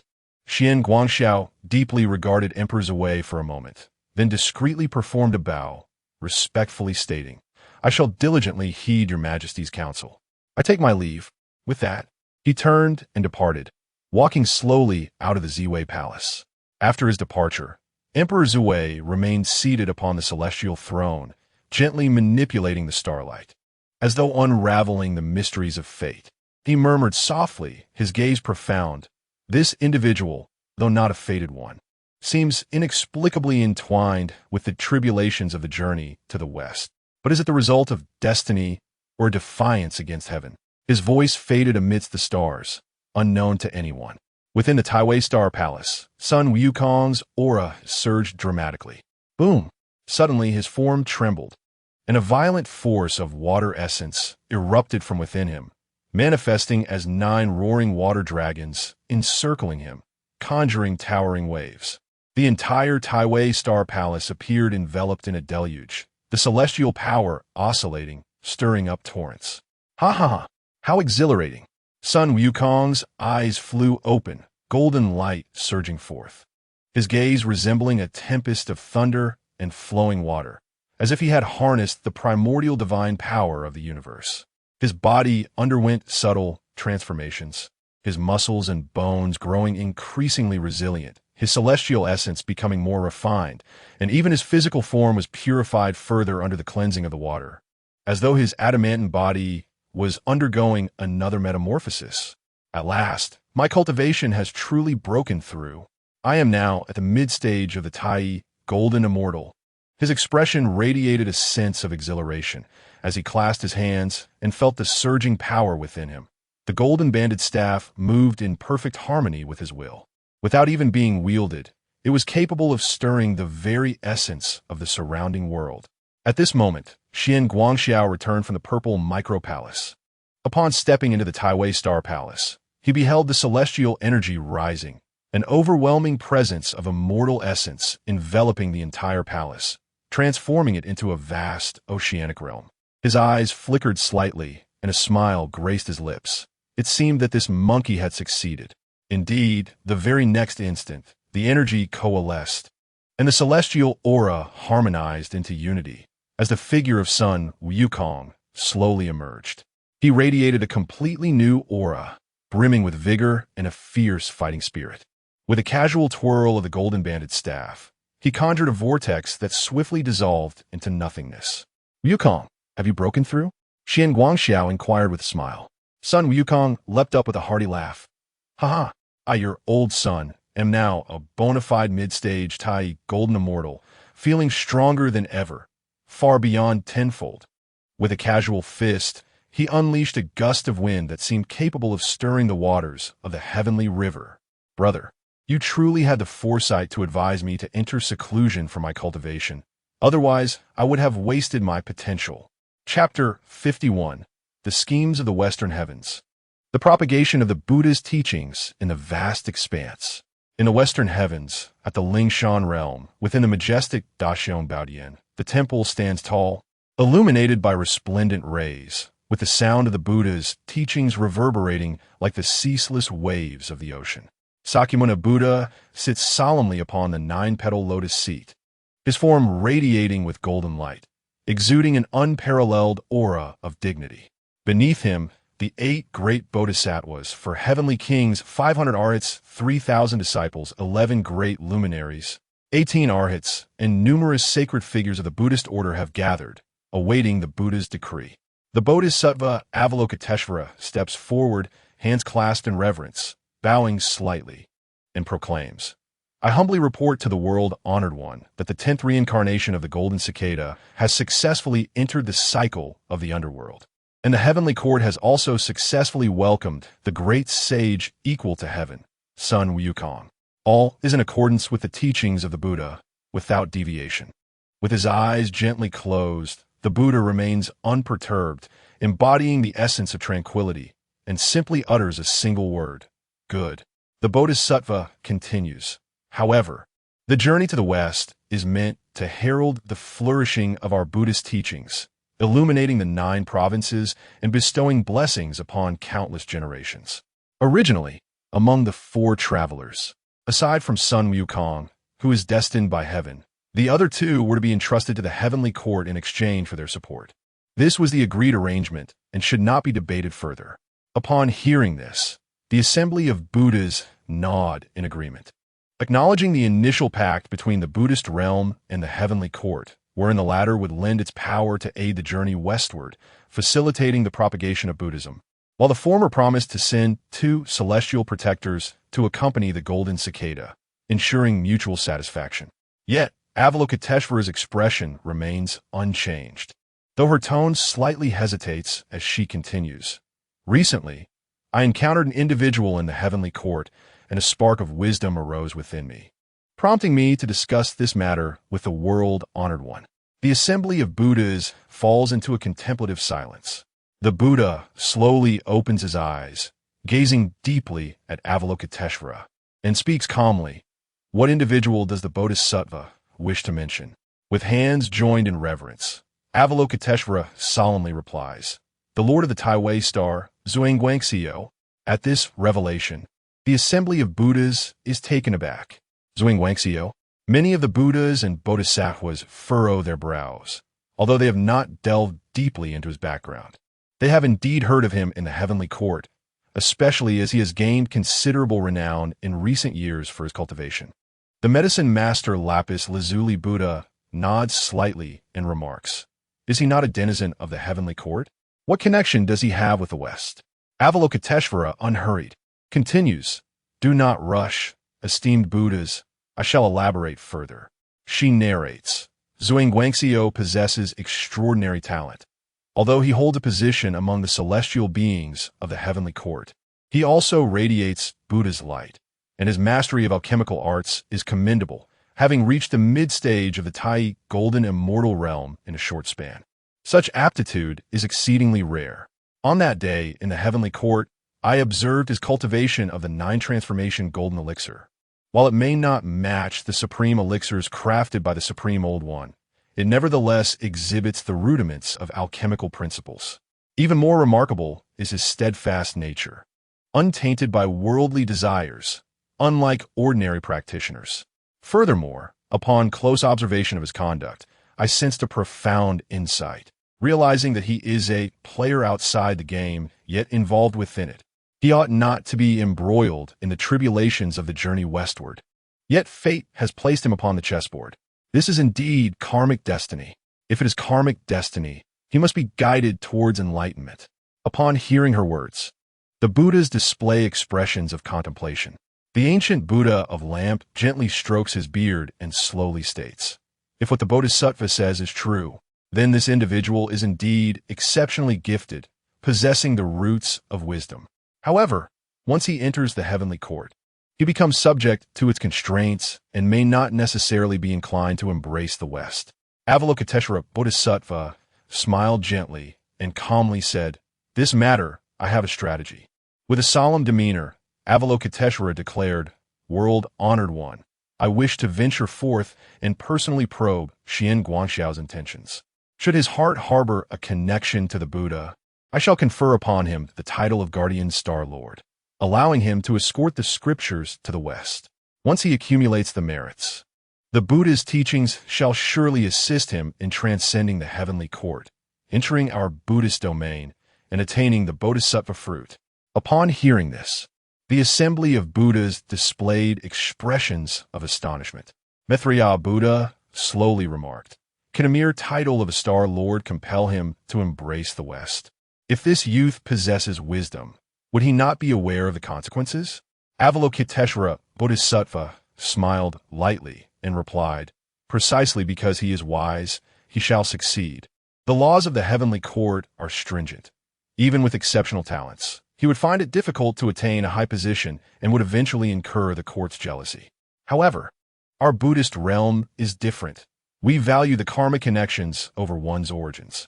If he performs well as a guardian, accumulating merits, he could ultimately achieve the status of carefree bodhisattva, transcending the court's constraints and enjoying freedom. Such temptation would be hard for him to resist." In the grand hall, the Tathagata listened in silence, gently closing his eyes, seemingly calculating the heavenly workings. After a long pause, he finally spoke, softly uttering a single word, "Good." The bodhisattva's intention is feasible. Since this youth has entered the game, we shall guide him to willingly enter the Buddha's fold. Bodhisattva, you shall undertake this task personally. If he is willing to return to the Buddhist realm, confer upon him the title of Guardian Star Lord, and after the journey to the West, assist him in attaining the Bodhisattva fruit. Avalokiteshvara joined her hands in reverence and bowed slowly. "I shall heed the Buddha's command." At the summit of Mount Ling, the assembly of Buddhas, having reached a consensus, closed their eyes in contemplation, while Avalokiteshvara gracefully exited the Mahavira hall, already having made her decision. "Xian Guangxiao, should you wish to enter the Buddhist realm, you may find protection amidst the tribulations of the journey to the West, and even attain the status of carefree bodhisattva in the future.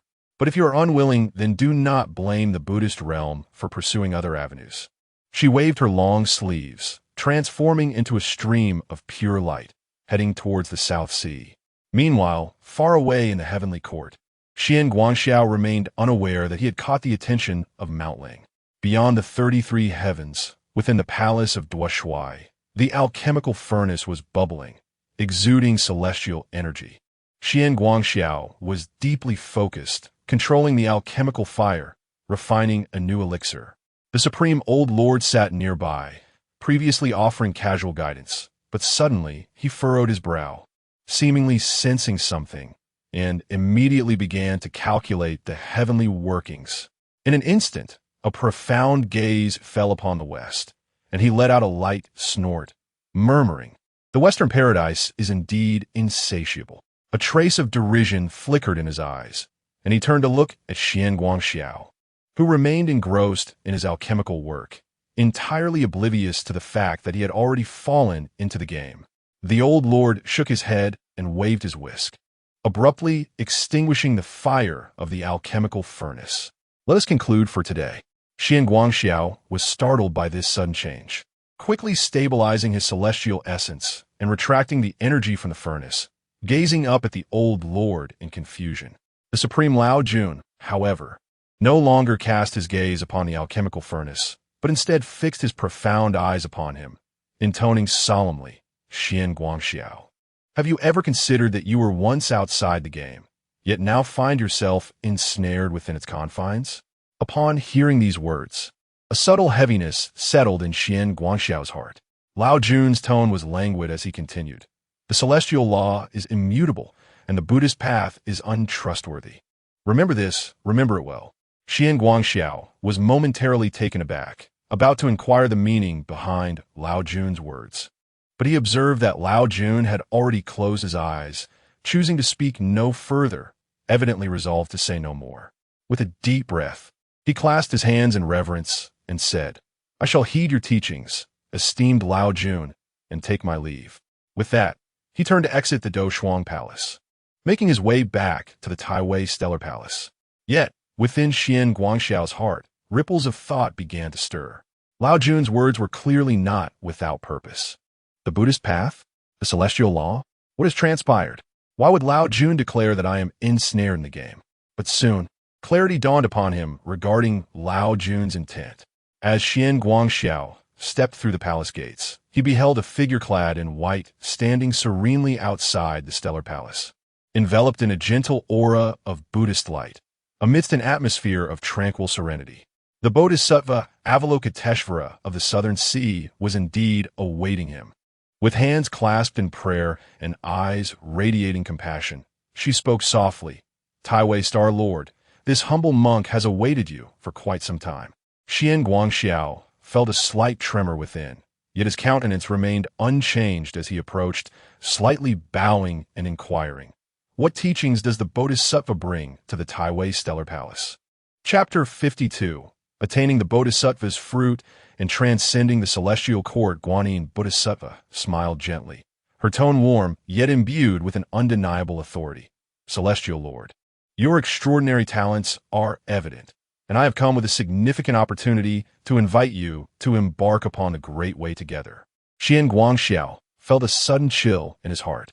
Although he had only lightly brushed the surface of the world, he understood well the gravest words that struck terror into the hearts of sentient beings.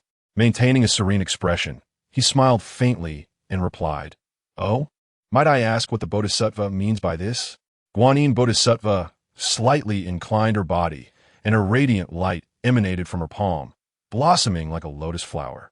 She continued softly, the calamity of the westward journey has commenced, and the Dharma is destined to spread eastward, as ordained by the heavens. However, the road ahead is fraught with peril. Recognizing your exceptional gift, I have come to extend an invitation for you to embrace the Buddhist path, to be enshrined as the guardian Star Lord, accompanying the pilgrim to the west, safeguarding their journey to Buddhahood and accumulating immeasurable merits. Her voice, though gentle, carried an undeniable gravity, suggesting that this path was indeed the best choice for Xian Guangxiao.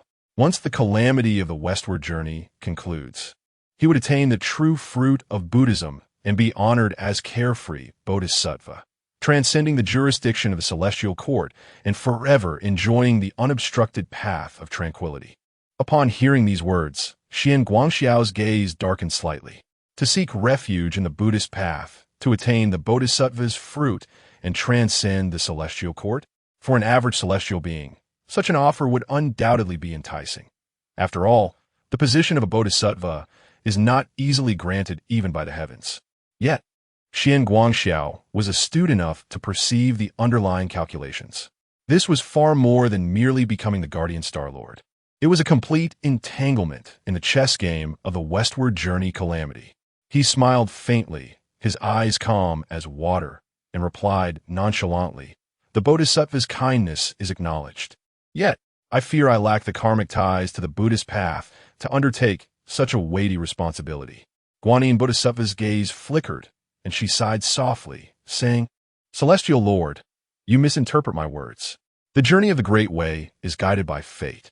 Do you not realize that the heavenly order has already placed you within this chessboard?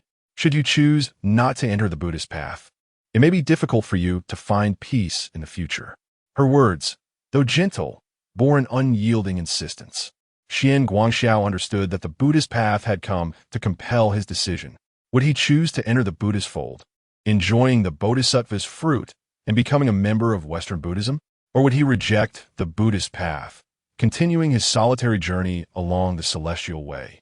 Facing the unknown risks ahead, after a moment of silence, he responded slowly, "Bodhisattva, what if I remain steadfast in my refusal?" Guanyin Bodhisattva maintained her composed demeanor and replied calmly, "Why the haste to refuse, Celestial Lord? Perhaps it would be wise to contemplate thoroughly before making a decision. After all, those who could defy the heavenly order are exceedingly few." He bowed respectfully, stating serenely, "Your words, Bodhisattva, shall be etched in my heart. However, the myriad paths of the Great Way remain vast, and I have yet to complete my own cultivation. I shall not impose further upon your tranquil meditation today." His implication was clear. He had declined the invitation of the Buddhist path. Guanyin Bodhisattva regarded him with profound eyes, and after a moment, she sighed softly. "Since the Celestial Lord has made his choice, I shall refrain from further discourse. Yet, the ties of fate are set, and perhaps we shall meet again in the future." With that, she spoke no more, and the radiant light of the Buddha shone brightly, transforming into a clear beam that vanished into the horizon. As Xian Guangxiao watched her depart, a faint frown creased his brow, a whisper of unease stirring within him. Inside the Hall of Clarity, golden light shimmered, and auspicious energy swirled. Yet, the atmosphere within the hall was steeped in an air of somber tension. The Jade Emperor sat upon his throne, his gaze profound and his countenance displeased. Everything that had transpired in the Tai Star Palace had been observed in its entirety by him. How dare the Western Buddhist sect so brazenly recruit the celestial beings of the heavenly court? The Buddhist sect had already reaped immense merit from the journey to the West Calamity, having gained substantial advantages, yet now they sought to further encroach upon the heavenly realm. What audacity the Buddhists possess! The Jade Emperor snorted coldly, his eyes sharp as blades, and all the celestial attendants felt the overwhelming presence of divine authority. Not daring to breathe, he then shifted his gaze towards the Ziwei Emperor, who sat nearby, savoring tea, and inquired in a solemn tone, "What is your perspective on this matter?" The Ziwei Emperor remained composed, slowly lifting his teacup to take a delicate sip, his gaze distant as if he regarded the Buddhist sect's actions with indifference. After a moment, he replied with calmness, "Your Majesty, ultimately, this matter hinges upon the will of Xian Guangxiao himself. He has already rejected the Buddhist sect, demonstrating his firm stance. If the Buddhists are willing to relent, then both sides may coexist in peace." The Ziwei Emperor then shifted his tone slightly, his eyes sparkling with starlight, exuding a hint of authority. "However, should the Buddhist sect refuse to relent and insist on complicating matters, the heavenly court will not fear the Western forces." Upon hearing these words, the hall fell into a profound silence. All the celestial officials recognized that the Ziwei Emperor's statement represented the stance of the heavenly court. Should the Buddhist sect extend their hand again, the heavenly court would undoubtedly respond. The Jade Emperor's eyes darkened with an intensified sense of resolve. He narrowed his gaze slightly and spoke slowly. "The words of the Ziwei Emperor resonate with my sentiments. The journey to the West Calamity is decreed by the heavenly will. I had no intention of intervening. However, should the Buddhist sect overstep their bounds, they must not blame me for shattering their sacred golden forms."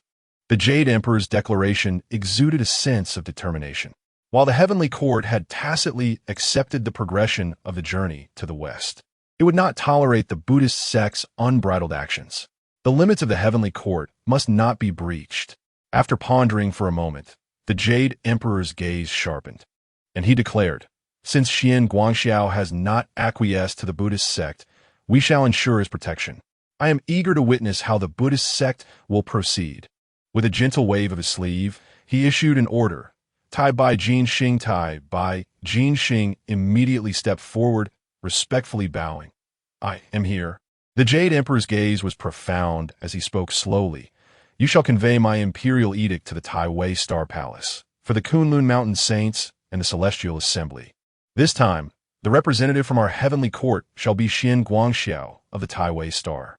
Upon these words, all the celestial beings displayed expressions of astonishment.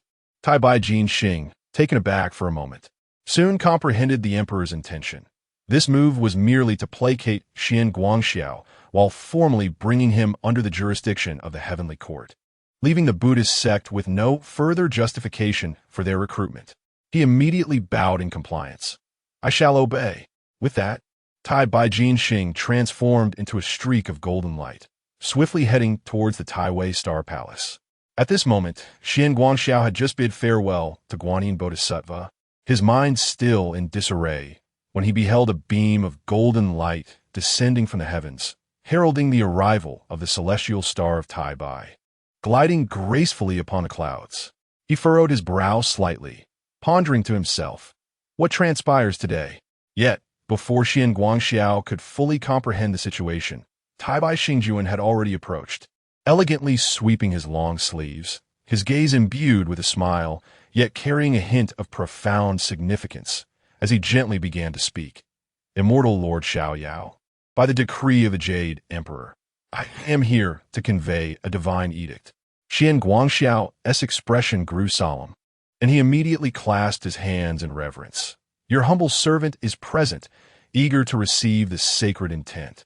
Tai Bai Xingjuan nodded lightly, then unfurled a golden scroll, proclaiming in a resonant voice, Today, upon Kunlun Mountain, the sages shall convene for the Xuanmen Immortal Path Assembly, a gathering that unites the myriad paths of the three realms to determine the fate of the great Tao. You, Tai Xingjuan Xian Guangxiao, are hereby appointed to represent the heavenly court at this assembly. I trust you shall honor this divine mandate and magnify the prestige of the heavenly court. Thus decreed.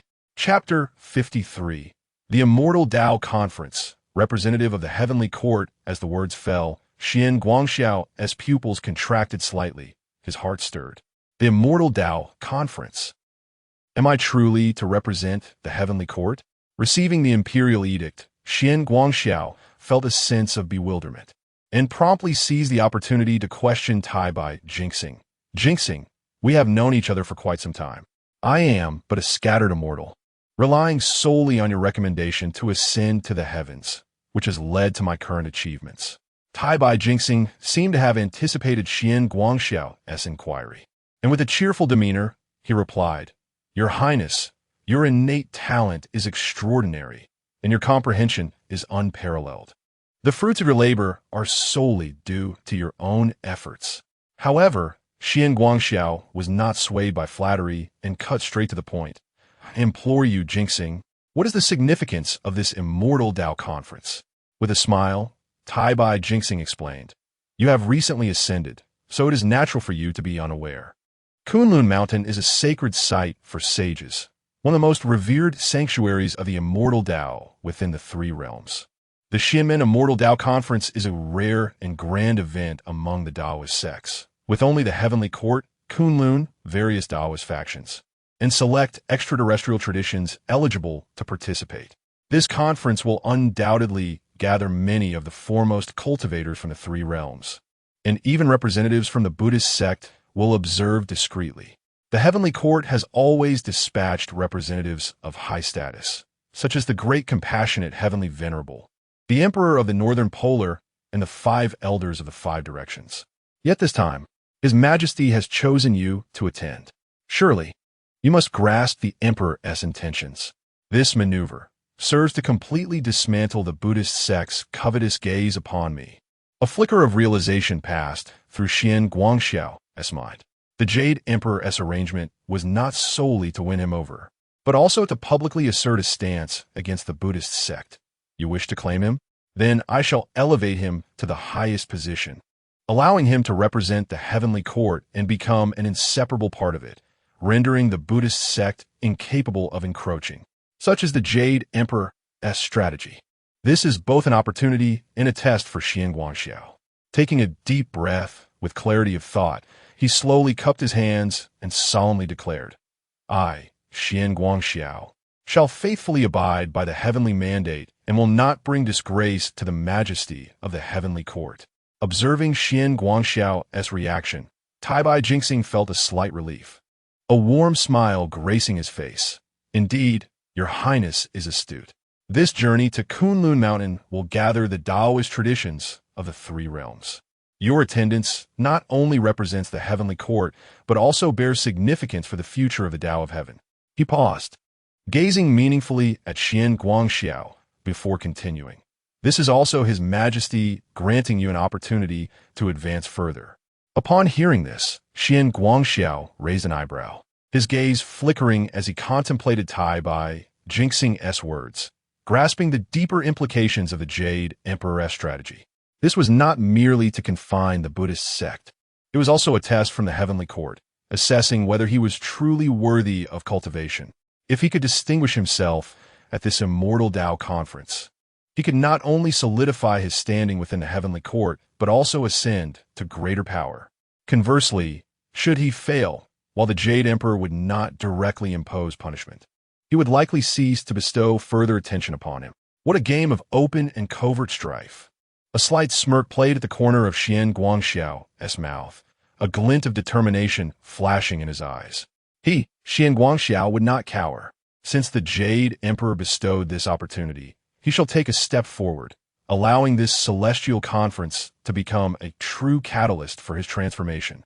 Meanwhile, far away in Ling Mountain, atop the Grand Hall of Great Heroism, Guanyin Bodhisattva has returned and is reporting this matter to the Tathagata.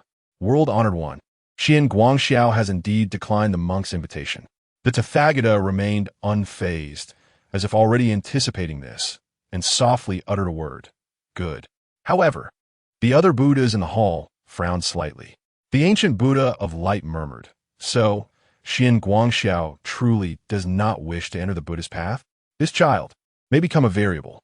Guanyin Bodhisattva nodded gently and replied, precisely for this reason, I am concerned that the heavenly court will not overlook this child.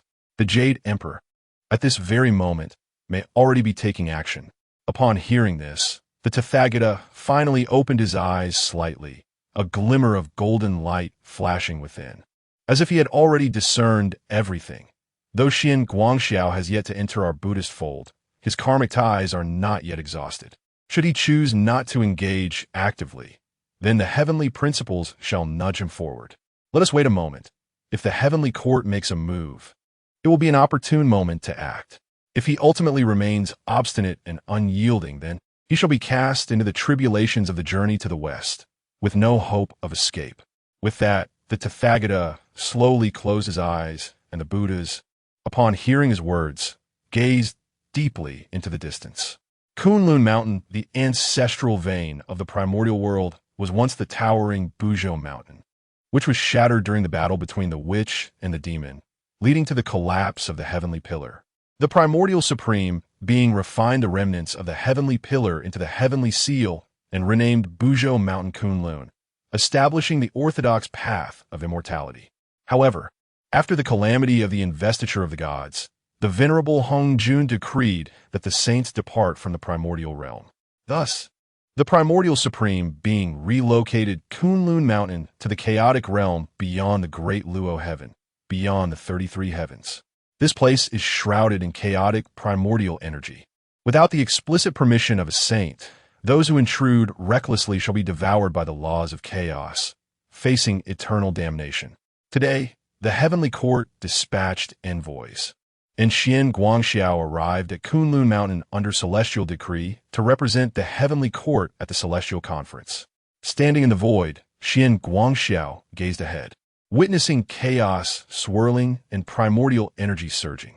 In the haziness, it seemed as if countless rivers of stars hung upside down, with time and space intertwining, reminiscent of the primordial world before its creation.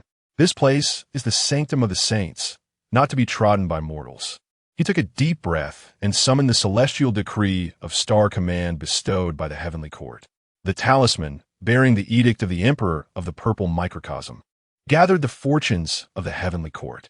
The talisman radiated brilliance, manifesting the powers of innumerable stars, transforming into a resplendent starlight that pierced through layers of chaotic illusions, opening a path to Kunlun. With his feet upon the starlight, Xian Guangxiao stepped forward. In an instant, the heavens and earth transformed, and the scene before him was akin to stepping into a realm of immortality. Truly, it is worthy of being the sanctum of the saints. Xian Guangxiao's spirit was shaken. The vision before him was beyond the comparison of the mortal world. Misty hues and radiant lights swirled, with the sun and moon casting their brilliance. Amidst ancient cypress trees flourishing and bamboo groves standing tall. Between the mountains, extraordinary flowers adorned the landscape. Fragrant celestial herbs blossomed, and peaches shone like clouds, with ethereal vines carpeting the ground. Here, celestial cranes flapped their wings, auspicious phoenixes soared in the sky, and blue lions and white elephants strolled gracefully upon jade steps, while white deer and dark apes appeared among the pines and cypresses. Looking further ahead, the jade towers and palaces seemed dreamlike and illusory. In a valley, the heavenly sounds echoed far and wide, and a faint rhythm of the Tao permeated the air, resembling the natural sounds of heaven and earth. Amidst the jade railings and azure grills, flowing clouds entwine. Upon the painted beams and carved eaves, a purple mist lingers. Celestial cranes call within the crimson trees, while ethereal birds frolic by the jade springs. The divine light is hazy, auspicious omens intertwine. The gates of the golden palace are slightly ajar, revealing glimpses of the glazed jade steps where a majestic crimson light soars into the heavens. The essence of the celestial path permeating all directions. Such is the grandeur of the sage's abode. Xian Guangxiao gazes upward and beholds the majestic Yushu Palace standing tall. Inside, the jade chimes and golden bells resonate with celestial melodies, the rhythms of the Tao flowing endlessly. Above the palace door hangs a gilded plaque inscribed with the characters Yushu Palace, surrounded by the essence of the Tao, as if the very origins of heaven and earth were etched within. Xian Guangxiao's spirit stirs, and his steps become more deliberate as he ascends the jade steps, moving gracefully toward the grand hall. This celestial gathering, summoned by the primordial supreme being, convenes the myriad deities of the wilderness to deliberate on the trials of the journey to the west, the evolution of the celestial path, and the future of immortality. Not only are the former disciples of the teaching present, but also the Buddhas of the Western teachings and reclusive sages have come forth. The hall is already teeming with formidable figures of the celestial path. Numerous golden immortals of the teaching are seated, while the South Pole elder stands with hands clasped behind his back.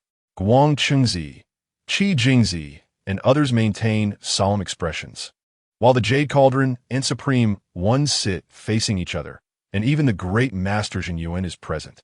As Xian Guangxiao steps into the grand hall, he surveys the surroundings, feeling the tide of the Tao envelop him. Each deity carries their own destiny, every individual renowned throughout the wilderness. At the very center, a figure sits upon a cloud platform, his Tao robe immaculate, exuding an endless aura of the Tao. His presence seems to manifest the heavenly path, transcending all beings, as if one with heaven and earth, rendering it unwise to gaze directly upon him. The Primordial Supreme Being. Chapter 54. The Nine Heavens Kunping and the Primordial Spiritual Roots. Xian Guangxiao's heart was shaken, and he quickly composed himself, respectfully bowing. Xian Guangxiao, on the order of the Heavenly Court, has come to attend the Celestial Tao Conference and pay my respects to the Primordial Heavenly Lord. Within a grand hall, the gazes of the celestial beings subtly shifted towards Xian Guangxiao. The Primordial Heavenly Lord nodded gently, his voice calm and resounding. Since you represent the Heavenly Court, please take your seat. As his words resonated, the hall vibrated with the rhythm of the Tao, the golden bell and jade chimes harmonizing. Xian Guangxiao felt a surge of warmth in his heart, but suddenly a thunderous ninefold roar echoed from outside the Yushu Palace. The sound reverberated through the nine heavens, resonating throughout the Kunlun celestial realm, seemingly striking at the very essence of his being, leaving him in a state of shock. Inside the hall, the celestial beings' expressions shifted, their gazes turning solemnly towards the entrance of the Yusu Palace. This is not good. Xian Guangxiao's heart raced as he turned abruptly to look outside the palace doors. There, atop Kunlun Mountain, at the peak of the Jinmu tree, a colossal shadow loomed, blocking out the sun as it soared into the sky. The howling winds and thunder converging to create a cataclysmic tempest that swept across the entire Kunlun celestial realm.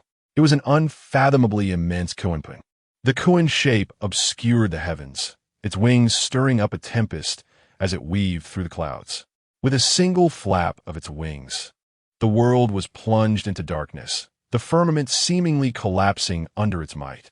Xian Guangxiao was struck with terror, his mind racing back to the ancient texts he had studied. This was none other than the ancestral teacher of the demon tribe, the Nine Heavens Kunpeng. The Kunpeng is one of the most enigmatic beings in the primordial world. Known to dwell in the undersea, it possesses an innate ability to transform, comprehending the essence of all things, its movements elusive. It is the fastest being in the primordial realm, capable of traversing billions of miles in the blink of an eye with its wings unfurled. In the height of the demon tribe's power, it served as the ancestral teacher of the demon court, creating the written language for the demons, thus allowing them to preserve their civilization. On the eve of the War of the Witches and Demons, it participated in the demon tribe's campaigns, soaring through the skies, preying upon dragons. However, during a fierce battle, it attempted to devour the great sun dragon, but was severely injured by the Eastern Emperor Tai's chaos spell, forcing it into a more discreet existence. After the fall of the demon court, it seized the opportunity to take the river map and Luo book from Emperor Jun amidst the chaos, retreating to the undersea to cultivate, thus becoming one of the most elusive powers in the primordial world. However, the river map and Luo book are treasures of the heavenly Tao, crucial to the proof of the human Emperor Fushi's path. This act attracted the attention of the heavenly Tao. The primordial heavenly lord personally descended upon the undersea to subdue the Kunpeng with his saintly might, reclaiming the river map and Luo book and using the power of the heavenly Tao to suppress it. Later, seeing its roots still intact, the primordial heavenly lord conferred upon it the position of guardian divine bird, allowing it to reside at the peak of the Jinmu tree on Kunlun Mountain, safeguarding the Kunlun celestial realm and upholding the orthodoxy of the celestial Tao. Since then, the Nine Heavens Kunpeng became a guardian under the primordial heavenly lord. It had never revealed its presence. Xian Guangxiao was drenched in cold sweat, unsure of how he had offended this ancient saint of the demon tribe. Yet, for such an entity, once it acted, even with his attainment as a golden immortal, he would still be in grave peril under its overwhelming might. Boom! The Kunpeng flapped its wings ferociously, the tempest transforming into a storm, blades of wind slicing through the void, the heavens tearing apart, and the surrounding space collapsing, as if the very stars were trembling. How audacious, Kunpeng! What do you intend to do? Within the Jade Void Palace, Guang Chengzi abruptly rose, his expression grave. Nine Heavens Kunpeng, do you intend to strike against the celestial envoy? Shi Jingzi's gaze also turned icy. Yet, Kunpeng remained indifferent, offering no reply. With a powerful flap of his wings, he transformed into a colossal shadow, hurtling directly towards Xian Guangxiao. Xian Guangxiao felt an invisible pressure bearing down upon him, as if the very fabric of the universe were on the verge of collapse, rendering him breathless. In that instant, time seemed to freeze. He perceived the looming presence of an ancient tyrant, a reflection of the demon clan's former glory and the oldest fears of primordial chaos. Just as Kunpeng's talon was about to descend, halt! A calm yet resounding voice echoed throughout Kunlun Mountain's peak. The utterance, though gentle, seemed to carry the weight of celestial law, halting Kunpeng's massive claw mid-air. It was the primordial supreme being, within and beyond the hall. The myriad immortals raised their heads to witness the primordial supreme being seated upon a cloud platform, his robe pristine, his gaze indifferent. With a mere whisper, the entire realm fell into tranquility, all tempests and clouds subsiding. A flicker of complexity crossed Kunpeng's eyes. He abruptly folded his wings, transforming back into a humanoid figure clad in a dark robe, immense phantom wings subtly manifesting behind him, standing suspended in the void. Kunpeng clasped his hands, his tone solemn. "Forgive my intrusion, my lord. I did not intend to offend." Xian Guangxiao, bewildered, could not fathom why he had provoked Kunpeng. Yet he dared not speak further, hastily bowing to the primordial supreme being. "This humble immortal has failed to perceive the intent of Senior Kunpeng. I beseech the sage for guidance." The primordial supreme being regarded Kunpeng with an unfaltering gaze, his tone serene. "Speak." Kunpeng inhaled deeply, his eyes cold and unwavering as he fixed his stare upon Xian Guangxiao, slowly articulating. "This child bears the essence of Huang Hongli." At this revelation, Xian Guangxiao was jolted, a tempest of dread surging within him. Huang Hongli? Was this not the reward he had received upon completing his initial system task? He had always considered it a trump card, carrying it for emergencies, yet had never utilized it. He never anticipated that it would nearly bring about his demise today. His mind raced as he swiftly reached into his bosom, sensing a faint, exquisite fragrance emanating from his storage space, permeating through his entire being. A warmth unlike any he had ever known rising from his dantian. It turned out that the sudden rush of heat he had felt was not due to the Tao rhythm of the Jade Void Palace, but rather the stirring of this Huang Hongli. Xian Guangxiao, refusing to hesitate, cautiously retrieved the Huang Hongli. The fruit resembled a golden pearl, its surface subtly inscribed with the characters Huangzhong, radiating a halo as if embodying the ultimate truths of the cosmos. Its aroma wafted through the palace, eliciting astonishment from the assembled immortals. In an instant, the hall fell into an uncanny silence. Guang Chengzi, Qi Jingzi, and the Jade Dingzhenren, among others, cast shocked glances, even the South Pole elder furrowing his brow in contemplation. Upon the elevated dais, the primordial supreme being stood with hands clasped behind his back, his gaze as profound as an abyss. He spoke slowly. The Huangzhong Li is one of the 5 primordial innate spiritual roots, a creation of the heavenly Tao. It is said that this tree blooms once in an era, bears fruit once in an era, matures once in an era, and can only be consumed once in an era. His voice was calm, yet the celestial beings present were struck with trepidation. The flowers resembled lotus blossoms, while the fruits bore a resemblance to pearl-like cores, with the characters Huangzhong inscribed upon both. Should a celestial inhale the fragrance of the flowers, they would gain a millennium of cultivation. And if fortunate enough to consume a single fruit, they could instantly ascend to the realm of the great Luo Golden Immortal. The proclamation caused an uproar throughout the assembly. Even seasoned Golden Immortals such as Guang Qingzi and Qi Jingzi displayed expressions of astonishment, having traversed the vastness of the primordial world for countless years. They had certainly heard the legends of the 5 primordial spiritual roots. Among them, the Huangzhong Li was regarded as an unparalleled treasure, capable of propelling a cultivator into the great Luo Golden Immortal realm in an instant. Such an opportunity was simply unfathomable. Chapter 55, Refining Causality. The means of the sage this spiritual root was acquired by me in my early years, planted upon Kunlun Mountain, shrouded in chaotic primordial energy. Anyone who dares to steal the Huang Hongli and intrudes upon its sanctum shall be torn asunder by the chaotic energies, suffering eternal damnation. The voice of the primordial celestial master resonated with a profound and ineffable authority. Upon hearing this, Xian Guangxiao felt a cold sweat permeate his back. This fruit was indeed a treasure of Kunlun Mountain. Had it not been for his serendipitous acquisition, any other individual would have likely perished, leaving not even a trace behind. The Huang Hongli is a celestial treasure, each fruiting event meticulously recorded. Yet, during the last maturation, one fruit broke through the chaotic energy and vanished without a trace. The gaze of the primordial celestial master was deep and penetrating, as if he could pierce through the very fabric of time and space. Staring intently at the Huang Hongli in Xian Guangxiao's hands, it appeared that it had indeed been found by you. Upon uttering these words, the The celestial beings within the grand hall displayed expressions of complexity. Even the gaze of Kunpeng subtly shifted, revealing a hint of inscrutable significance. Holding the Huang Hongli, Xian Guangxiao felt it quiver slightly. The characters Huangzhong on the surface shimmered with strands of Taoist resonance, harmonizing with the primordial celestial master's words. As if this object was destined to belong to Kunlun, perhaps it was indeed a fated opportunity of Kunlun. Taking a deep breath, Xian Guangxiao respectfully bowed. O sage, please discern. This fruit was acquired by your disciple in his early years, and was never intended to be a theft from your sacred domain. The primordial celestial master did not respond immediately.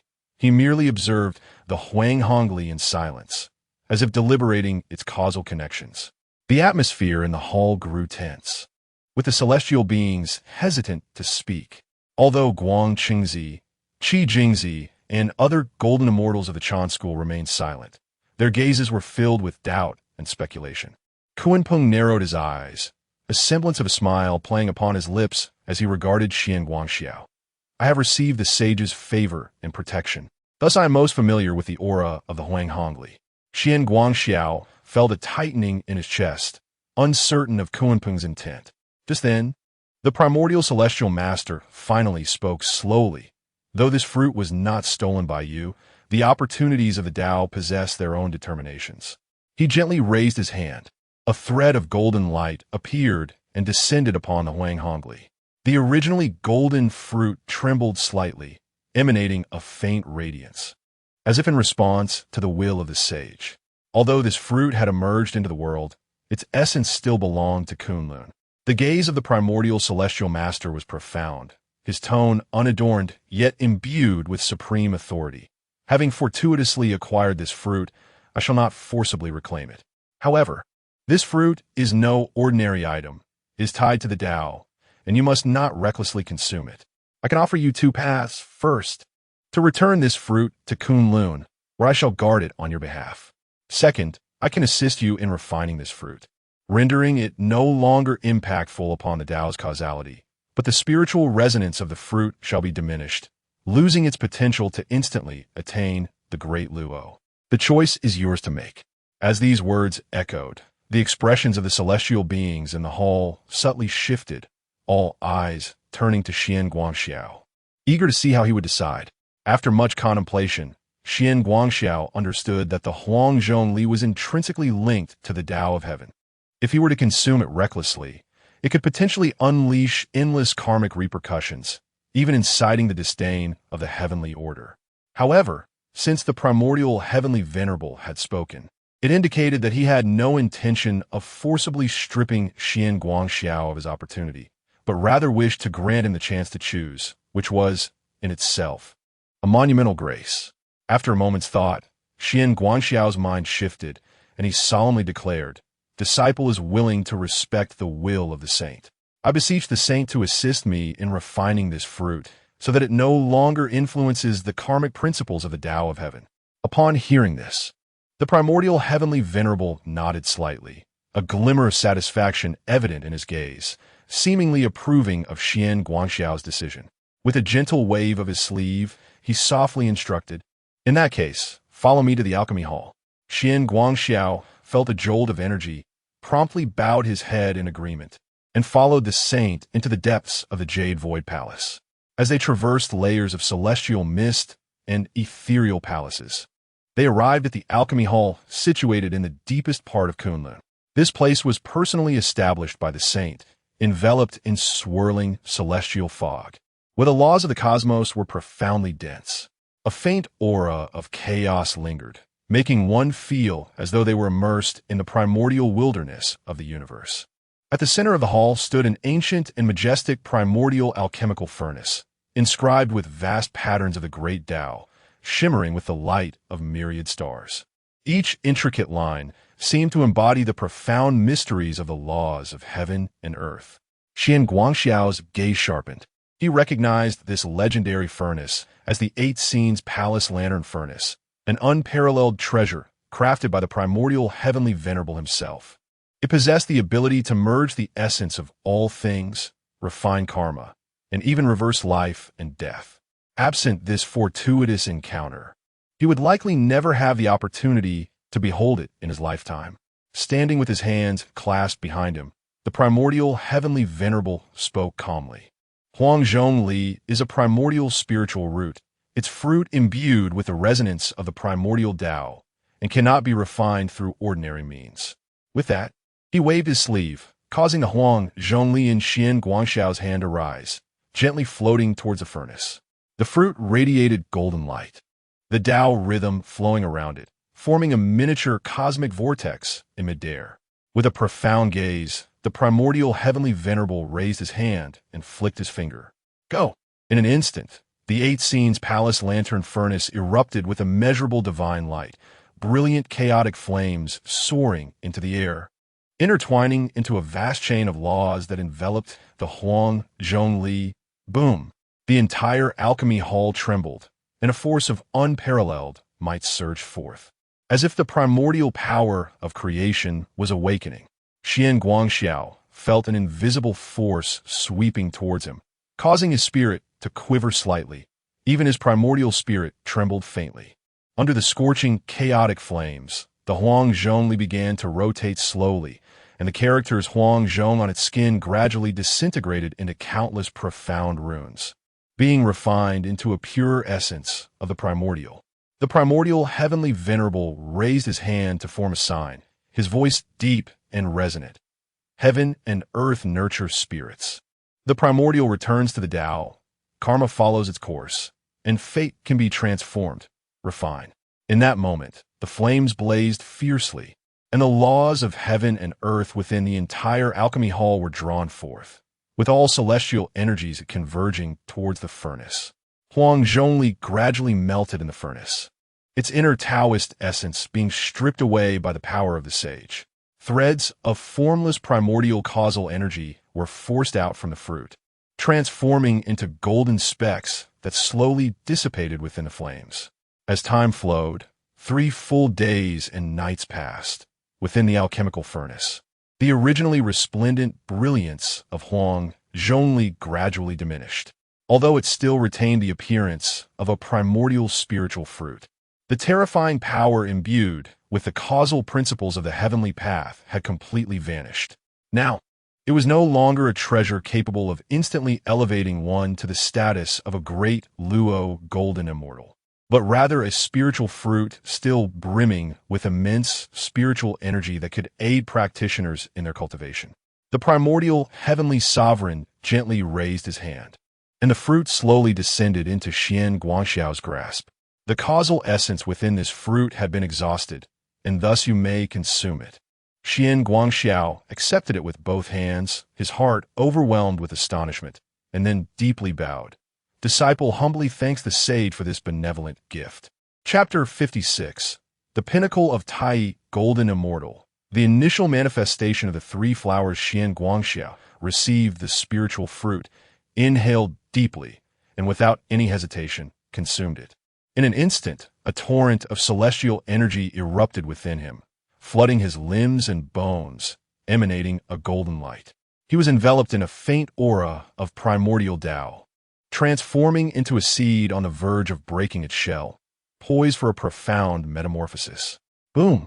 Xian Guangxiao's mind trembled violently as his celestial essence surged with remarkable speed. Within his organs, golden mist seemed to rise, while within his meridians, the faint sounds of dragon roars and phoenix cries echoed. His aura escalated wildly, as if the very heavens were purifying his foundational Tao. He promptly sat cross-legged, his 5 hearts directed towards the heavens, focusing intently to absorb the overwhelming spiritual energy, solidifying his cultivation and preventing even a trace of this fortuitous opportunity from being squandered. Inside the alchemy hall, Yuan Shitian Zun observed Xian Guangxiao silently, his gaze profound and his expression complex. He slowly lifted his head to gaze at the void beyond the Kunlun Mountain's peak, his demeanor tinged with a hint of melancholy. In that moment, Yuan Shitian Zun found his thoughts involuntarily drifting back to a distant past. At that time, when heaven and earth were newly established and the 3 purities had just begun to separate, Hongjun had recently attained the Tao. and the myriad saints had yet to realize the heavenly path, still listening to teachings within the purple cloud's palace. On that day, his elder brother, the supreme Tao ancestor, had imparted a profound insight. Yuan Shi, you seek order and control in your path. However, the heavenly Tao is ever-changing, and all things transform according to fate. If you become overly attached, one day you shall find yourself ensnared by your own heart. At that moment, Yuan Shi Tanzun had dismissed the notion with a mere smile, asserting the operation of the heavenly Tao is governed by its own laws. As a sage, it is my duty to uphold the order of heaven and earth, allowing the great Tao to return to its essence. What need is there for attachment? The supreme Tao ancestor merely gazed at him, shaking his head slightly before departing with a wave of his sleeve. Yet today, as he watched Xian Guangxiao absorbing the spiritual energy of the Huanghongli fruit, a rare and inexplicable ripple stirred within Yuan Shi Tanzun's heart. Is the heavenly Tao truly capricious, with all things transforming by fate? If the heavenly Tao is indeed unpredictable, what then becomes of the order I have painstakingly cultivated? If all things transform according to fate, why do I strive to regulate it, to impose order upon the cosmos? Yuan Shi Tanzun's gaze deepened. He was acutely aware that his resolve was among the most steadfast among the sages. His path was one of order, seeking the rightful place for all beings, ensuring stability and harmony in the heavens and earth. It was the Huanghongli fruit a mere coincidence, or was it part of some grand design? He murmured softly to himself. All things have their constants, yet also their variables, which is the truth. The alchemy hall fell into silence. Yuan Shi Tanzun gathered his thoughts, shook his head gently, and remarked, I have attained the Tao.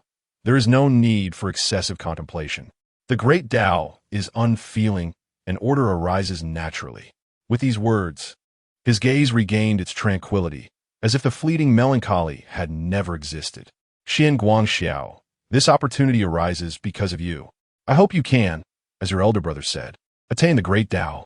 He stood with hands clasped behind his back, slowly closing his eyes, with a gentle sweep of his sleeves. The laws of time within the alchemy hall began to accelerate, allowing Xian Guangxiao's cultivation to progress more swiftly, leading to a more complete transformation. As the primordial heavenly venerable waved his sleeves, the laws of time in the alchemy hall accelerated further, the essence of the Tao in the surrounding space thickening, as if the entire universe were paving the way for Xian Guangxiao's metamorphosis. Boom! Xian Guangxiao's celestial essence surged violently within him, akin to a tidal wave. As golden Tao essence erupted from deep within his dantian, coursing through his meridians, the spiritual energy of Huang Zhongli had long seeped into his bones and blood, and at this moment his physical form underwent a profound purification, as if it were being reforged. The celestial essence within him expanded dramatically, every cell pulsating with energy. Even his primordial spirit was continuously elevating. As the spiritual energy washed over him, a unique aura of the great Tao began to emerge from within Xian Guangxiao, as though he were touching the very roots of the laws of heaven and earth. Tai, golden immortal, pinnacle. In mere moments, Xian Guangxiao's aura soared. His celestial body, under Huang Zhongli's baptism, underwent a complete transformation, directly transcending a realm and stepping into the pinnacle of Tai, golden immortal. This power. Xian Guangxiao abruptly opened his eyes, sparkling with radiant starlight, as his celestial force erupted like a volcano, seemingly on the verge of a complete explosion. However, this was not the end. With his breakthrough to the pinnacle of Tai, golden immortal, the way his celestial essence operated subtly transformed. The Tao essence began to coalesce on its own, and a strange, tremendous force from heaven and earth emerged above his head, as if an extraordinary metamorphosis was about to transpire. This is the sign of the three flowers gathering at the crown. Xian Guangxiao's heart trembled violently. He could distinctly feel the energy above his head churning, a faint flower shadow slowly taking shape, as if the principles of the great Tao were naturally manifesting. The three flowers gathering at the crown signifies the true beginning of the great Luo path. It is said that upon reaching the pinnacle of Tai, golden immortal, if one can condense the three flowers, it signifies standing at the summit of heaven and earth, qualifying one to challenge the great Luo, golden immortal. The three flowers are essence, chi, and spirit. Essence flower, ultimate body refinement, indestructible through eons. Chi flower, foundation of the great Tao, penetrating heaven and earth. Spirit flower, sublimation of the primordial spirit, unimpeded in merging with the Tao. At this moment, a phantom celestial flower began to slowly emerge above Xian Guangxiao's head. A soft golden radiance cascading down. Though it had not yet fully coalesced, it already faintly revealed a trace of the essence of the great Tao. Indeed, the three flowers began to condense. The illusory celestial flower above Xian Guangxiao's head gently rotated, golden light spilling forth, as if the principles of the great Tao were naturally manifesting, with the power of heaven and earth resonating around him. However, at the instant this aura completely spread, boom! The heavens transformed dramatically, thunderclouds roiling. Above the Yusu Palace, what was once a bright celestial sky suddenly darkened, as deep purple calamity clouds birthed from a void, gathering with destructive pressure, electric arcs intertwining, thunder clashing, forming a vision of tribulation capable of annihilating all. Is this a heavenly tribulation? A sudden tremor coursed through Xian Guangxiao's heart. His realm had not yet ascended to the great Luo golden immortal. How could the heavenly Tao possibly bestow upon him a tribulation? No, wait. He abruptly realized something. It was the convergence of the three flowers atop the head. In the primordial cosmos, at the pinnacle of the Tai, golden immortal, to strive for the great Luo realm, one must condense the three flowers and 5 chi. Yet, this breakthrough should only be attempted after one has reached the utmost limit of the golden immortal stage. However, he was merely at the peak of the Tai, golden immortal, yet he had begun to gather the three flowers.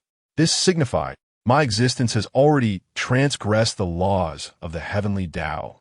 A tumultuous wave surged within him. The primordial world possesses its own order.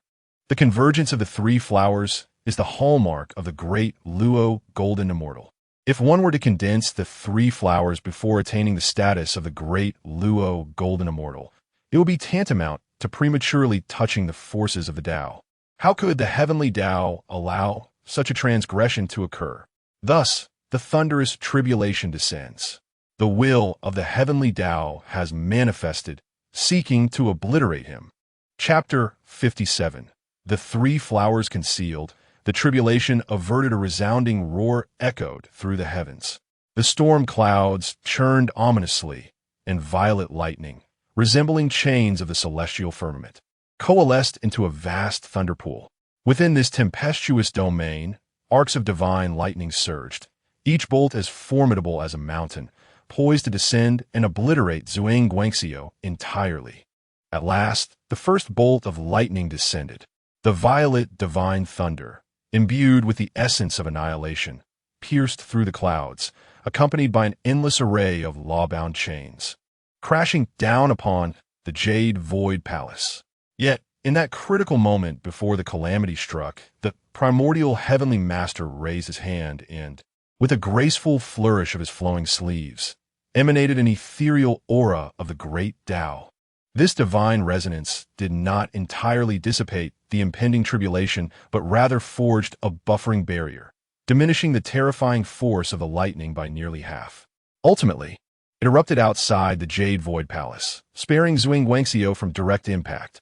Nevertheless, the heavenly tribulation remained unresolved, continuing to amass power. The primordial heavenly master furrowed his brow, his gaze profound. This child as karma is not yet fulfilled. The heavenly law shall not easily relent. He contemplated briefly, then raised his hand, flicking his fingers to send an enigmatic rune into Zhuang Guangxiao's being. This seal could temporarily delay the convergence of the three flowers, allowing one to stabilize at the pinnacle of the Tai golden immortal realm, permitting the natural manifestation of the three flowers only upon achieving the great Luo stage. As the rune entered, the golden lotus, which had previously begun to bloom, gradually concealed itself. Meanwhile, the once all-consuming tribulation, as if bereft of its target, began to dissipate reluctantly. Above the jade void palace, clarity returned to the skies. Atop the sacred mountain, golden light enveloped the land, and the faint sound of Buddhist chants resonated, akin to a transcendent paradise. Within the great thunder sound temple, the Buddha sat serenely upon his lotus seat, draped in robes, his visage radiating compassion. Yet, a subtle depth of meaning flickered within his slightly closed eyes. Below him, the Buddhas of wisdom, virtue, Avalokiteshvara, Ksitigarbha, and the ancient Buddha of burning lamp were seated on their lotus thrones, their gazes earnest as they awaited the Buddha's words.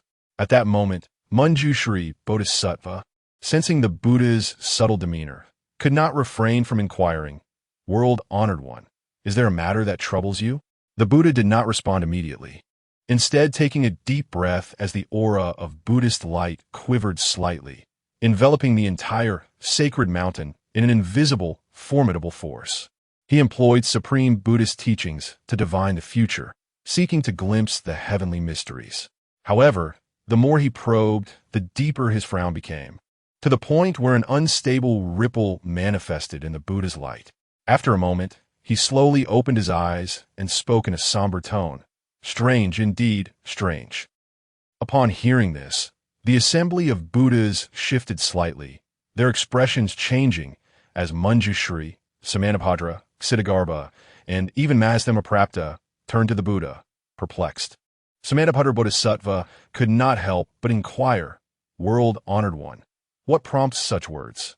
The Buddha pondered for a moment before responding. The journey to the West may encounter unforeseen changes. This revelation stunned the assembly of Buddhas. Samantabhadra Bodhisattva furrowed his brow and clasped his hands. "Dare I ask, world-honored one, what matter has so moved the Buddha? Could it be that the journey to the West has already encountered variables?" The Tathagata spoke slowly. "I have just discerned the celestial secrets and glimpsed the future of the tribulations, only to see the heavenly principles shrouded in dust, their profound radiance obscured.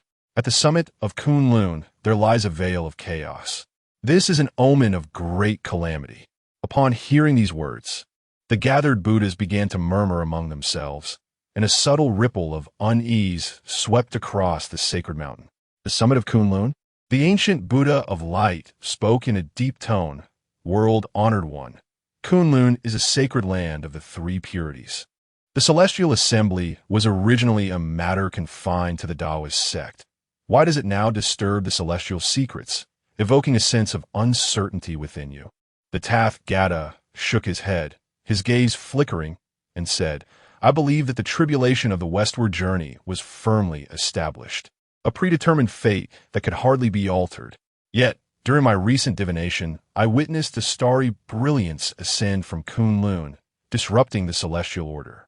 The fortune of this individual subtly transcends the tribulations, representing an anomaly beyond the heavenly principles. With the heavenly order in disarray, the future remains unclear. This calamity may indeed entail unforeseen changes." As these words were uttered, the countenance of the Buddhas in the hall shifted dramatically.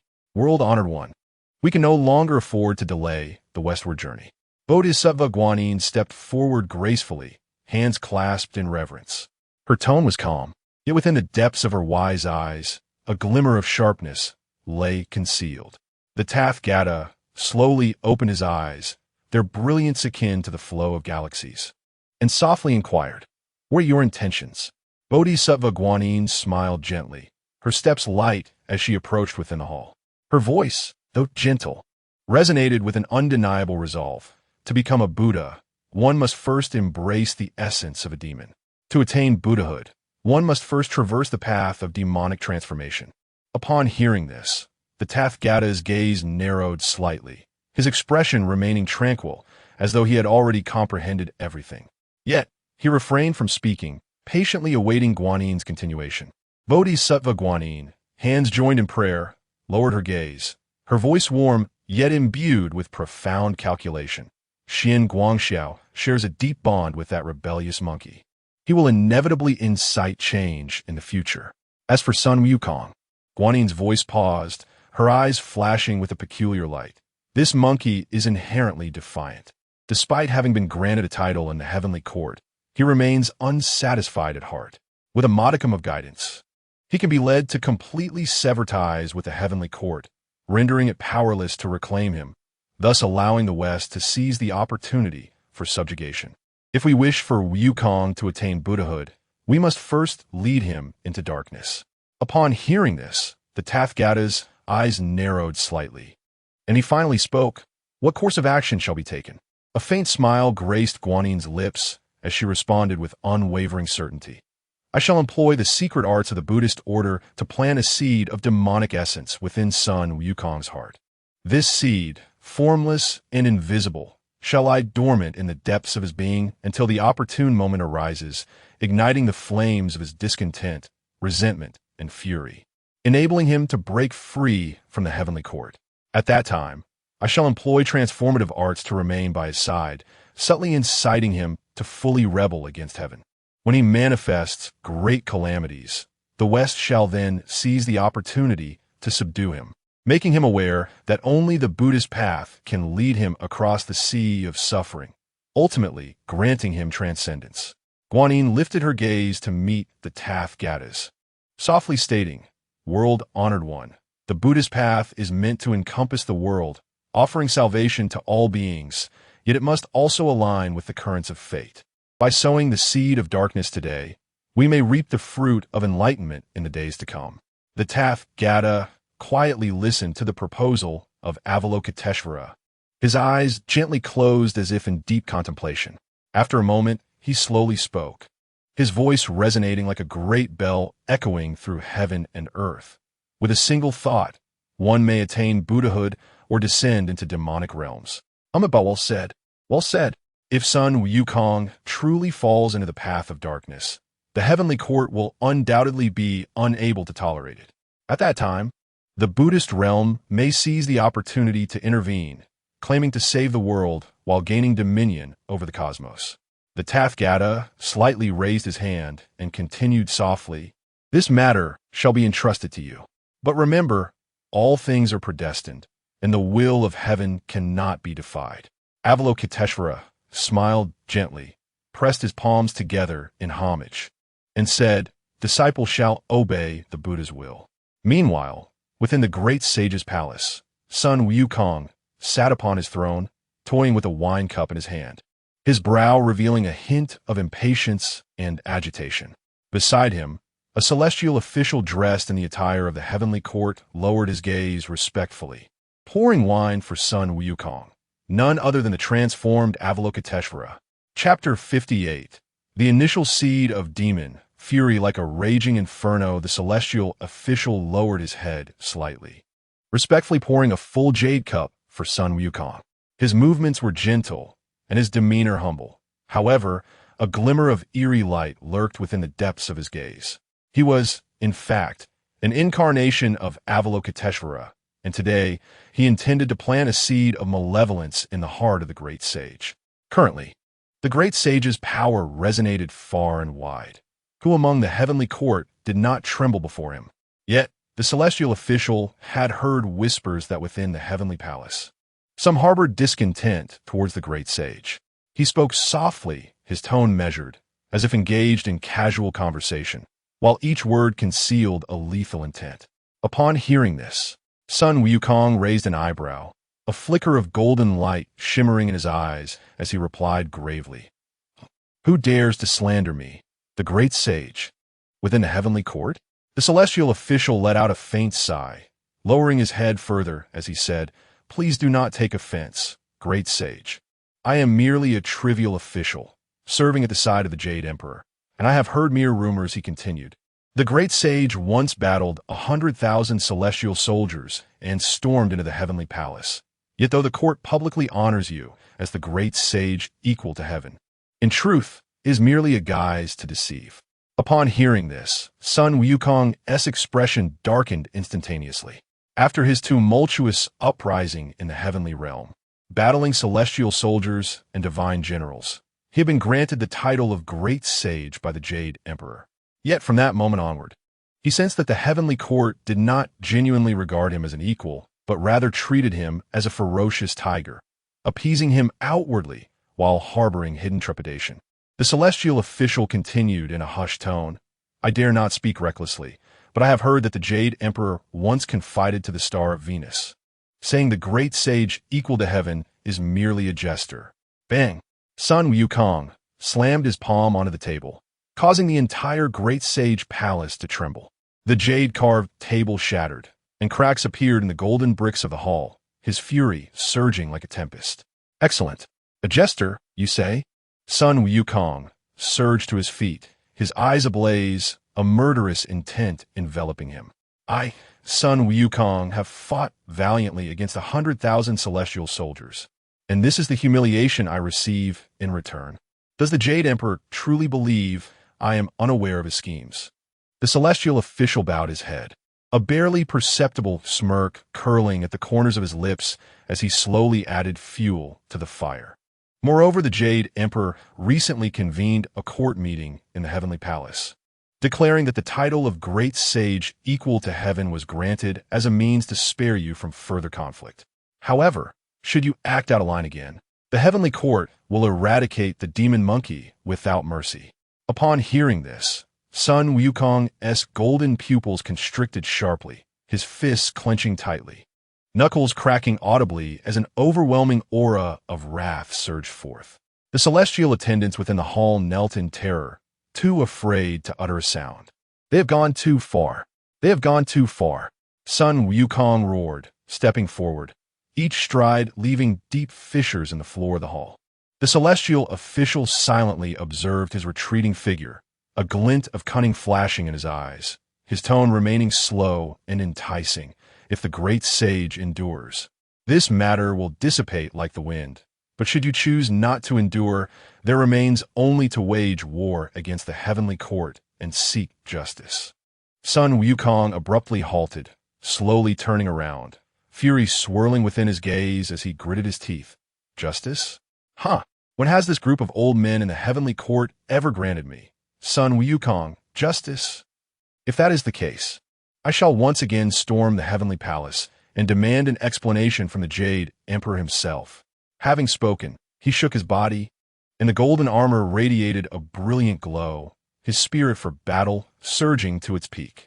In a deft motion, he grasped the Rui Jingu Bang, a formidable weapon, and an overwhelming pressure swept through like a tempest. "Heavenly Court, I'm back." With a thunderous roar, Sun Wukong leaped into the air, transforming into a streak of golden light, racing towards the southern heavenly gate. Meanwhile, the celestial officials in the great sage palace bore faint smiles, their gazes profound, as if they could see through all worldly affairs. The seed of chaos has been sown. Filled with righteous fury, Sun Wukong rode the clouds, his golden brilliance traversing vast distances in an instant. Heading straight for the southern heavenly gate, the clouds churned beneath him, and thunder flashed, alarming the celestial beings of the heavenly court. Outside the southern heavenly gate, the four heavenly kings stood ready, their golden armor gleaming in the sunlight, exuding an air of majesty. Mo Liqing wielded a sword, Mo Li Hong held a pipa, Mo Li Hai carried an umbrella, and Mo Li Ho grasped a pagoda. They had received orders from the heavenly court specifically to thwart Sun Wukong. "Great sage, what brings you to the heavenly court?" Mo Liqing stepped forward, his eyes flashing like lightning, his voice icy. Sun Wukong hovered midair, his eyes ablaze with golden light, and replied with a cold laugh. "I, Sun Wukong, have come today to seek justice.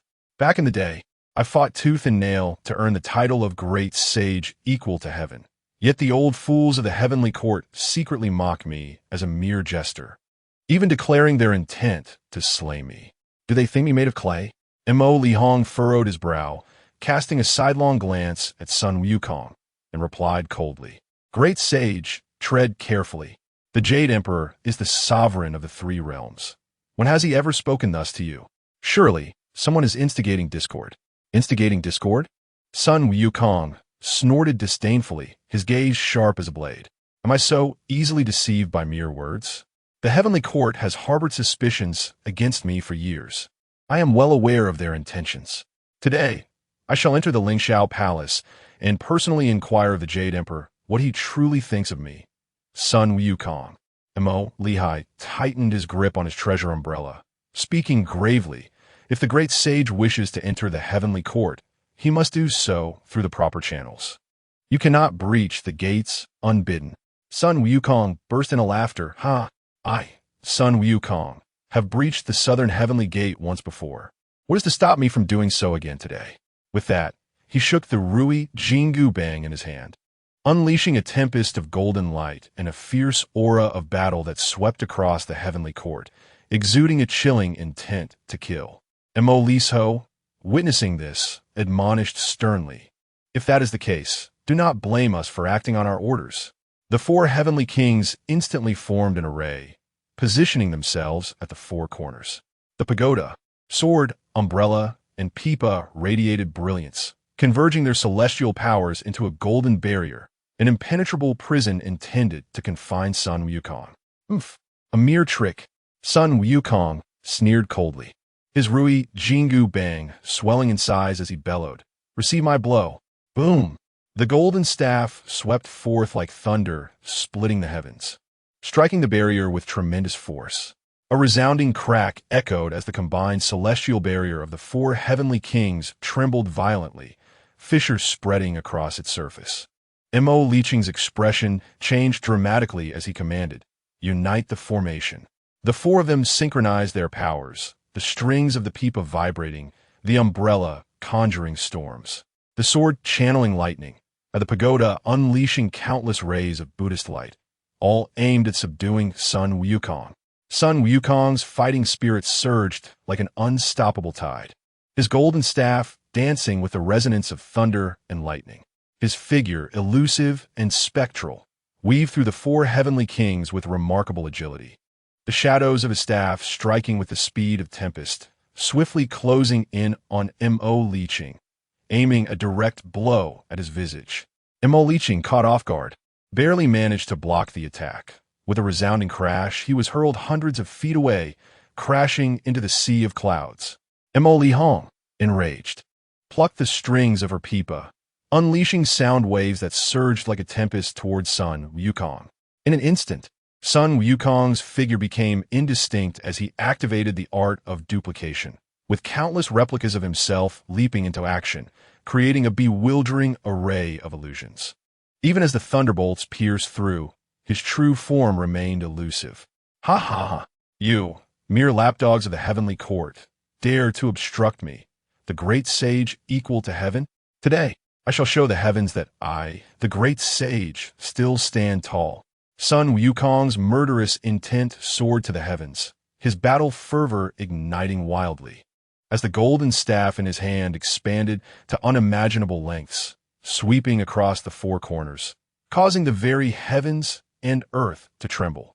Chapter 59. The Heavenly Court's Fury. A million deities surround the great sage equal to heaven before the southern heavenly gate. The battle intensified. Sun Wukong wielded his golden staff with the ferocity of a tempest, forcing the four heavenly kings to retreat in disarray. Mo Liqing's face turned ashen, a trickle of blood escaping his lips. Mo Lihong's pipa string snapped. Mo Lihai's treasured umbrella cracked with visible fissures, and Mo Liso was hurled back several dozen feet, tumbling helplessly amidst the sea of clouds. "This monkey is indeed formidable." Mo Liqing gritted his teeth, "even with the combined strength of my four brothers. We're no match for him." Sun Wukong let out a cold laugh, surveying his surroundings with a fierce determination. "Ha! You dogs of the heavenly court truly underestimate me. Sun Wukong, I dared to invade the heavenly palace back then, and I dare to return today. Whoever attempts to stop me shall meet their end by my staff." This clash stirred the celestial beings within the heavenly palace. Surrounded by radiant celestial light and swirling mist, the deities engaged in fervent discussion. The Jade Emperor, seated atop the nine heavens, furrowed his brow and inquired coldly, "Why does Sun Wukong create chaos?" The bright star approached with a respectful bow, saying, "Your Majesty." Sun Wukong has been misled by some words, believing the heavenly court regards him as a demon monkey, determined to seek justice from the heavens. He is now battling the 4 heavenly kings at the southern heavenly gate. Upon hearing this, the Jade Emperor's expression darkened, and he scoffed. What a calamity! We have already conferred upon him the title of Great Sage equal to heaven, and yet he remains unrepentant. This creature is inherently obstinate. In the past, he showed no remorse, and now he dares to rebel against the heavens. Does he truly believe the heavenly court lacks the divine generals to subdue him? With that, he forcefully struck the jade table, causing the heavenly palace to tremble with thunderous resonance, and commanded sternly, "Where is King Li?" Li Jing immediately stepped forward, bowing respectfully. "I am here." The Jade Emperor, with an imposing demeanor, ordered coldly, "Mobilize the heavenly soldiers and generals immediately to the southern heavenly gate to assist the 4 heavenly kings in subduing the demon monkey. Should he continue to resist, he is to be executed without mercy." Li Jing clasped his fist in acknowledgement. This subject obeys. Prince Neza stepped forward promptly. "Father, allow me to accompany you. I shall ensure that we capture that demon monkey." The Jade Emperor nodded slightly. Granted. Li Jing and Neza received their orders and proceeded to summon the elite forces of the heavenly court. The 28 constellations present. Each of the 28 star constellations brandished their weapons, adorned in celestial brilliance, exuding an awe-inspiring presence.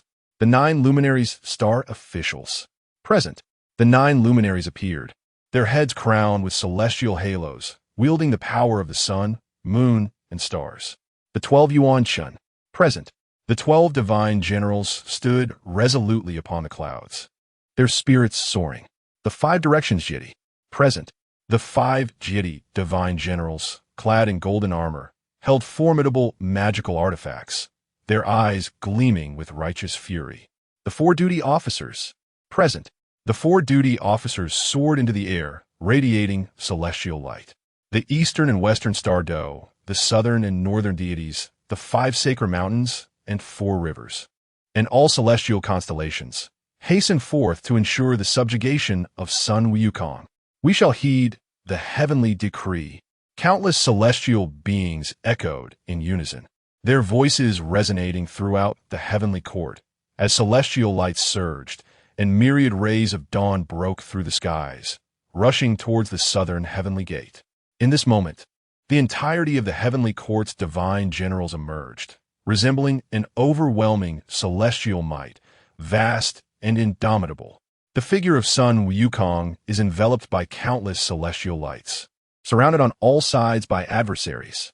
Faced with the overwhelming might of 1,000,000 heavenly soldiers unleashed from the heavenly court, Sun Wukong lets out a wild laugh, his golden eyes igniting with fierce combat spirit, the golden cudgel trembling slightly as it radiates a blazing brilliance. "Ha! Come fort! I shall see which of you celestial warriors can stand against me today." Before his words fade, he soars into the sky, the golden cudgel sweeping through the ranks of the army. The 9 celestial stars, regaining their composure, point at Sun Wukong and declare, "You, reckless and unrepentant, the horse keeper, you have committed heinous crimes. And though the Jade Emperor has shown you favor by bestowing upon you the title of Great Sage equal to heaven, are you not aware of your own transgressions?" Sun Wukong, hearing this, burst into hearty laughter, responding, "Indeed, I have done those things, no doubt.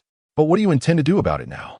The 9 celestial stars reply sternly, "We act on the orders of the Jade Emperor to capture you. Surrender at once. Otherwise, we shall hunt you down, striking you with thunder and fire, and lay waste to your flower and fruit mountain, demolishing your water curtain cave." Enraged by their words, Sun Wukong retorts fiercely, "You insignificant gods dare to speak such bravado before me? Enough of your prattle. Prepare to receive my blow." The 9 celestial stars immediately charge forward, engaging in a fierce battle with Sun Wukong.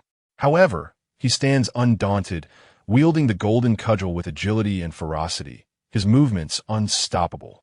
In a short while, the 9 celestial stars are left exhausted, shedding their helmets and armor. retreating in disarray to report to the heavenly king Li Jing. The Monkey King is indeed ferocious. We are no match for him and have been utterly defeated. Upon hearing this, Heavenly King Li Jing promptly dispatches the 4 heavenly kings and the 28 celestial spirits, leading another assault.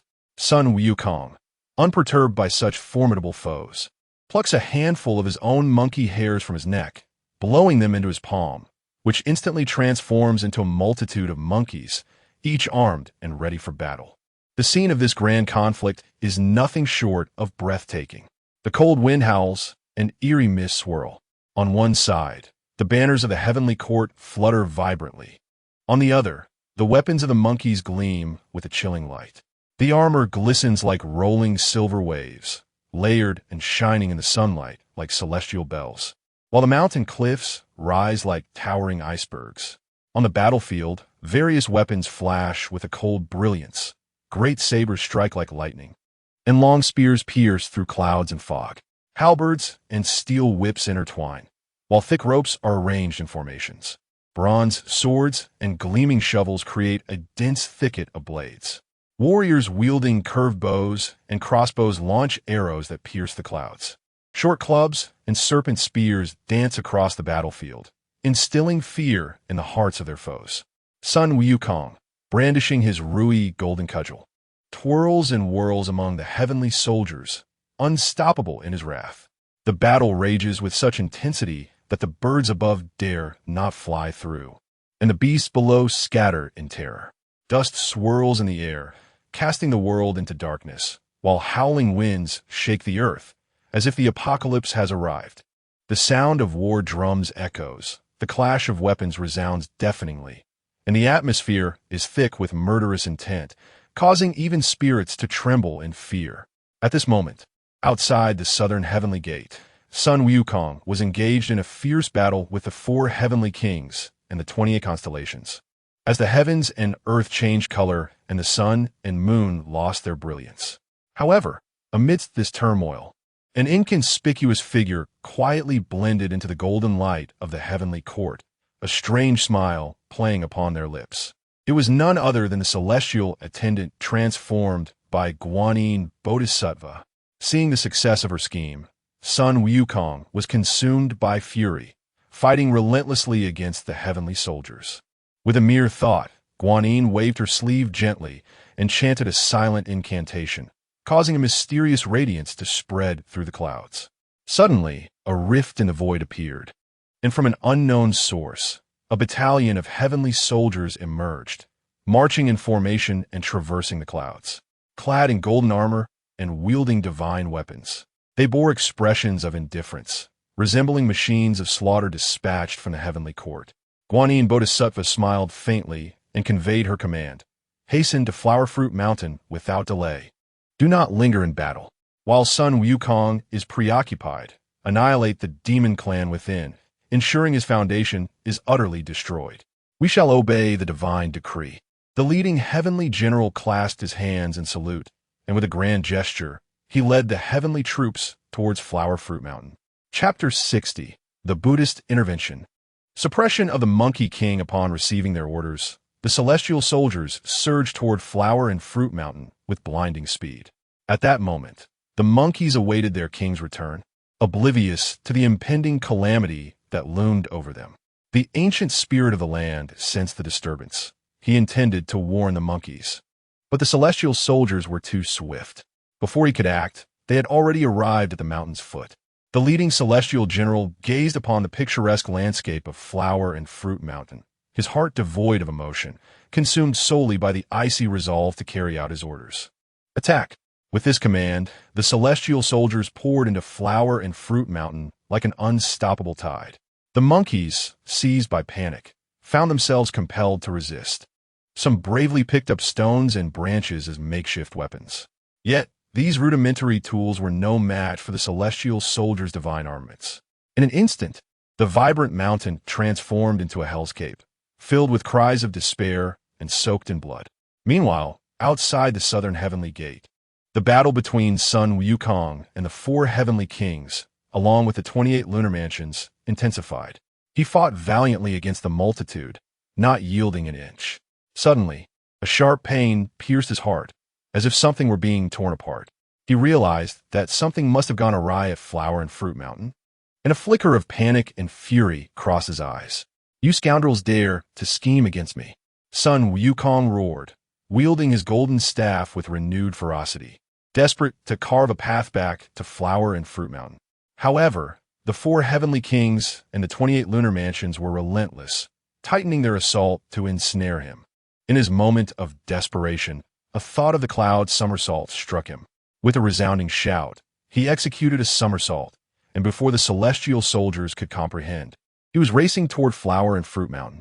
At that moment, the battle on Flower and Fruit Mountain had reached a fever pitch. The monkeys had suffered devastating losses, and the remaining few were cornered near the water curtain cave.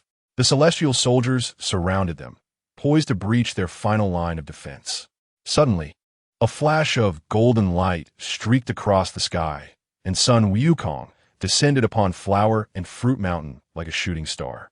Witnessing the devastation before him, his eyes burned with fury, and he roared with a voice that shook the heavens, causing the celestial soldiers to stagger.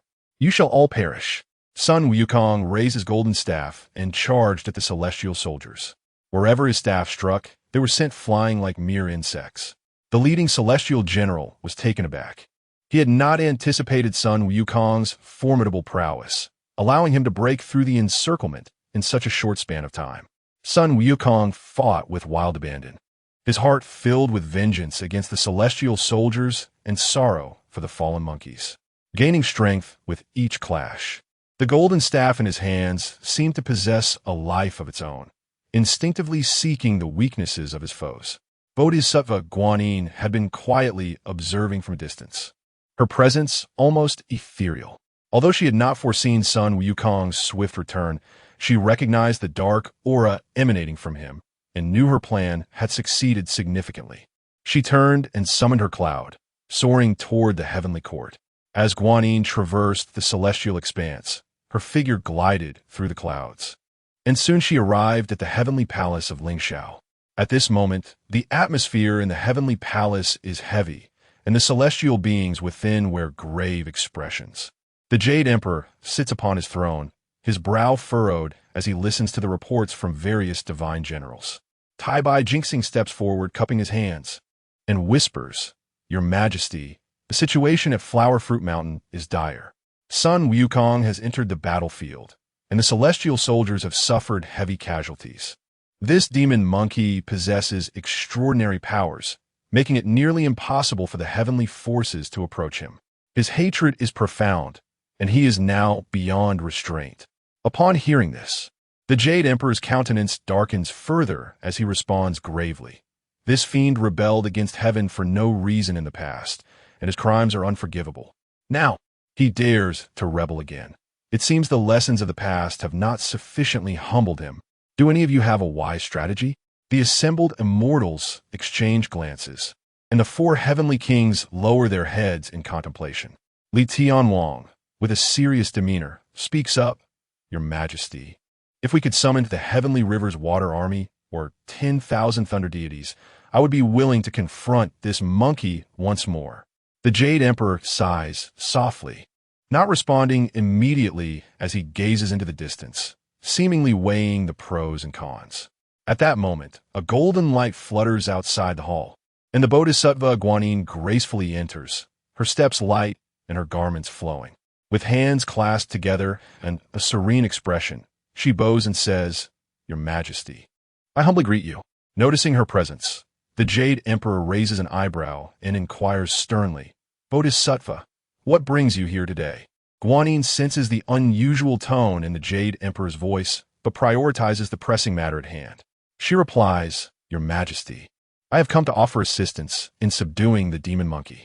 She then instructs Huayan, the traveler of the river, saying, "You must swiftly descend from the heavenly palace to Flower Fruit Mountain to gather intelligence on the military situation. If you encounter opposition, provide assistance, and be sure to report back." Huayan adjusts his attire, wields an iron staff, and departs the heavenly palace, making his way directly to Flower Fruit Mountain. Upon arrival, he observes celestial soldiers setting up an impenetrable net, tightly encircling the area. Each camp gate is patrolled by vigilant guards, and the sounds of battle echo throughout. The entire Flower Fruit Mountain is besieged with no escape. Standing outside the encampment, Huayan calls out loudly, "Heavenly soldiers, I beseech you to relay a message. I am Li Tianwang's second son, Mu Cha, and the great disciple of Guanyin from the South Sea, sent here by the Bodhisattva to ascertain the state of affairs." Upon hearing this, the guards do not dare to delay and promptly report to the main camp. Soon, the news reaches the central command tent, conveyed by the four stellar beasts, Su Ri Shu, Mao Ri Ji, Xing Ri Ma, and Feng Ri Tu, ultimately reaching Li Tianwang. Upon receiving the information, Li Tianwang immediately orders the blockade to be lifted, instructing the soldiers to temporarily withdraw the sealing formation, allowing Huayan to enter the military camp. At this moment, dawn is just breaking, and the eastern sky reveals a faint light. As Huayan enters the main camp under the banner, he encounters the four heavenly kings and Li Tianwang, promptly bowing in respect. Seeing him, Li Tianwang asks, "Child, from whence do you come?" Huayan respectfully replies, "I accompanied the Bodhisattva to the heavenly palace." Upon arriving at the Lingxiao Hall, the atmosphere felt amiss, chaotic and devoid of the spirit of a grand assembly. Sensing something was wrong, the Bodhisattva led the other immortals and me to meet the Jade Emperor. He informed us that my father and others have been dispatched to the mortal realm to capture the demon monkey, but as of now, no news has returned regarding the state of the battle. Thus, the Bodhisattva sent me to seek the truth. King Li sighed and replied, "After we established our camp here yesterday, we dispatched the 9 luminaries to engage in a challenge. However, that unruly monkey unleashed its extraordinary powers and defeated all of the 9 luminaries, forcing them to retreat in despair. Subsequently, we led the heavenly army into battle against him. He arranged his forces at the mountain's forefront, and we clashed with him and his 10,000 heavenly soldiers throughout the day until dusk fell. That demon monkey employed a technique of duplication, instantly creating countless replicas of itself, and ultimately, we were outnumbered and compelled to withdraw. Upon assessing the aftermath of the battle, we captured only a few strands of monkey fur, without even catching a glimpse of Sun Wukong. To this day, he has yet to join the fray." Chapter 61. Seeking aid from heaven, scheming of the Buddhist sect. Father, do not be overly anxious. Allow me to descend and assess the situation, Li Tianwang advised. "My child, having practiced alongside the Bodhisattva for many years, you must have acquired some divine powers, yet it is imperative that you proceed with caution." Huiyan, the prince with the wooden fork, upon hearing this, brandished his iron staff, tightened his sleeves, leaped out of the grand camp, and cried out, "Where is the great sage equal to heaven?" Hearing the call, Sun Wukong's eyes glowed red, and brandishing his Rui Jingu Bang, he replied, "Another fool who fears not death has come. I, the old sun, am here." The prince, in a solemn tone, declared, "I am the son of Li Tianwang, known as Huiyan, a disciple of the South Sea Guanyin Bodhisattva, a protector of the Dharma." Sun Wukong scoffed, "Why have you abandoned your cultivation in the South Sea to seek me out?" Huiyan retorted, "On my master's orders, I have come to investigate the military situation. Seeing your rampant arrogance, I am here to capture you." Sun Wukong laughed heartily. "Your tone is quite grand. Very well. The Celestial Court and Buddhism are surely of the same ilk. Come, taste my staff." As soon as he finished speaking, Sun Wukong swung his golden staff forcefully toward Huiyan, who was equally unyielding, wielding his iron staff to meet the challenge. The two engaged in fierce combat, just outside the camp, amidst the mountains. This clash was truly a stalemate. Both were masters of the staff, their weapons clashing with an air of lethal intensity. One was the widely recognized immortal of the heavens, the great sage Sun Wukong. The other was the favored disciple of the South Sea Guanyin, the naturally powerful Prince Huiyan.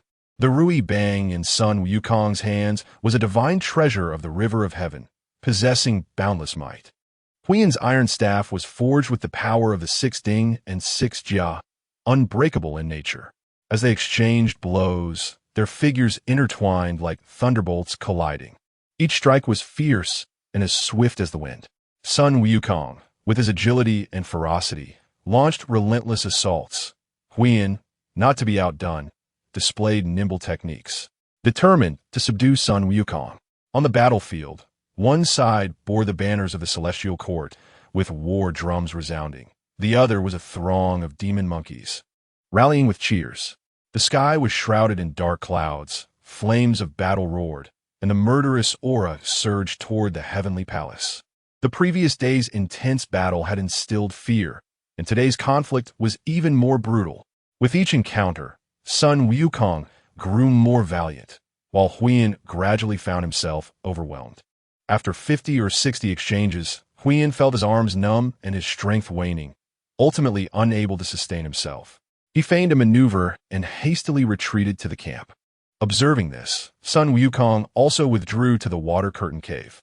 At this moment, before Li Tianwang's camp, the heavenly soldiers, witnessing the prince's return, hurriedly came forth to assist, clearing a path for him to return directly to the central tent. Huyen, panting and seething with anger, reported to Li Tianwang and the four great heavenly kings. Sun Wukong is truly formidable. I fought with him but was ultimately no match, and I have returned defeated. Upon hearing this, Li Tianwang was struck with alarm and immediately commanded a memorial to be drafted, seeking assistance from the Jade Emperor. He ordered the Great Force Demon King to accompany Prince Huyen to report the situation in the heavens. The Great Force Demon King and Prince Huyen, not daring to delay, broke through the heavenly net and soared on clouds directly to the celestial court, arriving swiftly at the Hall of Clarity. The four great celestial masters were awaiting their arrival and promptly ushered them into the Lingshao Palace to present the memorial. At this moment, Avalokiteshvara was also in the hall. Upon seeing Prince Wood Fork enter, she nodded slightly and inquired, "How fares your journey?" The prince bowed and replied, "I have been commanded to go to Flower and Fruit Mountain. My father informed me that he had engaged in battle with Sun Wukong yesterday, managing to capture only some beasts such as tigers, leopards, lions, and elephants, but not even a trace of Sun Wukong himself. While we were conversing, Sun Wukong again sought battle, and I fought him fiercely with my iron rod for about 50 or 60 rounds. Ultimately, I was overwhelmed and had to retreat to camp. Consequently, my father has ordered me to seek assistance from the Great Power Ghost King." Avalokiteshvara lowered her head in contemplation, seemingly deliberating a strategy. Meanwhile, the Jade Emperor had already begun to draft an edict. Upon completion, he scoffed, "This is utterly absurd. A mere monkey dares to defeat my 100,000 heavenly soldiers. Li Tianwang has come seeking aid as well. Which deity should I dispatch to assist?" Before he could finish speaking, Avalokiteshvara joined her hands in prayer and stepped forward, saying, "Your Majesty need not worry. I recommend a divine general who will surely capture Sun Wukong." The Jade Emperor's gaze sharpened as he asked, "Who do you recommend?" Avalokiteshvara smiled gently and replied, "This individual is none other than your esteemed nephew, the illustrious Erlang Shun, who currently resides at Guanjinku, enjoying the incense offerings of mortals. He has previously vanquished 6 formidable monsters and boasts remarkable achievements. Moreover, he possesses extraordinary skills, commanding the 6 brothers of Mount Mei and 1,200 grass-headed deities. However, due to his tendency to heed the call but ignore the proclamation, your personal decree is required to summon him to battle." The Jade Emperor pondered for a moment, then slowly nodded, saying, "If that is the case, then let a decree be issued to summon him at once." He then instructed the Great Power Ghost King to personally deliver the edict to Guanjinku. After receiving the command, the Great Power Ghost King wasted no time and immediately rode on a cloud towards Guanjinku. In less than half an hour, he arrived at the temple of Erlang Shun. At the temple entrance, the gatekeeper spirit, upon witnessing the arrival of the heavenly messenger, hurried inside to report, "There's a celestial envoy from the heavenly court, bearing a decree." Inside the temple, Erlang Shinyangjian was in discussion with the 6 brothers of Mount Mei. Upon hearing of the heavenly messenger's arrival, he led everyone outside the temple to greet him. The Great Power Ghost King reverently presented the golden decree with both hands. Erlang Shun first offered incense in worship, then slowly unfurled the decree and read aloud, "By the mandate of heaven, the Jade Emperor decrees, Sun Wukong has committed egregious offenses. Although he was previously pardoned and granted the title of Great Sage equal to heaven, he ought to be grateful and cultivate virtue. Yet, this rogue has shown no signs of repentance, rebelling a second time, surrounding and slaying heavenly soldiers, burning the Peach Garden, and bloodily ravaging Flower and Fruit Mountain. His crimes are countless and unforgivable. I hereby command the illustrious Erlang Shunyang Jian to swiftly lead the 6 brothers of Mount Mei, along with 1,200 grass-headed deities from Guanjingku, to hasten to Flower and Fruit Mountain, joining forces with the pagoda-bearing Heavenly King, Prince Neza, and the 4 Heavenly Kings to vanquish the demon monkey. So decreed. Upon the completion of the decree, Erlang Shun did not immediately accept it, but instead furrowed his brow. Lost in thought, he had encountered Sun Wukong during his last visit to heaven. Although known for his arrogance, he was not necessarily malevolent. Ultimately, during the previous turmoil in heaven, he had been subdued. But now could it be that this rascally monkey has truly not changed at all? The gaze of Erlang Shun deepened slightly as he pondered. Though Sun Wukong exhibited arrogance and disrespect during his last return to the heavens, he is not truly a rebel at heart. Moreover, when I ascended to the celestial realm years ago, I observed the profound connection he shared with Xian Guangxiao.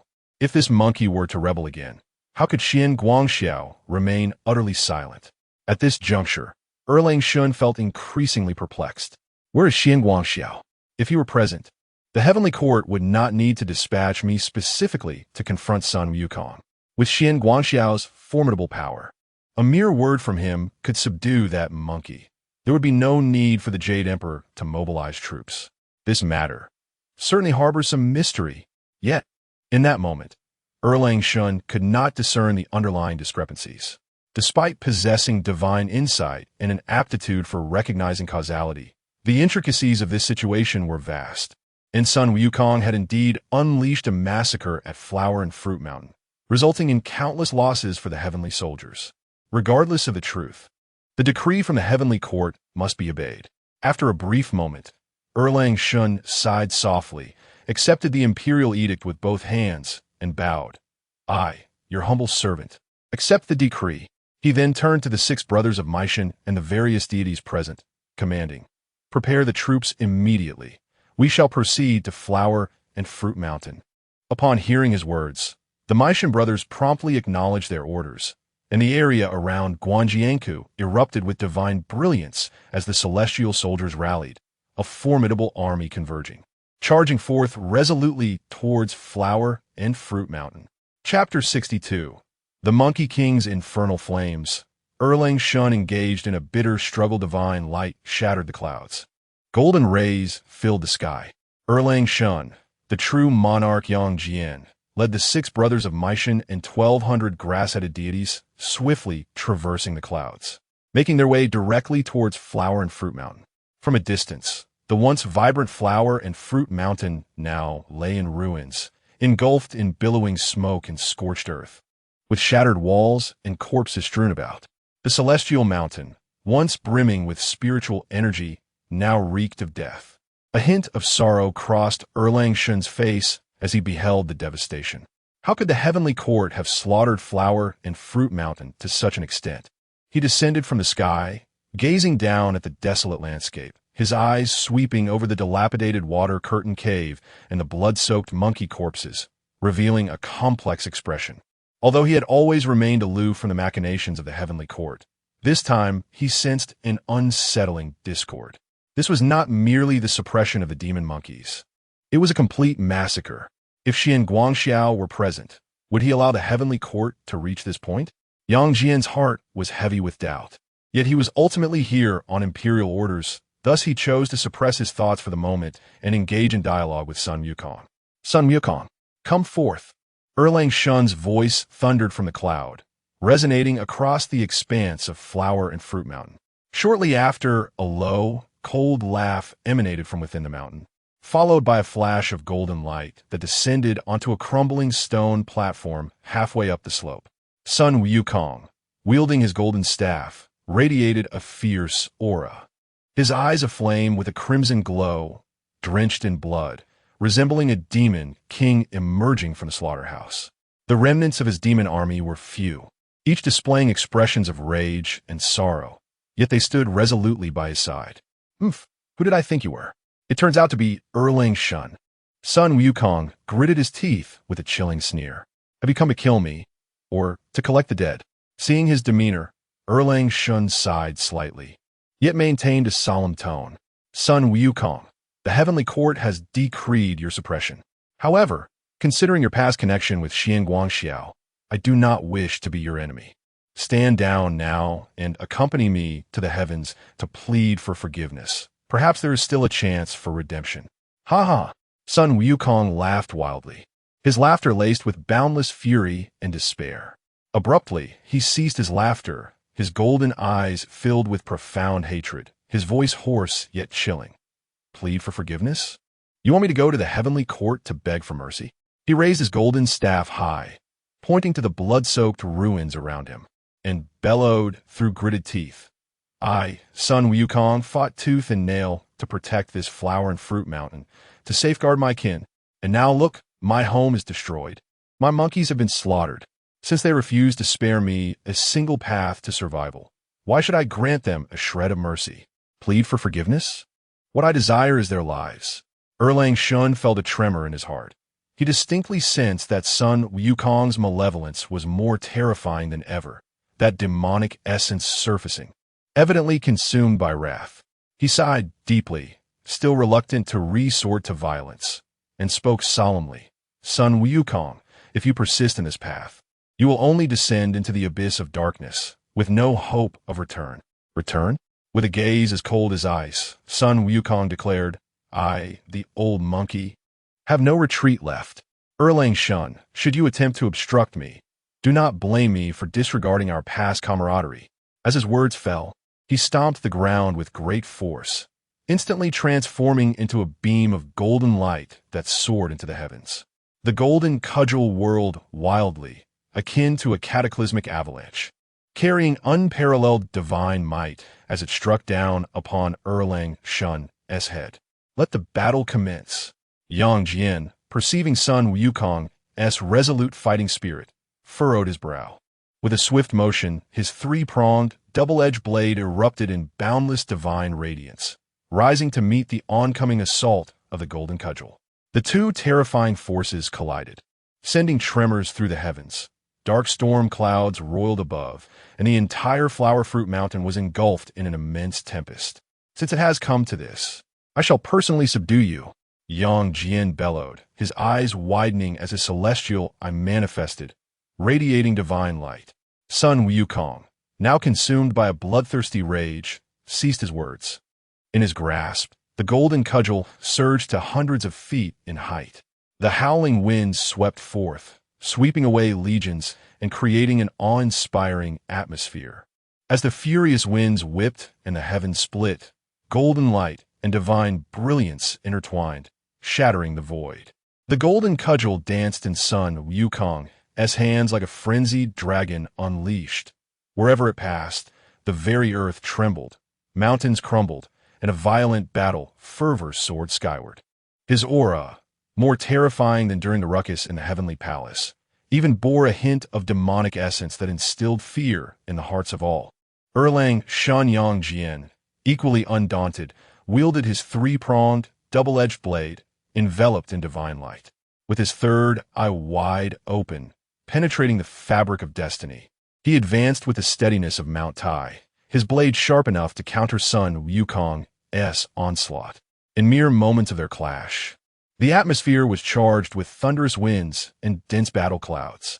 With a resounding crash, the golden cudgel swept across, its force akin to a raging tide.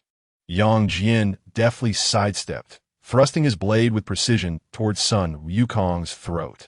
Yet, Sun Wukong merely scoffed. In a fleeting moment, his form fragmented into countless afterimages, swiftly closing the distance and striking down fiercely with his cudgel. Good heavens! Yang Jian gasped, having previously witnessed Sun Wukong's 72 transformations. Yet now the Monkey King's mastery had advanced to a realm so profound that even as celestial, I struggled to perceive it. This is the 108 transformations of the Tiangang and Dijiao.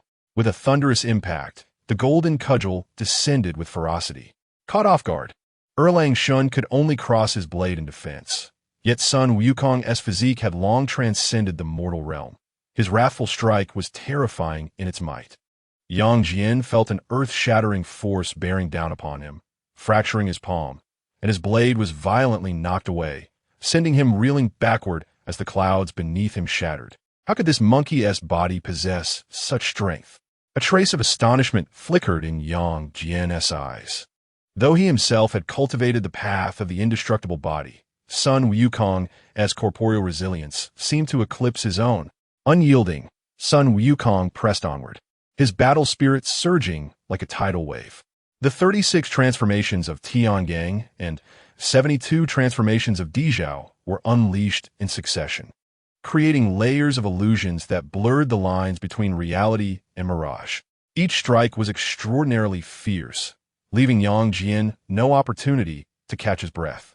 Yang Jian struggled to maintain his stance.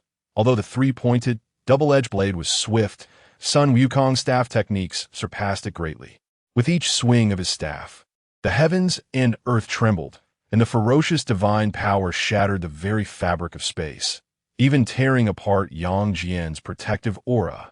Another heavy blow resounded as the golden cudgel struck fiercely against the three-pointed, double-edged blade. Yang Jian could no longer hold onto his weapon. His grip shattered, and the blade flew from his hands, embedding itself into a distant mountain peak, causing half of the mountain to collapse. Suddenly, the Erlang god steadied himself, his expression grave. After several exchanges, he found himself firmly suppressed by Sun Wukong. Yang Jian took a deep breath, the celestial eye on his forehead quivering slightly. As he gazed once more at Sun Wukong, a flicker of uncertainty flashing in his eyes. Chapter 63. The Celestial and the Earthly, the ultimate clash of divine beasts. How has this monkey become so formidable? He was already aware that Sun Wukong had undergone body refinement under the guidance of the Xian Guangxiao sect. But it is evident now that Sun Wukong's physical form has reached a terrifying level, surpassing even the traditional invulnerability of a diamond body.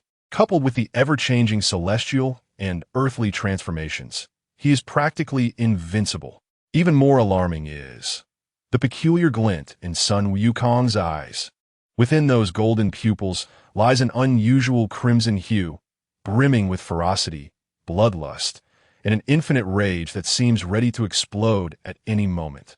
Yang Jian's heart trembled as he finally comprehended that this monkey was not merely consumed by anger, but had succumbed to demonic influence. A sudden realization struck him, and he murmured, "Someone is manipulating from the shadows." Sun Wukong has been implanted with a demon seed.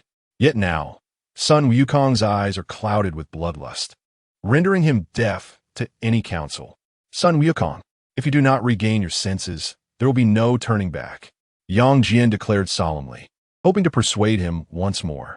But Sun Wukong erupted into maniacal laughter, his voice hoarse and frenzied. "Turn back? My family has been annihilated. What path is left for me to return to? Kulme, if we are to battle, let us fight. Today, I shall make the heavenly court aware that I, Sun Wukong, am not to be trifled with." With a mighty leap, he swung his golden staff, summoning a tempest that charged towards Erlang Shun. Yang Jian, devoid of hesitation, roared in fury, his third eye opened, unleashing divine radiance. Boom! In an instant, the heavens and earth shifted, and a howling gale erupted. Yang Jian's form expanded, akin to Mount Tai in its grandeur, transforming into a colossal deity towering 10,000 feet high. He held aloft his three-pronged double-edged blade, reminiscent of the peak of Mount Hua.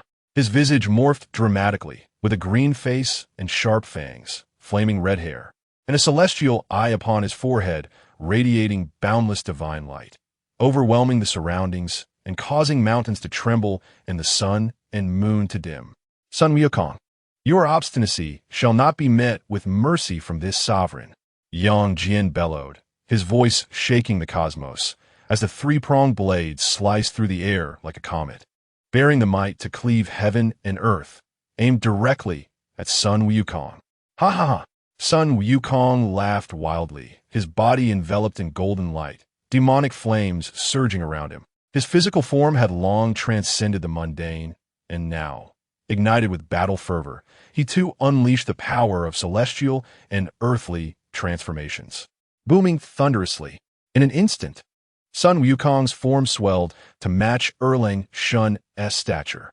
He stood as a colossal pillar between heaven and earth, his golden hair dancing wildly in the wind, fangs bared, his blood-red eyes fierce, as his Rui Jingu Bang transformed into a divine pillar atop Kunlun Mountain, exuding a formidable aura that devoured the essence of the world. Yang Jian, you wish to strike me down? Then come and try. Sun Wukong roared, brandishing his golden staff, sweeping forth with thunderous might to meet Erlang Shun's three-pronged blade. Boom! The clash of staff and blade reverberated through the air, and in that moment, the heavens and earth fractured, fierce winds howled, and lightning flashed. The entire flower fruit mountain trembled, mountains crumbled, the earth split apart, and countless creatures fled in terror. A brilliant explosion of light erupted, and a fierce wind swept through the sky, causing the clouds to churn violently. The tumultuous shock waves tore through the heavens, shaking the celestial river, and the deities within the Lingxiao Palace turned pale with fear. In midair, Sun Wukong and Yang Jian engaged in a fierce battle, their fists striking like thunder, weapons clashing amidst flashes of blades and shadows. The earth split apart, volcanoes erupted, and the very fabric of the heavens seemed unable to withstand the terror of their conflict, gradually unraveling. Ha ha! Yang Jian, you truly are formidable. However, no matter how swift your blade, it cannot harm my indomitable body. Sun Wukong laughed maniacally, his powerful arms swirling as his golden staff surged forth like a meteor, its ferocity unmatched, each strike more potent than the last. Yang Jian maintinet a composet de mianar. His celestial eye discerning the truth behind the illusions. As he deftly maneuvered, his three-pointed, double-edged blade danced, unleashing thousands of divine rays, striking with the speed of thunder and the swiftness of falling stars, clashing incessantly with the golden staff, sparks flying in all directions. Sun Wukong, should you not relent, the heavenly court shall surely unleash divine retribution. Divine retribution? Ha ha ha! I, Sun Wukong, am already homeless. Why should I fear your heavenly punishment? His gaze turned icy as he raised his golden staff, roaring with intensity. Let it be shattered. With a thunderous boom, the golden staff swept forth like a divine axe, crashing directly into Yang Jian's chest. Poof! Yang Jian gasped, his golden armor fracturing under the blow, and he was sent sprawling back, crashing into the clouds and shattering a floating peak. Meanwhile, the great strength Ghost King had dispatched Yang Jian and the 6 brothers of Maishan to capture Sun Wukong and promptly return to the heavenly court to report to the Jade Emperor. At that moment, the Jade Emperor was in the Lingxiao Palace discussing the matter with Guanyin Bodhisattva, the Queen Mother, and the other celestial beings. He furrowed his brow and said, Yang Jian has descended to confront the enemy, yet we have yet to receive any news. Guanyin Bodhisattva, with hands clasped, spoke, Your Majesty, I suggest that you and the Supreme Lord personally go to the South Heavenly Gate to observe the battle. The Jade Emperor nodded, acknowledging the wisdom in her words. Thus, he descended to the South Heavenly Gate accompanied by the Supreme Lord, Guanyin Bodhisattva, the Queen Mother, and the other celestial beings to witness the unfolding conflict. Heavenly soldiers and strongmen awaited at the South Heavenly Gate. Upon the Jade Emperor's arrival, they promptly opened the gates, allowing the assembly to gaze down upon the battlefield. On the battlefield of Flower and Fruit Mountain, the heavenly soldiers had laid out a net of divine traps, tightly encircling the area. King Li and Prince Neza held a demon-revealing mirror, hovering above to monitor the situation, while Yang Jian led the 6 brothers of Maishan, fiercely battling Sun Wukong, who was trapped in their midst, the conflict raging on. Observing this, Guanyin Bodhisattva smiled gently and addressed the Supreme Lord. Old Lord, what do you think of the Yang Jian I recommended? His powers are indeed vast, having managed to contain Sun Wukong, though he has yet to capture him. If I lend him my support now, He will surely succeed in apprehending Sun Wukong. The Supreme Lord inquired, Bodhisattva, what means do you intend to employ in your assistance? Guanyin Bodhisattva replied, I plan to cast my pure jade bottle and willow branch down upon Sun Wukong's head. Even if I cannot vanquish him, it will certainly cause him to stumble, creating an opportunity for Yang Jian to seize him. The Supreme Old Man, upon hearing this, shook his head and chuckled, Bodhisattva, your jade pure bottle is crafted from porcelain. Should it miss his head and strike his golden-hooped rod instead, it would surely shatter. Pray, allow me to lend my assistance. The Bodhisattva, perplexed, inquired, Old Man, what weapon do you intend to employ? The Supreme Old Man replied with a smile, I possess one indeed. As he spoke, he rolled up his sleeves and retrieved a gleaming golden circle from his left arm, declaring, This weapon is forged from exquisite steel and has been imbued with my celestial elixir, harboring formidable spiritual energy. It is capable of endless transformations, impervious to water and fire, and can ensnare any object. It is known as the diamond cutter or diamond snare.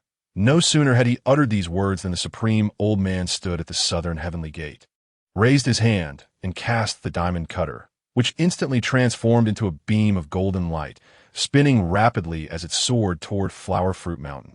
Unbeknownst to Sun Wukong, who was engaged in a fierce battle with Erlang Shun and the 6 brothers of the Mei Mountain, a magical artifact was hurtling toward him. With a resounding crash, the diamond cutter struck precisely upon the crown of Sun Wukong's head. Chapter 64. The 36 generals of the Thunder Department encircle the Monkey King Bang. The Vajra scepter transformed into a dazzling beam of golden light, whirling rapidly before striking fiercely at Sun Wukong's crown. The heavens trembled, and the winds howled in fury. Yet, the anticipated reversal of fortune by the celestial beings did not materialize. Sun Wukong's physical form had long been nurtured to its utmost limit by the 9 turns golden elixir of Zhuangguangxiu, attaining a terrifying realm beyond the comprehension of mere mortals. How solid was his crown? Even the Vajra scepter of the Supreme Lord Laozi, upon impact, merely caused him to stagger slightly. It did not truly bring him down. In that fleeting moment, the entire cosmos seemed to freeze. What? The Jade Emperor, the Queen Mother, Supreme Lord Laozi, and Bodhisattva Guanyin, all celestial beings at the South Heavenly Gate, were taken aback. The Vajra scepter could not subdue this monkey. The second son of heaven and the 6 brothers of Maishan were equally astonished. They had anticipated this strike would create an opportunity for capture, but to their astonishment, Sun Wukong merely swayed and quickly regained his footing. Sun Wukong steadied himself, his eyes suddenly ablaze with crimson fury, his golden pupils swirling with uncontainable wrath. Ah, what a despicable and shameless celestial court! He glared up at the heavens, roaring in rage, shaking the very foundations of the world, as the winds and clouds writhed in chaos. Here I am, engaged in battle with Yang Jian, and you cowardly hide behind the heavenly gates to launch a sneak attack. What kind of skill is that? His heart ablaze with fury, his blood surging, and his battle spirit soaring, the golden cudgel trembled violently in his grasp, unleashing boundless thunder. Since you have no shame, I shall demonstrate to you my true power. With his anger ignited entirely, Sun Wukong's aura surged dramatically, akin to a volcano erupting, waves of energy sweeping in all directions. His figure flickered in the void, instantaneously transforming into countless afterimages. What? Yang Jian's heart quivered, his celestial eye wide open, attempting to capture Sun Wukong's true form, only to discover that his silhouette had completely melded with the cosmos, rendering him impossible to lock onto. Buzz! In the next moment, a tempest arose, golden light exploded, and a terrifying golden shadow of the cudgel surged forth from the void, crashing down towards Yang Jian. Bang! Yang Jian hastily raised his blade to defend, but this time, Sun Wukong's strength had surged several folds compared to before. With a thunderous roar, Yang Jian was sent flying thousands of miles. He soared across the skies, crashing into distant mountains, causing landslides, rocks to tumble, and clouds of dust to fill the air. The 6 brothers of Maishan were aghast, rushing forward to assist. Yet Sun Wukong had already transformed into a streak of light, swiftly traversing the void. With a single swing of the golden cudgel, he sent the king of Myshon sprawling. Bang, bang, bang. A series of thunderous roars accompanied by screams erupted, as the six brothers were instantly sent flying, each spitting blood, unable to withstand the Monkey King's current ferocious onslaught. Yang Jian struggled to rise from the rubble, his gaze fixed in astonishment upon Sun Wukong, his fists clenched tightly. This monkey's strength had elevated to such a degree, not only, but even the Jade Emperor atop the Heavenly Gate, the Supreme Laozi, and the Bodhisattva Guanyin, along with the assembly of celestial beings, were left utterly astonished, their hearts gripped by terror. This was no ordinary demon king. Rather, he was a peerless demonic god whose power surpassed all expectations. The monkey had spiraled completely out of control. The bright star of Venus murmured softly, his complexion ashen. The Monkey King, filled with murderous intent, plunged the heavens into chaos. Sun Wukong raised his golden staff high, his body engulfed in demonic flames, slowly lifting his head to gaze in the direction of the heavenly realm, revealing a chilling smirk. You heavenly hosts, who incessantly preach about celestial justice, yet oppress me at every turn. Today, I shall ascend to the heavens and shatter you hypocritical deities into 1,000 pieces. The Monkey King charged into the celestial realm, lightning warriors arriving to confine the god of war. Sun Wukong wielded his staff to sweep through the heavenly domain, cutting through legions, forcefully entering the Hall of Clarity, and advancing to the outer sanctum of the celestial hall, where none could impede his path. Wherever he tread, heavenly soldiers were sent flying, celestial generals retreated. The skies above transformed in hue, thunder and lightning clashed, and the celestial beings were left astounded. Just as the Monkey King was about to breach the celestial palace, a sudden flash of golden light appeared before him, as a figure obstructed his advance. Where do you think you're going, raucous monkey? I, the divine officer Wang. Stand guard here, do not act recklessly. The figure was none other than the aide of the blessed saint, the divine officer Wang, wielding a golden whip, standing sentinel over the heavenly realm. Sun Wukong's gaze turned cold, his fighting spirit surging. In his bloodlust, he cared not for the identity of his opponent. He bellowed in fury. What kind of divine officer dares to obstruct my path? Taste my staff. Boom! The golden staff swept out, tearing through the air with the sound of thunder. Divine Officer Wang's expression darkened, his feet leaving the ground as he cracked his whip, charging to meet the attack. Clang! The staff and whip collided, a thunderous roar reverberating through the realm, shaking the very foundations of the celestial palace, causing the clouds beneath to explode, and the stars of the stellar river to tremble. In this clash, two peak warriors engaged in a fierce battle before the celestial palace. One was the audacious and wrathful Sun Wukong, the great sage equal to heaven, who raged against the heavenly court. The other was the loyal and valiant divine officer Wang, sworn to protect the heavenly realm at all costs. In an instant, the golden staff swept like a tempest, while the golden whip danced like a lightning dragon, both unleashing ferocious assaults, neither yielding an inch. The shadows of the staff and the glimmer of the whip intertwined, shaking heaven and earth. As the winds howled and the aura of death surged, the two fought fiercely for an extended period, yet neither could claim victory. The 36 generals of the Thunder Department converged to besiege the Monkey King. Divine Officer Wang, alarmed, had initially believed he could easily suppress the monkey. But now he realized that Sun Wukong grew stronger with each encounter, his murderous intent escalating, gradually gaining the upper hand. This monkey's combat prowess was terrifying. Assistance was imperative. Just as the thought crossed Divine Officer Wang's mind, the blessed saint had already discerned the battlefield's dynamics and promptly issued orders. Summon the 36 divine generals of the Thunder Department to encircle the demon monkey. In an instant, the 36 Thunder Generals arrived. The void split open, and countless bolts of lightning roared like ancient dragons, as the 36 Thunder deities, each wielding divine thunder weapons, descended before the celestial palace, encircling Sun Wukong at the center. Boom! Thunder roars and lightning flashes, as an array of divine weapons, swords, spears, halberds, axes, and hooks descend from the heavens like a tempest, intent on tearing Sun Wukong into fragments. The Monkey King lets out a fierce howl, invoking the might of heaven and earth.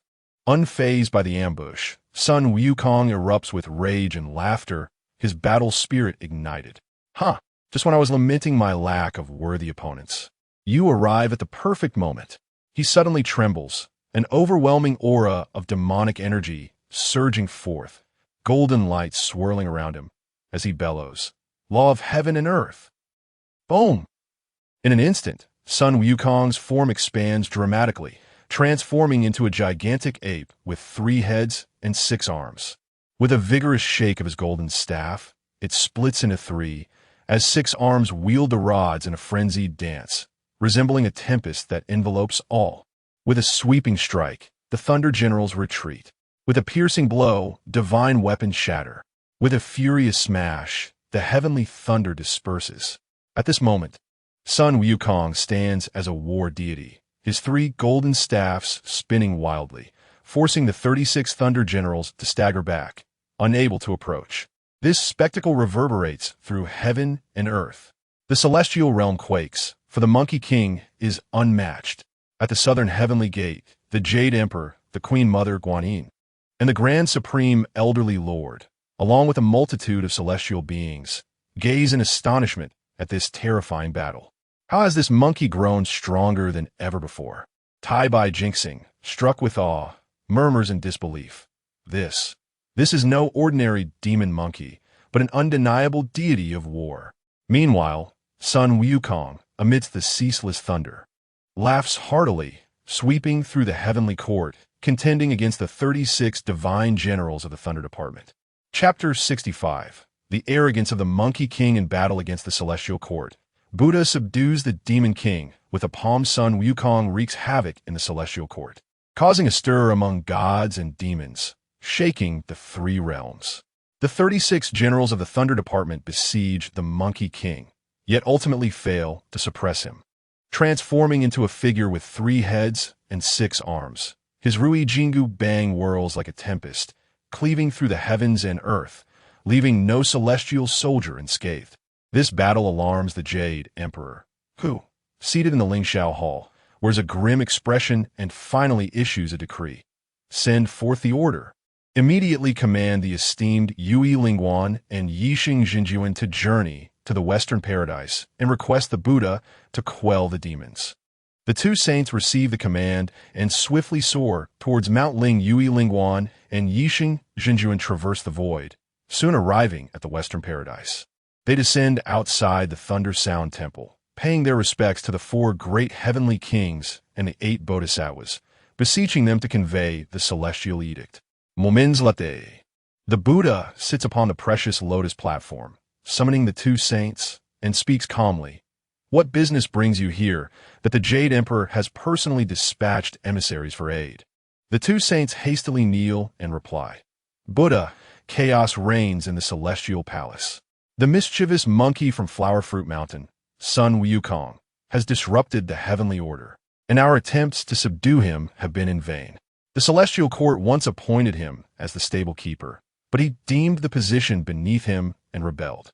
He was then named the great sage equal to heaven, yet he remains unrepentant, crashing the peach banquet, stealing divine peaches, drinking celestial wine, and even infiltrating the Do Shui Palace to pilfer elixirs.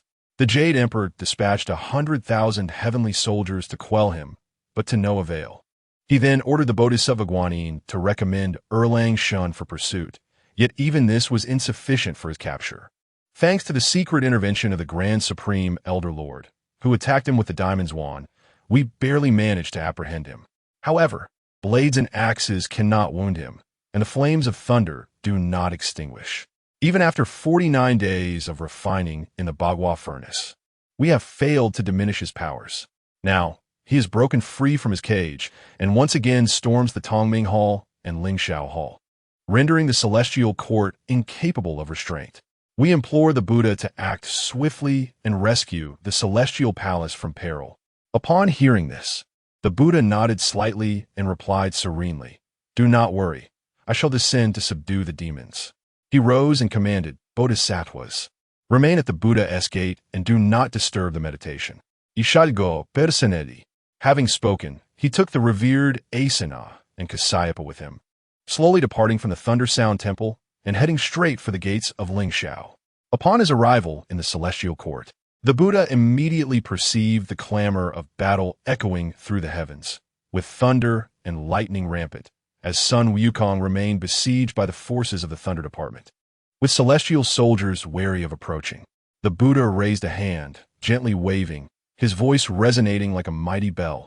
"Halt the battle." In an instant, the Thunder generals and divine soldiers retreated, clearing the battlefield. Sun Wukong also retracted his divine powers and reverted to his original form, standing amidst the void with eyes ablaze with combat fervor. "Huh, another old monk has arrived."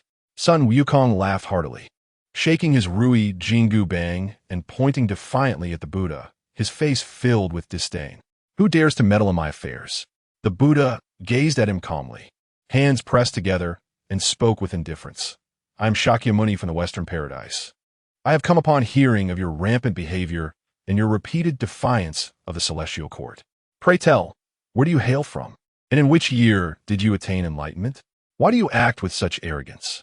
Sun Wukong coldly chuckled and boldly declared, "In the vastness of heaven and earth, I am a spirit born of chaos, an ancient ape residing in Flower Fruit Mountain. The Water Curtain Cave is my home, where I sought friends and masters to comprehend the profound. With countless methods for attaining immortality, I have learned transformations that are boundless. Due to the earthly confines being too narrow, one aspires to reside in the celestial realm. The Lingshao Palace has been inherited by successive monarchs throughout the ages. The strong command respect, and I shall not be overshadowed. Only heroes dare to vie for supremacy. Haha, I, the great sage, am inherently divine. Why should I submit to others? I am destined to be the sovereign of the heavenly court." Upon hearing this, the Buddha, with a slight derisive smile, regarded him with a hint of pity. He spoke slowly, saying, "The Jade Emperor has cultivated since childhood, enduring 1,750 tribulations, each lasting 129,600 years, to attain the boundless Tao. You, a mere monkey who has just attained sentience, dare to speak of seizing the heavenly palace? Is it not laughable? You are but a newly formed demon, foolishly aspiring to ascend to the throne of heaven." Sun Wukong scoffed. "The throne changes hands. Next year it shall be mine. Why should he occupy a position that I cannot?" The Buddha smiled gently. "If that is the case, let us wager." "Wager?" Sun Wukong's eyes narrowed. "What shall we wager?" The Buddha calmly extended his right palm. "If you can somersault out of my hand, I shall invite the Jade Emperor to the west and grant you the heavenly palace. If you cannot, you must descend to the mortal realm to cultivate and may not defy the heavenly court again." Upon hearing this, Sun Wukong laughed heartily within. "Ha ha, this old monk is indeed foolish. I can somersault tens of thousands of miles. How could I possibly be confined by such a small hand?" He promptly agreed, "Very well. Your word is your bond." The Buddha smiled slightly and opened his right palm, which resembled the size of a lotus leaf. Sun Wukong stowed away his golden staff, invigorated, and leaped into the air, riding the somersault cloud, racing forth. He soared through the clouds, swift and unseen. The Monkey King surged forward, as if traversing boundless voids. After an indeterminate time, he suddenly spotted 5 towering pillars reaching into the heavens, exuding immense majesty. This is the end of the world." Sun Wukong, filled with pride, plucked a hair, transforming it into ink, and inscribed upon the pillar, "Great sage equal to heaven, was here." He then relieved himself, satisfied, and turned to return. Upon returning to the original spot, Sun Wukong landed in the Buddha's palm, laughing, "I have reached the end of the heavens. The heavenly palace should belong to me now." The Buddha suddenly chuckled coldly. "Monkey, you have yet to leave my palm." Sun Wukong was taken aback. "You speak nonsense." He looked down. Upon glancing down, Sun Wukong was instantly rendered speechless. There, inscribed on the Buddha's middle finger, where the words "great sage" equal to heaven, was here, and between the Buddha's thumb. The faint odor of monkey urine wafted. Sun Wukong was utterly astonished. How can this be? I clearly leaped beyond the heavens. Disbelieving, he jumped once more just as he leapt boom.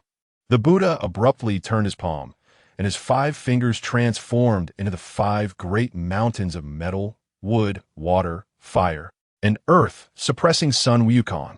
This mountain is known as the 5 Elements Mountain. The deities of the heavenly court immediately praised in unison, "Well done, well done."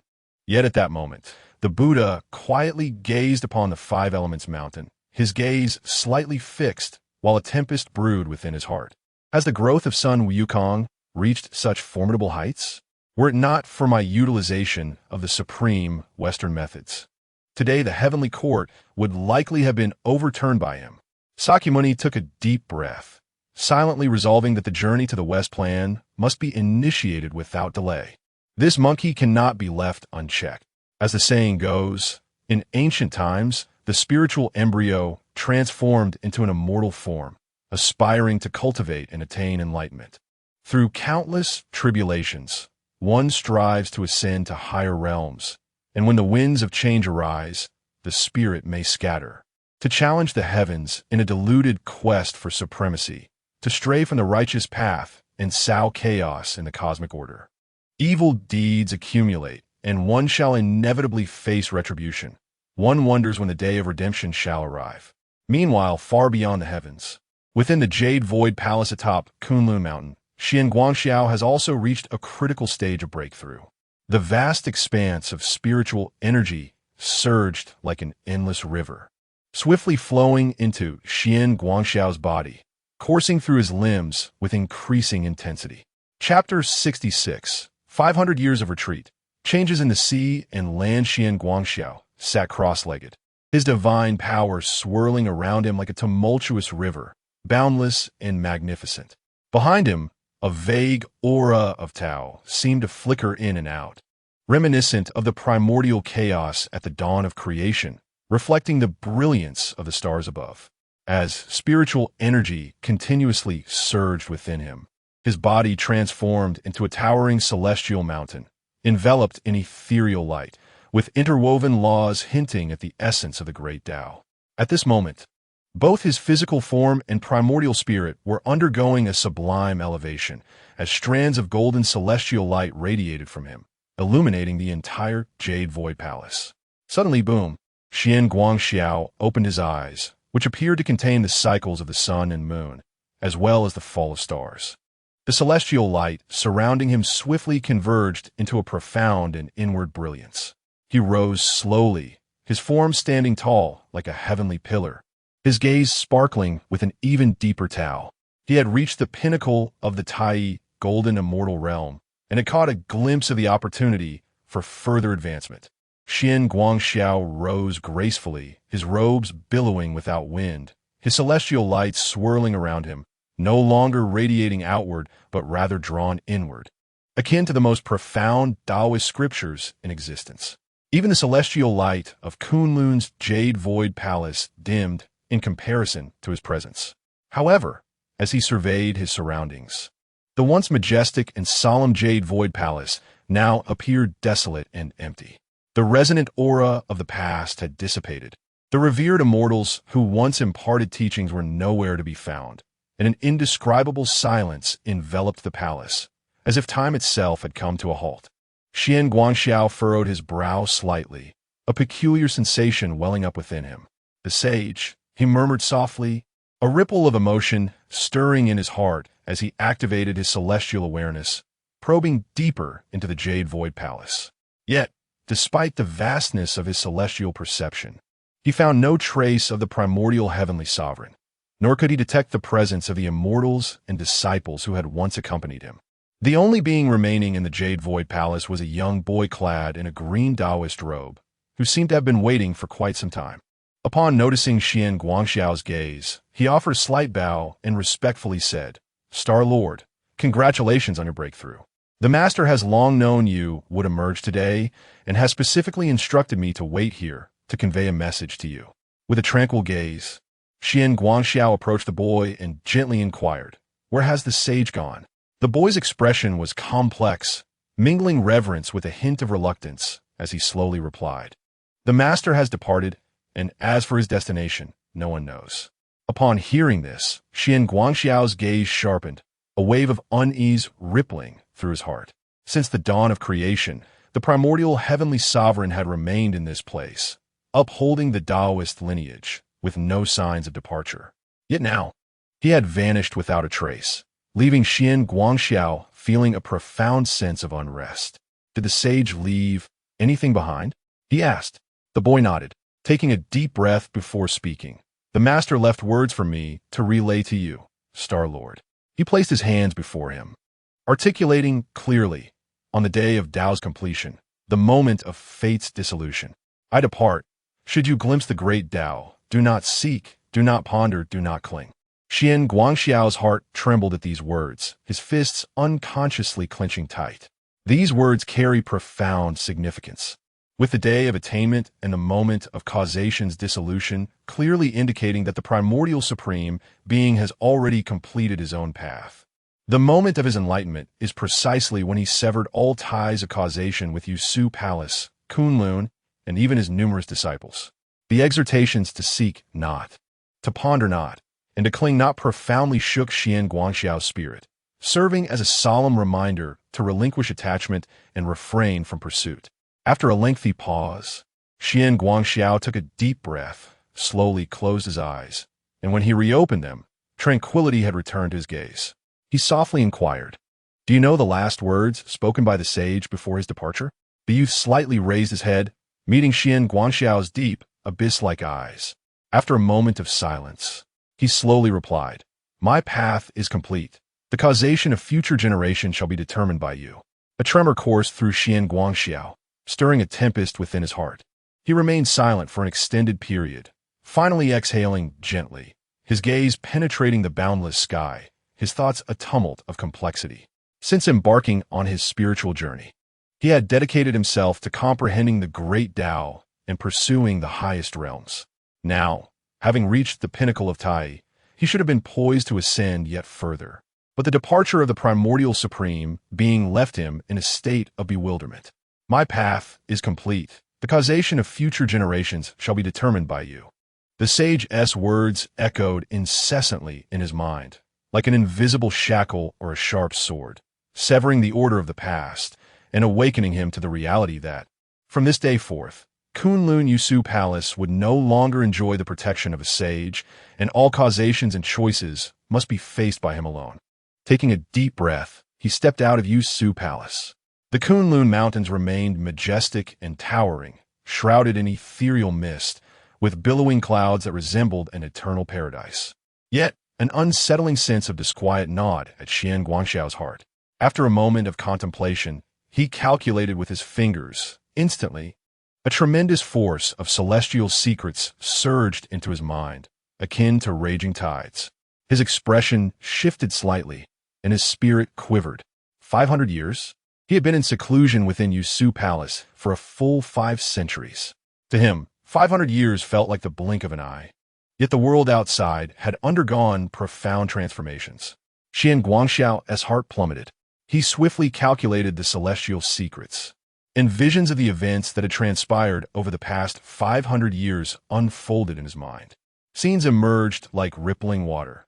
The Western Buddhist sect secretly scheming to undermine the Taoist forces, seizing the opportunity to expand their faith.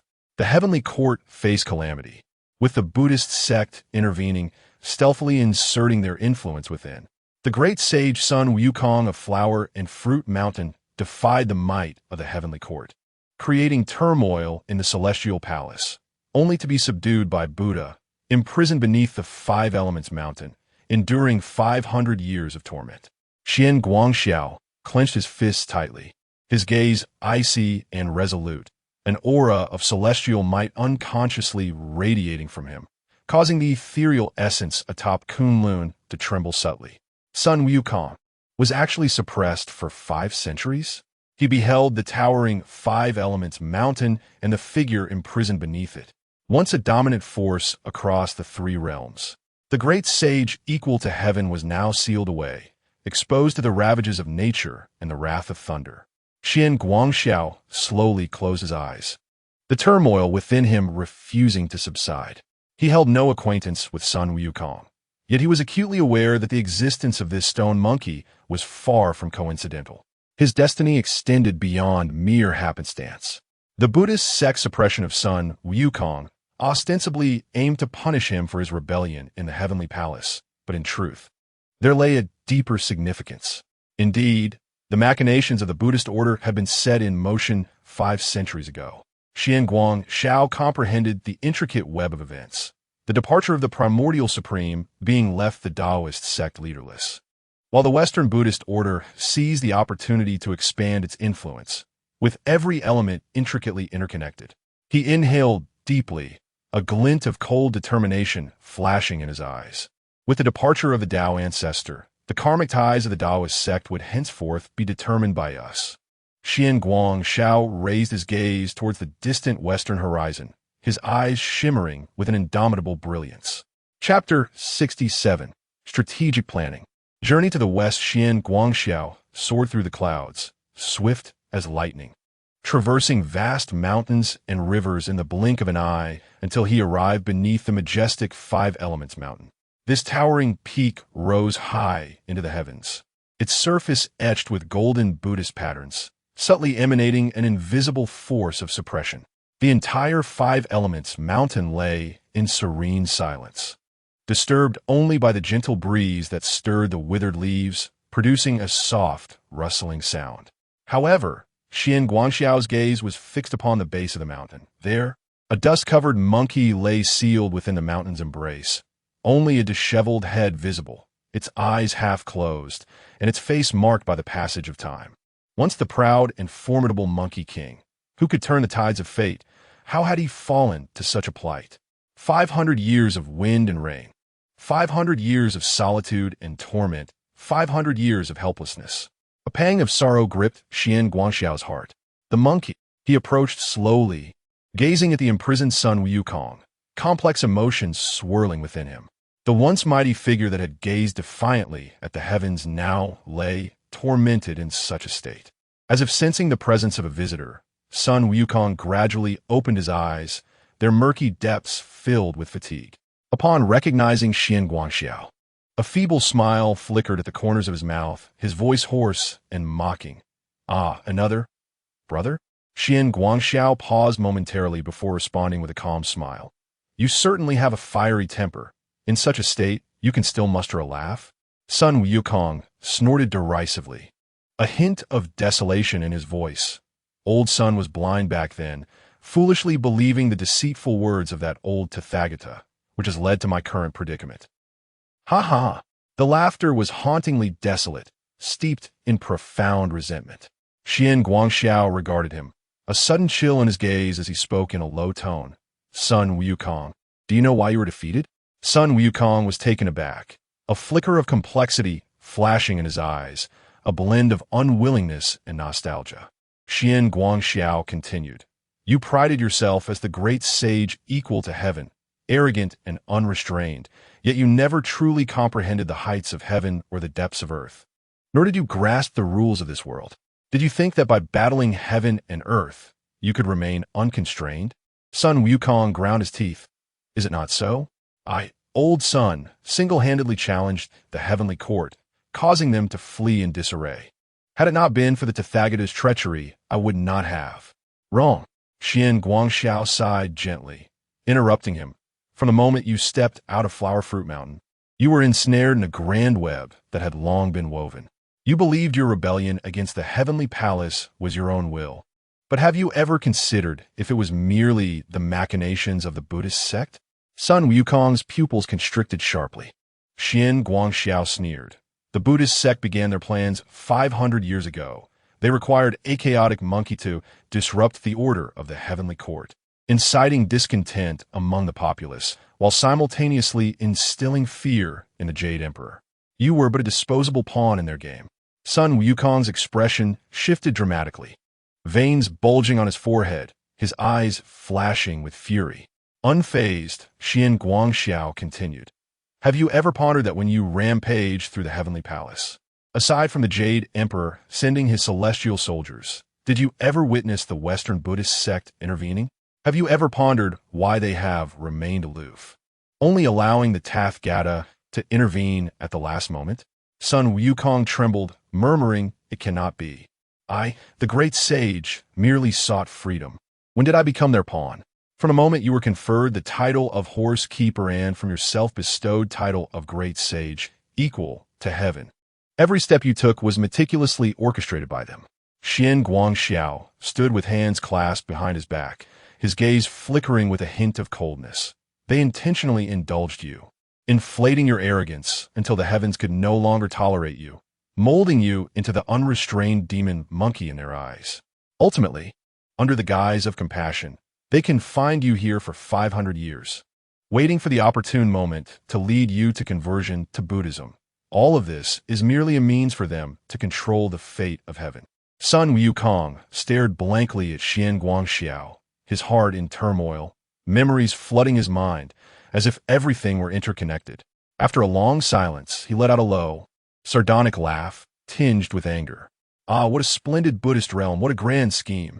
The laughter abruptly ceased, and he fixed Xian Guangxiao with a piercing gaze. "Brother, if you knew, why did you not tell me sooner?" Xian Guangxiao's eyes were profound as he slowly uttered, "If you had been attentive, you would have noted that I have always advised you to prioritize caution.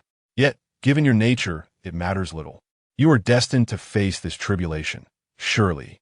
These 500 years have allowed you to perceive certain truths. However, since the Buddhist realm is so shameless, I shall prevent you from embarking on your journey westward." Sun Wukong shuddered, a flicker of uncertainty in his eyes. Yet Xian Guangxiao had already begun to raise his hand, a subtle celestial light swirling in his palm, coalescing into an exceedingly sharp sword intent. Boom! The 5 elements mountain trembled violently, golden Buddhist patterns fissuring, with ethereal light spilling forth. The seal that had suppressed the great sage for 500 years began to crack beneath Xian Guangxiao's single hand. In the distance, the 5 directions revealer wore an expression of shock, preparing to intervene, but upon meeting Xian Guangxiao's gaze, he suddenly shuddered, as if plummeting into an unfathomable abyss. His magical power rendered impotent, immobilized in place. Xian Guangxiao stood with hands clasped behind his back, looking down at Sun Wukong. His voice calm, yet imbued with undeniable authority. "Wukong, your tribulations are far from over. In this world of deception, the weak are ultimately mere pawns on the chessboard." With a wave of his hand, the restrictions surrounding 5 elements mountain quietly dissipated, the spiritual energy of the universe once again flowing freely, life returning to the desolate surroundings. "I have shattered the confines of this place. From now on, you may continue your cultivation and restore your path. Remember, in this realm, all is governed by strength. Should you wish to remain under the thumb of others, continue to languish." Upon hearing this, Sun Wukong fell silent for a moment. Then his eyes ignited with a brilliant light. He suddenly grinned widely, revealing a glimpse of the former glory of the great sage. "Ha! When has this old monkey ever feared arduous training? I've endured 500 years. Can I not bear this little effort?" Xian Guangxiao nodded slightly and turned to depart. Xian Guangxiao traversed the skies, his figure slicing through the heavens like a streak of light, swiftly entering the realm of the southern Jambu continent. Beneath his feet lay an expansive world, vast and boundless, with rivers crisscrossing and majestic mountains rising high. Towns and villages were scattered like stars, vividly displaying the flourishing prosperity of the mortal realm. With a subtle narrowing of his gaze, he looked ahead and beheld a magnificent city before him. Chang'an, the most prosperous locale in the southern Jambu, where culture thrived and the emperor resided, drawing countless extraordinary talents. Contemplating this, a gentle smile graced his lips as he lightly brushed the sleeves of his robe, instantly concealing his aura and transforming into an ordinary mortal. He began to stroll towards Chang'an. At the city gate, the throngs of people bustled about, the shouts of vendors mingling with the rhythmic sound of hooves, creating a vibrant tapestry of life. The guards, observing Xian Guangxiao's exceptional demeanor, noted his understated yet commanding presence despite his simple attire, and could not help but steal glances at him. As he stepped into the city, Xian Guangxiao ambled leisurely, his gaze sweeping over the taverns, tea houses, and shops lining the streets, and he couldn't help but chuckle. It appears even more lively than in years past. Chapter 68. The struggle between Buddhism and Taoism in Chang'an. Xian Guangxiao strolled through the bustling streets of Chang'an, savoring the vibrant atmosphere of this grand metropolis. Suddenly, he furrowed his brow, sensing an unusual surge of people streaming down the street, all seemingly converging toward a single destination, murmuring phrases such as holy monk, teaching, and Buddhist principles. His gaze sharpened as he casually seized a hurried passerby and inquired with a hint of detachment, "What event lies ahead that has drawn such a multitude?" The passerby, recognizing the extraordinary demeanor of Xian Guangxiao, dared not to be dismissive and quickly replied, "My esteemed guest is unaware. Today marks the day when the venerable monk Xuanzang delivers a sermon at the Big Wild Goose Pagoda. The literati, scholars, and noble officials of Chang'an are all flocking to hear the saintly monk speak. Even His Majesty holds him in the highest regard." Xuanzang? At the mention of this name, Xian Guangxiao felt a subtle stir in his heart, his gaze deepening. He lifted his eyes to the distance, where he beheld a towering pavilion, within which a figure sat serenely at its center, clad in moon-white robes. With a gaunt visage, hands pressed together in prayer, and a tranquil countenance, he exuded an aura of divine radiance, akin to a living bodhisattva. This man was none other than the reincarnation of Jin Chanzi, Chun Xuanzang. At this moment, Master Xuanzang sat atop the high platform, his tone gentle yet profound, articulating the profound mysteries of Buddhist doctrine. His words seemed to resound with an inexplicable cadence, enchanting the multitude of onlookers, common folk and scholars alike, who appeared entranced, as though merely listening to his discourse could cleanse their worldly entanglements and bestow upon them an unprecedented serenity. All beings suffer, and the cycle of reincarnation is unending. Only by renouncing attachments can one attain nirvana. Master Xuanzang's voice, though soft, reverberated like thunder within the hearts of the people. Xian Guangxiao stood with his hands clasped behind him, quietly observing this scene, yet a cold smile flickered in his eyes. The Buddhist sect is indeed adept at scheming. It is no wonder they have orchestrated their plans over millennia. He murmured softly, the corners of his mouth curving upwards. "If you wish to embark on a westward pilgrimage for scriptures, I shall ensure that you cannot proceed." With this thought, he stepped forward, gradually making his way toward Xuanzang at the heart of the crowd. Just as he was about to navigate through the throng, he noticed another figure moving even more swiftly, confidently approaching Xuanzang. It was a Taoist, donned in a blue robe, adorned with a lotus crown, possessing a handsome countenance and an ethereal air, as though he were a cloud drifting in the heavens, untouched by earthly dust. He gently adjusted his attire, gazed calmly at Xuanzang, and slowly clasped his hands in greeting. "I have long heard of the profound teachings of the saintly monk of the Tang dynasty," he stated. "I happen to be passing by today, and I wonder if I might seek your wisdom, esteemed monk?" Xuanzang slightly opened his eyes, his gaze falling upon the Taoist. With hands pressed together, he offered a warm smile. "If the Taoist wishes to hear the teachings of Buddhism, I shall do my utmost to clarify any doubts." The Taoist smiled serenely, then gradually spoke in a clear voice. "The saintly monk has just articulated, all beings suffer, and the cycle of reincarnation is unending. Only by renouncing attachments can one attain nirvana. Yet I harbor a question. If all in the world endure suffering, why does the Buddhist path advise only the severance of attachments, rather than instructing one to eliminate the source of suffering?" As these words were spoken, the onlookers displayed expressions of astonishment, many engaging in hushed whispers.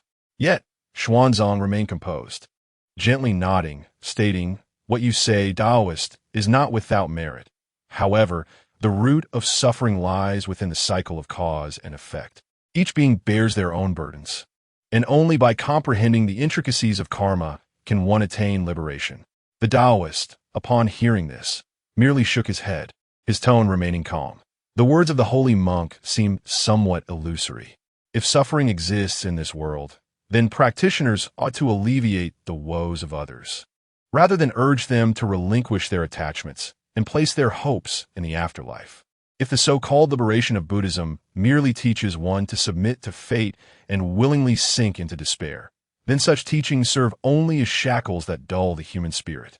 Xuanzang's expression momentarily faltered, but he swiftly brought his palms together and replied, "What you say is indeed a truth of the world, yet all things have their destined course.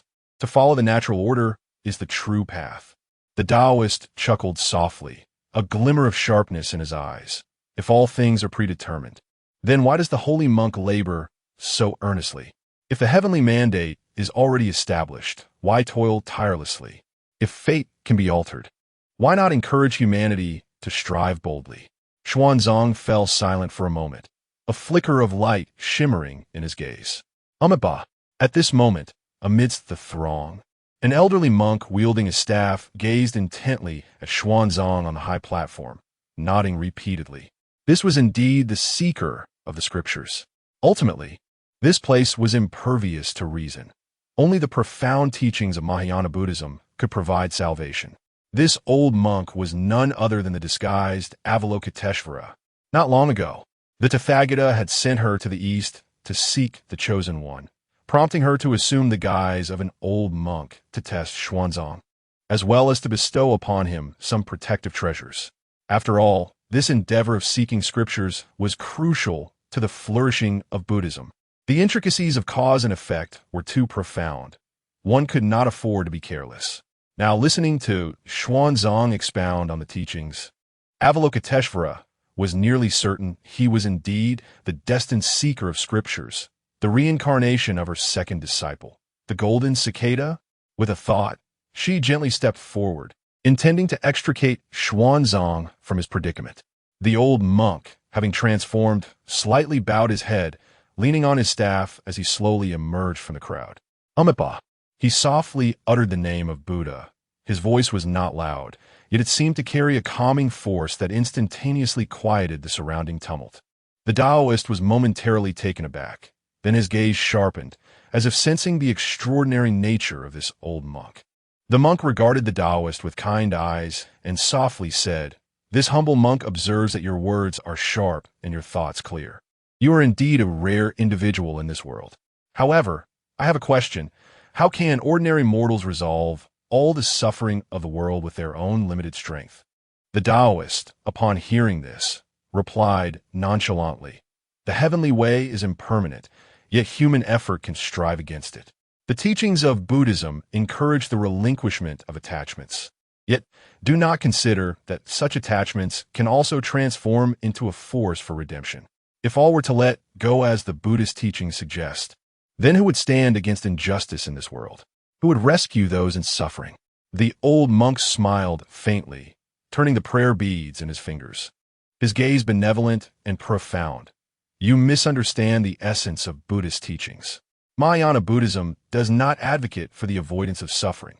Rather, it encourages awakening amidst suffering and guiding others across the tumultuous seas of existence.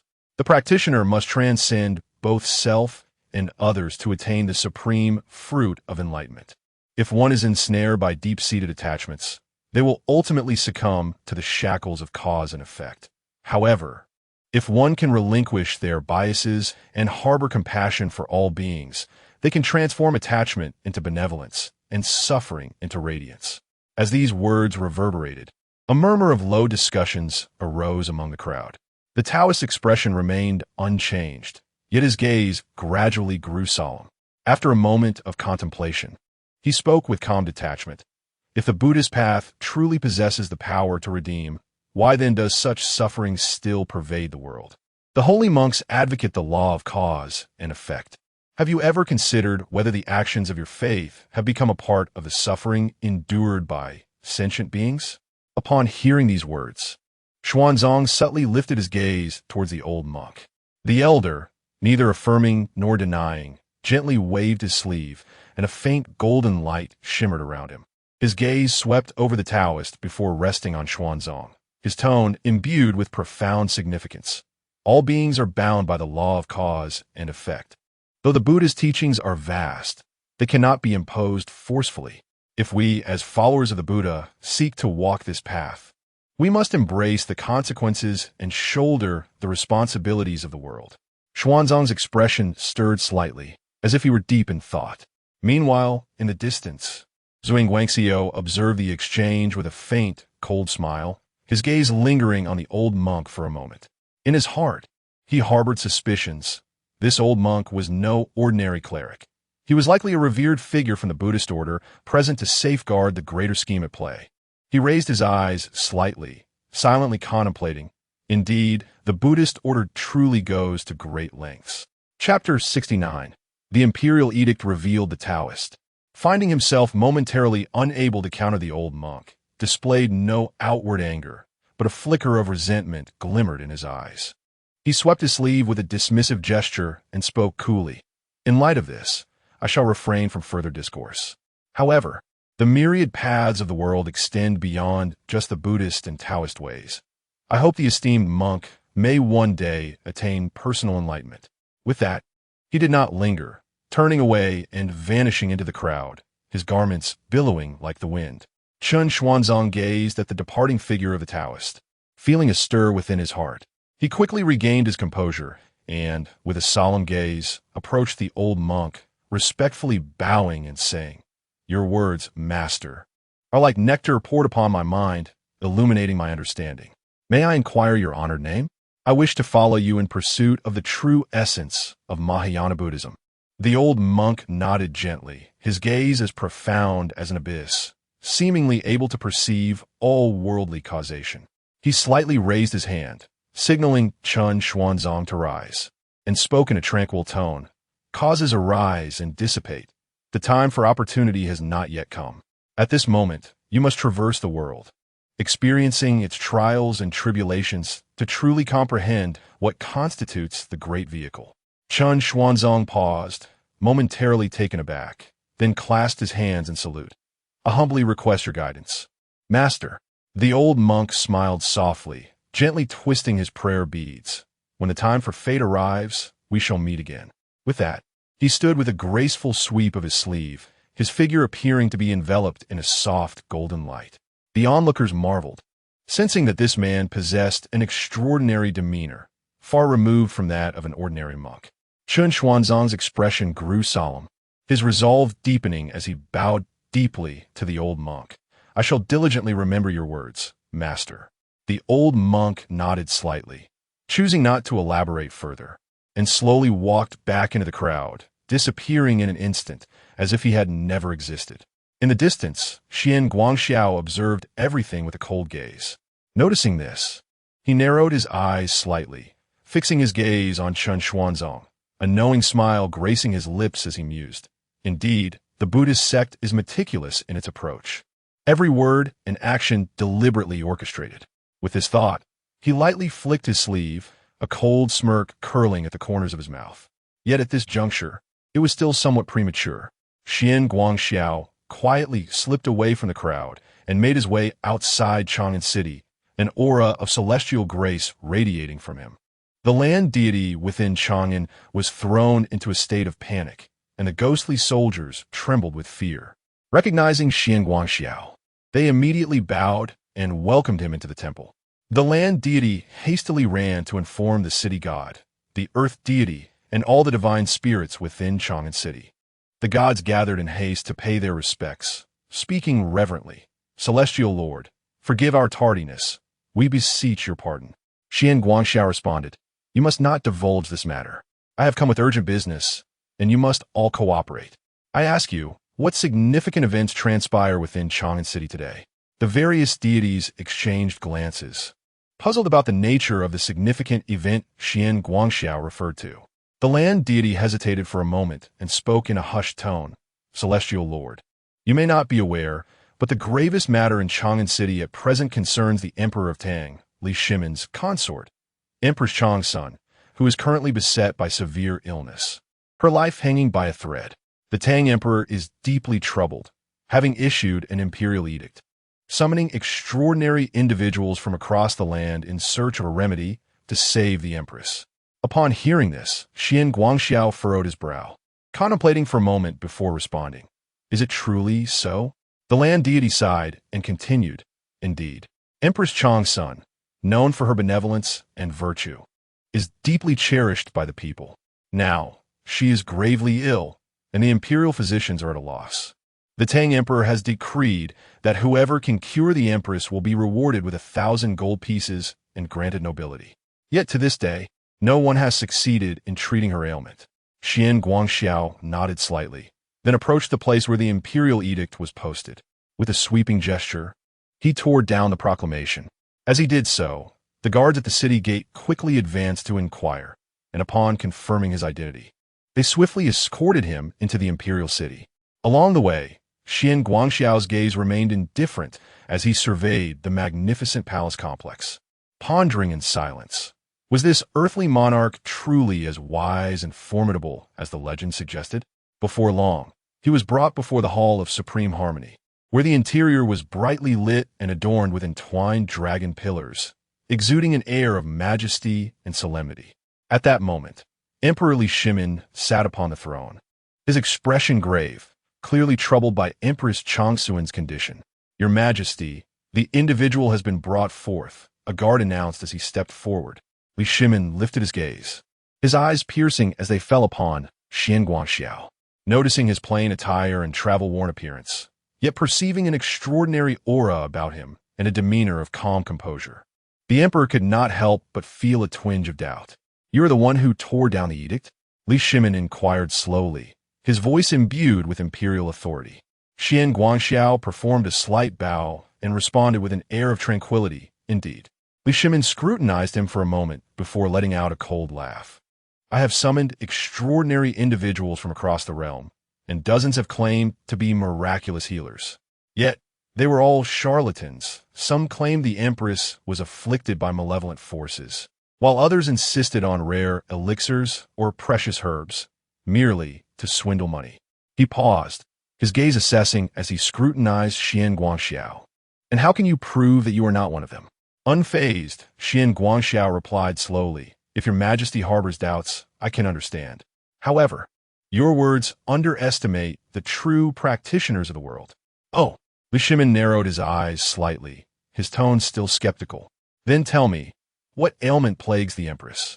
If you can accurately describe it, I shall decide whether to permit you to treat her. Upon hearing this, Xian Guangxiao smiled gently, raising his hand to lightly touch the air with his index finger. In an instant, a subtle aura of spiritual energy began to emanate, drifting toward the inner palace. Moments later, he retracted his finger and calmly stated, The empress appears to suffer from weakness, but in truth, her vital essence is being secretly devoured. Her soul is damaged, leading to a depletion of her qi and blood, and her condition continues to deteriorate. At these words, Li Shimin sat upright, his expression shifting dramatically. Do you speak the truth? Xian Guangxiao replied with composure. If your Majesty does not believe me, you may send someone to investigate whether the empress has recently been plagued by nightmares that prevent her from sleeping, or if she has occasionally lapsed into unconsciousness. Li Shimin was shaken. Indeed, since Empress Changsun fell ill, she had frequently awakened from nightmares, murmuring as if ensnared by some unseen force. He had never mentioned this to anyone, nor did the palace physicians have any knowledge of it. This man was capable of such insight. Li Shimin took a deep breath, suppressing the astonishment within him, and spoke in a solemn tone. Do you possess a method to cure her? Xian Guangxiao stood with his hands clasped behind his back, a faint smile gracing his lips. Naturally, the empress's ailment is within my grasp. Li Shimin, alata, immediately inquired about the treatment method. In that moment, radiant light swirled in Xian Guangxiao's hand, and a pill, enveloped in golden luminescence, soared into the inner palace, directly entering the mouth of Empress Changsun.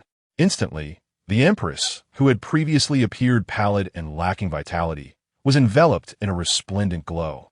Chapter 70. The grasp of the soul, the golden light gradually entered the mouth of Empress Changsun, and instantly, a warm current began to circulate within her body.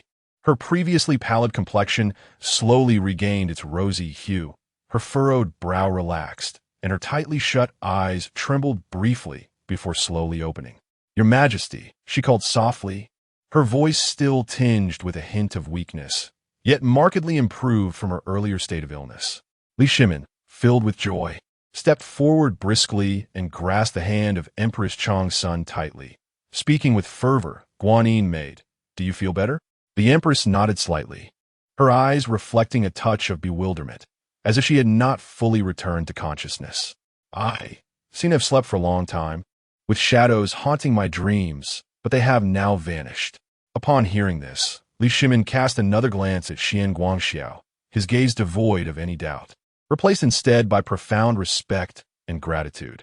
"Indeed, you possess extraordinary skills. Your ability to revive the Empress is beyond the reach of mere mortals. Not only have you saved the Empress, but you have also alleviated my troubled heart. I can offer no adequate repayment for this kindness." Xian Guangxiao smiled calmly, remaining poised with his hands clasped behind his back. "Your Majesty speaks too highly.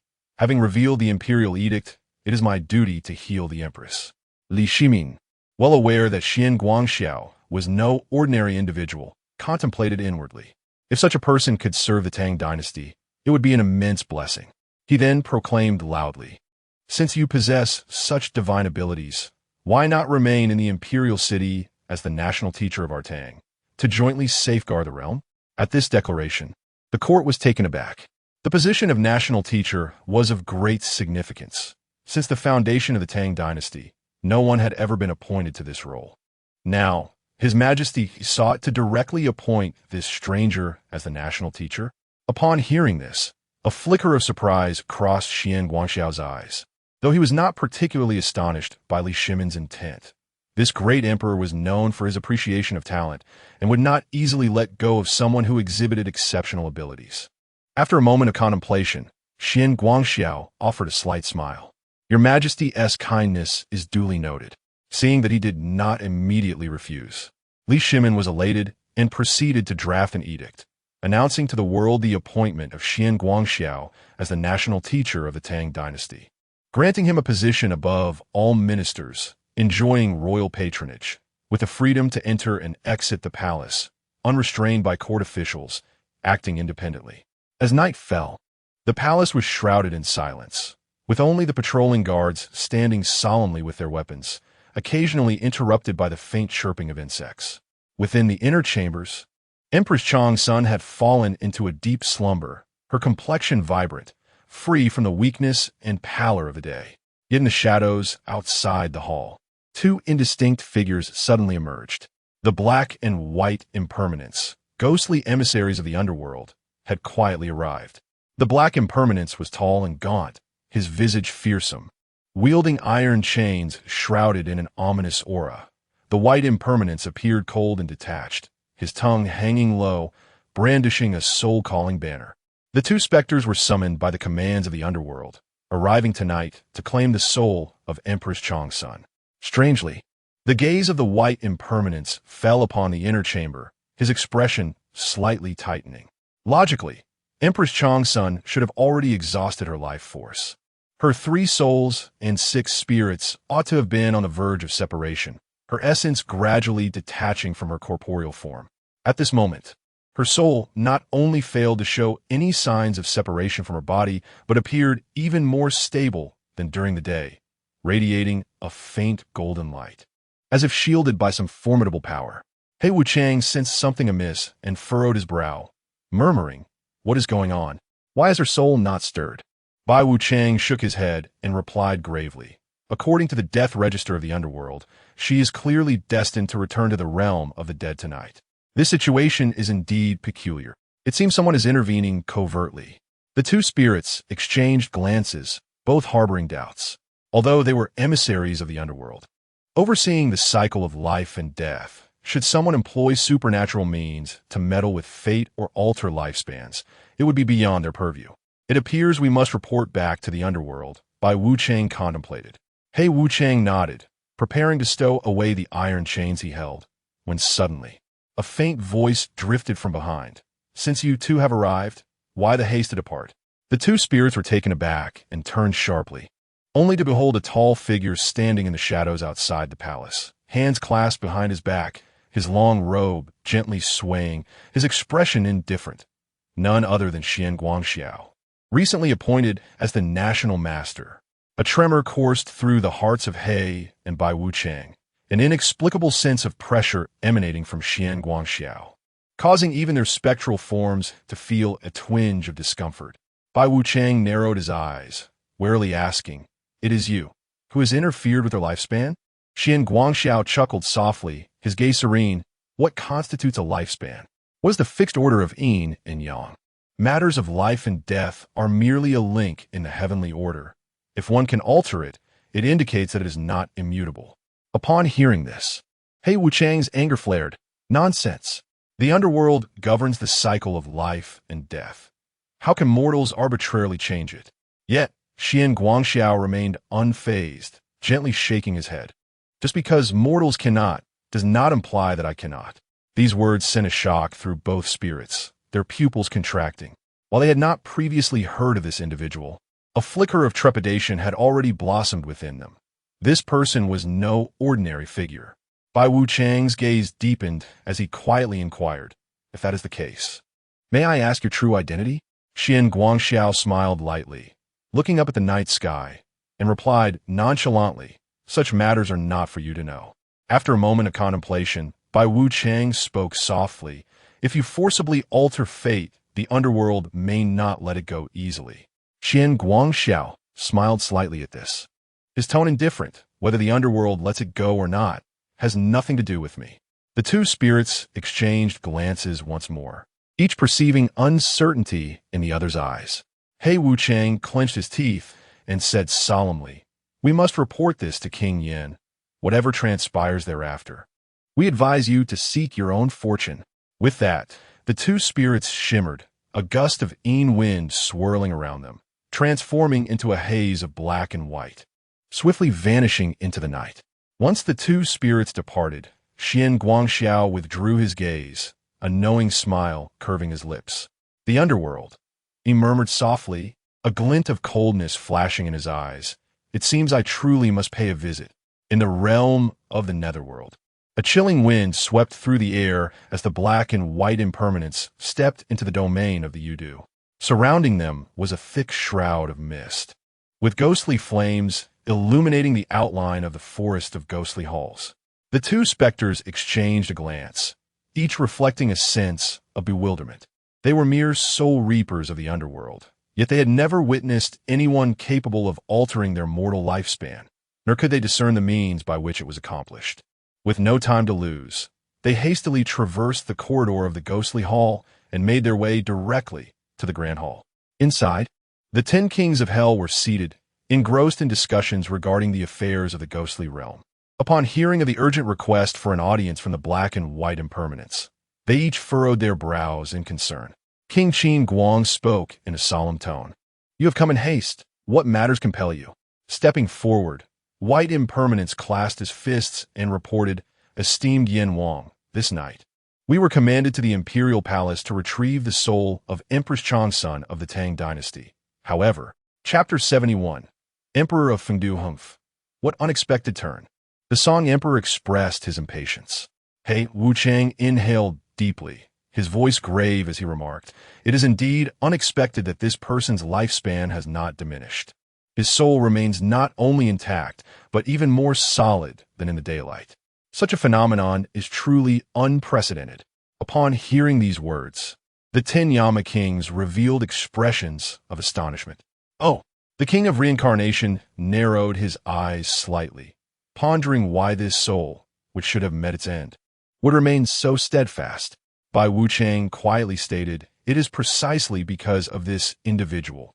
He abruptly turned, gesturing towards the entrance of the hall. At that moment, a tall figure approached with measured steps, clad in flowing white garments, his demeanor calm and composed. The air around the hall was thick with malevolence, and ghostly attendants stood ominously. Yet the newcomer appeared untouched by this sinister energy, moving gracefully as if walking on lotus blossoms, and entered the hall of Samara directly. It was Xian Guangxiao. Both He and Bai Wuchang were taken aback, stepping back in alarm. their faces filled with disbelief. How could this be? When did you arrive? The 10 Yama kings also furrowed their brows, their gazes converging upon Xian Guangxiao. King Qin Guang spoke solemnly. Who are you, that you can so freely alter lifespans? Xian Guangxiao stood with his hands clasped behind his back, a serene smile gracing his lips as he surveyed the kings, softly replying, Alter lifespans? The world is ever-changing, and so is life and death. The Yama king scoffed, presumptuous. Life and death are ordained. How dare you claim they can be altered at will? Xian Guangxiao remained silent, his gaze flickering momentarily before he remarked calmly, I understand that the 10 Yama kings govern the underworld, presiding over life and death cycle. However, what if there exists one who is not listed in the book of life and death? At this declaration, all the Yama kings were momentarily taken aback. The Song Emperor narrowed his eyes, his tone weighty. Are you implying yourself? Xian Guangxiao slowly extended a hand and gently swept it. In an instant, an invisible wave surged forth, lifting countless scrolls within the Hall of Samara, causing the Book of Life and Death to tremble as if shaken by an immense force. The expressions of the 10 Yama kings shifted slightly. The Book of Life and Death is a treasure tome that records the lifespans of all beings in the world. How could Xian Guangxiao, with mere individual strength, cause it to react? King Qin Guang could not help but retort, You boast excessively. The names of all mortals are inscribed therein. How dare you claim to be absent from it? Xian Guangxiao chuckled lightly, his gaze sweeping across the hall. If that is the case, why not verify it? The Yama kings exchanged glances and finally turned to the king of cities, who was in charge of the Book of Life and Death, signaling him to peruse it. The king of cities furrowed his brow slightly, waving his hand, and the Book of Life and Death opened automatically, golden light shimmering as countless names materialized on the pages. 1 page, 2 pages, 3 pages.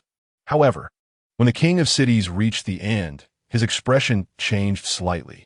As he turned the pages again, still there was none. How is this possible? The king of cities suddenly looked up, disbelief written all over his face. This person truly is not listed in the Book of Life and Death. At this revelation, the expressions of the 10 Yama kings darkened. King Qin Guang inhaled deeply, narrowing his eyes as he gazed at Xian Guangxiao, his tone stripped of its previous authority, now tinged with curiosity. What, pray tell, is your origin? Within the hall of Sanluo, a sinister aura surged, the gazes of the 10 Yama kings fixating intently upon Xian Guangxiao. Yet, Xian Guangxiao remained composed, a flick of his sleeve revealing a jade tablet that shimmered with starlight. The tablet was translucent and radiant, inscribed with intricate celestial patterns. At its center boldly carved the 2 characters, Tai Wei. Upon its appearance, the pupils of the 10 Yama kings constricted. The Lord of Tai Wei, the urban king murmured, unable to contain his astonishment. King Qin Guang took a deep breath, his expression now gravely serious, and spoke in a deep voice. Indeed, you are truly a celestial being of the heavenly court. The celestial ranks are stratified, yet the title of Tai Wei is no ordinary celestial rank. It is a title of a star official. The Lord of Tai Wei governs the stars and wields dominion over the fates of the world. Though not one of the 4 sovereigns, his status is exalted, capable of influencing the heavenly court's judgments across the 3 realms. Yama King spoke slowly, his voice low. The celestial laws are absolute. Deities must not alter the lifespan of mortals arbitrarily. Those who transgress face demotion or, at worst, confinement in the nethermost abyss. Even as the Lord of Tai Wei, I have yet to hear of any authority to descend to the mortal realm and meddle with human lifespans. The Emperor's song scoffed, his words laced with a hint of provocation. Should you fail to provide a reasonable explanation today, not only would we 10 Yama kings be unable to bear this burden, but the entire heavenly court may find it challenging to offer you protection. With these words, the ominous atmosphere in the hall of Sanluo intensified. The oppressive presence of the 10 Yama kings coalescing into tangible shadows pressing down upon Xian Guangxiao, seemingly compelling him to yield an answer. However, Xian Guangxiao stood undaunted, his expression unchanging, as if he regarded this pressure with utter indifference. After a moment, he finally spoke. Since I have dared to come, I am not here to provide explanations. The 10 Yama kings furrowed their brows at his response. After a brief silence, King Qin Guang, with a solemn demeanor, remarked, "This matter is of great significance. Even if you are a celestial being of the heavenly court, we cannot act unilaterally. This matter must be reported to the Jade Emperor for a decision." The other Yama kings nodded in agreement. Upon hearing this, Xian Guangxiao's gaze flickered slightly, and after a moment of contemplation, he chose not to speak further. He understood that today's events could not be resolved easily. At that moment, another figure gradually entered the hall. Xian Guangxiao's gaze sharpened as he lifted his eyes to the young attendant. Clad in a plain Taoist robe, the boy appeared no older than 10, with a delicate visage adorned by a faint golden mark on his forehead, though he emanated no trace of oppressive force. His mere presence in the hall of Sun Luo subtly altered the atmosphere of the underworld. The 10 Yama kings rose in unison, their expressions filled with utmost reverence. It was none other than the emissary of the Emperor of Fengdu. King Qingguang took a deep breath and offered a respectful salute. However, the young attendant merely nodded lightly, his gaze fixed upon Xian Guangxiao as he directly stated, "Lord of Taiwei, my master requests your presence." The tone was unhurried, yet woven within the words was an undeniable significance. Xian Guangxiao narrowed his eyes, a ripple of emotions stirring within him. Although the 10 Yama kings govern the realms of life and death in the underworld, above them exists an unparalleled sovereign, the Emperor of Fengdu. This individual seldom intervenes in the affairs of the underworld, yet his exalted position renders him beyond the reach of even the heavenly court. Should he choose to intervene, the matter would transcend the mere struggle between the 10 Yama kings and the heavenly court.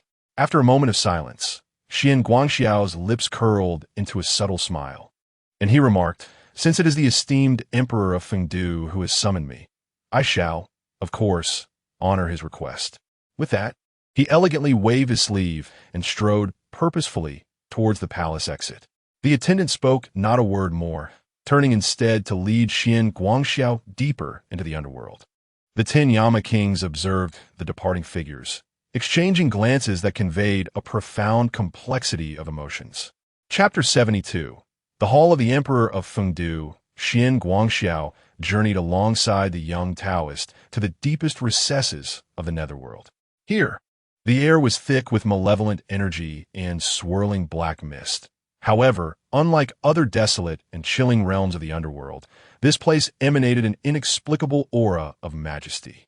Before them stood a magnificent palace, its grand doors wide open, revealing an abyss of darkness within, as if it led to the infinite depths of the netherworld. "Enter," the young Taoist intoned faintly. As Xian Guangxiao stepped through the threshold, he was met by an invisible pressure, as if time itself paused in that instant.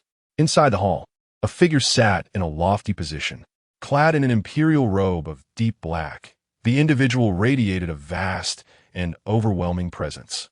His face was shrouded in a faint black mist, rendering it indistinct, save for a pair of profound eyes that seemed to perceive the very essence of the universe. He was none other than the ruler of the netherworld, Emperor Fengdu. Xian Guangxiao approached with measured steps, slightly bowing as he declared in a solemn voice, "Xian Guangxiao pays his respects to your majesty, Emperor Fengdu." The emperor regarded him silently for a moment before speaking, his voice resonating with a low and commanding timbre, akin to thunder reverberating through the air. "Taiwei Star Lord, I find myself quite curious. What is it that you truly seek?" The hall fell into an oppressive silence, the surrounding aura of the netherworld accentuating the enigmatic depth of Emperor Fengdu's presence. Xian Guangxiao lifted his gaze to meet the emperor's penetrating stare and, with a sudden smile, calmly replied, "To thwart the journey to the west."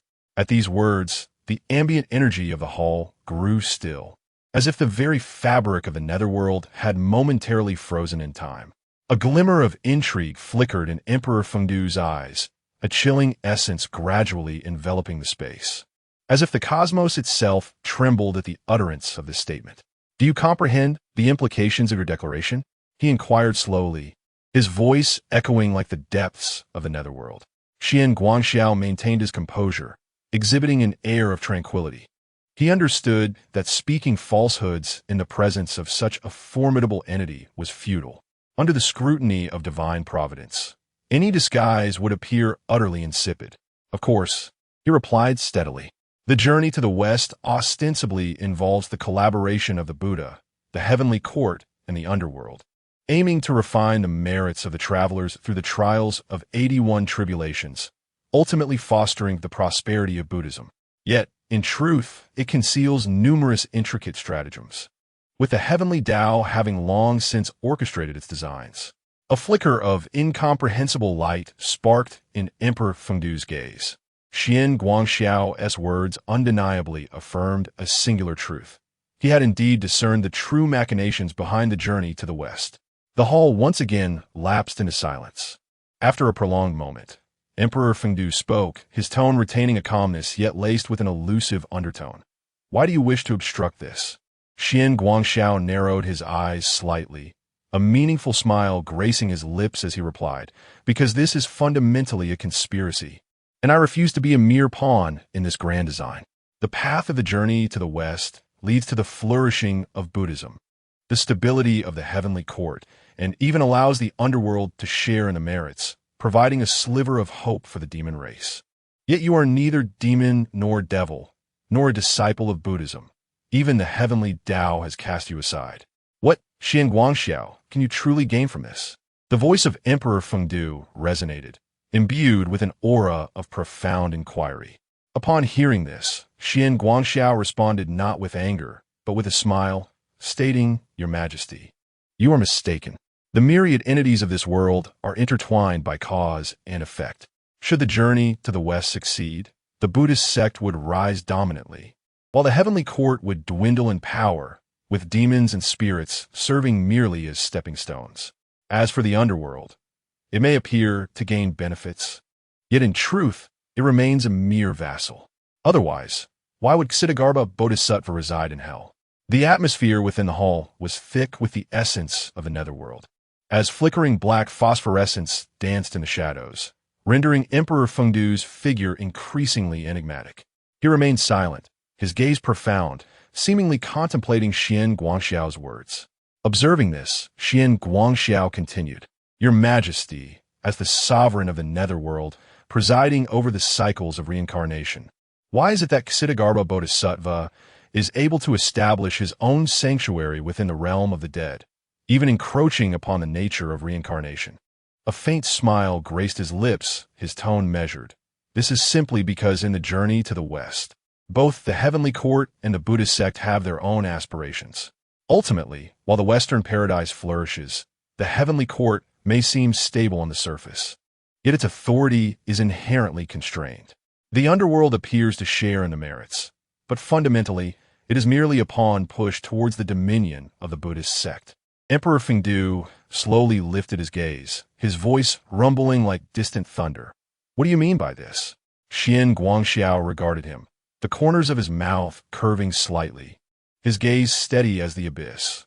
"The merits derived from the journey to the West can be claimed by both the heavenly court and the Buddhist sect, but the underworld, while seemingly benefiting, is gradually being eroded. The heavenly court, reluctant to see the Buddhist sect grow too powerful, will hence share a portion of the merits with the underworld, attempting to create a balance of power. However, the Buddhist sect has already laid its plans." He paused, then continued, "Have you ever pondered, Your Majesty, why Ksitigarbha Bodhisattva vowed, 'I shall not attain Buddhahood until hell is empty'?" A flicker of enigmatic light appeared in Emperor Fengdu's eyes as he solemnly replied, "This is indeed a great vow of the Buddhist sect.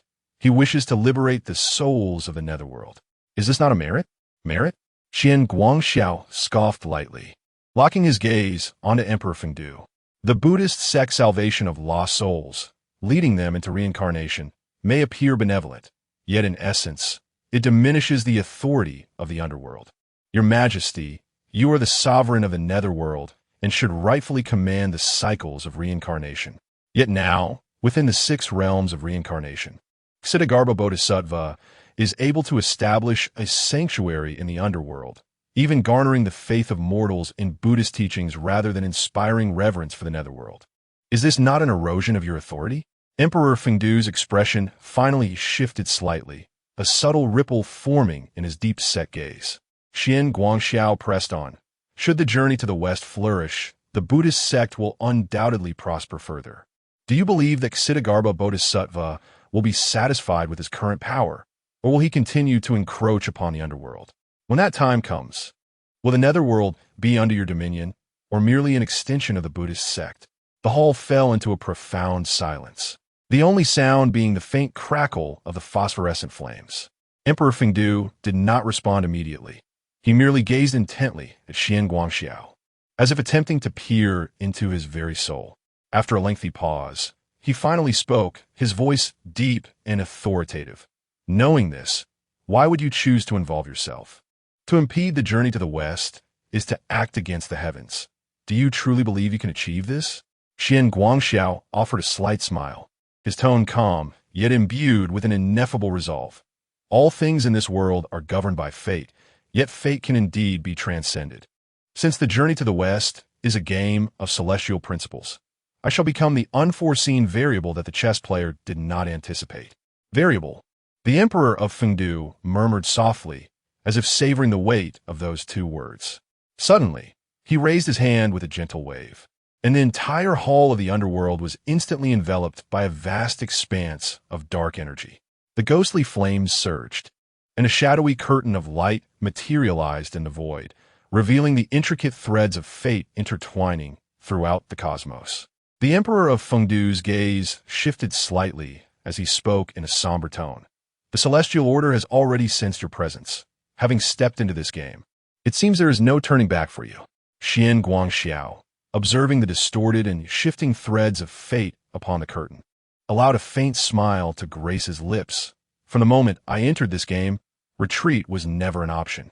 Chapter 73. The River of Shifting Sands. Emperor Fengdu uttered no further words, instead casting a deep glance at him before slowly closing his eyes. The phosphorescent flames within the hall flickered dimly, and the ethereal aura descended into silence. Qian Guangxiao's gaze remained profound as he continued.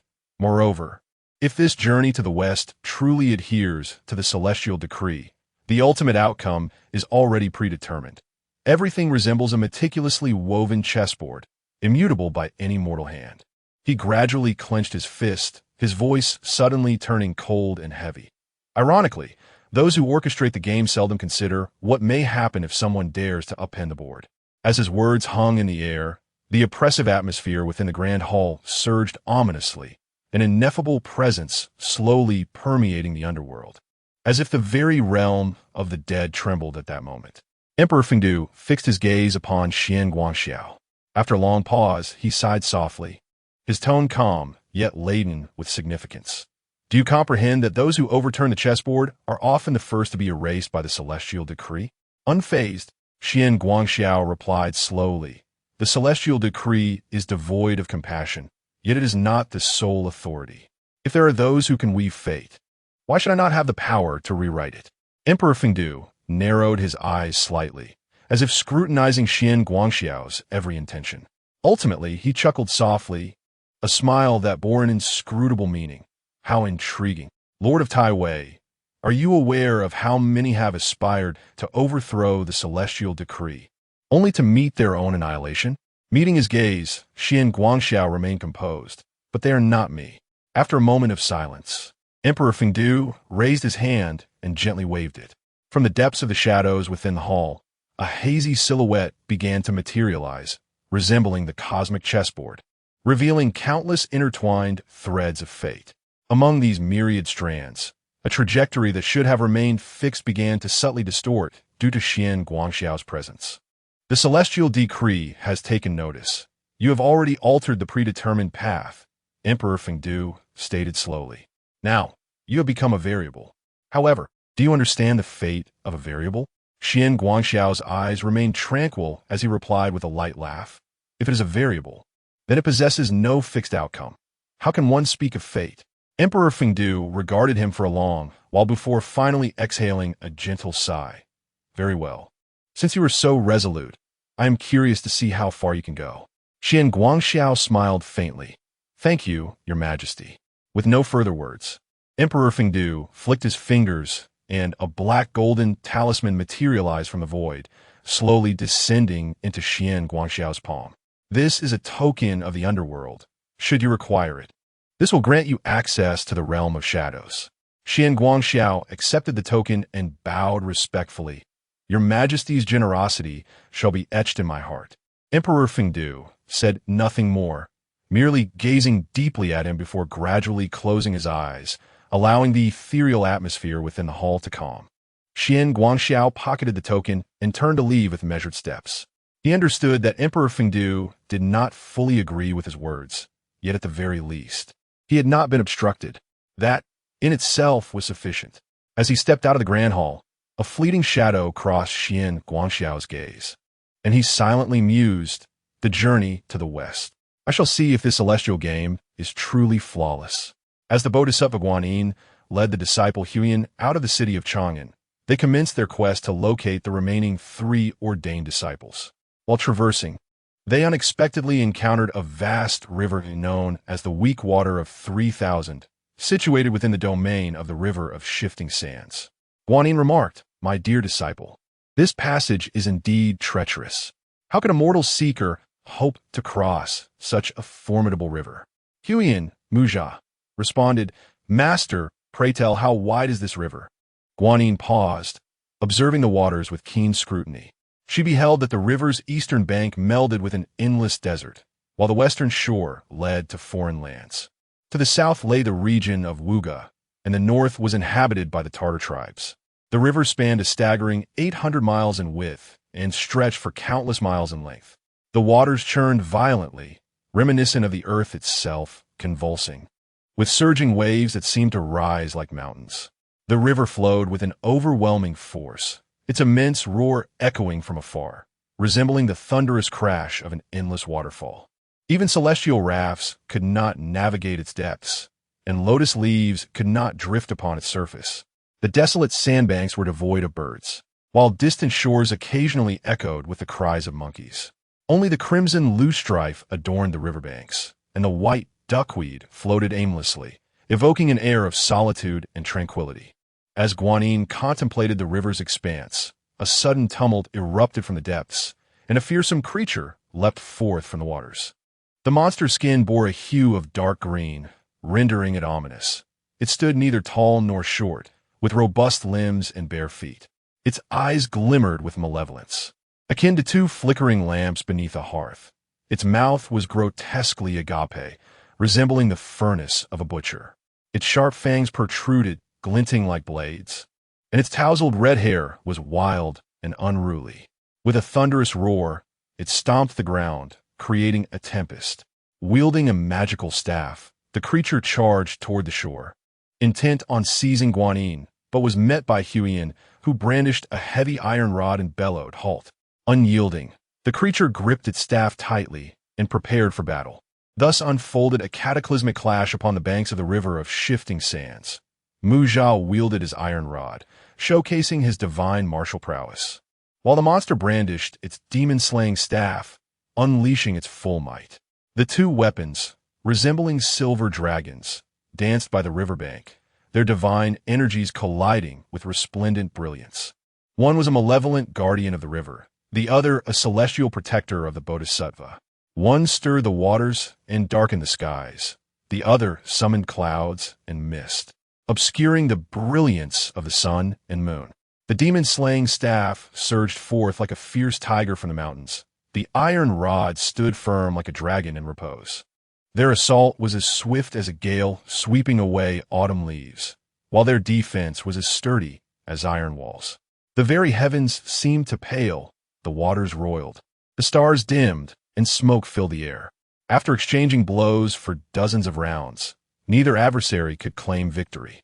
The monster, parrying the iron rod, bellowed, Who are you? Monk, that dares to oppose me?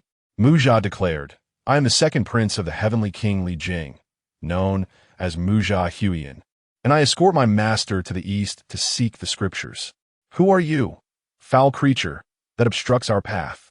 Upon hearing this, The monster suddenly recalled. I remember you once practiced alongside the Bodhisattva Guanyin in the bamboo grove of the South Sea. How is it that you have come to this place? Mu Jia pointed to the riverbank and replied, Is that not my master standing yonder? Upon hearing this, the creature hastily stowed away its precious staff and respectfully approached. Bowing before the Bodhisattva, grasped by Mu Jia, it was brought forth to stand in reverence. With a humble prostration, it implored, O Bodhisattva, I beseech your forgiveness and request the opportunity to recount the events leading to my plight. I am not a malevolent spirit, but rather a former general in the heavenly court, serving the Jade Emperor. Alas, during the peach banquet, I inadvertently shattered a glass cup, inciting the Emperor's wrath. Consequently, I was cast down to the mortal realm and subjected to 800 lashes. From that moment forth, I have been transformed into this wretched form, enduring a punishment of being pierced by celestial swords every 7 days, a torment beyond description. In desperation, suffering from hunger and cold, I have taken refuge in this river, emerging sporadically to prey upon passers-by.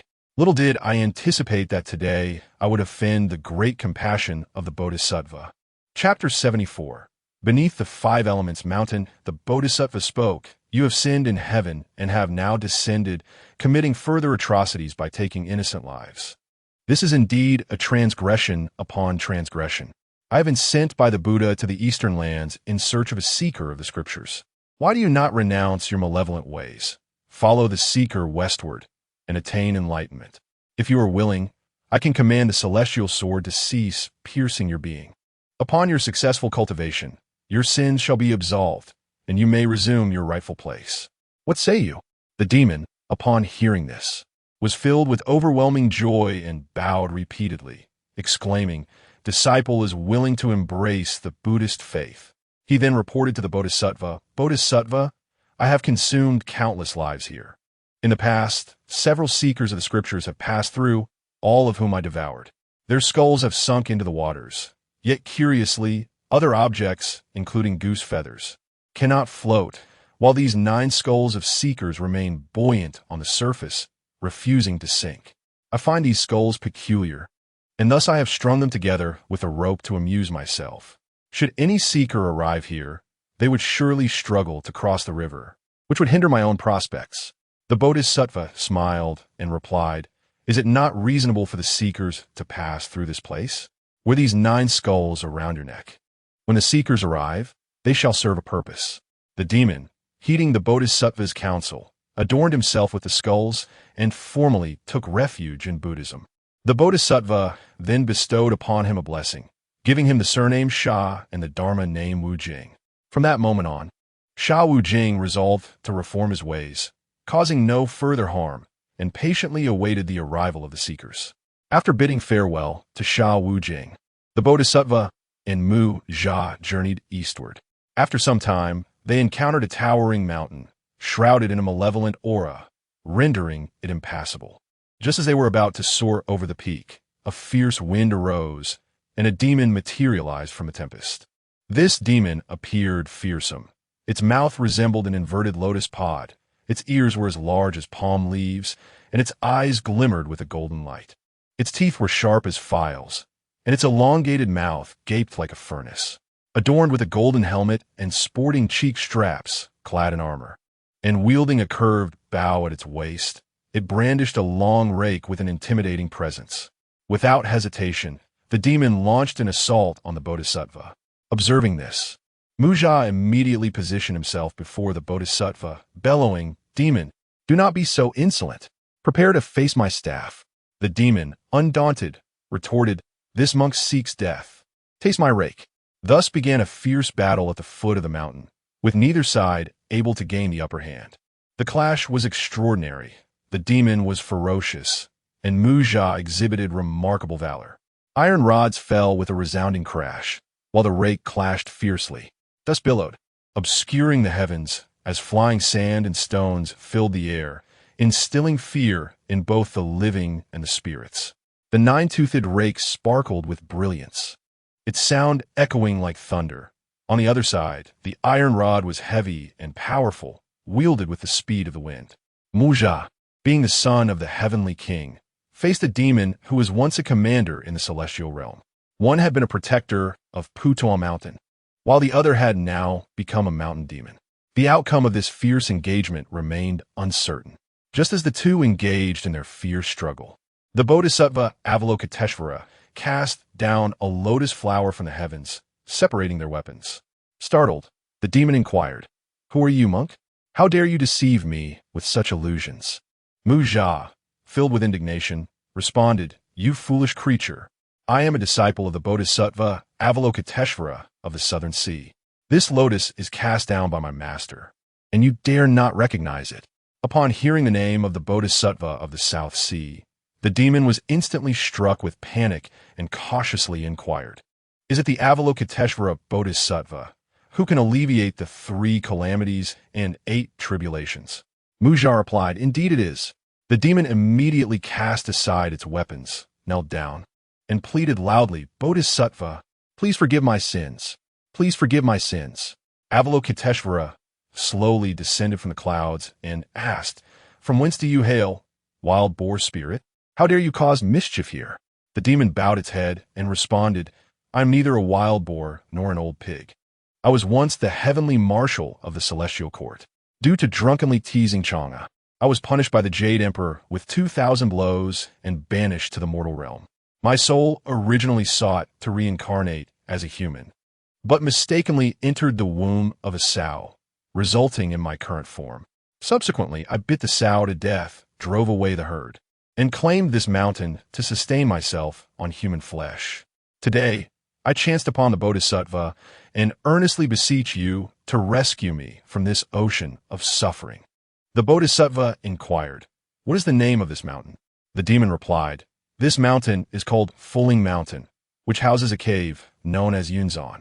Previously, there was a female demon named Sister Egg, who, seeing my abilities, took me as her husband and referred to me as the one who enters through the back door. However, she did not live long and died, leaving all the treasures in the cave to me. As time passed, with no other means of livelihood, I could only survive by consuming human flesh.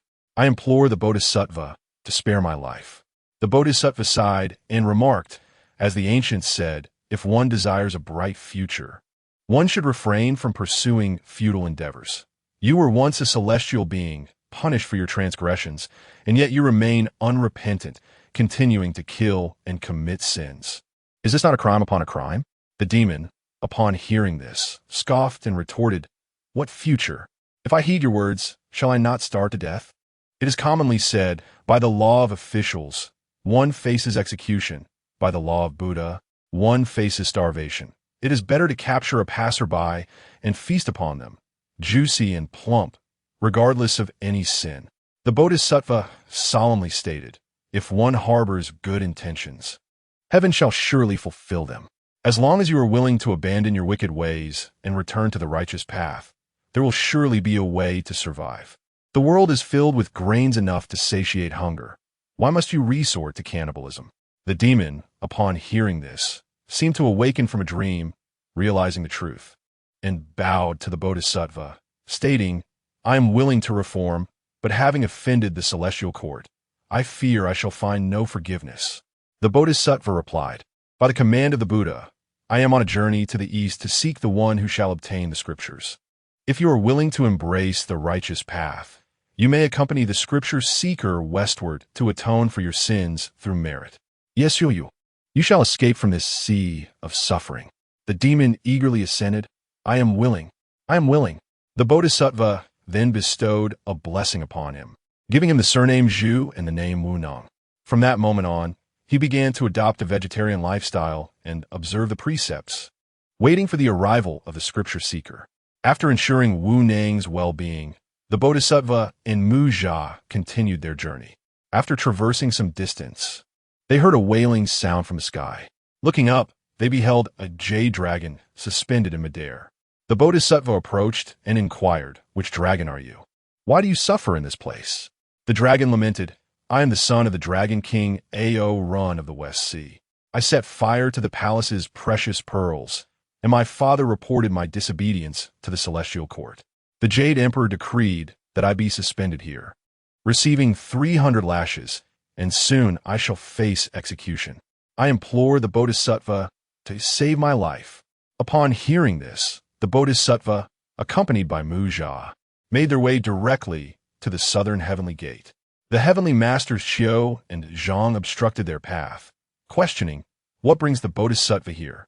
The Bodhisattva replied, "I wish to have an audience with the Jade Emperor." The celestial master promptly conveyed the message, and the Jade Emperor descended to greet him. After the Bodhisattva paid his respects, he spoke, "I have been sent by the Buddha to the eastern lands in search of the one who will obtain the scriptures. Along the way, I encountered this malevolent dragon, aware of its transgressions and filled with remorse.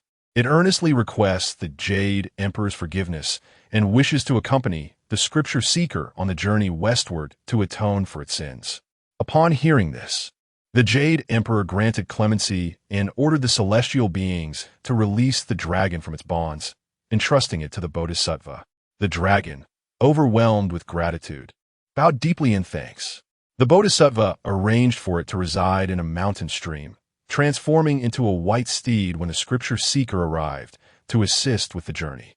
The young dragon willingly accepted the task and submerged itself in the water to await its moment. The Bodhisattva and Muja continued their travels, and soon they beheld a dazzling light in the distance, filled with auspicious energy. Muja exclaimed, "Master, that golden radiance marks the Five Elements Mountain, where the Tathagata's seal is placed." The Bodhisattva nodded. "Indeed, it is the place where the great sage equal to heaven once caused chaos in the heavenly palace. Now subdued here." Muja examined the mountain's inscriptions closely, recognizing the sacred mantra of Om Mani Padme Hum. Chapter 75. The Divination upon hearing this. The Bodhisattva descended the mountain in search of the great sage.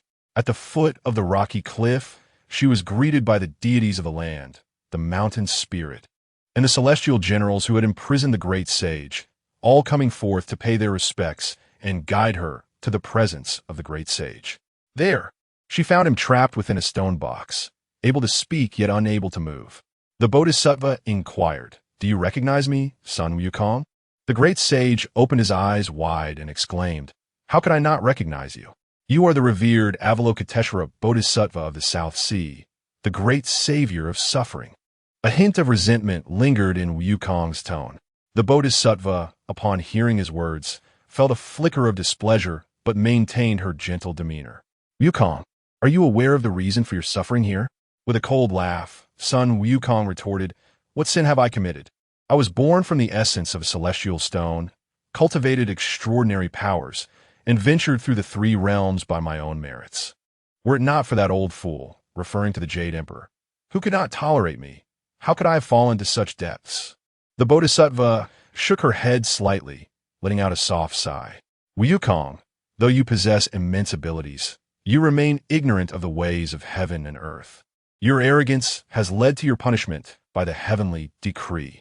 If you were to embrace the Buddhist path, not only would you be liberated from this plight, but you would also cleanse your sins, assist the pilgrim, accumulate merits, and ultimately attain a higher state of being." Sun Wukong scoffed.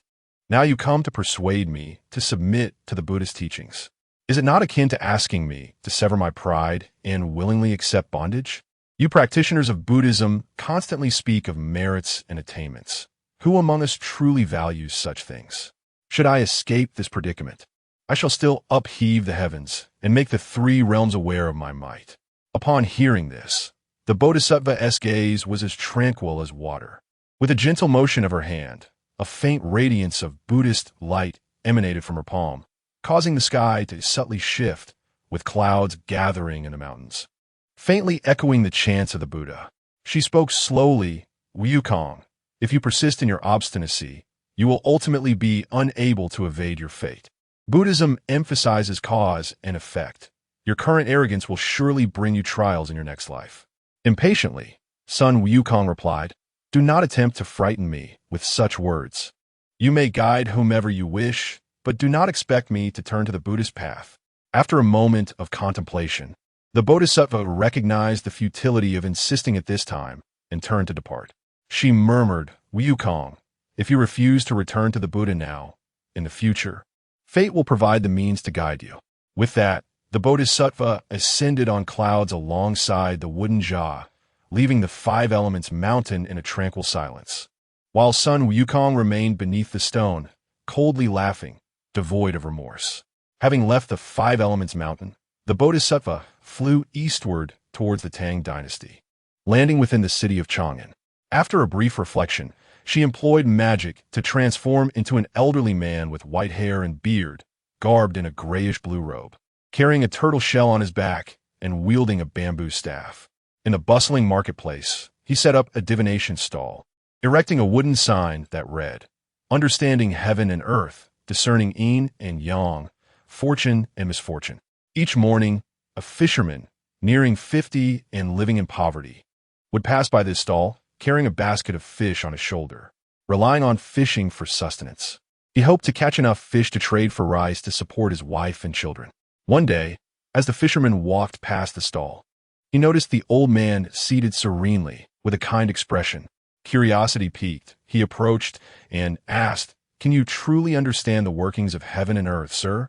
The old man stroked his beard and smiled. The principles of heaven and earth, the cycle of the five elements, are governed by their own laws. The fisherman scratched his head, harboring a sense of skepticism as he retrieved a few copper coins from his waist and placed them upon the stall. "Sir, may I inquire where the fish are most plentiful in the Jing River today?" The elderly man reached out to shuffle the divination sticks, murmuring incantations under his breath.